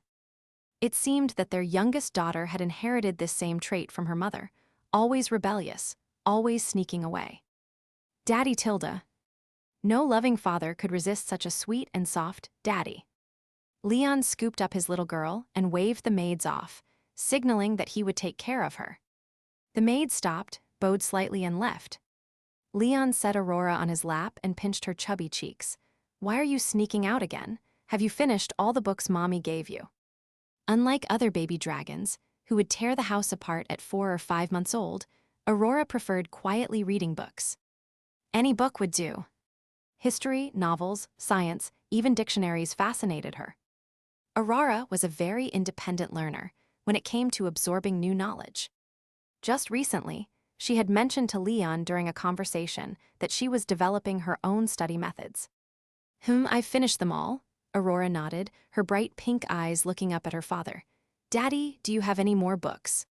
In the Silver Dragon Palace, there were 2 things in abundance: the couple's stubbornness and books.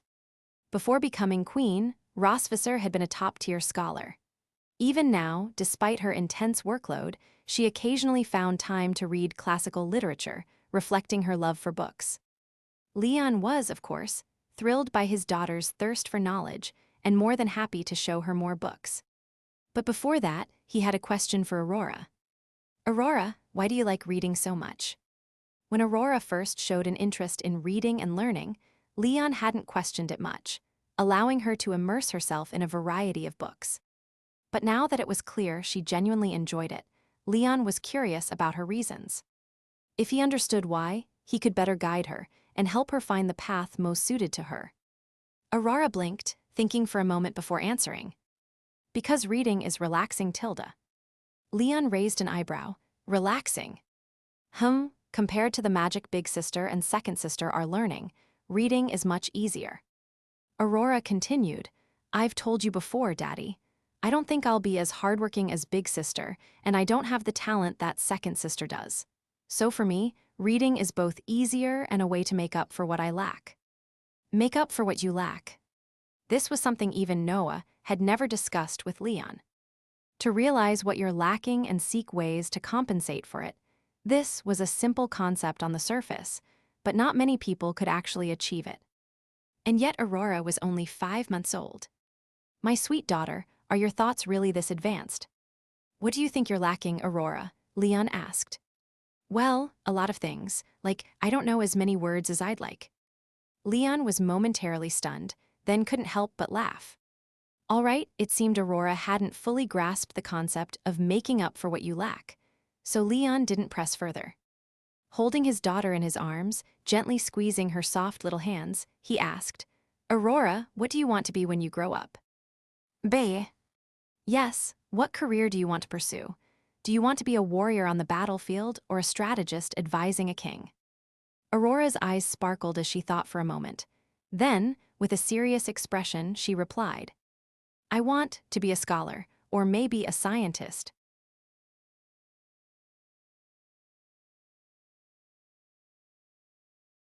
244. Vol 2ch, 50. Leon brought the future scientist, Aurora, to Rosvisser's private library.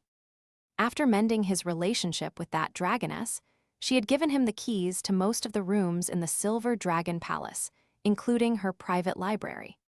As he opened the door, neat rows of bookshelves came into view, and the elegant, simple decor added to the scholarly atmosphere of the room.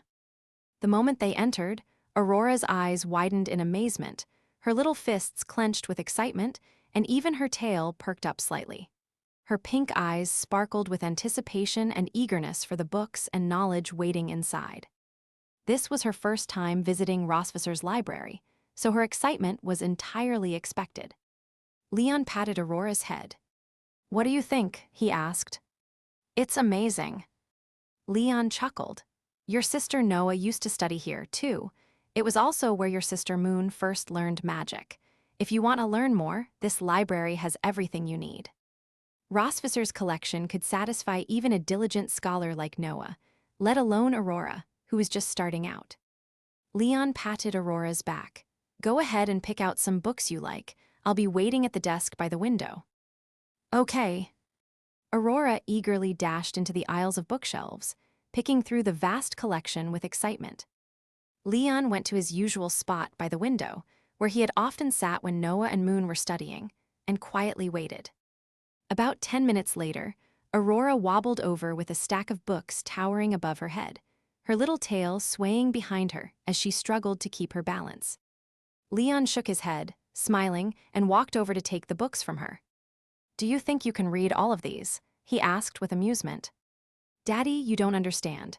Books are a child's ladder to progress, Aurora said confidently. Leon paused for a moment. He'd heard that famous quote before, though it was originally, books are the ladder of progress for humanity, wasn't it? Could it be that the human side of his daughter's bloodline was starting to awaken? No wonder she was quieter than other young dragons and more interested in books. Was it because of that? Good, good, my precious girl, you're making your father proud. But just as Leon was getting ahead of himself, he realized that things might not be as he thought. Aurora began taking the books from his hands, one by one, and stacking them on a chair next to the desk. She carefully piled them up, creating a small tower of books. Finally, she climbed on top of the book mountain, her height just enough to allow her to lean on the desk comfortably to read. Look, Daddy, a ladder to progress. Aurora proudly patted the stack of books beneath her. So, books are a ladder to progress had a much more literal meaning in this case. Adults reading at a desk didn't usually need to sit on books. Leon couldn't help but chuckle at his daughter's cleverness, though the tiny flicker of hope he'd felt earlier had been quickly extinguished. Human genes, wake up. Do your job, human genes. Leon walked over and sat across from his daughter. Sweetie, this isn't a ladder to progress, it's more like a cushion for progress. Ladder sounds more refined, Aurora said seriously. Leon laughed and glanced at the books that weren't being used as cushions. What books did you pick? A Brief History of Dragons, The Hypothesis of Magic's Origin, From Void to Stars, and... As she spoke, Aurora held up another book. Leon's eyes widened as he read the title on the cover aloud. A History of Human Art. Aurora nodded obediently. Maybe I gave up hope too soon. This was truly a victory for the human side of her heritage. But amidst his joy, a question popped into Leon's mind. Why did Rosvisser's library have human books? When he had previously studied here with Noah and Moon, there hadn't been a single book about humans. Could it have been added later? Did that dragoness put it there herself? No way to guess. But regardless, the fact that his daughter was showing interest in human culture was a good thing. What could he say? The prenatal education plan was a complete success. All those times he had read poetry and sung to Rosvisser's pregnant belly had paid off. The results of all that effort were finally showing. Leon suppressed his laughter and brought his thoughts back to the present. "All right, take your time. If you have any questions, just ask me." "Okay." Aurora opened the book on human art and started reading intently. Leon, with nothing else to do, casually picked up *A Brief History of Dragons from the table and flipped through it. In the table of contents, the author had categorized each dragon tribe and dedicated individual chapters to the development of each one. Leon skimmed a couple of chapters and found that the author was quite skilled. Although the history was presented in fragmented pieces, each fragment was connected to key points in the others.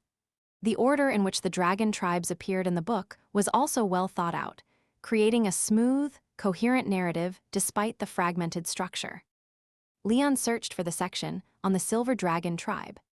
The Silver Dragons appeared a bit later in the book, toward the middle and end. So, Rosvisser's tribe had only risen in prominence within the last 1,000 years. Thanks to their advantageous geographic location, the Silver Dragons quickly established their place among the dragon tribes after their emergence. Their territory was naturally defensible, which made it difficult to attack.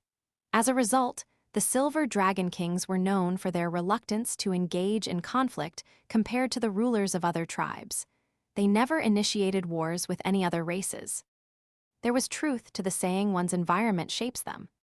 Living in such a rich, well-protected area, the Silver Dragons didn't need to expand aggressively like Constantine, conquering territories to grow.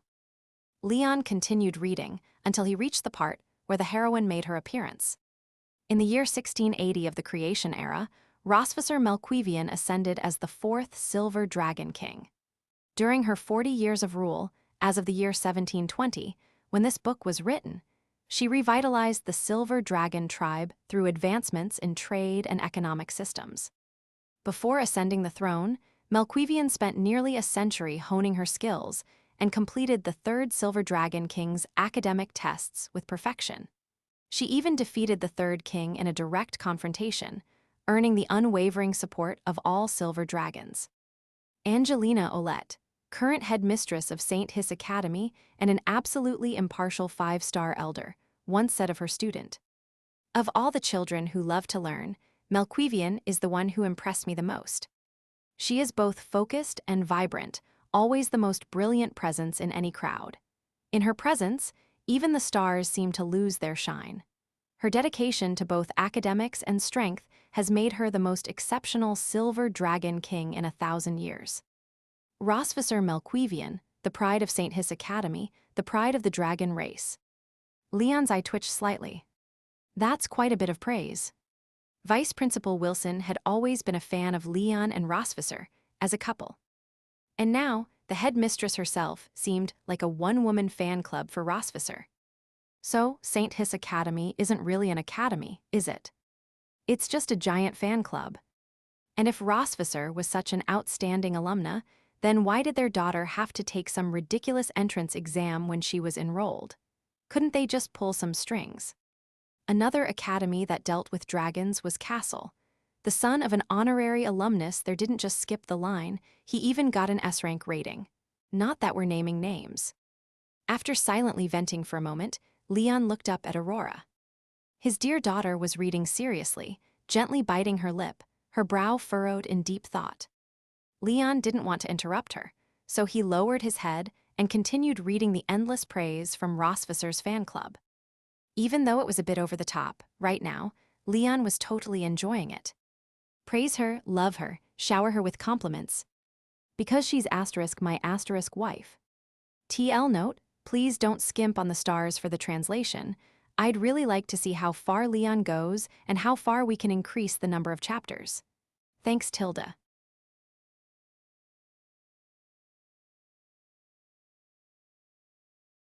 $245. Vol 2ch, 51. Daddy, Daddy, wake up. It's time for lunch, Tilda. Leon was roused from his drowsy state by Aurora's sweet voice. As soon as he opened his eyes, a splitting headache hit him. He forced himself to sit up, a pained smile forming on his face. Sorry, Aurora, Daddy fell asleep without meaning to.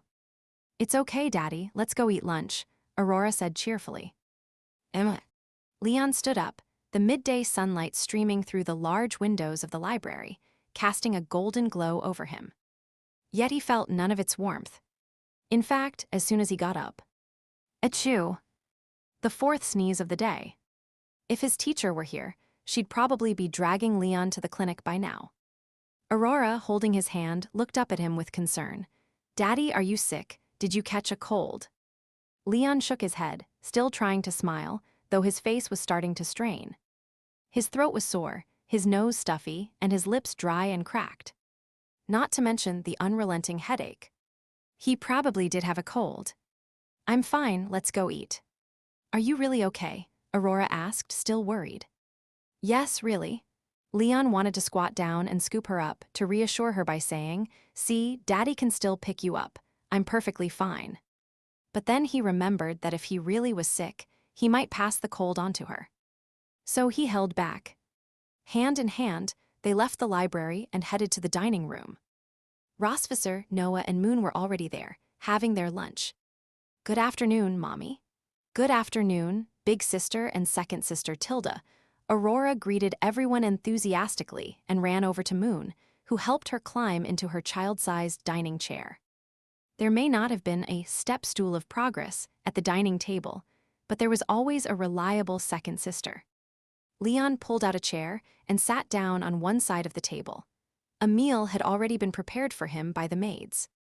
He picked up his knife and fork, took one bite, and then began absent-mindedly poking at his food. Rosvisser glanced at him from the side. The man's expression was gloomy, but it didn't seem like he was in a bad mood. It was more like he just didn't have an appetite. Not to your taste? Rosvisser asked as she slowly cut into her steak, glancing at him briefly. No, I'm just not very hungry.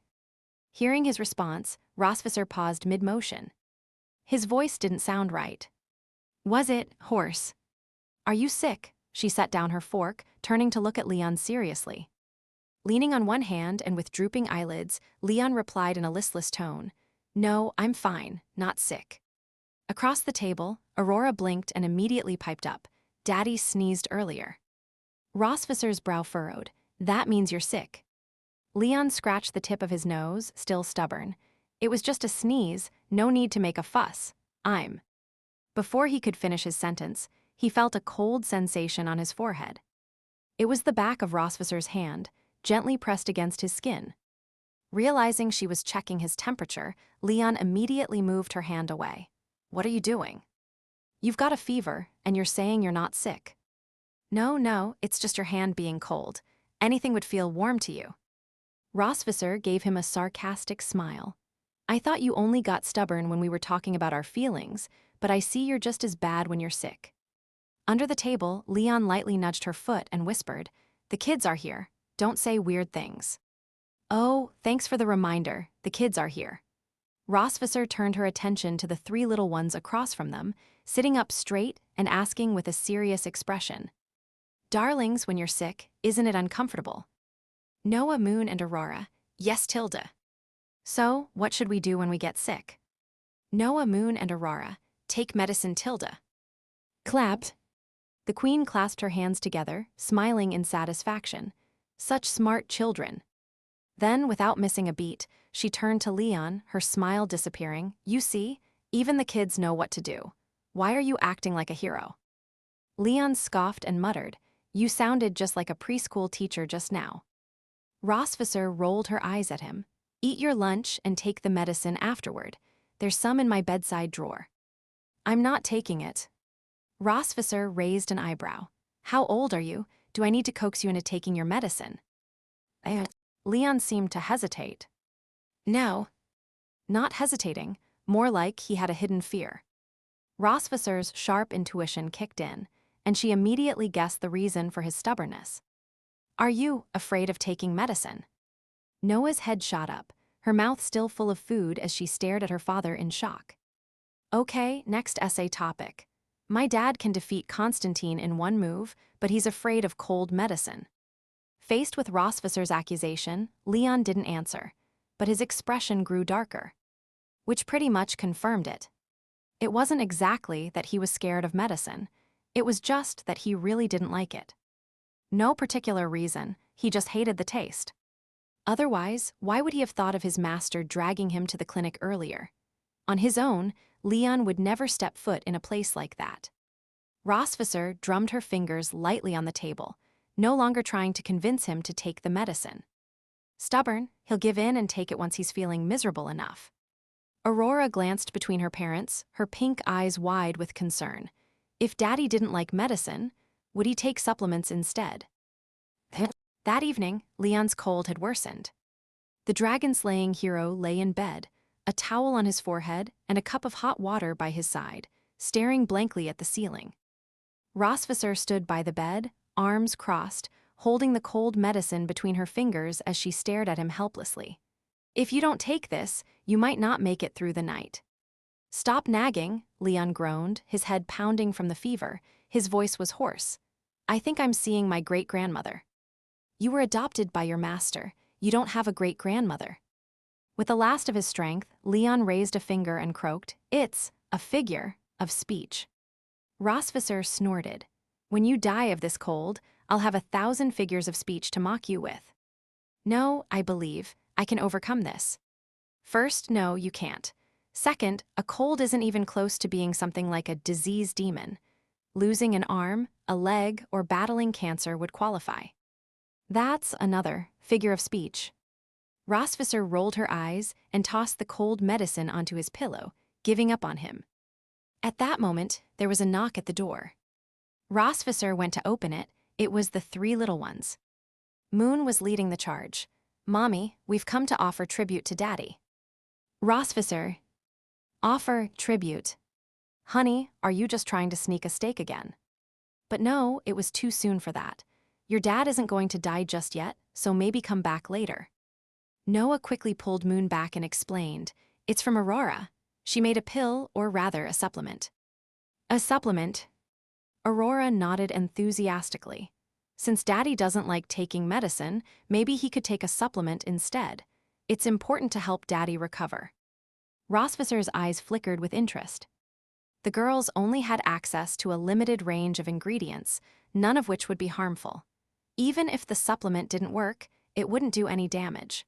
Plus, she was sure the doting father in bed would be more than willing to be their little guinea pig. All right, come in, Daddy's in the bedroom. The three little dragon girls rushed in, and Rosvisser followed, closing the door behind them. After expressing their concern, Aurora pulled out a small pill from her little box. Though it was called a pill, it looked more like a chocolate candy. Leon thought it looked oddly familiar. But he couldn't quite place where he'd seen it before. He wanted to refuse, but seeing the eager faces of his daughters, the devoted father in him just couldn't say no. All right. If I have to be a guinea pig, I'll do it. Anything for my daughters. Leon popped the chocolate pill into his mouth. It didn't taste like medicine at all. He swallowed it with some water, feeling no immediate effects. Well, at least it wasn't poison. Daddy, are you feeling better? Aurora asked, her big pink eyes filled with hope. Not wanting to worry them, Leon nodded. Much better. You did a great job, Aurora. Your supplement worked wonders. Oh, actually, Big Sister helped me a lot, Aurora explained earnestly. Extracting the residue from the ingredients required lightning magic, and Big Sister is really good at that. Leon's heart skipped a beat, a bad memory flashing in his mind. What kind of supplement requires lightning magic to extract? Fighting back a nervous tremor, he asked, Sweetie, did you follow a recipe for this? Ahem. From the book in the nursery drawer. Ahem. And the supplement is called Dragon Strength. Daddy, you're so smart. You guessed it all right. Haha, oh no, we're doomed.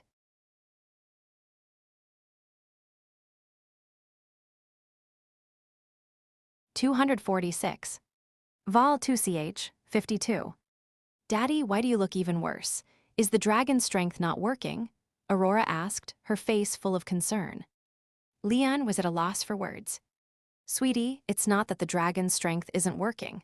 It might be working too well, and your dad might not be able to handle it. No. It wasn't just that he couldn't handle it. Rosvisser probably wouldn't be able to either. Thinking this, Leon glanced at Rosvisser. She was still watching with amusement, apparently forgetting the last time they dealt with the chaos dragon's strength caused. That wasn't exactly a pleasant experience for her, either. Rosvisser, too, found herself caught between laughter and tears. The good news, their youngest daughter was a born genius, mastering the art of concocting dragon strength by just 4 months old, surpassing 99.9% of adults. Who wouldn't marvel at such a half-human, half-dragon prodigy? The bad news, her father had become the unwitting test subject for this genius, the so-called dragon strength body. Leon, a man whose life was filled with both glory and absurdity, now found at least 2/3 of his life's drama coming from the little girls he cherished so much. Leon thought Moon's sneaking treats from the offering table had been the peak of chaos, but now Aurora had upped the ante, leaving her father completely defeated. "It's fine," Rosvisser said quickly, trying to smooth things over. "Dragon strength is a wonderful supplement for dragons, but the effects just haven't kicked in yet." She turned to the 3 little ones and reassured them, "Once the effects set in, Daddy will sweat it out tonight, and by tomorrow morning, he'll be back to his energetic self. So, don't worry." "Really, Mommy?" Noah asked, doubtful. She couldn't shake the feeling that her father's expression, one that seemed to say, "Don't save me, I'm done for asterisk," wasn't something that could be fixed by simply sweating it out. Rosvisser sighed internally. She really wasn't great at lying to her daughters. Was she supposed to explain that their father was about to lose it, and things were about to get, well, very unsuitable for children? Of course not. Rosvisser steeled herself and said, "Of course it's true. I promise, once the supplement kicks in, Daddy will be fine after a good night's sleep." With that assurance, the girls seemed to relax a little. "Okay, Daddy, make sure you get plenty of rest tonight," Moon said as she stood beside the bed, gently shaking Leon's wrist. "Rest, sweetheart, I doubt Daddy will be resting at all tonight." "Yeah, Daddy knows," Leon replied weakly. "All right, it's getting late. You girls should head to bed now, too. Tomorrow you can play with a fully recovered Daddy, right?" Rosvisser said, trying to quickly get the little dragons out of the room. Dragon strength had quite the potent effect, and once it kicked in, things could get pretty intense. "Okay, good night, Mommy. Good night, Daddy, get some good rest," they chorused. "Good night," Leon mumbled. The 3 little ones left the room one after the other, and Rosvisser escorted them to the door before locking it behind them. By the time she returned to the bedroom, Leon was already sitting up in bed, leaning against the headboard. His face was noticeably redder than before, but his eyes were becoming clearer. No, not clearer. More excited. Seeing this, Rosvisser's knees went weak, and even her tail instinctively curled slightly. The first time he'd taken dragon strength, on that wild, stormy night, was a memory she'd never forget. Back then, she had pushed Leon too far with her teasing, leading him to impulsively activate the dragon strength. What followed was pure madness. But this time, he was already sick with a cold. Surely that would dampen the effects of the supplement, right? Hesitant, Rosvisser slowly approached the bed and extended her tail toward Leon. "Here, want to play with it?" She remembered how, the last time he went berserk, he'd clung to her tail, calling her his wife the whole time. This time, she decided to take the initiative, hoping to soothe him like a child before things escalated. Leon rolled his eyes, about to snap back at her for treating him like a child. But strangely, a voice whispered in his mind, "Grab it, grab it, grab it." Leon frowned, tapping his head in an attempt to dispel the strange urge. But it didn't work. "Grab it. Grab it. Grab it." Annoyed, Leon clicked his tongue, and before he realized it, his hand had already grabbed the tip of Rosvisser's tail. It was cold, soft, and smooth, an incredibly pleasant sensation. Startled, Leon quickly tried to explain, I didn't mean to. My body just moved on its own." Still being stubborn, Rosvisser crossed her arms, watching him with amusement. "You're gripping my tail and saying you didn't mean to, not very convincing." At her words, Leon tried to let go. But his hand seemed glued to her tail, refusing to release. The cool, silky feel was just too comforting for his feverish state. Simply holding it wasn't enough anymore. Staring at the long silver tail in his hand, Leon swallowed. Then, under Rosvisser's slightly shocked gaze, he gently pressed the tail against his burning forehead, letting out a satisfied sigh. The Silver Dragon brand ice pack, you've got to try it. Rosvisser smirked, her tones slightly disdainful. Should I be thankful you're not trying to put it in your mouth? Wives? Oh no. The term wife was always a sign of Leon going into full-on crazy mode. Your tail is so cool and smooth, it feels so good. Do you like it? I love it. Well, if you love it, just keep holding it and don't do anything else, okay, Tilda? Yes, ma'am. Soothing a sick child was something any mother of 3 could easily manage. Letting Leon play with her tail was definitely better than whatever else he might want to do. After all, even though he was sick, he still had the enhancement from the 9 infernal gates. Rosvisser wasn't about to test what Leon was capable of in that state. She didn't want to end up dealing with the infamous 42-degree flaming club. Rosvisser sat on the edge of the bed. Leon continued to play with her tail, holding it close like a treasured toy. After a while, the fool asked, "Wife, your tail is so fun, why don't I have one?" Rosvisser snorted. "I offered to get you one before, but you didn't want it, and now you want one? Too bad." Just because he wanted it didn't mean she'd give it to him. He was too spoiled as it was. But Leon, in his slightly crazed state, didn't push the matter further. Instead, he suddenly fell silent. Rosvisser didn't find this odd. After all, under the effects of dragon strength, Leon's mind worked in unpredictable ways, like a frog hopped up on some powerful drug. She could never guess what leap of logic he'd make next. "Wife." "What?" "Love you," came the sweet words from her delirious husband. "I love you too," she replied with an utterly flat tone. "Wife, look at me." "Why?" Rosvisser, arms still crossed, sat at the edge of the bed, staring straight ahead without turning toward Leon. Look at me, hurry," Leon urged. Sighing, Rosvisser slowly turned her head to face him.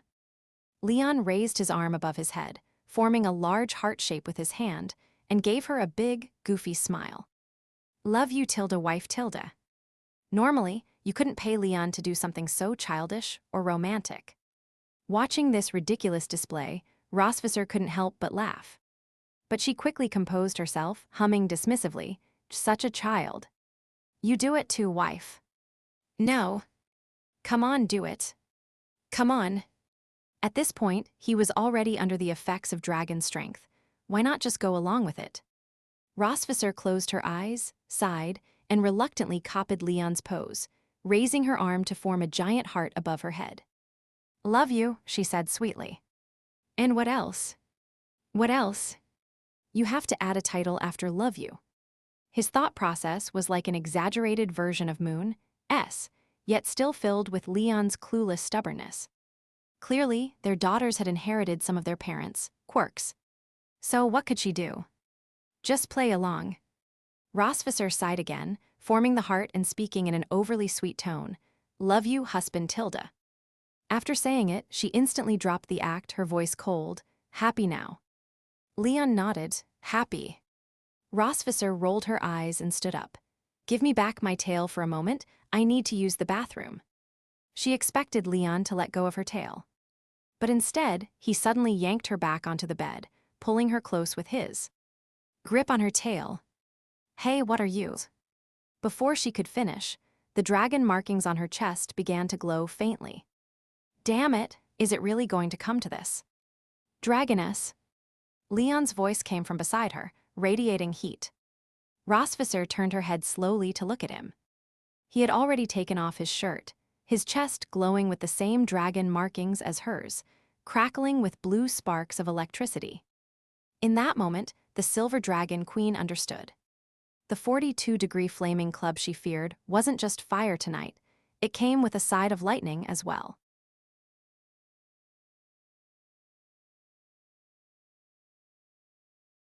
"247. Vol 2ch, 53.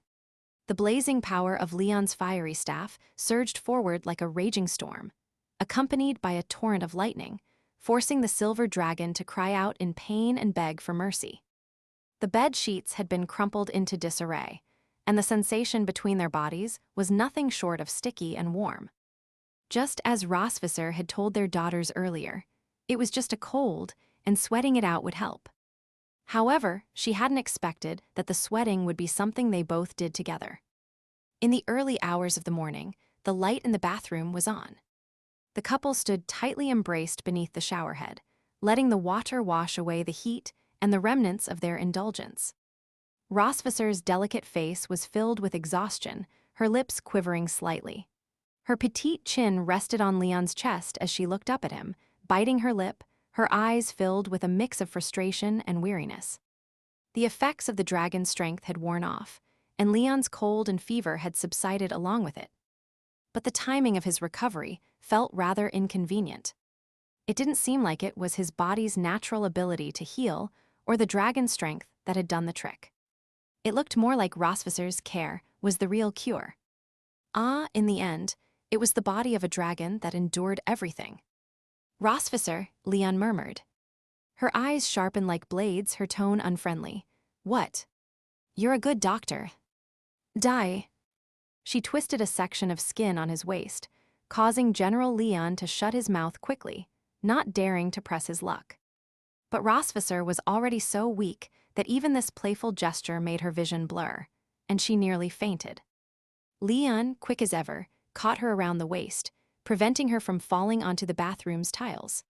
His broad hand supported her slim waist, which seemed fragile enough to snap with just a bit more pressure. The contrast, combined with the warm water sliding over their skin, created an undeniably steamy atmosphere. She leaned against Leon's chest, her eyes half-lidded with fatigue as she spoke weakly. I'm so tired. Let's just finish up and go back to sleep. Leon didn't tease her this time, he gently patted her head. Okay. After they finished washing and dried off, they wrapped themselves in towels and returned to the bedroom. The bed was a mess, evidence of their earlier, heated battle. Seeing the state of the bed, Rosvisser shot another look of reproach at Leon. Leon blushed. It's all because of the dragon's strength. Why didn't you leave that potion book in the baby's room where little Light could see it? Leon shrugged innocently. How was I supposed to know a 4-month-old could brew * dragon strength? It took me a lot of effort to make mine back in the day. Actually, the dragon's strength earlier wasn't made solely by little Light. Since she hadn't been introduced to magic yet, she had needed Noah's help to break down the herbs using lightning magic. And that particular dragon strength wasn't pure, otherwise, Leon wouldn't have recovered so quickly in just a few hours. Back when he brewed it himself, the effects had lasted an entire night for both him and Rosvisser. Still, little Light's abilities were far beyond Leon's expectations. She always claimed she wouldn't be very hardworking or talented in the future, but her learning and practical skills constantly amazed Leon. Could this be the true advantage of being half human, half dragon? From Noah to Moon, and now to little Light, each of his daughters had shown exceptional talent and prowess that far exceeded normal dragon hatchlings, whether born live or hatched from eggs. Hey, stop daydreaming and help me change the sheets, Rosvisser said tiredly from the bedside. Leon snapped out of his thoughts. Oh, right coming. After they changed the sheets, the couple finally lay down. Rosvisser was still fuming. Even in bed, she deliberately distanced herself from Leon. Between them lay 2 stuffed bears they had given each other. After a moment of silence, Rosvisser spoke coldly, "Go to sleep." Oh, good night." She didn't reply, just quietly burrowed into the blanket and turned off the bedside lamp. The room was plunged into darkness, with only a sliver of moonlight allowing Leon to faintly make out her form beside him. She lay on her side, clutching the large stuffed bear Leon had given her. Leon knew she had a habit of wanting to hold onto something after completing her work. It was the only way she could sleep peacefully. Normally, she would be hugging him. After all, their married life was harmonious, and falling asleep together after their exertions was pretty typical, though she'd still act tough the next morning. But tonight, she was holding the stuffed bear. It seemed her anger was no small matter. Leon hesitated for a moment, then rolled onto his side, pressing the stuffed bear's head down slightly to peek at Rosvisser behind it. "Wanna talk?" Rosvisser scowled. "Let go of my bear." Leon awkwardly pulled his hand back. After a while, he spoke softly. "Sorry for making you clean up my mess again. I should have listened to you and just taken the medicine." There was no response from behind the bear. After a pause, Leon added, "You should take some medicine tomorrow too. I don't want you catching my cold. Humans and dragons can't pass illnesses to each other. Your wife has rejected your concern and thrown some improvised biology knowledge at you." "Is that so?" Leon muttered, then suddenly realized something. "Wait, if humans and dragons can't catch each other's colds, why do you have human cold medicine in your bedside drawer?" Rosvisser's heart skipped a beat, her face turning bright red in the darkness.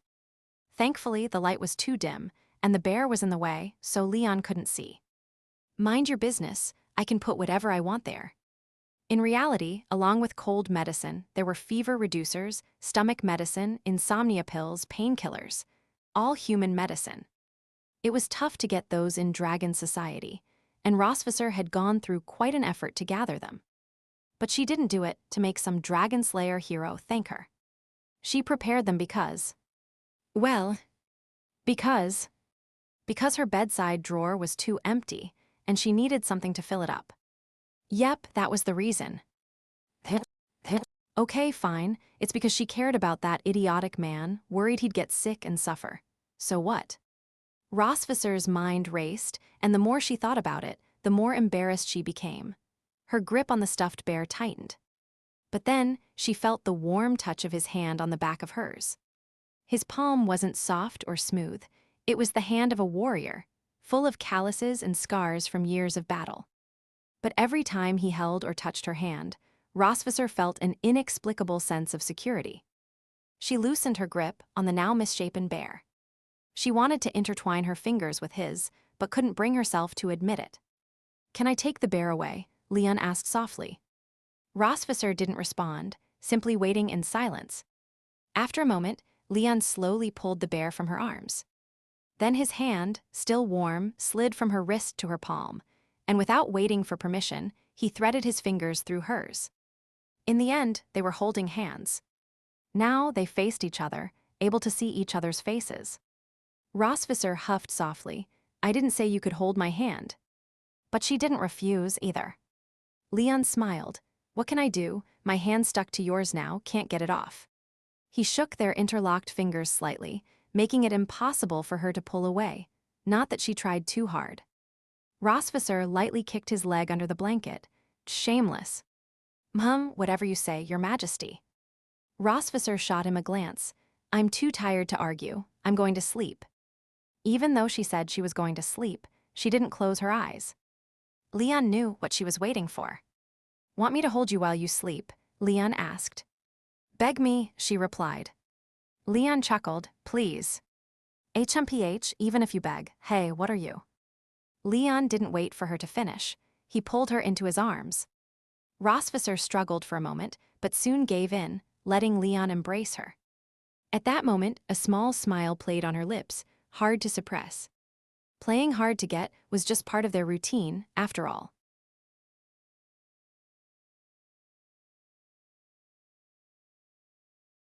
248. Vol 2ch, 54. The Queen is in a good mood today. And so, you are allowed to accompany me on my patrol to the border. Rosvisser, if you want to go on a date with me, just say it. No need to beat around the bush. Rosvisser had dressed in a sleek and simple outfit today, opting for pants that hugged her long legs, usually hidden beneath her dresses, accentuating her alluring and curvaceous figure. Of course, she didn't intentionally dress to be seductive, but with her body, it just turned out that way no matter what she wore. Listening to Leon's shameless response, Rosvisser gave him a side-eye. "A date? Dream on. Anna, along with some maids and guards, will be joining us." Oh, so this patrol of the border wasn't just an excuse for a secret rendezvous. Leon shrugged. "Then you all can go. Why bother inviting me? As the prince consort of the Silver Dragons, you should make your presence known once in a while." "No thanks, I'm staying home to watch the kids." A real man born under heaven shouldn't spend all his time looking after children, Rosvisser continued, trying to persuade him. But Leon, having learned from past experiences, was now largely immune to Rosvisser's goading. I'm staying home with the kids today, he said in a deliberately lazy tone. Leon thought that by making his stance clear, Rosvisser would give up on taking him along. But to his surprise, the Dragon Queen displayed unusual patience this time. You've been cooped up at home for too long, Rosvisser said. You should go out and get some fresh air. Staying inside all the time is probably why you caught a cold last time. Bringing up the cold was a sore point for Leon. The last time I got sick was because you locked me out on the balcony until the middle of the night. That's because you couldn't keep your mouth shut. Regardless, you're coming with me today. Oh, now she was just being unreasonable. If Rosvisser had kindly persuaded him, Leon might have gone along with her. But with this attitude, it was clear she was commanding him, not asking. Little dragon, you're asking for it. Leon plopped down on the sofa in the living room, planting himself there. Not going. The two of them were at an impasse. Rosvisser opened her mouth, about to continue threatening him, but then she paused, her expression shifting as she changed tactics. Come on, just go with me. Just think of it as keeping me company. Leon froze at those words. Keeping you company, huh? Ah, so all the nonsense earlier about being the Silver Dragon Prince and the cold from staying inside too long, those were just excuses for this single sentence. Just keep me company asterisk. Well played, Silver Dragon Queen. That's exactly what I expected from you, unable to express yourself directly, full of pride and stubbornness. Leon chuckled smugly. Well, since you put it that way, I guess I'll go with you. But don't misunderstand, I just realized that it's probably good for me to make an appearance in front of your people once in a while. How typical of you, Casmod, easily swayed by soft words but never admitting it. But Rosvisser didn't bother to point out his little charade. Bursting his bubble would feel good in the moment, but letting him maintain his tough act was far more satisfying in the long run. After getting ready, the couple, accompanied by Anna and a few maids and guards, headed for the border. Inspecting the border was one of Rosvisser's regular monthly duties. Technically, as the queen of a vast territory, she didn't need to oversee things personally every month. Delegating the task to trusted subordinates would suffice. It was like expecting a company CEO to visit the security booth every month to chat with the guards about how many trespassers they had kicked out. Not realistic. But Rosvisser was an absolute workaholic who insisted on managing everything herself. Leon was already well aware of this side of her, so he wasn't surprised. What truly impressed him about Rosvisser was that despite her heavy workload, she still managed to balance her family life perfectly. Whether it was their 3 daughters or her so-called fake husband, she handled it all with grace. Even more impressive, she never brought the stress from work home. Leon had never seen her return home in a bad mood, sulking or ignoring everyone because of work pressure. It sounded simple, but it was a difficult thing to do. After all, no one could guarantee that they wouldn't be overwhelmed by pressure or emotions, right? But Rosvisser somehow managed to do it. Ah, what a remarkable woman, and to think she's my wife. What a burden, he stifled a laugh. Let's start here, Rosvisser said. Yes, Your Majesty, her servants responded. The sensation of descending from the sky pulled Leon out of his thoughts. Several silver dragons landed gracefully on a lush, grassy area with a forest stretching out ahead. This was the edge of Silver Dragon territory. Leon dismounted from Rosvisser's back as the dragons transformed into their human forms. Rosvisser walked beside him as they stepped forward, Anna and the others flanking them on either side. The group crossed the grass and entered the forest. It wasn't long before Leon noticed the hidden guards stationed in the towering trees. There were quite a few of them. Clearly, Rosvisser had increased security after Constantine's last attack. Leon scanned the area, then leaned in and whispered, "There are about 27 sentries in this area, right?" Rosvisser raised an eyebrow, slightly surprised. "Yes, I didn't expect you to notice them all. Looks like I'll need to add more." Just adding more people won't help. focusing on improving their camouflage techniques would be better. Leon had quite the insight when it came to such matters, like a master thief becoming a security expert. Rossvisser took his advice seriously, noted, "I'll look into it." Their voices were quiet. Leon never pointed out her small mistakes in front of her subordinates. After all, one had to give the queen her due respect in public. About 2 hours later, the group neared the edge of the forest, where Silver Dragon territory ended. At the edge of the woods, Leon spotted the decapitated head of Constantine, mounted between two massive trees. It swayed slightly in the wind. Half a year had passed since his death. The dragon's scales and horns had peeled away, leaving only one dull, fragile horn, which looked as though it could snap at any moment. Leon approached Constantine's head, his expression neutral as he studied the massive remains. After a long pause, he snorted softly and muttered, "Siding with the Empire was your biggest mistake, Constantine." Rossvisser joined him, glancing at the head before turning her eyes back to him. "What's this, reminiscing about your victory?" She spoke quietly to ensure Anna and the others couldn't overhear. Leon grinned. "An opponent like him isn't worth remembering." "Oh, and what kind of opponent would be worth your time?" Leon shifted his gaze from Constantine's head to meet Rossvisser's eyes. They stared at each other, saying everything without words. It would have been a romantic moment, but Rossvisser quickly shut it down. "HMPH, as if a mere prisoner like me could ever hope to hang my head at your door." Leon rolled his eyes. "No wonder I haven't confessed to you yet." "Just wait, you'll never hear me confess, not even at the end of the world, you stubborn dragon."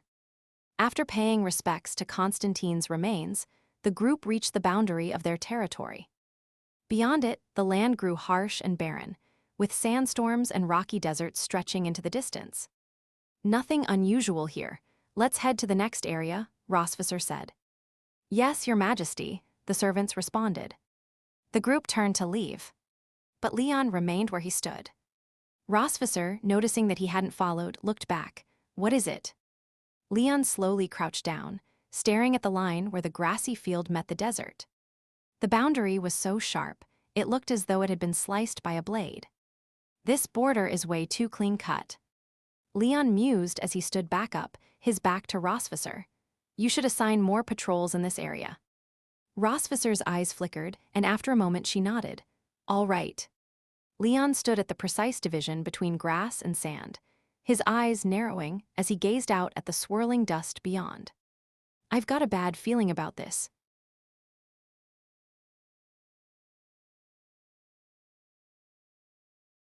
(249) Vol 2CH 55. Over the past few days, Leon had maintained a strict routine. Bedroom right arrow, library right arrow, out the door. Every morning, he woke up at 7, washed up, ate breakfast, and took the daughters to the library, where they stayed until noon.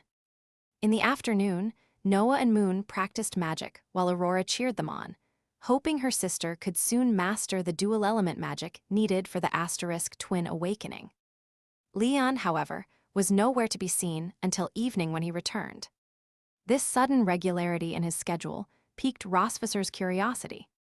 What happened after their patrol of the border a few days ago that made him so absent from home? One day, after lunch, Rossvisser took a short 20-minute break before starting her afternoon tasks. Not long after, Leon passed through the grand hall of her sanctuary. He was holding a camera in his hand.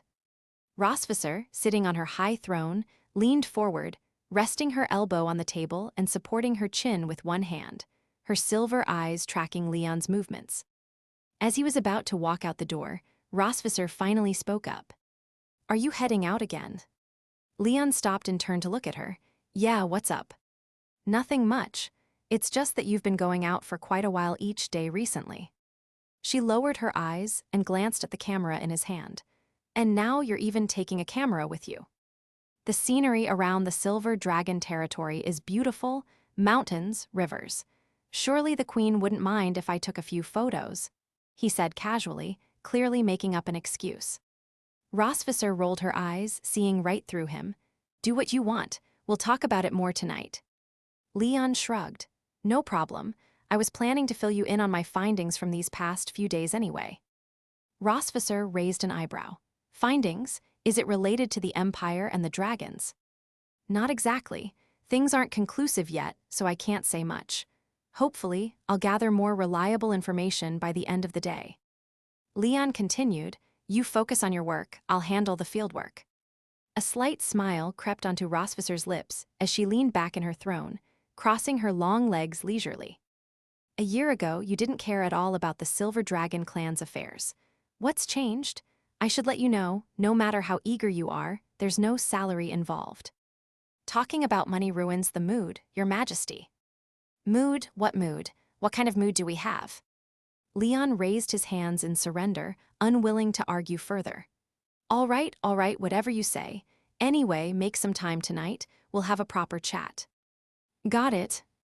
Rossvisor paused before adding, do you need me to assign you a guard to accompany you? Leon thought for a moment and nodded. That works. I was about to ask for a personnel request myself. Rossvisor rolled her eyes again. Look at you, getting all formal. I'll have Anna assign someone. Sounds good. After wrapping up their conversation, Leon turned to leave. As he walked out, Rossvisor called after him, come back early. Leon waved a hand without turning around. Got it. A few minutes later, the sound of dragon wings flapping echoed from the front yard. Rossvisor blinked in mild surprise. Oh, he's flying. He must be going somewhere far. Shaking her head, she returned her focus to her work. In the afternoon, the daughters came to visit her. Moon excitedly told her that she was close to mastering the ability to use 2 elemental magics simultaneously. Naturally, Rossvisor showered her with praise. The asterisk twin awakening was an incredibly rare gift, and even though Moon had a laid-back attitude, she didn't want to waste such talent. Every time Noah came home on break, Moon would pester her for tips on how to control her magic, and with Leon's coaching on asterisk twin awakening, Moon had been improving rapidly. Rossvisor then asked Aurora if she was interested in magic. Aurora said she was curious about anything she hadn't yet experienced, but her body wasn't strong enough, and her magic circuits weren't fully developed yet, so all she could do was watch her sisters practice. Rossvisor comforted her, saying it was fine. Watching and learning the theory was also important, as it would help her build a solid foundation. Aurora, of course, understood this. After chatting for a while, the daughters, being sensible and considerate, knew their mother had work to do and didn't want to disturb her for too long. Before leaving, they each pressed their faces against Rossvisor's in a gentle, affectionate gesture, then headed to the backyard. These little moments of affection with her daughters were one of the few breaks Rossvisor had from her busy day. Though brief, they were enough to heal her tired spirit. Her daughters were simply adorable, so well-behaved, so considerate, and always thoughtful of their mother's well-being. Much better than a certain dragon-slaying hero who spent his days arguing with her. He's always getting on my nerves, always annoying me. The queen rested her cheek in one hand, muttering to herself as she doodled on a discarded piece of paper. With a few simple strokes, she sketched a caricature of Leon's face, making him look like a big-headed child. Just like the way she saw him through her wine glass that one time, silly and ridiculous. If you keep eating asterisk dragon strength asterisk, I'll starve you for 3 days. Let's see you survive that. Still not satisfied, she drew a thick X across Leon's doodled face. HMPH, let's see if you dare challenge me again. After her little act of revenge, she carefully folded the paper and tucked it into her shirt pocket before returning to her work. By evening, Rossvisor had completed the last of her tasks for the day. She capped her pen and let out a relieved sigh before rising from her seat to leave. At that moment, a guard rushed in. Your Majesty, there's urgent news to report. Rossvisor lowered her gaze, her voice cold and authoritative. Speak. One of the 27 hidden sentries on the eastern border has gone missing. According to nearby sentries, there was no sound of fighting. The disappearance was only discovered during the shift change. Upon hearing the report, Rossvisor's brow furrowed. The eastern border was the first place she and Leon had inspected a few days ago. Everything had been fine at that time.